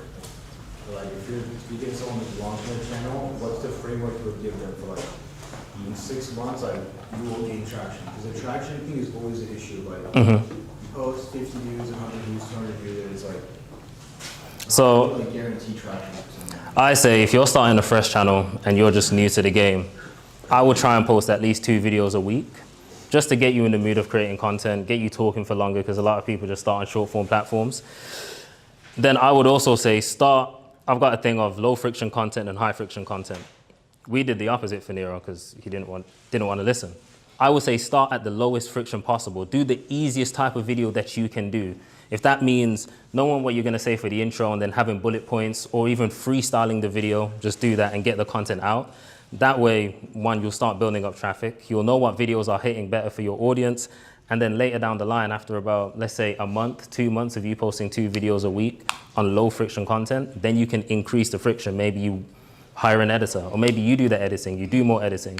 You drop down to 1 video a week, and then you just increase the quality of the videos and go from there. Like how do you know what's working and what's not working? YouTube will tell you about the views, you'll know. Like if you posted a video, let's say you started on 0 subscribers, and you posted for a whole month, then you posted 8 videos.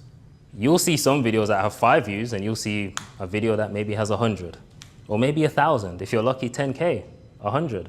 You'll be like, okay, they love that. Let me find a way to talk about that topic again. What do you do if you get like your channel starts to like fall off? Like you're going from like 5,000, 10,000 views consistently, even sometimes more. All of a sudden you max it once to. I feel like that typically happens if you change. I feel like if you change the direction your content's going in.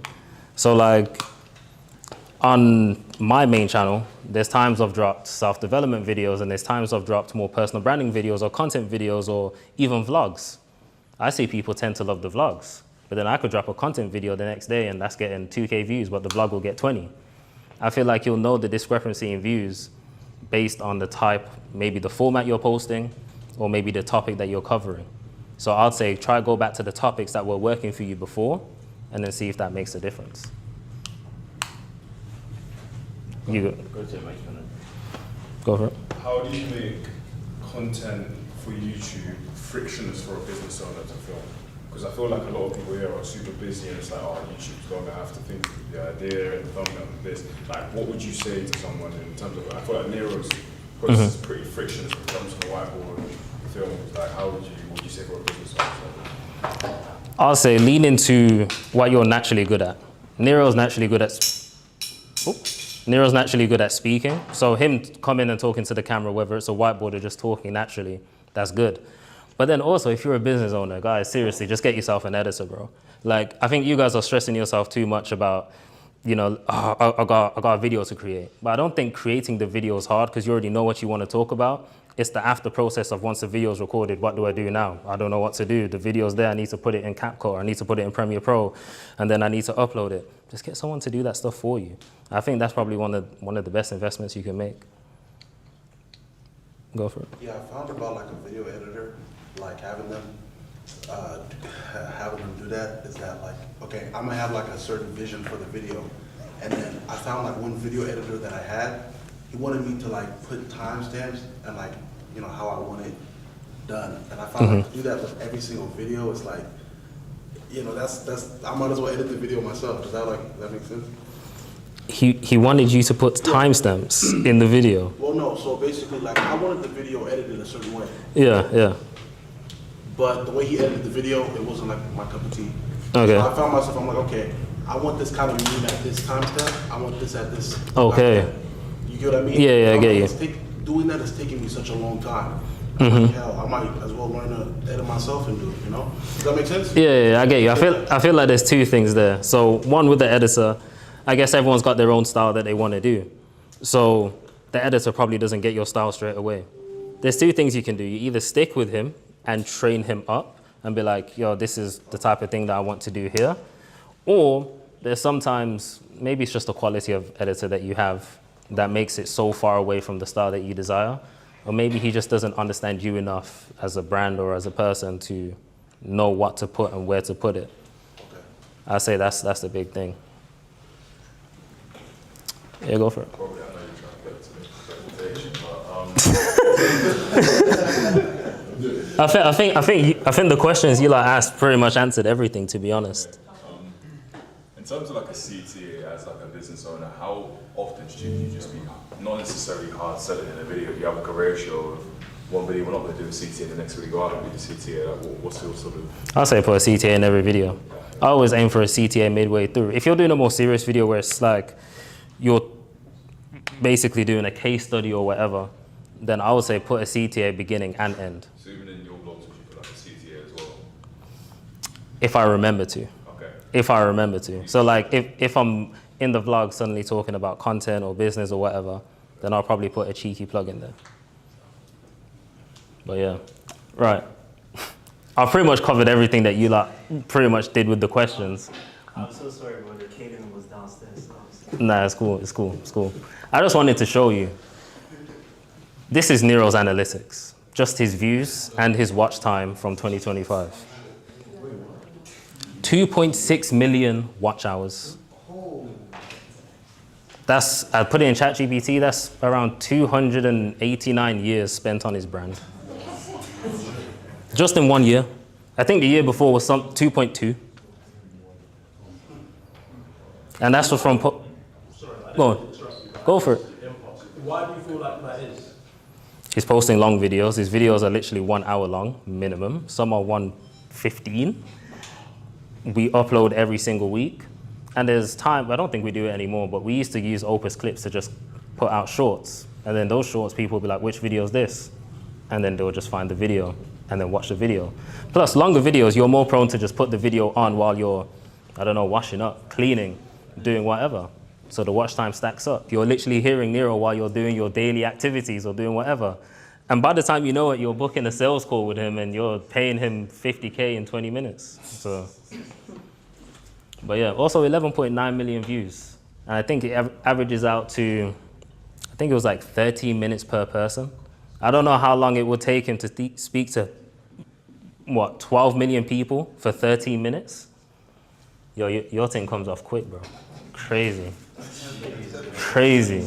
Your thing comes off quick, bro.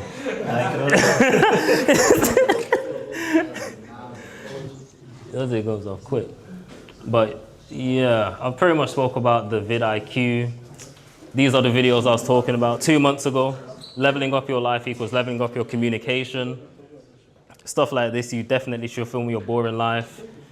And there's also a video like this. Now, I'm not trying to say you can copy a video like that, but I'm saying you can definitely lean into your accomplishments, your achievements, the things that basically make you you. And obviously he's saying he's made millions at 20 from mastering the law of detachment. If there's one thing that you definitely should do is find out what's remarkable about you, or there's a book called The Purple Cow. It's basically saying, let's say you're on a road trip, you're driving down, you're seeing farms, you're seeing cows. Eventually you're like, oh yeah, it's cows. You just carry on doing what you're doing. But then someone goes, oh shit, there's a purple cow. Everyone's gonna turn their head and look. That's essentially what happened with Nero. Everyone was like, wait, there's a black guy doing manifestation that's wearing shades and a do-rag, like, and a wife beater like this. It's just not making sense. It's the same way most people probably looked at this and said, millions at 20? How the hell has he done that? And a lot of people always ask me, well, there's nothing remarkable about me. There's nothing crazy. I don't think there's necessarily has to be something crazy. You just have to be better than the average person or doing it better than the average person for other people to kind of look up to you. So there's that. Did you have a question, bro? Yeah, so you recommend copying title and thumbnail formats? Yes. What about the actual video format itself? Because I find that a lot of people, they copy the same, like Nero, for example, always on Yeah. whiteboard. How do you find that, and do you copy other people, or is that not? I mean, you can copy the format, but I don't think the format's necessarily what's going to make everything work for you. Like, YouTube itself is a packaging platform. A lot of people always tend to focus on the video more than the actual packaging. Like, let's say you made, there's a guy on Twitter, a perfect example. There's a guy on Twitter, he made I think it was a vlog. He said he spent a whole month vlogging this trip, 3 months editing, and then 2 months doing whatever, then he finally released it. Video tanked, did terrible. A year later, he changed the title and thumbnail, and that video did the video blew up. Best video on his channel. I think a lot of people just focus on like the wrong things. Like the format, I don't really think the format matters. I feel like Nero could talk to the camera and people will still listen. Pull up a whiteboard, people will still listen. I think if he did vlogs, people will still listen and tune in. He ain't on that though, so that's different. But I'll say experiment, try different formats, especially if you're a smaller creator. You've got nothing to lose. Like if you got 1,000 subs or 10,000, even 10,000, you don't even have nothing to lose. Try different formats and see which one's performing better for you, and then just double down on whatever's working. Cool. Go for it. How deep into the analytics you guys go? Do you look at like spikes, drop-offs, or is it just like click-through rate, watch time? Do you overcomplicate it? Say that again? How deep into analytics do you go? Do you look at like drop-offs, spikes, and everything? So I look at drop-offs from time to time, and well, how do I explain it? I mean, we don't get much spikes, but I'd say we'd probably get drop-offs towards the end. So like, I don't know if it's viewer fatigue or whatever it is, but people tend to probably drop more off towards the last, after about 40, 50 minutes. But then obviously you got the natural decline of people deciding whether they're going to continue watching this video or not within the first 30 seconds, which YouTube kind of, emphasize. If you ever go into the dashboard or the analytics, they'll say the first 30 seconds, 65% stayed watching. I think if you get 65%, you're good. Anything below like 60, then either people thought they were gonna click on something and they didn't get what they were clicking for, so they were disappointed and came off, which YouTube will definitely note down. Something I wanted to talk about was viewer satisfaction. With YouTube, like YouTube is an intelligent platform. They know when people return back to your videos, and they will literally know that the viewer was satisfied, because the viewer doesn't return back to a video that they stopped watching halfway through if they weren't satisfied. Likes tell YouTube that the viewer was satisfied. Comments tell YouTube that the viewer was satisfied. Saving the video for later, if you have like the save for later playlist, sharing the video, all these things come into play. But Are you doing like animal recuts, or are you just kind of looking at click-through rate, watch time, that's it? Do you overcomplicate it, or do you keep it simple? I'll say I keep it simple for the most part.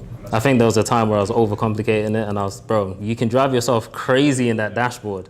You could drive yourself crazy in that dashboard. I think there was times I was in the dashboard for like 2 hours, going through each video in the analytics and seeing when people were spiking and dropping off and trying to make correlations and links. And by that time, I need to get the next video out, so, yeah. What would you say are the few biggest takeaways, so much you take away from your presentation regarding like your success on YouTube, I guess, for conversions for the product or offer? The biggest takeaway? I would say you guys need to focus more on the packaging than the actual video. And also implement your personality into the content. There's probably so many other guys doing the exact same thing that you're doing, posting the exact same video, the exact same topic, saying the exact same things. But I don't know, are you funny? Are you saying things that make them laugh? Are you relating to them maybe on a personal level? The way you were growing up, the things that you do now, the things that you have as a hobby, all these different things, I'll say focus on that, but heavily packaging. Is packaging just title and thumbnail? Title, thumbnail, and I'll also include the introduction.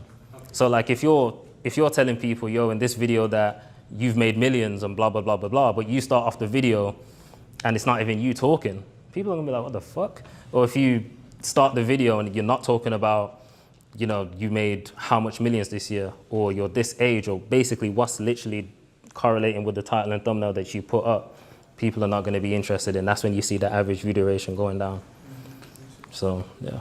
Maybe this links into Mason's question, but what storytelling mistakes would you say kill retention the fastest? What storytelling mistakes? I like to keep storytelling very, very simple. So if you're telling a story, there should be an intention of the story. The main character wants to do something, wants to achieve something. And that's what we all kind of watch the main character for. But they come across an obstacle, a challenge that they have to overcome. And of course, if they just overcome it, it's easy, but the obstacle has to be challenging. But then there's also stakes involved. Like, why should I even care if this person, you know, can go to the shop? But if he has to go to the shop to get some medicine for his mom, then you're like, oh shit, he's got a life to save. But if there's an obstacle because, you know, there's people blocking the shop, and then, I don't know, he's got ops and the ops are blocking the shop, you're like, shit, how's he gonna get inside the shop? And you basically want to see how the story plays out. Does he complete the mission or not? So I'd say just keep it simple, focus on your intention, the obstacles that you're facing, and the stakes. I appreciate that. No problem. Are you? If you were to, what would be your creative process if you were to like help out global creators? Like, we all look the same, everyone making my videos. Myroboard warriors, that's what I'll call you, man. So if you were to assign a growth up or someone in a very sophisticated / like saturated niche, what would be your thought process to make them kind of stand out, get views, attract their CP, etc.? And would you focus more on views? Because I've heard a lot of people say, oh, the views don't matter, even if you get 100, 200, attracting your ICP. Or would you care much about the views in a sense, in those types of issues? So the first thing I'll say is, obviously you guys probably already know your ICP down to the T. You know their pains, their desires, their beliefs, their questions, their roadblocks. And I'll say, look at all of those things that make up your ICP. And then I personally will go into YouTube, any video idea that you get, search it into the title. And obviously that video idea should correlate with either the pain, desire, questions, roadblocks that your ICP is facing. Then you'll literally just see people that have made that video for your ICP. You'll see clearly the outliers if you got the vidIQ Chrome extension plugged in. Then you'll be like, okay, cool. That's a cool title, but how can I make that different? Are you gonna do the same format? Are you gonna do a different format? Are you going to, I don't know, what do you excel at? Are you gonna make jokes? Because maybe they're a more serious character. I'll say I'd look at all of those things when I'm working with someone, and then, you know, put through ideas. So if like your account's just doing shit, do you recommend like just deleting the videos and reposting them, or like, how do you salvage anything like that? If you're posting videos and you're saying the video shit and they're underperforming, I personally keep the videos up. Like, unless, I still keep the videos up regardless. That's just personally me. But then I'd probably look at why that video underperformed. Did you already make a video like that and it performed better? Why did you make the video in the first place? Was there other people's videos that performed better? Were you just stealing from someone else and like there was nothing different about your video? Like you probably just said the exact same things that they said it in the exact same way, using the exact same format, not injecting any personality or just anything to you. But I'll just keep the video up, try and analyze what went wrong. But then also, I'm crazy. I'll probably try and make that video again in a different way to see if it performs any better. But if it doesn't perform better, maybe that's just something people are not as interested in. But yeah. Yeah. I got another one for you, bro. You know that guy you mentioned on Twitter who made the blog? You mentioned his stuff got pushed pretty hard after he kind of like repurposed thumbnail and title. Does that tend to happen with YouTube where they push your stuff more to switch it up? I would say they pushed it out more because I think YouTube noticed more people are clicking on it. And I think that's the issue in the first place, which is why I emphasize packaging is pretty much everything. Like if no one's clicking on the video, then no point. The video might as well just be a black screen with no audio, no video, no nothing, because then they're not going to see it anyway. I've got a bunch of dormant videos. Do you think I should go repurpose the packaging? Yeah, so I would say try change the thumbnail and title first. But then if you've made them like 6 months ago, I'd also remake the video. Because there was a stat that came out recently and YouTube put it in the analytics. They now show you how much of your viewership you actually retain. And like 95% of channels after 6 months, about 5% of your viewership actually still watch your videos. Meaning the videos that you made 6 months ago, even 3 months ago, you could literally remake the exact same video. And the people that are watching you now probably would never have seen that video. So it's just easy views. For your personal brand, how much of your focus goes into Instagram versus YouTube?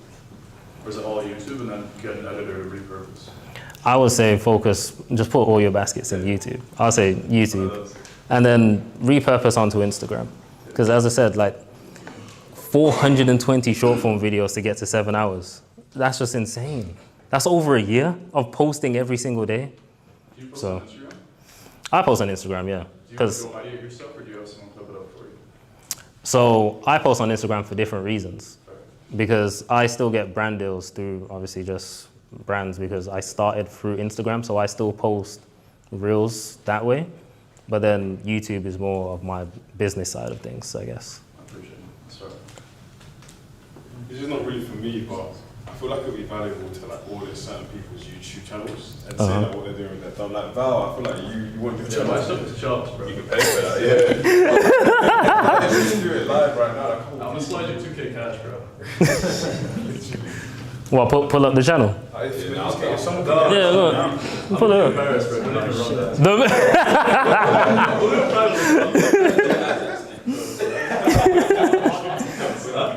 She actually came up. So sorry. Nah, it's all good, bro. It's all good. No. It's all good. Their questions basically answered everything anyway. It's all best. Oh, you know his channel?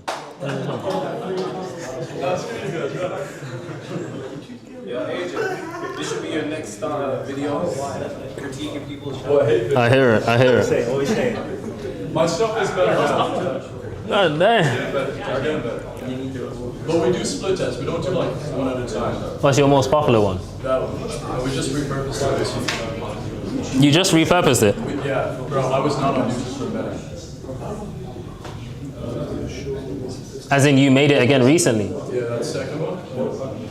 It's doing well, to be fair. It's like 1 out of 10 right now. Okay, first. And what's your business? It's like the front end is pretty much teaching appointment setting. The back end is like management for setting stuff. So it's like helping people make money online, basically. We ripped a bunch of interviews, which was very, very lazy. But now we have like 8 videos in the pipeline for the month. We're going viral. You got 8 videos in the pipeline? For the month, yeah. I got my right-hand man like creating the setting content for me. So he just kind of tells me what day to record and what to record, and then I just rip that. It's lower friction for me anyway. And then the vlogs are just like fun. We can repurpose into Instagram and whatnot. I'll say the interviews are good. Are these people known? No. No. They're just students. So I personally, with unknown interviews, I'd probably go for a slightly different title. So I'd probably emphasize, I don't know, maybe they went from, I'd probably go for some, let's say this video right here. I'd probably say this boring, unknown 19-year-old. It's crazy. It's crazy. It's crazy. But if there's one thing I know about YouTube is, back in the day, people called it clickbaiting. But really and truly, it's just an over-exaggeration. It just depends on how far you actually take it. It just depends on how far you actually take it. Because really and truly... Hey, yo, that's crazy. That's crazy. It's going to report your account. How this paraplegic. No, but if you deep, if someone's on YouTube and they're like, oh, this guy's boring and makes what 70K, like shit, they're probably thinking they're just a normal guy, that they can do the exact same thing. So then they'll click on the video. I mess with that. I appreciate it. I'm about to put autistic in every single one. Yo, that's funny. No, this is gas. I appreciate it. How often do you post? Now it's going to be like once every 3-4 days. Okay, sick. But that's just because I got my guy on it now. Before I just did not put any focus here. How many thumbnails do you create? Sorry? How many thumbnails do you create for a video? 3. How do you? Now I'm going to start doing one at a time and then just switch it up as we go. How do you select which one to choose? Outliers, really. Say that again? Outliers. No, but how do you select which thumbnail to actually use on the video? As in, where do we find them? As in, like, let's say you've made the 3. Do you by yourself just go, okay, that one's sick, I like that one? We split test all 3. You split test all 3? That's what I was asking. Ah. But now we'll do one at a time and kind of switch it up as we go. How long do you split test take to complete? We just do the YouTube one. There's both these steps. Like you said, it takes a week to get the data back. Literally. It should only take around 2 days. Yeah, I'm going to rip that from now on.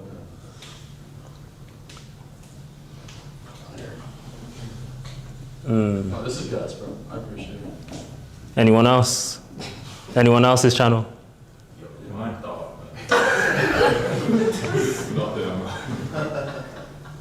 Let's do Christian's also. Whose? What's his channel? Let's do Suez and then Christian. Okay, go on. I mean, it's just his name, isn't it?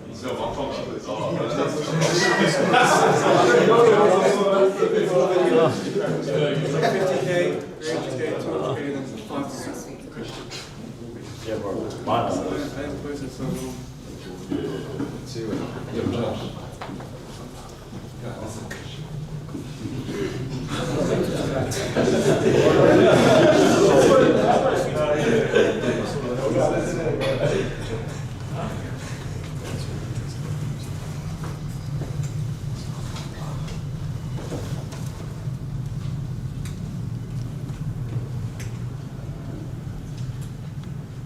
Do you ever do interviews with people? Where's he? Yep. Do I ever do interviews? Yeah. With my clients or? I wouldn't say clients necessarily, but people that you know. Not really. I mean, Not I really. go on podcasts, but not really interviews. As in, you go on other people's podcasts? Yeah. But you don't do interviews on your channel? I do client interviews, so if I scale a client from 5K to 100K, I do an interview. But I post that on the second channel because I don't want it to dilute the main channel. Okay. I would say for you, I feel like your channel's fine, but I see a video like this, you mentioned it earlier. Yeah. I would try and make more videos targeting maybe their beliefs, repackage that in a completely different way. A 75x outlier. Yeah. I'll say rinse it until it just stops working. So the thing is, I don't know how many of those are actually ICP because I'm targeting online coaches, obviously. Okay. If it's a limiting belief video, I mean, it's going to be a much more broker demographic that just can't afford my services, which is why I lean towards it. Even though it gets more views, I'm not sure if it will really lead to more business, if that makes sense. Okay. Yeah. Okay. So what we've been doubling down on is just presenting because it shows more authority. Consulting my clients like a one-on-one breakdown, and all of that type of. As in this one? That's like a one-on-one breakdown. Yeah. Okay. So it shows my authority and credibility, but it doesn't get a ton of views, but it tries a lot of ICP. Yeah. I would say, me and Nero had this discussion. I feel like a lot of people, almost kind of what Muheez was talking about, they're just not aware that they have a certain issue, but they still could be your ICP. For example, we was going to make a video about limiting beliefs or something like that along those lines. But then when we was dissecting the video, I was like, damn, if you really deep it, a lot of people probably don't even think they have this issue, which means they wouldn't click on the video. So then we have to package it in a way to make them want to click on the video, and then we tell them what we're meant to tell them inside anyway. So a title that comes to the top of my head is if you're struggling to scale to 100K, you probably have this issue. And then you literally talk about limiting beliefs again. Because although that's you got limiting beliefs as a keyword in the title, it could literally be what you're saying inside of the video that made them stay, which is something that you probably want to test. So if you talk about it in a video repackaged in a different way and it becomes an outlier for you again, you know that that's something that they need to hear. But if you put, obviously, if you're struggling to scale to 100K, that should target more of your ICP. So it's mostly testing each variable and then changing one thing at a time. Correct. Okay. Yeah. I'd also say try and interview people that are either in your industry or just have clout. Because then you're getting people from their audience come onto your channel, see what you do, and they'll probably already trust you because you're literally sitting in person with this person. Yeah. So I'll say try and explore that format. What you said? No, I'm just saying collab then. Basically. Oh, man, that's so cheap. I'm sorry, Bro, some of the thumbnails are dark. What's your channel? Christian and Sawyer. How do you spell it? Nah, it's just How- so OSUYA. Actually, they're not that dark to be fair. I'm competing with people that share cars and shit on Instagram, so it's not can't be that dark. As in this top one here. Click on the second video. Click on the second video. Nah. First one, no. So now it's the second again. Yeah, they're not that bad to be fair. Where are you recording? Just a part of it. First thing I notice is your thumbnails, bro. Them thumbnails need some work, bro. You see, there's some guidelines that you should follow with thumbnails. Like, you should only have 5 to 6 words in a thumbnail maximum. The words actually have to be readable. Because I'm looking at this tiny screen right here, and I'm squinting my eyes to see what you're saying here. Obviously, on this screen, it's way bigger. Color, contrast. So one thing that we always do, we increase the brightness of every thumbnail, we increase the saturation, we increase the vibrance, and we also increase the contrast, just as a standard rule of thumb. The thing is, though, with my thumbnails, I'm not really sure I found like a method that works for this particular niche I'm in now. Because I used to be like dating coach a while ago. That was my main topic. The thumbnails where I put girls in, they just instantly perform. In terms of the packaging and the what you're mentioning, they will just get 10 times the views of the others. If you look at my most viewed videos, a lot of the time they had like girls in the thumbnail, and I had to take the girls out and obviously repackage it. They have girls in the thumbnails. Oh, that first one, I took girls out of that one, bro. So what you're saying is your most popular videos isn't basically what your business does now? Yeah, no, yes and no. As in, before he used to do dating coaching, but now he helps entrepreneurs get into shape. So then it's like... Okay. Obviously women still help because they're just a status symbol anyway to leverage in content, but for me, I'm trying to like more lean away from that right now, and then videos I post are just not performing. I'll probably say honestly, I think the big reason is your videos aren't performing. Obviously, I haven't watched them. That's obviously another factor. But I'm probably not your ICP, but I wouldn't click on... I would not click on the video. Just because it's just, I don't know, it's not... I just don't know what I'm looking at. That's great advice, to be fair. I feel like with Nero, every single video you know exactly what you're going to get once you click on it. Whereas with mine, I've still yet to find like an angle which I can just double down on, so it's still too randomized. So at the minute, I still have like blogs that I do with myself. Obviously, I've got interviews that I do with my clients as well, and then I've got videos of me running marathons on there. I still haven't found like a repeatable episodic formula that works the best for my content right now. But Anjali, what would you actually suggest? Because you are to a degree ICP. I mean, you're in shape, right? But like, yeah, you're trying to take it there. Listen, you're trying to take it there. Now, what would I suggest? I would suggest try making your thumbnails just a little bit simpler. One thing, like this one sticks out to me, but I'll just remove the text. Okay. Like, and I'll probably also just have the split image. Yeah. Just have you before and then you after. I'll say that probably there is the money one right there. What thumbnails do you like, just so I can get like an insight? Is there any thumbnails you like actually? Is there any that I like? Yeah. This one is cool. That was ominous, bro. This one, I feel like this one's calm, but the after picture doesn't even show that. Like, you get me? Like you're shirtless here, but then you got a shirt on. Like, yeah, you're on a treadmill, but. Nah, because there was one photo I used to post, I used to rinse it out of your so that's why I was trying to switch it up. Bro, what do you mean the bottom left video? Oh, what, with the thing on the back? Yeah, what are you talking about? The thing is, you're clicking on that though. Most guys in there, they're clicking on that video, bro. That's the one. That's it then. Well, this one.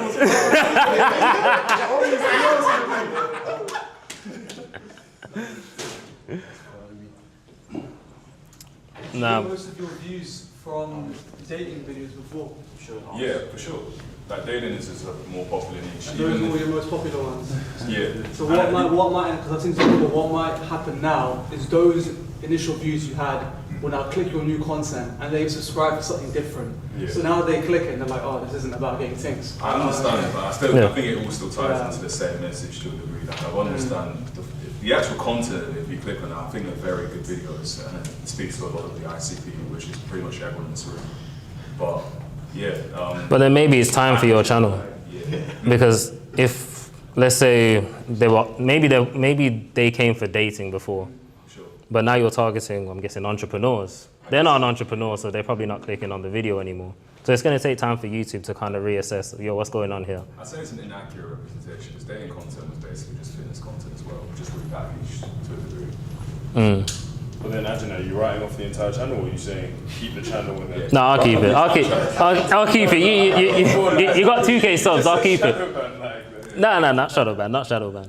It's I just think it's gonna take time because YouTube are probably pushing your content out to your previous viewers, but your previous viewers are like, that ain't for me no more. I'm seeing entrepreneur in the title. I'm not really on that. So yeah, I would say personally just give it some more time. Okay. And also how you coming up with your content ideas? I just talk, bro. I can talk for time. You know what I'm saying? I could be on the stage. I could talk. But how do you get the titles? How do I get? Oh, how do I get the titles? How do you get the titles? Oh, bro, can't lie. I use ChatGPT, bro. You see right there, bro. ChatGPT. Come on, man. No, I got that from my mentor. To be fair, he told me like the project folder and all of that stuff. But I should probably look into doing. What do you do for titles? I already told you, outliers, the whole thing. Outliers, create a playlist, download the vidIQ. I see vidIQs on here. You'll see the multiplier. And then you'll just go through, you could either go through your homepage or you can search the topic that you want to create about, and then you'll see how people have packaged that. And then you'll see, okay, this is a 10x or a 100x or a 3x. Their packaging works. I'll take bits from there or just take the whole thing. Okay. Yeah. I'll say do that. But if you're using ChatGPT, bro, I'll say that's mistake number one. Every video, I know a formula that there's a title that I post that just bang, but I did rinse it to be fair, then stop the forms and stuff. And then for thumbnails, how do you do that? Thumbnails, it's just again I can do like a before and after on my own physique. That's just gone off already. Yeah, it's not like that was not be real. Oh yeah. Any other questions? Yeah. Doctor. Yeah, I was gonna say, so like when looking at his profile, I see something very different from like Nero's profile. Mhm. It's that like it's very like, you know, consistent. Kind of like Mr. Beast, it's like you know what to expect. It's like a similar formula. But this one's kind of like, you know, different. Yeah. So I wanted to ask you, like, what would you say in regards to that? Should you like stick to a formula? I would say, well, until you know what your formula is and what's working, you got nothing to stick to. So I'll say keep trying until you find something that's working. Yeah. So like if you find that, you know, this was a 4x, you've got 3 images right here. Maybe you could try exchanging this to that image or the one where you was a bit bigger. And then just rinse it. I'll say just rinse it. Or even just try a simple thumbnail where it's just you in the screen and you're flexing or whatever. I'll try my best. But yeah. Would you create a separate channel for like vlogs or interviews at any point? I think it depends how big you are. Pause. Ooh, that was crazy. That was crazy. It's setting for about 30 seconds. Crazy.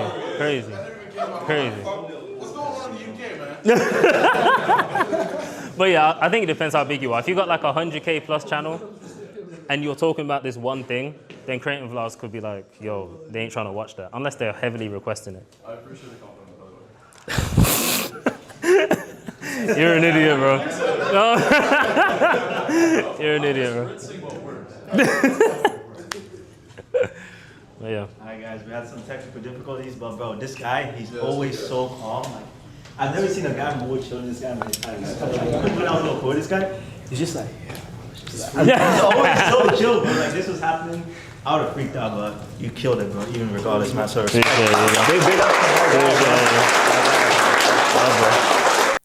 So in this video, I'm going to be answering your most common questions.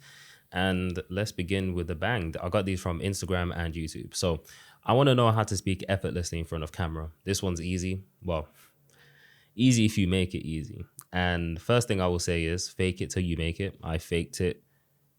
And when I started faking it, that's when I started getting compliments talking about, oh, you're better in front of camera and blah, blah, blah, blah, blah. And I was like, oh, shit. Okay, cool. Thank you.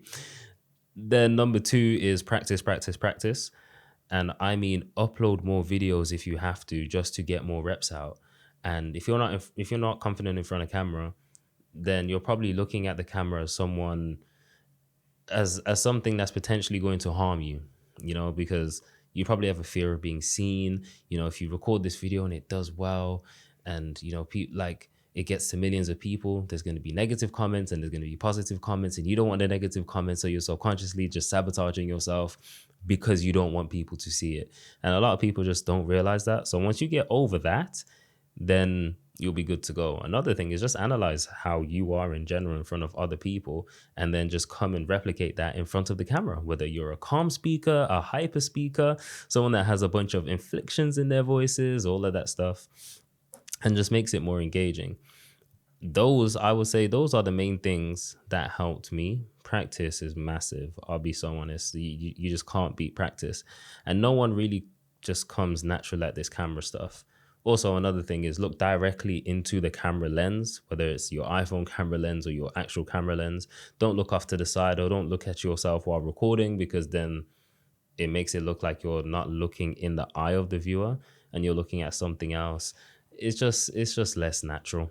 So I think that's everything on speaking effortlessly. I'll probably make a separate video on that, to be completely honest. I think that would be a good video topic. Number 2, how does it feel like starting from zero when you have no hopes left? I will say this. I was down bad.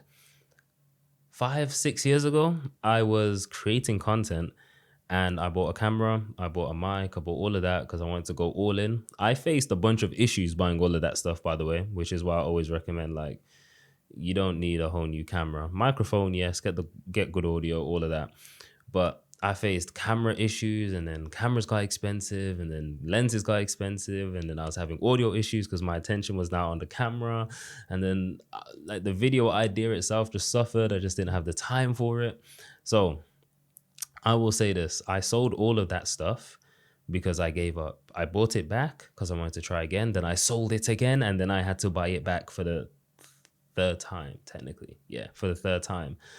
That there should demonstrate how low my hopes got that I was selling my stuff to quit. Now, how does it feel when starting from zero and you have no hopes left? All I will have to say is this, like, depending on your journey, if you're creating for business purposes, as in you're trying to market yourself and your business and build a personal brand, yeah, cool. You shouldn't really stress too much about the views, and you're an expert. Like, you should be getting clients regardless if you're monetized on YouTube or not, or whatever. But if you're doing this from the creative aspect and you're a creator and, you're trying to, blow up and do whatever you're trying to do, that's when you could easily get discouraged if your video doesn't perform. Now, what I will say is it's going to be a journey. The stuff you're creating now probably isn't going to be the same type of stuff that you're creating when you're successful, when you've blown up, once you've got the subscribers or whatever it may be. So I will just say, keep experimenting. If something's not working for you, try something else. Whether it's a different topic, a different editing style, a different format. It literally could be anything. So, and the biggest thing is just don't give up. Like, honestly, I know it's easy for me to say that now from where I am,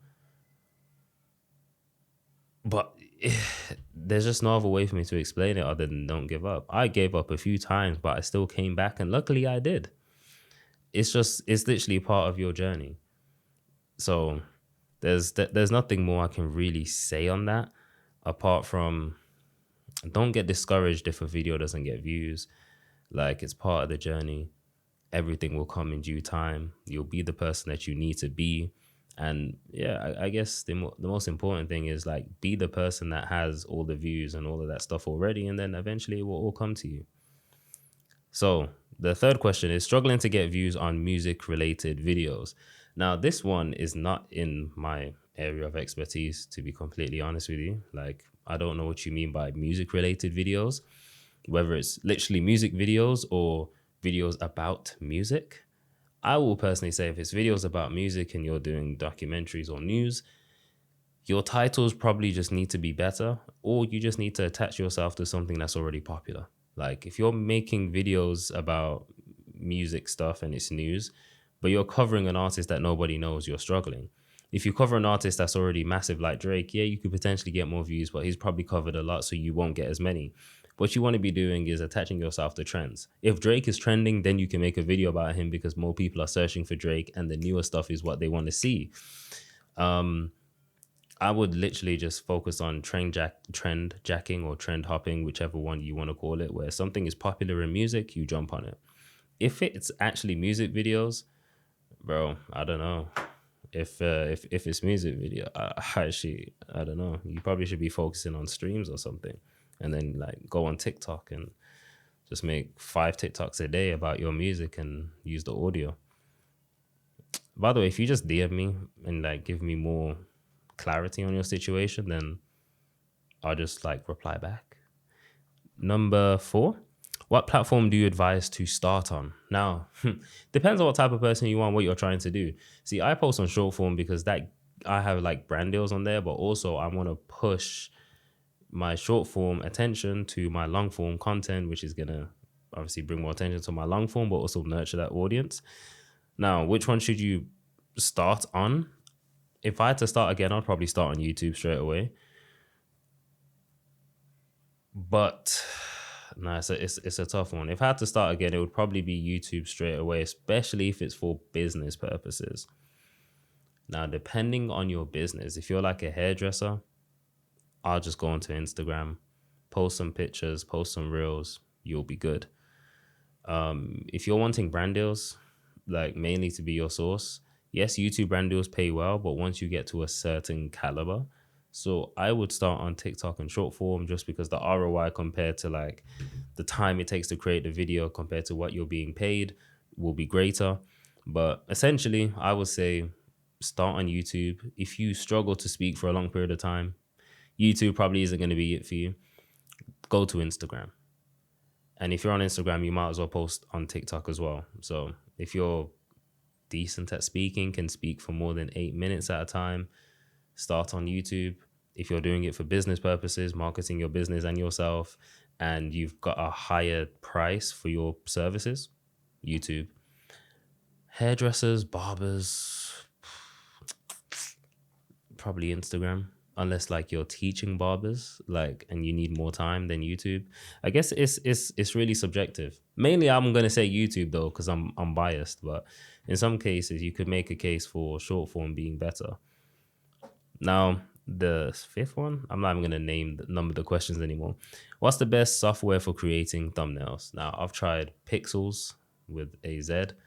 I have tried Thumb Magic. I have tried ChatGPT. I will say this. You're probably better off hiring a thumbnail designer. It literally could be anyone. Could be a Fiverr. They're probably going to be better. Or it's even better to just create a simple thumbnail that you can learn to make in like 5 minutes or 10 minutes. You can make it on Canva. It doesn't need to be anything complicated. I would personally go for that. Because the thumbnail like softwares that I've used, they just like... I thought they would be good, but I just saw little issues in it. Like my face didn't come out right and it was AI generated. Or it's just, I just feel like it's the thumbnails literally a lot of the time just a copy and paste of someone else's popular thumbnail and it's just stuck your face on it. Yeah, I personally say either hire a thumbnail designer. And like on Fiverr, they're pretty cheap and they're pretty good. So you probably should do that or just create it yourself. Next one, getting and staying organized, workflows and systems for ease. Now, I've probably spoke about staying organized, how I stay organized already throughout this course, but also my workflow and systems for ease. My biggest thing is just take the path of least resistance. Make things as easy as possible for yourself. And then like everything just works. You'll be able to release your videos on time. You'll be able to record easier. You'll be able to have more fun actually doing this thing instead of feeling stressed every time that you need to record. And staying organized. My biggest thing staying organized is buy a hard drive and keep your folders neat and organized to the extent of you have a folder that says your name and your content. Inside of that folder, there's another folder, a few folders that says raw videos, edited videos, thumbnails, separate audio files if you record audio files separately. And then inside of the raw videos, you're just going to create a folder every time that you do a batch recording and put all the videos in that. In the edited ones, you're going to just put your edited videos in there and then so on and so forth. That's the easiest way to explain like how to stay organized. But yeah, apart from that, take the path of least resistance. And if you genuinely hate something or you genuinely can't do something, outsource it. Like Nero did this well, Gavin done it well. They can't edit to save their lives, so they outsource that shit straight away. Now, how do you organize content ideas and what is the best scripting framework? Now, if you haven't already, there's a link in the description to get my workbook, you could say. And that's literally something that I use and I give to my clients to organize their ideas, store their ideas. And there's a content calendar on there and everything. Like it's actually genuinely what I use to, I'll even show you guys my one if I'm honest. So here, if we go to, at the time it was called Universal Creator Dashboard. This one's mine. I literally have all my ideas here. So that is essentially how I do it. That's literally essentially how I do it, how I organize everything. And there's actually scripting templates in there for short form videos as well as a YouTube video. But my scripting framework per se, I don't have a scripting framework. I have an intro framework, which is repeat or rephrase, proof, and then plan, or plan/payoff. And then I just bullet points what I'm going to talk about. And potentially, depending on what type of video, before you talk about what you're going to talk about in the bullet points, explain why they should even listen or why they should care. And that just gives everything that you're going to say more value. Now,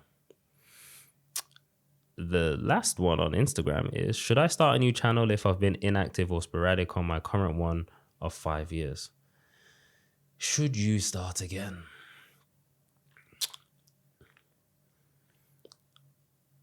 You don't need to start again on any channel, theoretically. And I actually seen a lot of people speak about this recently. You only need to start again if for some reason you don't want to taint that channel. Maybe that channel is special to you, so you create a separate one.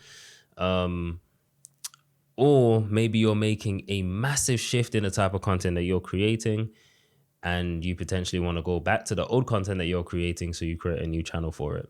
In short terms, you don't need to change if you don't want to.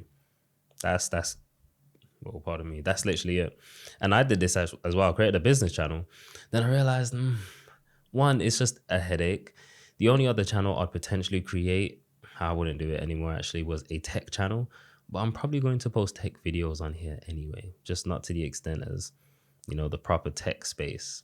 I'll probably do like a day in the life with the iPhone 18 Pro Max, or the day in the life with this tech, or this monitor allowed me to make 100K or some shit. Like those may be the type of tech videos that you're going to see. But personally, try and keep everything on one channel until you get to a stage where you've got millions and millions of subscribers. Then maybe you probably want to create another channel for a completely different format of video. But hopefully that's useful. Now, the questions on YouTube. First one, how to build a faceless community in YouTube. My biggest thing, this question gets asked all the time. I just wouldn't do faceless videos. Honestly, I wouldn't do faceless videos. They can work, but one, they're time consuming, especially if you're doing it. If you're not doing it, it's heavy on your pockets because the editors are not going to charge cheap. And three, I just feel like showing your face automatically builds a level of trust because you're actually putting yourself out there. So people are more willing to trust you, buy from you, or just, you know, be willing to be a part of your community. But if I had to give you advice on a faceless channel, I would say create a persona for that faceless channel. So like literally make them a human, but they literally have no face, whether that's the characteristics that you have, the traits that you have, or the traits that you want them to have and you think people would like. And then you could literally give them a story and stuff like that, and then tell their story, share their viewpoints, but it's all just faceless inside of the content. Then that's going to allow people to basically resonate with the faceless channel. For example, if I found a faceless channel that was called Oscar, and he started yapping about university is the reason why he was able to make millions, and he didn't drop out, he actually finished uni, I'd be like, damn, I didn't drop out, I finished uni too. Okay, this guy's sick. Like, I went to this, he went to this uni, I went to this one, blah, blah, blah, blah, blah. Now, whether it's a real thing or a fake thing, that's totally up to you. But it just gives them something to relate to. Like, at the end of the day, just because it's faceless doesn't mean that we don't need the human connection. So I'd say that. But I'd also say don't do faceless. How to sell without cold DMs, outreach, or sales calls. So outreach, if you actually apply everything I've said in this course, you won't need to do outreach, really. Like people, you can post a story and people come to you inbound. Especially on Instagram, or you can post it on YouTube community, or people will just find you through your YouTube videos. How to sell without cold DMs, that's pretty much outreach. If you're outreaching to cold people, like people that don't know you, I would say build a YouTube channel that's going to push your Instagram traffic to YouTube, and then people are naturally going to be nurtured that way. So then they will be more willing to buy without you having to pester them with a cold DM. That it just sounds fake anyway. And then sales calls, I think this is going to take some time to build up to, because you're going to have to build a level of trust that people don't need to jump on a sales call with you. But once you release enough YouTube videos, they have enough stuff for them to binge. They know your personality, know what you're like, know your story. So they're more likely to potentially invest in you without actually needing to jump on a call and really, really suss you out. You know what I mean? But I would say just literally follow everything inside of this video and you will be good. Like, I know Nero's had clients that message him and they're just like, yo, I'm ready to buy now. And he's like, oh, okay. Your problem is this. You're trying to go here. I can help. Okay. Sends the link. They pay. No call. No call needed. And if it is a call, the calls could literally be 15 minutes just because of your YouTube videos are doing the heavy lifting anyway. The last one is, hello, AJ. Thanks again for the bangers from earlier. I wanted to ask if you had a draft of a framework for personal branding when it comes to fields like artworks and music. Would a funnel for that field? How would a funnel for that field look like? I feel like I need more specifics on this, if I'm honest. But artworks and music, let's say artworks, it's literally this. Artworks, I don't really know what that means. I would say it's literally the same. If you go through everything that I've said in this course, you'd be able to literally build a personal brand around artworks and music. But one has to be your core mission. It can't be both, like, yeah, it just can't be both. Me personally, I don't go to Dixie looking for, if you know what Dixie is, it's like a chicken shop. I don't go to a chicken shop looking for dessert. I go for chicken. I don't go for a dessert shop looking for breakfast. And if a dessert shop did breakfast, I would assume the breakfast is no good, and also assume maybe the dessert is not as good as it could be because they do breakfast. You know what I'm trying to say? So I'd say make sure one of them is your main thing, and then add the other one as like an interest or a passion, and then talk about that. How would a funnel for that look like? I guess it depends which one you're choosing to be your main one and which one you're selling. If it's, I don't know how you sell music, maybe beats, artworks, I'm really not sure. If you want to, again, just DM me on Instagram. By the way, if you asked this question or if you didn't and you just want more clarity on anything, just DM me on Instagram. And if, like, genuinely, I see things and if it makes sense, I will reply to you. So if I don't, you can message me again, but just don't spam me, please. It's literally just me on my account. But is that all the questions? I feel like I asked before. How do you find your own style? I've noticed each YouTuber has a unique blueprint. How does one discover theirs without feeling they're behind or need to be like another creator? As I said before, this whole thing is a massive self-discovery journey. If you do not know yourself, you will be found out.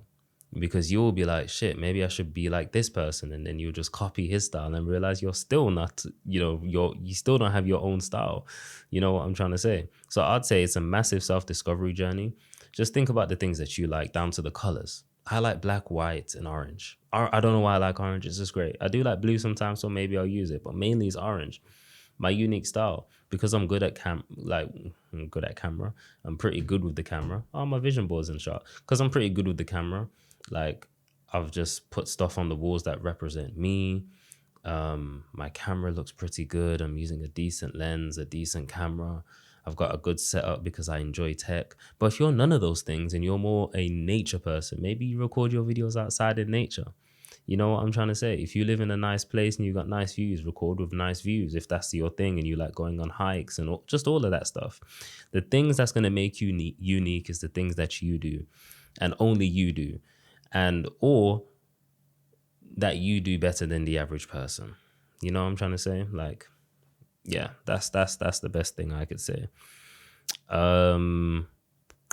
How can I leverage what I'm learning to get clients on LinkedIn for my business, startup consultancy worldwide? I do not do LinkedIn. This is not a LinkedIn program. I guess I'd probably just type in LinkedIn course on YouTube or your specific thing on YouTube and then just hope for the best. I would say though, post LinkedIn stuff and link them to YouTube. Win-win. What else is here? More about content creation for beginners and mindset as well. I think I've done enough of that at the beginning. Channel about a video about thumbnails, done that. How to have a more engaging scenery for a platform, ideas for filler content. How to have a more engaging scenery for a platform and ideas for filler content. I don't like the word filler content. That's like throwing shit at the wall. Like, why would you want to just throw shit at the wall? I would say, hey, create videos that you know are going to help people. And that's one thing that I'm going to do this year. More of, I should say. Literally create videos that's going to help people, whether that's helping them shift perspectives, helping educate them, helping them, giving your opinion so that they can see things differently. Maybe they're doing something a wrong way or a inefficient way, and make them see the more effective or more efficient route. That's something I'd say. Thumbnails I've already done. And with that being said, I think this closes off the whole video. So if you genuinely made it this far to the very end, man, you are the GOAT. And I'll see you around on the channel, or I'll see you inside my program, or I'll catch you on my emails. Or maybe I'll never catch you again. I don't know. Peace.